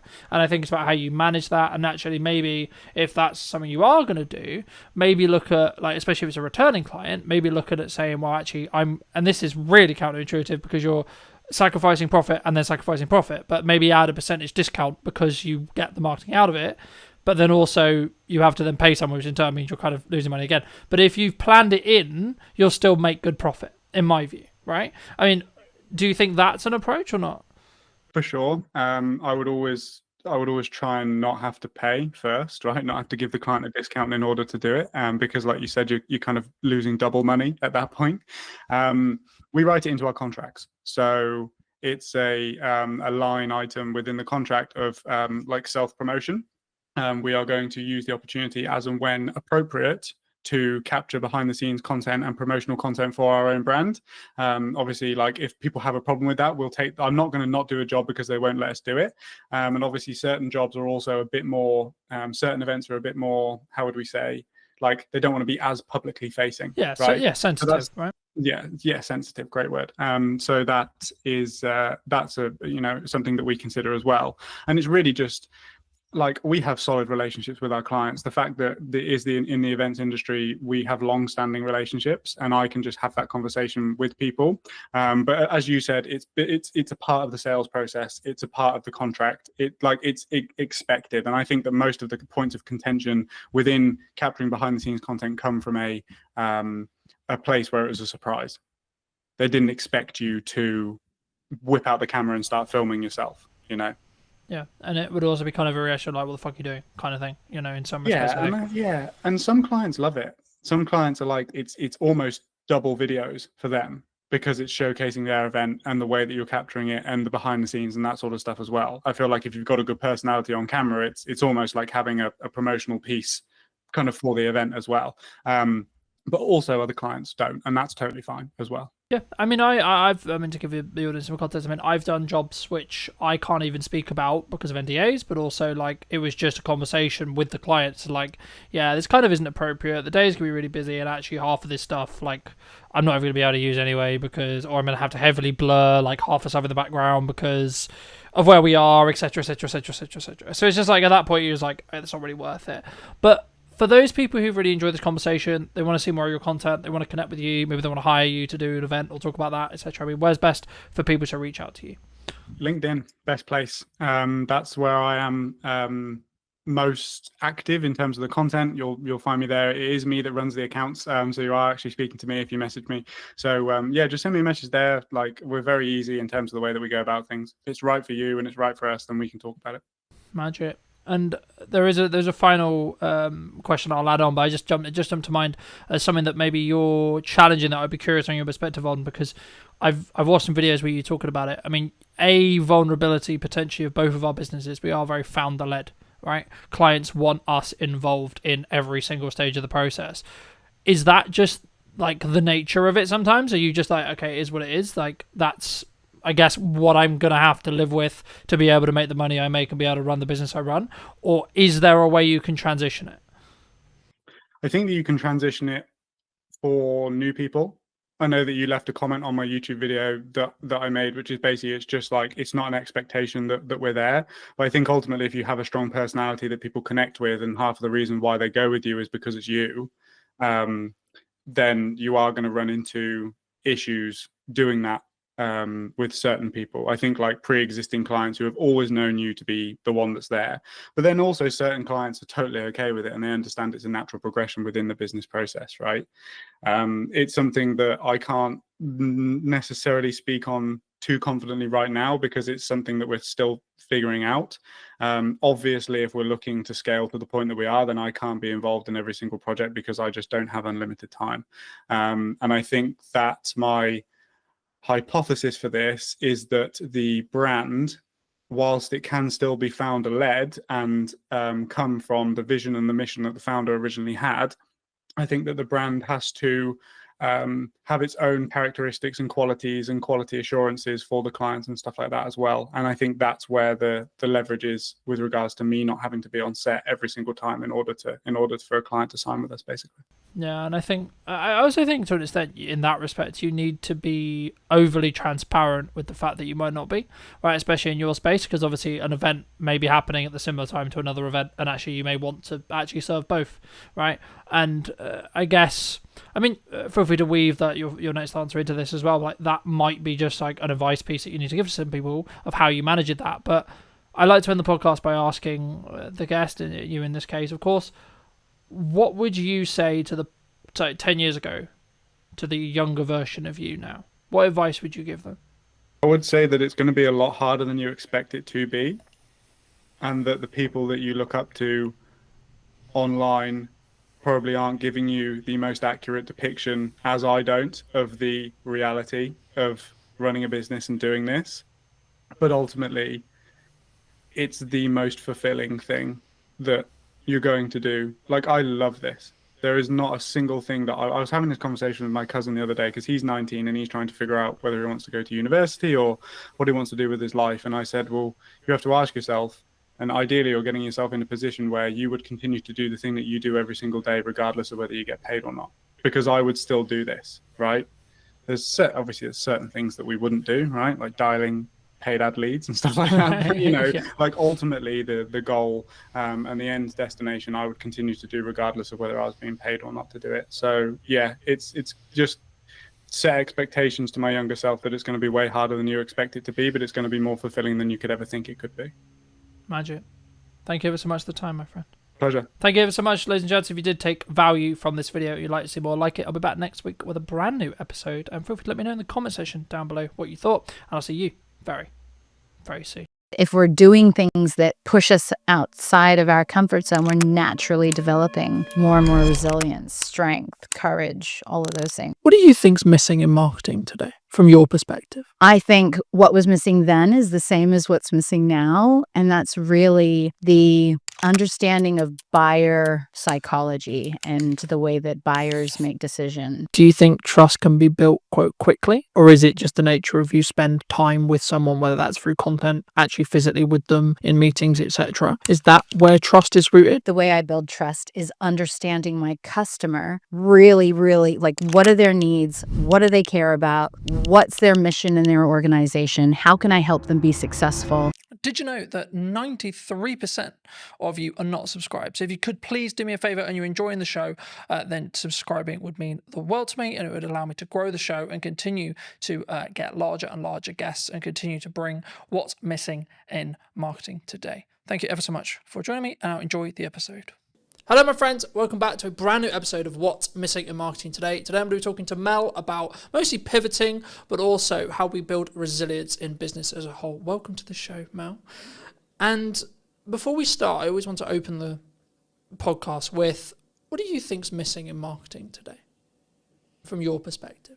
Yeah, well, so I've actually had a lot to do with marketers in my career. So I used to, at Gartner, I was supporting CMOs, and I think what was missing then is the same as what's missing now, and that's really the understanding of buyer psychology and the way that buyers make decisions. So I think that there's a disconnect between products and services and what they do and what they actually mean and the outcomes for the buyers involved.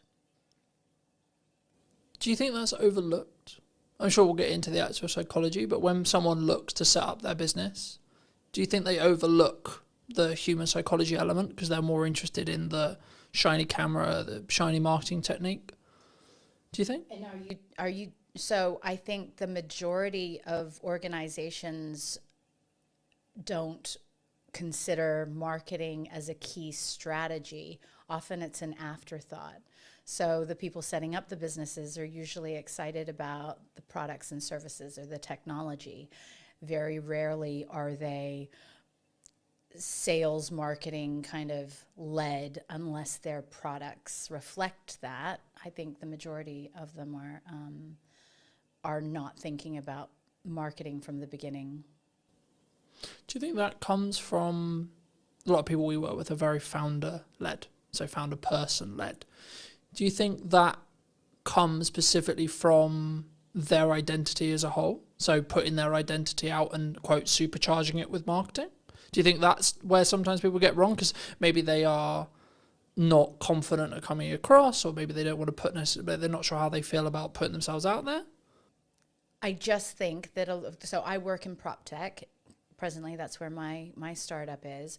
And a lot of the people I know come from the technology, their technology background, that they have technology backgrounds. And so they just aren't familiar with what's needed in marketing. So they don't even know the first steps of where they should go, or what they should do. And so often they just do nothing. What, I guess, is a stigma in the tech space then? Like, they don't take that first step, but is it because it's just they don't know, do you think? Well, you only have a finite amount of energy and time. And so, and a lot of these, if you're a solopreneur or you're just getting something off the ground, then you're really, really good with what the product does and how, to make that work. But when it comes to I've met so many founders who have no idea. They haven't even tested whether or not anybody would pay for their service or their technology. Like, what's the use case for it? And they often just jump to solution without really understanding how to get from where they are, which is the solution or the technology product, to somebody using it. And so all of those steps in between, which, obviously buyer psychology and the way people make decisions and how they can change from status quo bias. So what are they doing now to where you want them to be in using your products and services? That's a journey. And you can't just go from one to the very end. You have to kind of navigate your way throughout the entire thing. Do you think when we look at that journey that people underestimate the amount of time that someone needs to consume marketing or etc., or that journey as a whole they need to go on, or they need their customer to go on, etc.? I think, and you're talking about the founders? In general, like when so say I'm a tech founder and I've just started this amazing thing that I think is going to change the world. Right. Would I potentially underestimate how long it's going to take for me to educate my target consumer to be educated enough to know why this thing that I've made is going to be the solution to their problem? Of course. And if so, how would you say someone can start peeling away and start on that process? Most people don't even know the amount of different layers that they have to get through. So it's not just ensuring that you're able to deliver a message that resonates with them to pique their interest? How are you demonstrating true value? What will their lives look like once they're using your service compared to what they're doing today? How is your service going to infinitely improve their situation? All of these different things, nobody really considers them. And so I think maybe they're like, okay, we'll do Google ads, or we'll hire a marketing manager that's very tactical and maybe just looking at how they can get clicks versus really penetrating that value that they're supposed to be creating in the mind of the buyer. We talked about psychology in the opening kind of statements of this episode. I think it's an underrepresented concept as a whole across the business realm, not even just in marketing. In my view, I don't think we talk enough about actually A, buying psychology, or B, the ticks or the seeds that we need to plant psychology wise. But from your experience, from your perspective, what actually happens, like from a psychological point of view, when someone is maybe looking for something? So when I was working for a consulting firm that focused purely on the psychology and neuroscience behind how people make decisions in sales and marketing, I was amazed to learn that, so we're all programmed to stay safe. And the part of our brain that keeps us safe doesn't like change. And that's just the way that we're built. So if you want to get somebody doing something new or different with your product or service, you have to disrupt that status quo bias that is designed to keep people safe. And there are several reasons why people stay with the status quo. And so if you're not being very intentional about the psychology that keeps people doing the same thing that they've always done, I mean, there's so many instances where people come out with these amazing products. This will save this amount of time. It'll save you this amount of money, da da da da da. And everybody's like, yeah, that's great, but it needs to feel so urgent and so important to them that they have no choice but to change. Otherwise, it's easier, it's cheaper, it's easier, it's safer to stay with what they're doing most of the time. Do you think we can overdo it, though, as a society at the moment? Because everyone is like shouting at the start of their videos, or they're making really clear statements, etc., because of that pattern interrupt bias that we're looking to break. How does someone maybe listening to this, I guess, position themselves maybe in the middle ground? Because I think if you go too far and it doesn't align with the promise maybe that you're making in sales, or the promise you're making in a video, that actually that would then backfire potentially. For sure, but some of those people, they're not focused on buyer psychology. They're just focused on getting attention. And attention is very different from intentionally wanting to help a customer. And so if you have something and an intention to genuinely make a difference in a buyer's world, then you're coming at it from a totally different place. The people who you're mentioning right now and capturing attention and doing all of that jazz, you may interrupt what they're doing, you may get their attention, but the trust and the rapport that you need in order for someone to buy, that's never going to be there until you go through all of those steps and demonstrate the value. And so I think that you definitely have to follow a process, and it has to be intentional and value driven.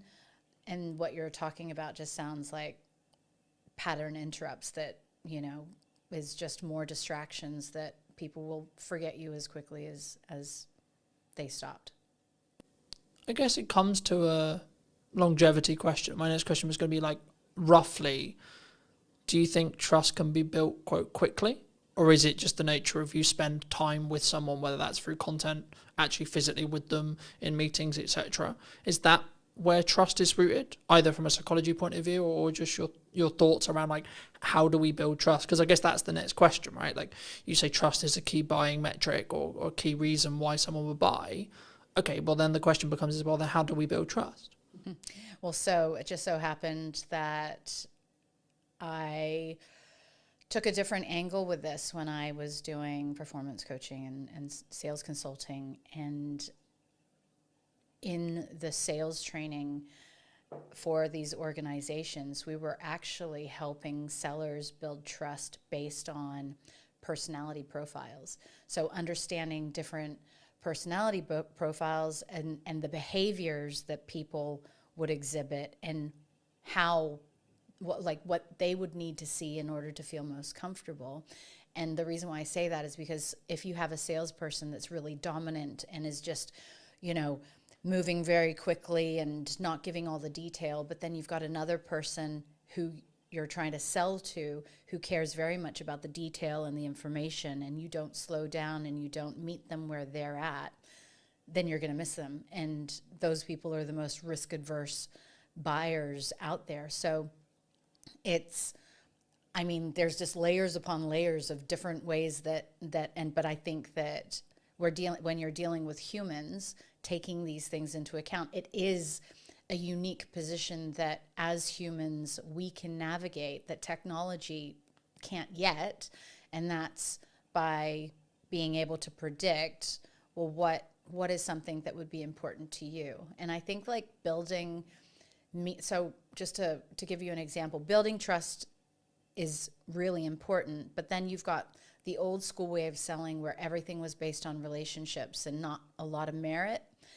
And then you have newcomers coming in, and I hate small talk. And so it can be really uncomfortable for me to just pretend like I'm talking about stuff that I really just feel awkward even, starting those superficial conversations. And so from that perspective, the way I build trust is understanding my customer really, really, like what are their needs? What do they care about? What's their mission in their organization? How can I help them be successful? If I'm demonstrating that really quickly, that I know their industry and that I understand how to really take them from here to where they want to go, that will at least get me to the table to have conversations and, rather than other methods. Did that answer your question? Yeah, no, absolutely. It's interesting that you say you hate small talk, because I thought that was just a me thing for a long time, right? And I'm on the spectrum too. since I didn't mean to. I meant as well as like yeah. Since like running the show, or since like connecting with people, or being, I guess one could say that I'm quite targeted in who I choose to bring on, who I choose to connect with, who I choose to talk to. I guess in some ways, because it's quite hard for me to describe how I choose and why and etc. Because for me, it's all an instinct-based thing. It's a gut thing. It's like, yeah, I think this person might be interesting. I don't know because I deliberately don't want to know, because I want that to be here to make a good, quote, good show, right? I guess, is that why AI may not take all of our jobs, as lots of people have been claiming or saying? I love that you bring that up, because I think that people ignore their instincts a lot more. And I think we have so much more knowledge just in how we feel, in our, perception and the way that we react to certain people. I think a lot of times we ignore that. And so throughout my journey, as I've gotten to understand myself more and more and more, I firmly believe nobody, especially this year, has come into my peripheral and had meaningful exchanges with that haven't made me think that was absolutely meant to be. Like my energy field, if you like, AI is never going to, whatever technology is, it's going to be very difficult to replace that. And so you can use technology to do certain components of roles to, for efficiencies and cost savings and stuff like that. But when it comes down to actually going back to the truly building rapport and following your gut and you know, knowing whether or not you can trust somebody, that is very much a human behavior that I'm not sure that we will replicate in our lifetime. And I don't think we should. No, for sure not. You know, I think that's, I guess, if you're going to be corny about it, that's what makes us human, right? But I think for me, and we talk about a lot of this in marketing, like however you want to be tactical, right? We're going to do social content. We're going to do ads. We're going to do our podcast. We're going to do this. We're going to do that. The reality is that's the middle bit, right? That's the, how do you get me as a human to talk to another human? And that's why I'm interested and also like to talk to people about psychology, because if you get the psychological stuff right, actually you can have mediocre middle bit. Mm-hmm. Or if you really want to like do it well and do it scale, when you get the middle bit right as well, you then compound on those decisions. But just as you were like discussing that, and it jumped to mind to me, so I'm going to mention it. I think it was Alex Hormozi who said, there's some points where you have to push, and there's other points where you have to pivot. Mm-hmm. In your experience, how would you, either for you personally or a friend of yours, when would you say that someone should make that decision? What are paint that picture? When should I maybe look to, maybe if things aren't working the way I want them to, I'm not making the money, the marketing doesn't seem to be connected, etc. When should I just push on versus when should I pivot into something else? Really good question. So again, it's being able to trust yourself, I think, is a very, very big thing. I have tended more recently to become a bit more philosophical about these things. And if something's not working, but you know that, it's really hard, because is there a need? So let's assume that there's a need for what you have to offer, that it's coming from the right place, it serves people, it's a value. I think that the ability to pivot means that you're flexible enough to realize that maybe the way that you're going about something isn't the right way for you to achieve success. And so, I mean, I've pivoted so much in my life, but and in particular the last few years, but I think that a lot of people become really, so part of resilience and part of emotional intelligence is the ability to be flexible. If you're really rigid about, no, it has to be this way, and not curious as to, maybe I hadn't considered all of the factors, or maybe I don't know as much as I think I should, and then you go and get outside opinions or consultants to help you or whatever. So feedback and you know, rounding out your hypothesis of what you think you should be doing. If everybody's telling you that you should be going down a certain way, then yeah, I would say continue on. But if you're not validating the direction that you're on or testing it, and then how do you know it's the right one? So you've got to learn how to be flexible and try different things. And do you think emotional intelligence is missing in marketing, in sales, in business, in human? Sure, in human. I was going to go with like in business as a whole, or when you're building relationships, etc. But actually, yeah, let's go more broad. Do you think people don't invest in like understanding, like, and building emotional intelligence and then using it? Yeah. So everybody would have a different idea of what emotional intelligence encompasses, but for me, I think it's just being really self-aware and aware of others. So you can't actually understand others until you understand yourself. And that's never taught. Like, where are we learning that? If our parents haven't learned it or gone and educated themselves on this, then schools aren't teaching it, and then parents don't know. And so then you get to adult life, and then you just think everything should be transactional. But once you start, I think, becoming really curious as to, you know, what's your purpose? Why are you here? It's not just to make money. It's not just to have a house and a nice car and da-da-da-da. Like, no, the real meaning is deeper. And so I think getting to those layers means that you have to be able to sift through, I think, a bunch of junk that, you know, has kind of been piled on top of us from childhood. And then so once you've gone through a lot of that discovery, I think that builds the resilience and emotional intelligence and all of those things that make us better human beings and better marketers and better salespeople and all that stuff.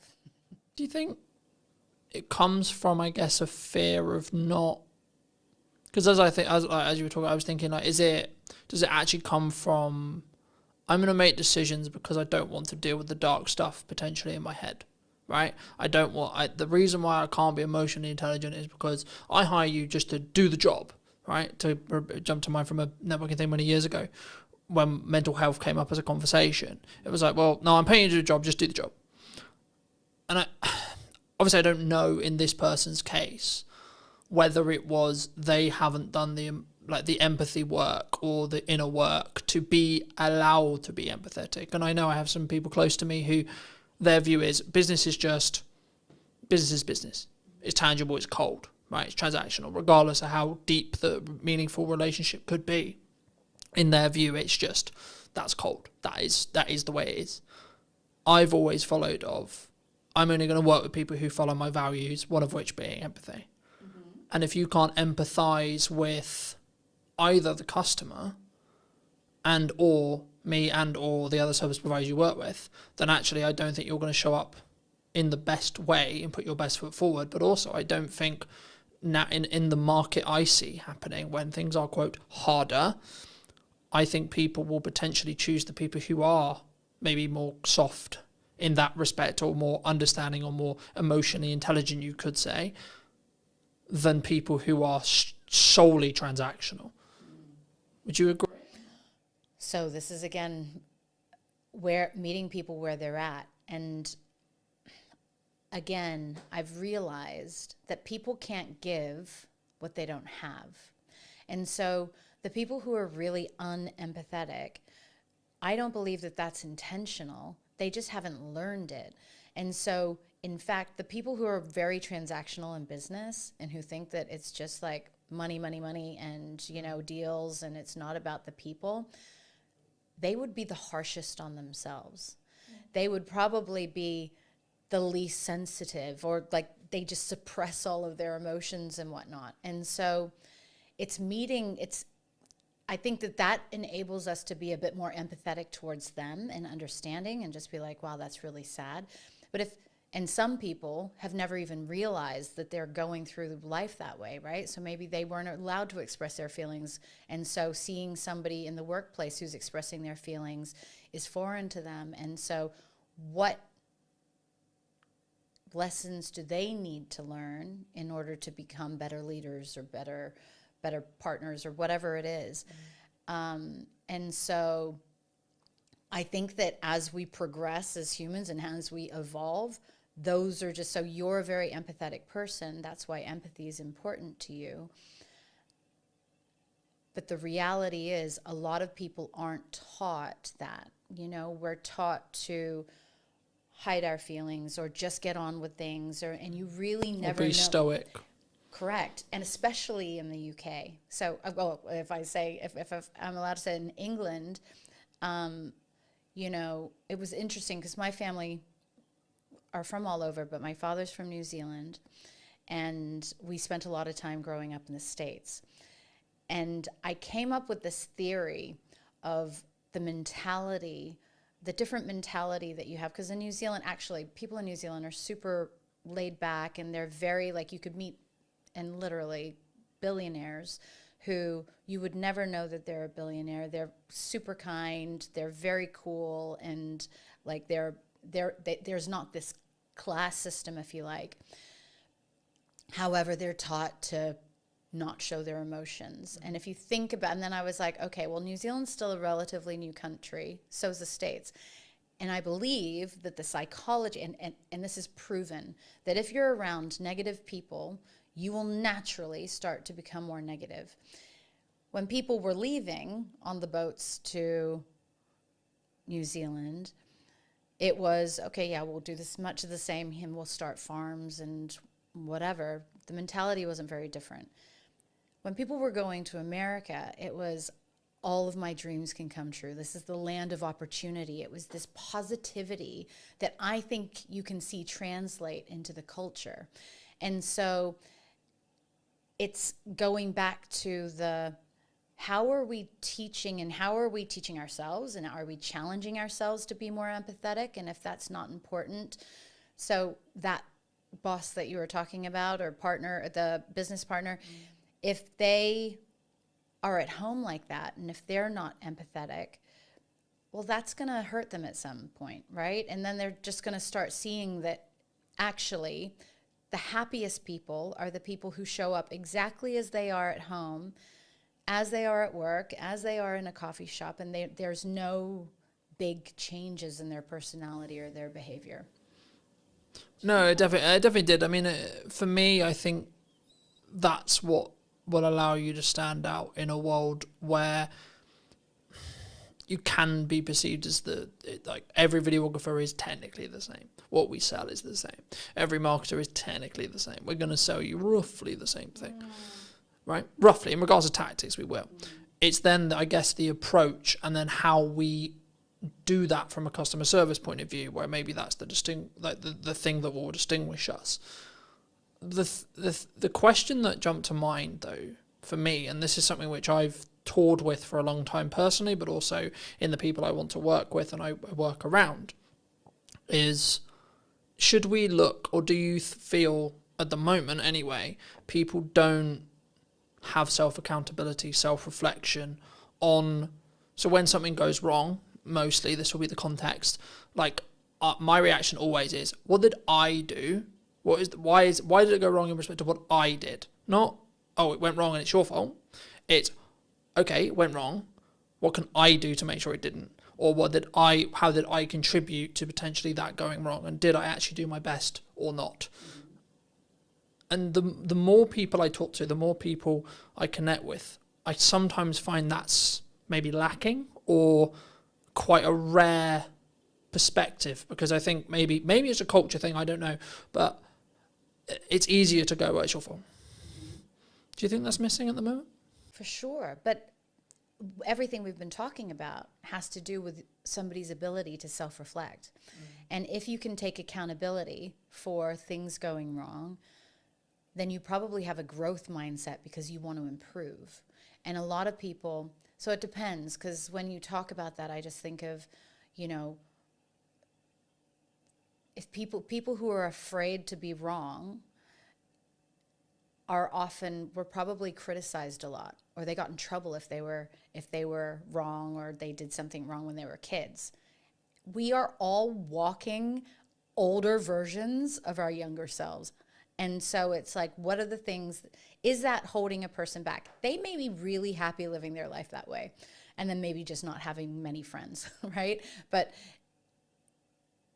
if you're really wanting to show up as your best version in work, for customers, for friends and family, then if you're not getting to some of the behavior that, if you're not questioning your behavior and how the way that you show up in the world could be a reflection of unhealed issues or traumas from your childhood, then I know it got kind of deep, but that to me is, you're only skimming the surface of what life can really be about. No, I agree. And I think, again, not taught anywhere though, mostly. I think sometimes, I mean, as I think about that, I think, well, why do I do it? Right. And I think I've been very, very fortunate to have the mother I have and have the values I have instilled in me from a very young age. And that's, I think, why I am who I am now, right? And how I show up now. But I think that's maybe, like, I'm fortunate in that respect, but I guess in some ways my assumption is, well, why shouldn't that be the case? Why isn't this taught in school, etc.? That thought process. And I guess it's a resource thing. Like, if I really sit here and think about it, like, that's why it's not. But I also don't want that to be perceived as an excuse potentially why we shouldn't. And maybe if the right people are listening to this, then I think it should be something that everyone is taught how to do because of the stuff we obviously align on, which is once you can do that, you can actually empathize and fully understand. And actually, to be completely honest, if you're being really selfish, you will make more money. You'll be a better marketer. You'll make more bottom line revenue. You'll be braver. You'll have more courage. You'll back yourself. There's tons of benefits.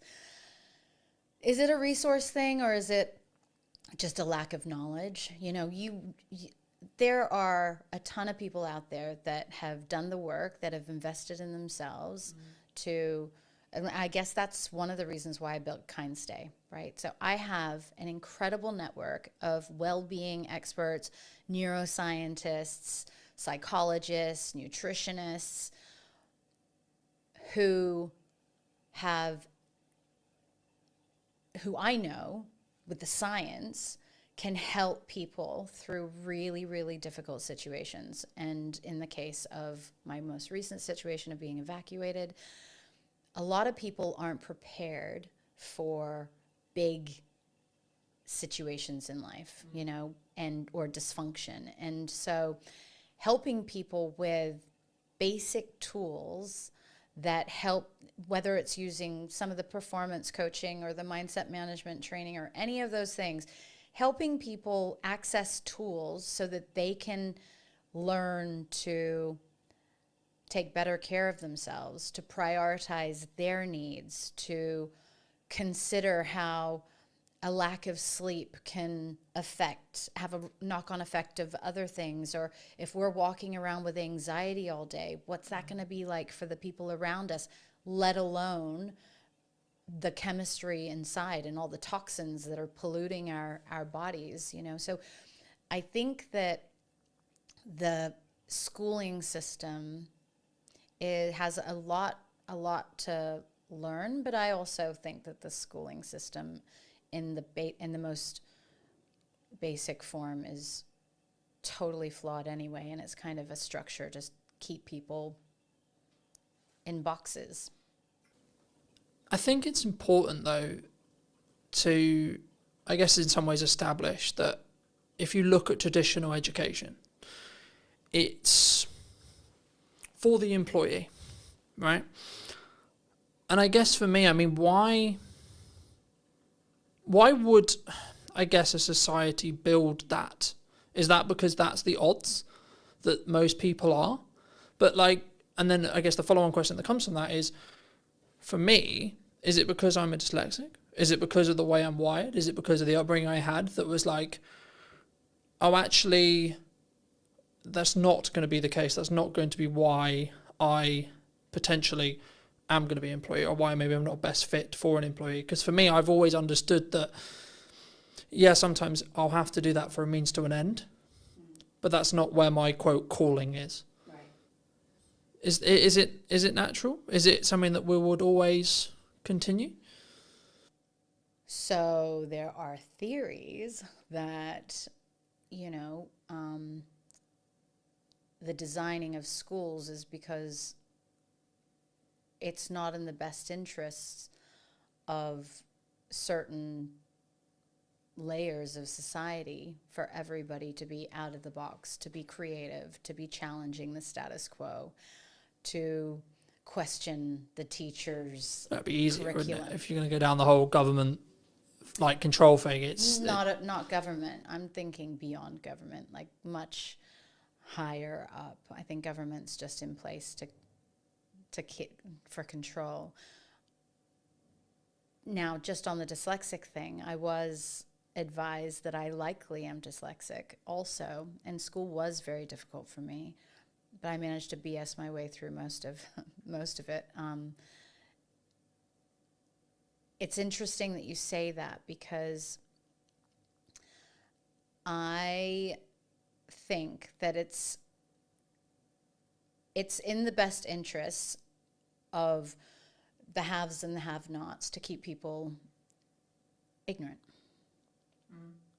And, you know, it's until people start really digging deep into themselves and going, you know, getting curious, that we could actually break out of that.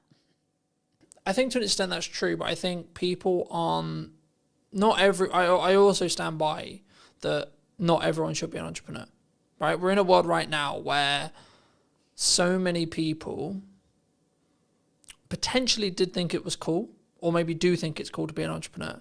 I've always understood that, yes, it comes with its own success archetype, but actually in reality, I wouldn't describe it as cool. I would describe it as it needs to be in line with who you are, and you need to be willing to do the work.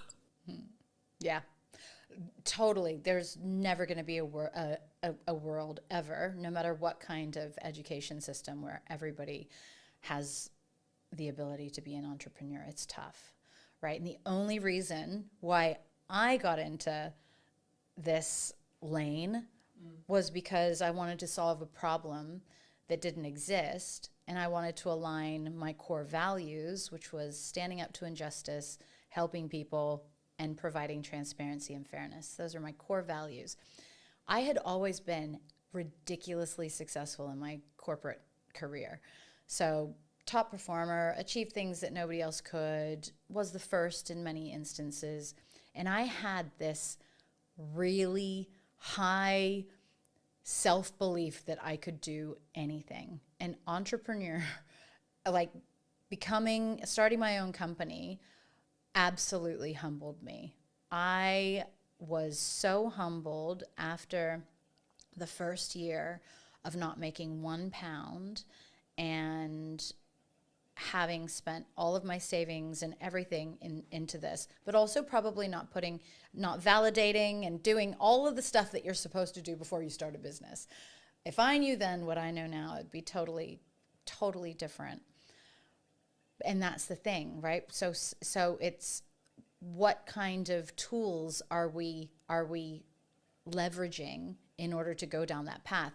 I feel, though, entrepreneurial kind of paths can happen just by believing in yourself. And actually, I think that if everybody believed in themselves, then they could become an entrepreneur. And that could look like you're really great at nursing. So instead of going and working for a hospital, you start a nursing patient care facility or something like that. Or it could be that you become a consultant because you're a really great engineer and you know lots of companies need your assistance instead of going and doing the 9 to 5. I actually encourage as many people as possible to take all of their amazing skills and work for themselves instead of working for other people, because you will be infinitely happier and you'll also probably be infinitely better off. But you have to go and get the business and stuff like that. So it depends on whether or not the rest of the stuff adds up. Do you think that's a lack of confidence thing? A lot of times, yeah. Because I think for me, I've always understood that it's in my control. If it goes wrong, it's on me. But also if it goes right, it's on me.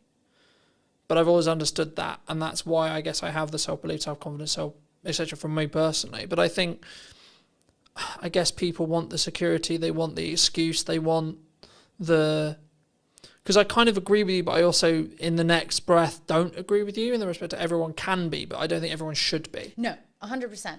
So I think everybody can be, but actually because of our personalities, there are personality types that naturally are risk adverse. They need security. They need stability. They're happy doing the same thing over and over and over again, never getting promoted, never doing the same job for 40 years, retiring, and then they've got a pension.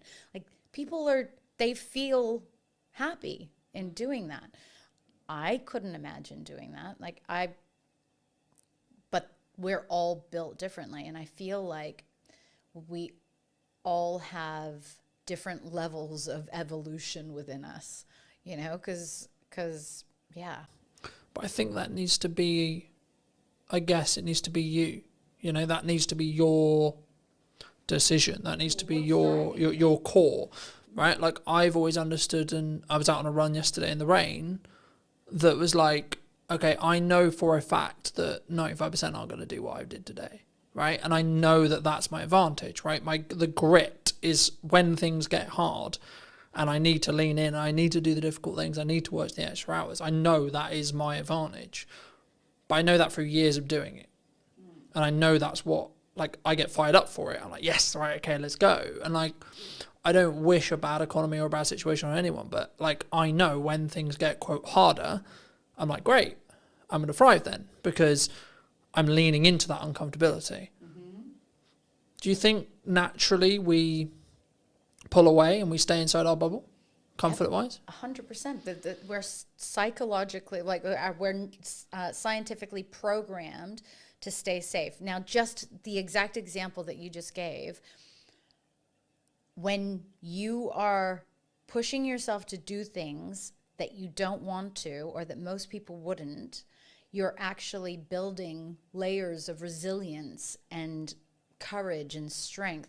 And I would have those exact same thoughts. So during the winter, I think I started just before this year, but I decided on New Year's Day that my Lumi cold water pool that was sitting on the balcony full of water, that every day I would go and sit in that for 5 minutes.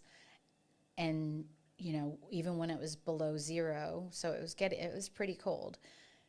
And as I sat there, and I was like, all of these, even billionaires, like, I know tons of really, really successful entrepreneurs or whatever that would not be sitting and doing what I'm doing right now. And it gave me a level of confidence to tackle the day or to go and do something that I didn't like. That, that grit that you're talking about, doing things that are uncomfortable, stepping outside your comfort zone, even doing this today, like, that's uncomfortable for me. But if we're doing things that push us outside of our comfort zone, we're naturally developing more and more resilience, strength, courage, all of those things. Is it a muscle?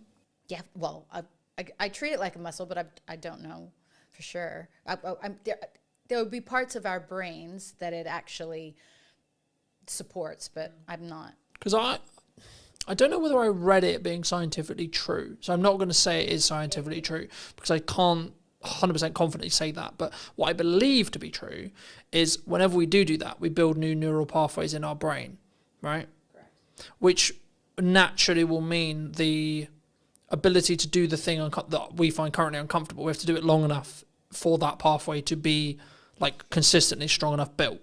And then once it is there, then it's inside your comfort zone. And then it will just feel like another day. I mean, we were talking about it as I was setting up, that this today, like, I realized it when I was going to sleep yesterday. I was like, well, I've got a podcast day tomorrow, and I'm not nervous, not nervous at all. It's literally like another day of the week for me. But I had a driving lesson yesterday morning that was really difficult mentally for me. And now people who drive every day and people who drive for years are like, well, that doesn't make any sense, because driving is really comfortable with me and really works really well, but talking on a podcast or running a podcast would be a nightmare. And I think that's a really key example of someone's grit, someone's uncomfortability might be very different. And I think that's why, to circle back to emotional intelligence, that's why if you have and you can lead and you can operate with empathy, you can then go, okay, well, I might find this thing really easy, but then I can go back to when it wasn't. And then I can say, okay, well, this is how I felt when I started doing it. Maybe that will help you. And I think that will then make a more deeper psychological connection, I guess, is the question there. Like, either in a buying journey or just in general, like a human to human point of view, like having that level of empathy, having that level of understanding, having that level of connection will then mean that you're connected on a more deeper level. Do you think? For sure. So if you're able to get in the seat of, or get into the mind of the buyer from a customer perspective, and empathize with their challenges and what their frustrations would be, or some of their hesitations of why they're not immediately jumping to your amazing new service. And if you can demonstrate that you understand that, then certainly, and frame your conversation so that they know that you understand that it's not an easy decision, or then that, of course, helps people feel more comfortable. And I think authenticity is really important too. So if you're just operating at a level of you're being 100% yourself, and then you're genuinely curious and interested in the people that you're engaging with, then that'll just naturally come across. You can tell when people aren't being genuine. And I think that in itself creates a level, our instincts will naturally be like, oh, this person's energy's off, or we're not like, they're not genuine or authentic. And I've made that judgment a lot of times. Well, like, so that's probably one of my areas for improvement is because sometimes people just aren't comfortable in themselves, or they're not comfortable being totally open and honest and all of those things, because that's just not something that they have learned how to do. And so rather than just thinking that, oh, they're not on my wavelength, or I don't feel like they're authentic, maybe they just don't know how to be. And going back to your guy who wasn't empathetic, maybe he just hasn't learned how to be yet. For those who've really enjoyed the conversation, they want to maybe hear some more from you or see some more of your content, etc. I mean, where's best for people to either see that or reach out to you if they want to? Yeah, so, well, I would say that the two things that I've did some recordings on, which was intrepid thinking around how to be bold in the way that we're thinking and challenging the way that we're doing things in order to achieve progress.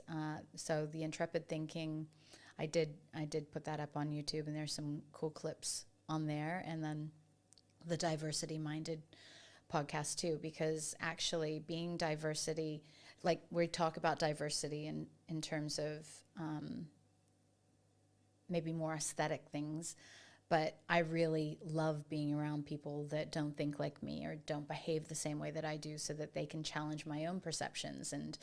And I mean, not too, so if they're like really extreme in their beliefs or their views, and I don't believe that they're right, I mean, we have to have, aligned values, but I enjoy people who think differently and who show up differently, because then it helps me be more conscious in how I move and behave. And I think we never want to get too comfortable.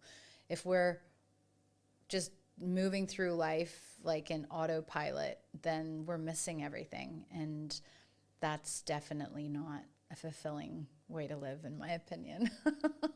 But kindstay.com. So that's my latest initiative, and I'm really excited about the disruption that I intend to cause in the housing sector for landlords who are wanting to make more income off of their properties, and then also the residents who need to consider their well-being when they're going through difficult housing situations. Thank you so much for the time. Yeah. If you were going to leave or talk to the person, Mel, 10 years ago, what advice, if you were going to give advice to her, would you give? Yeah, that was probably that was the beginning of my journey of doing the hard work on myself. It would be that you don't know everything, that a lot of your responses to the world are based on the challenges that you've had growing up, and the person that you need to really show love to, first and foremost, is yourself. So do it quickly, because then you could be really, really awesome sooner. And thank you ever so much for watching. If you did enjoy this episode of What's Missing in Marketing Today, I'll be back next week with a brand new episode. And want to be subscribed so you don't miss it. I'd love to hear what you think in the comment section down below. And I'll see you very, very soon.